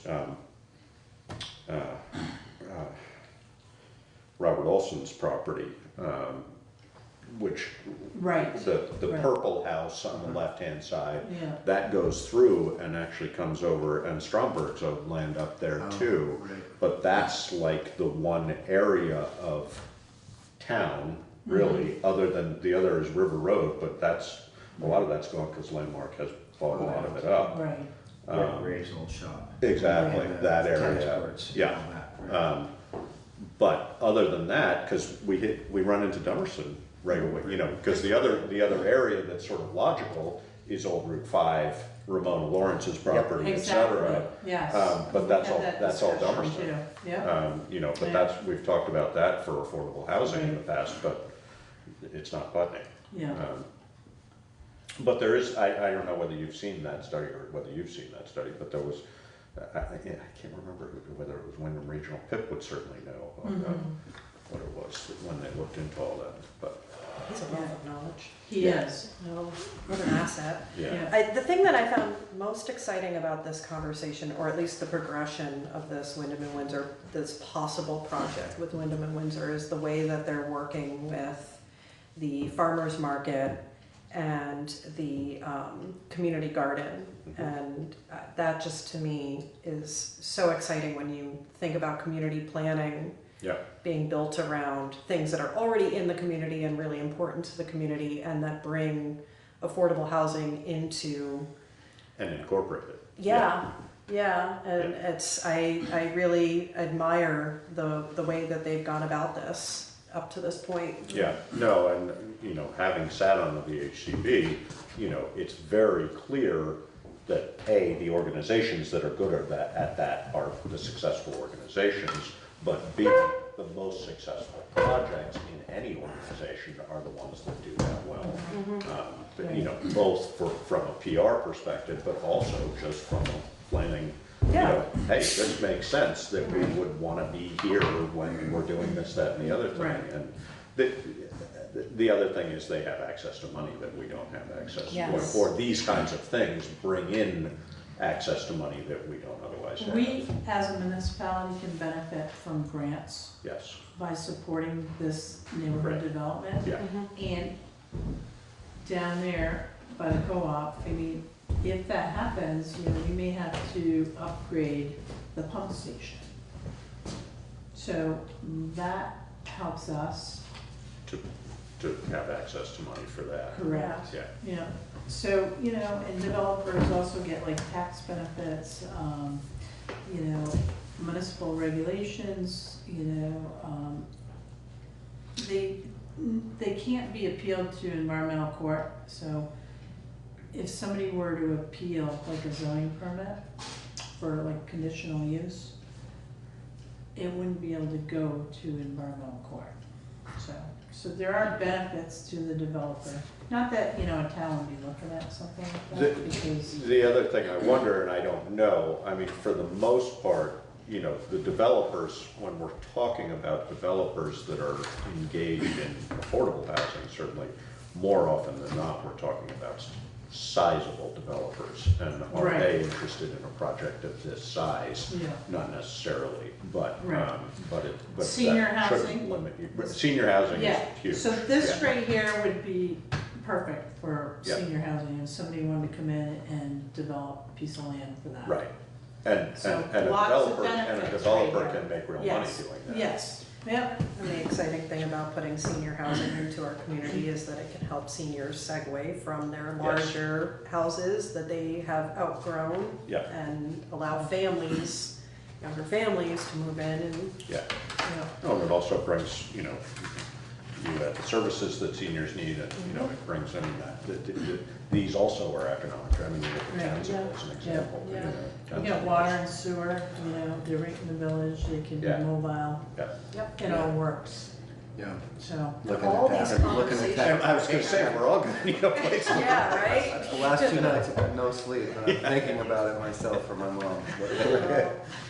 And all of these, it's interesting that all of these meetings, it feels like a really exciting time for Putney. All of these meetings tie together, all of this work happening at once can really impact our future in a way that maybe we won't even see, but. Yeah, no, and I, you know, I've certainly said this before, but I think that climate change issues are gonna drive huge population changes. That was brought up in this, that's actually like, somewhere in this note, it's taught, Mike Marowicki brought it up, that climate migration, the need to prepare for it. I think that, you know, I mean, if we look at the demographics in the state and in the town and local school districts, et cetera, it's all saying, you know, populations are dropping, younger people are disappearing.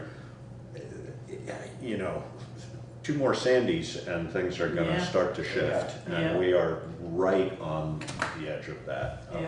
But, and just anecdotally, hearing people who are living in the Northampton area saying, I wanna get out of the, you know, I don't wanna be in this traffic, you know, I mean, it's like, we're the next We're frontier primed. for that. Yes. And, Yeah. and I think if we aren't thoughtful in this process now, it could easily get ahead of us. Yeah, absolutely. And, Yeah.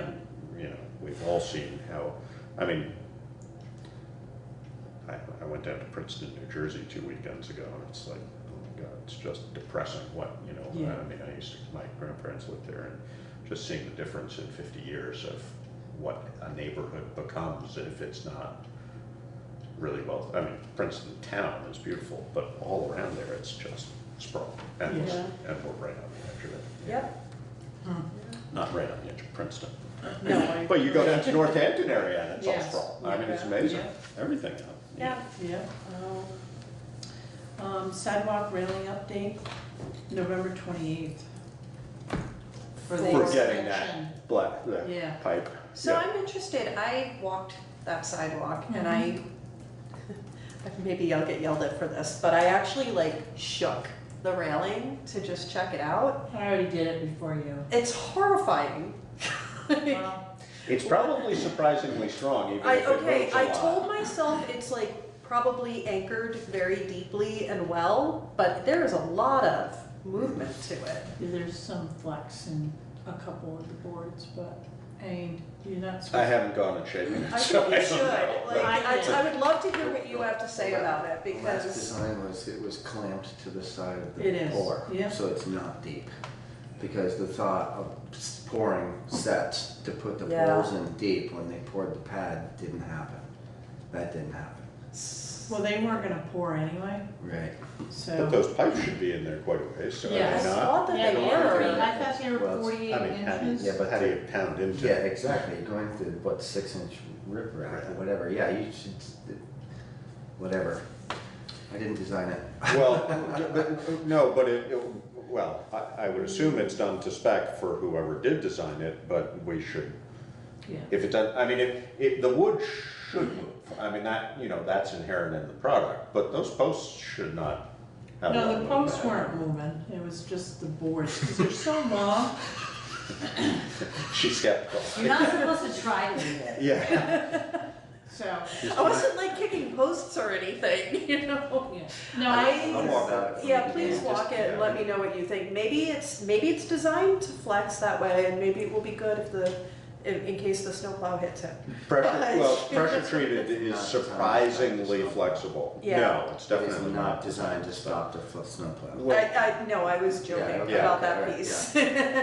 Because we were worried about the snowplow being able to fit through there. Yeah. So maybe it's good if it has some give, but yeah, I mean, I'm no expert on these things, so I would love to hear what you think. You know, I think too, we know, maybe down the road, we don't know how soon, but, you know, there'll probably be a replacement Yeah. there.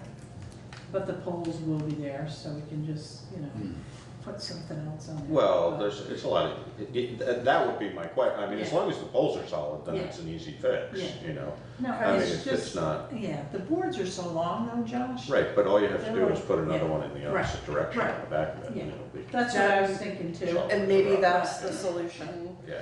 But let's get it done first and closed out, Okay. and then we can decide. Well- Before I go shake it again.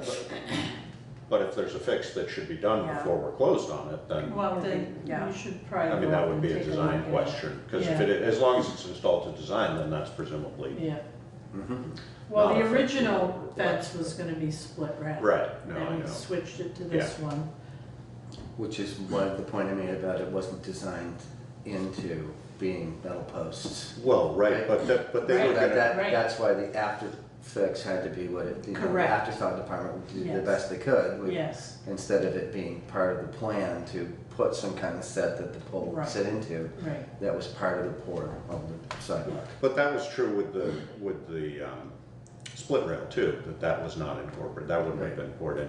I don't think you'd want it poured into the sidewalk because of freeze Yeah, thaw. I mean, yeah, just what we no. were looking at out Right. here, you know, but, Yeah. but you're right. It's some kind of Therefore, receiver. it's not, yeah, exactly, Yeah, it's not. some kind of solid receiver to percent. keep the pole from moving. Right, whether it be a steel, like post, Whatever. and then you put, Into it, right. But it's only designed to keep people right. from Yes. falling over, Yeah. not the Correct. snowplow. So No. it's probably plenty strong the way it is. Mhm. I don't know about the distance between. But That's not what I meant when I said the snowplow. I meant that if the snowplow hits it, maybe it will give. So Oh, I the see, I snowplow see, I doesn't see. break. I didn't mean keep the snowplow from going over, but hopefully I that thought doesn't that wasn't happen meant, 'cause either. that was part of our discussions Right. before. Yeah. Before. Yeah. Right. So anyway, I'll keep you updated on that. Public informational meeting for the Route 5 bridge, again, is November 14th, which is next Thursday at 5:30 at the Putney Fire Station. I can't be there.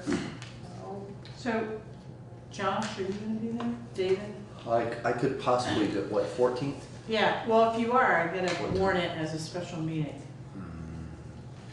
I'm looking. Uh, Thursday. I plan on going. Yeah, I would assume So- it would be there. I mean, Yeah. there's not,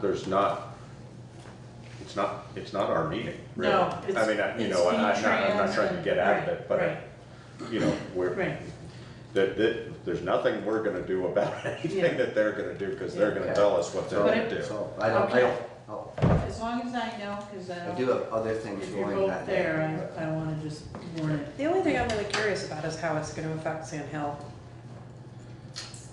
We'll find Well, out no when- trucks, I mean, you know, No, I just mean It's- the yeah, how yeah. it's going to affect the road Yeah. itself with Yeah. all that usage that's not normal to it. yeah, There is some funding that, for rehabbing afterwards, Yes. yeah. there's not a whole lot, but there's some. Like, So, I'm more worried about the way people are gonna drive on that road. than Well, I'm what's worried gonna about do that to the too. road. Yeah. The road's gonna be Yeah. fine. right, But, and if we have money to do some repairs, great, because it could use it Yeah. anyway. Yeah. But- we have the so- sheriff, so we can have him sitting out there, you know. I was thinking this morning, it's gonna be interesting how it changes Route 5. I mean, just, you know, Right. I mean, the residential traffic will still come around, but truck Right. traffic is gonna just Yeah. all but disappear. you know? Which won't be all right. For a No, big- I'd yeah, be interested, yeah. if I were living on that, I'd be Yeah. like, yeah, it's a vacation. Yep. So that's that. Property taxes are due next Friday, November 15th, by 4 PM. And then I spoke to John Mudgett about the audit, and he is working on it. We may see a draft at the end of this month. So he's working on several audits right now, but he will hopefully have something to us soon. Highway Department, the flags that are on the telephone poles, they'll come down on Tuesday. I did ask Tom to take the two down that are in front of the fire department, because they're hanging upside down. So that storm we had, two were in my office that were on the ground, two are broken from the fire department. There was another one in front of the bank that needs to get picked up. But they will all be down after Veterans Day on Monday, which our office is closed Monday for Veterans Day. Grading is continuing. The grader is up in East Putney. It's Pratt Road and Applin Way was done today. And a couple smaller roads up there. Town Farm Road in Bear Hill is next week. So they're trying to wrap up all of the grading before the roads freeze, because then he's not gonna be able to do anything, but he's pretty much done. And as you heard, Jonathan announced Westminster Road, the line striping got done today. The highway department had already done the crosswalk where the school light. Yeah. That light is a problem, it's still not working. Steve from Putney Central School called Don Pierre. Saw him there. So they ordered a part, so it may fix it, we'll see. But this has been like almost a month now. But, I mean, we have technology, but we can't fix it. Welcome to the moment. The story of my Welcome life. to my day, Yeah. every day. Welcome to my van. You know, the school's been patient, but it really needs to be operational. Storm. Now, I doubt this has anything to do with it, but that was part of a Grant. school safety grant. It was. And I wonder. Safe routes to school. Exactly. I was able to find the manual, but Josh King was in contact with the manufacturer. Brian was up there several times resetting it because it's got breakers in it. Mm-hmm. So, you gotta have a key to open it up. And so I'm hoping Dampier can resolve it. So right now we're still troubleshooting the light. So everybody be careful by the school. Storm cleanup is, it will happen, but it's not a priority right now. So anything that's on the road, trees, branches, there's a small pile near Aiken and West Hill. So Brian will get there right now. We got other priorities. Sand is stockpiled at the garage. So we got 6,000 cubic yards. There will be a pile for the residents. There's no salt in that pile. So unless the guys are working on the weekend, they will move the pile. They flip it so people can get into it. I've never. You haven't had a problem? I've never had a problem. I've had a couple times I couldn't get. Have you? Yeah. But if it's on a weekend, I mean, I got it. It was just it was a lot of fun. Yeah. I bring the ironware and it's been the yeah. back. So there is no salt in the sand Yeah. for residents down by the gate. Crushing started, and Brian's doing a 50-50 mix. So crushed ledge with Sherpack, and so they're crushing about 3,500 cubic yards for each town. And Brian figures by mixing it, he'll have 5,000 cubic yards, and that will sit in a pile down there until spring. So when spring maintenance comes around, he'll be ready. Good. So that's what the highway department's been doing. Good. And he's working on his budget, so next meeting we'll have draft budgets for fire department and the highway department, Excellent. and maybe the general fund. It would be important, and I don't know whether you've already, because I know when we had a discussion previously about the possibility of taking over Route 5, and I'd forgotten what all the details of that were, but I think it was Dennis at the time. And, I think it'd be worth having that conversation with Brian early, even if it's just winter maintenance on Route 5, so Right. what the effect of that is, because, the problem is when we then agree to maintain it to the standard that they want us to maintain it to, which means on 5 it has to be plowed. That's all laid out. Right. And I know when we talked about it last time, and I don't think it was Brian, I think it was Dennis, but the town, basically the highway group was like, we do not want to have this thing. So I think it's you would have to look at additional manpower, men. absolutely. And people. maybe a truck. More Probably. I equipment, mean, it's yeah. not a lot. It's Right. not a lot of road, but it Yeah. requires a lot of. Yeah, but if you add a person, you usually have to have a piece of A equipment vehicle for for that, that, yeah, right. And I imagine that we would have to think carefully about the cutoff of that, because it's the Dummerston State Well, Road it Crew would that add- does up to Putney, and then Yes. it's the, Yeah, Westminster. yeah, that does Yeah. down through Putney. Yeah. It could be greatly to our advantage though, because it feels like we on Route 5 down here get done Double. last, Yeah. and the town would likely do it first. Or as yeah, part of to their. another route, whatever. Yeah, I don't know. Well, a master plan may, lay Yeah. that out for us. Yeah. Yeah. So, and then we just plan accordingly. And it seems like if we have that feasibility study done, they would be able That'd to be a let us good know, starting like, point. Yeah. Definitely. is this worth our time? And, Yeah. Yeah, All right. that's all I have. Great. Warrants. I move to accept and execute the warrants upon completion of review. I second that. Been moved and seconded to approve and execute the warrants upon completion of review. All those in favor? Aye. Aye. So we have an extra one this week. Oh, Sorry. Karen. Done. Oh, Alyssa. You know, she goes over this stuff and then all of a sudden in the meeting, she like says something and I'm like, why didn't you say that earlier? Can you have your epiphanies earlier, please? It's not how epiphanies work.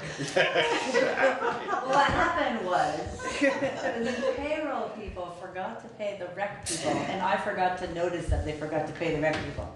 It happens. The rec, oh, yeah. Because they get paid once a month. Yeah. And so that was the week that they get paid, Right. And I made the announcement they were on that warrant, which they weren't. and I made eyes at her, like, no, they're not actually. Yeah.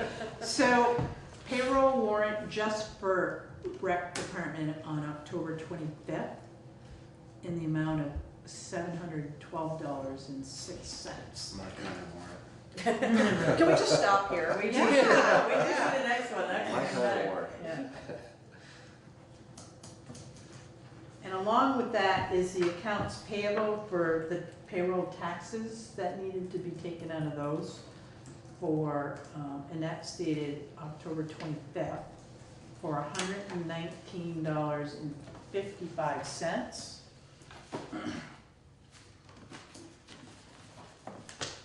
And why isn't that just listed on there? Sorry, did you just say that? APM payroll or something. Yeah, that's accounts payable for taxes it Oh, comes oh, out I of. see, Yep, yeah. yep. Now we're into our regular warrants.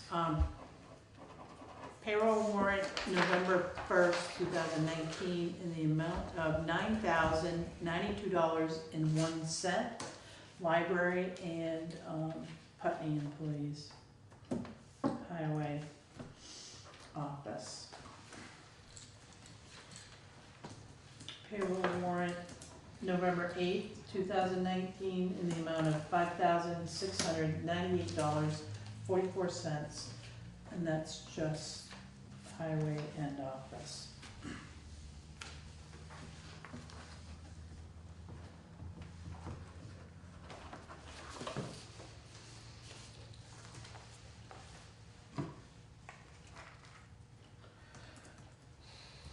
Hold your breath. Okay. She She has to take a drink before this. I'm gonna say why. Yeah, what's in that bottle?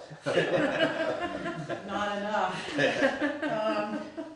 Accounts payable, October 26th through November 8th, 2019, in the amount of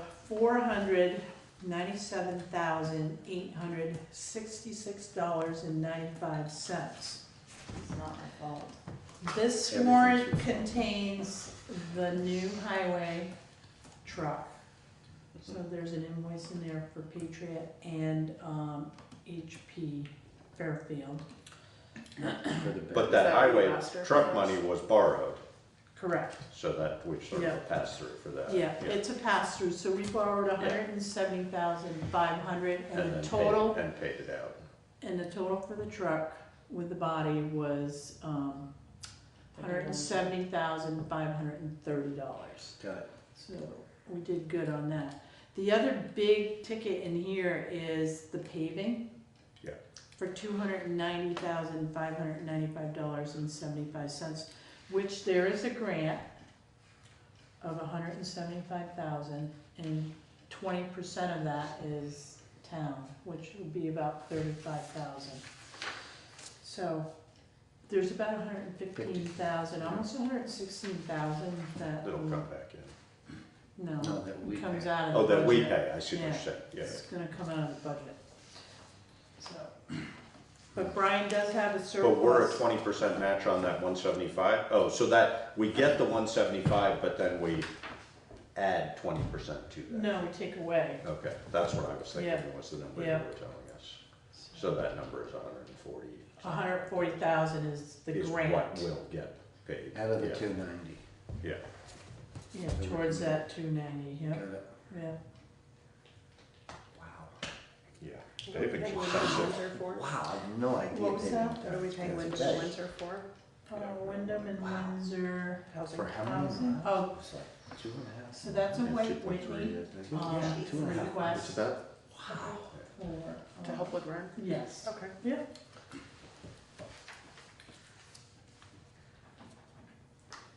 invoices are right here if anyone wants to see any of them. If anybody wants to really cry. We're pretty happy with the paving job. Yeah, Brian did a lot of prep work, you know, Yeah. so Oh, it came out really nice. It seems good. Yeah, and he says, what about the line striping? I said, I can call Megan again, and it was funny because I got a hold of him about the light, and he goes, hey, don't worry about calling Megan, it's done. I'm like, okay. Do we get reimbursed for that? For the White Whitney? How does that work? White Whitney comes out of the fund. They have a separate fund. Okay. And so they only request what they made in interest. Okay. So it's about $2,700 a year. Okay. So they have a CD. Okay. And they try to build that interest, or they just spend the interest, that's it. That makes sense. And they leave principal. But just as we were saying about the borrowing from, you know, It's a we're pass through. Yeah. exactly. Right, So that money right. comes in Yeah. and we dole it back Yeah. out.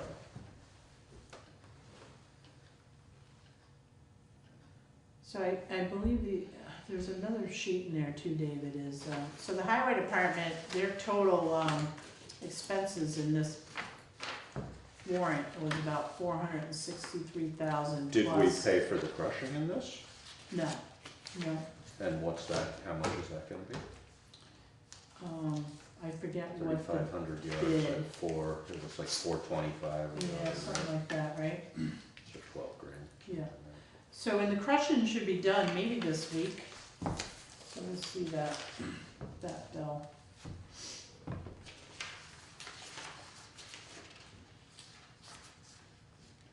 All right, any other business? So I put in your packet this, this is new, this opioid litigation. Some towns are going ahead with this. I put this in your packet for reading. Yeah, I didn't get that much. It wasn't 100% clear to me what sort of what our. We're organizing so that we put ourselves in a position to benefit from any lawsuit that Right. takes place. And my understanding is if we don't take any action, we're automatically in. Enrolled, Yes. right? That's, yeah, so, yeah. So we have to Right, because decide.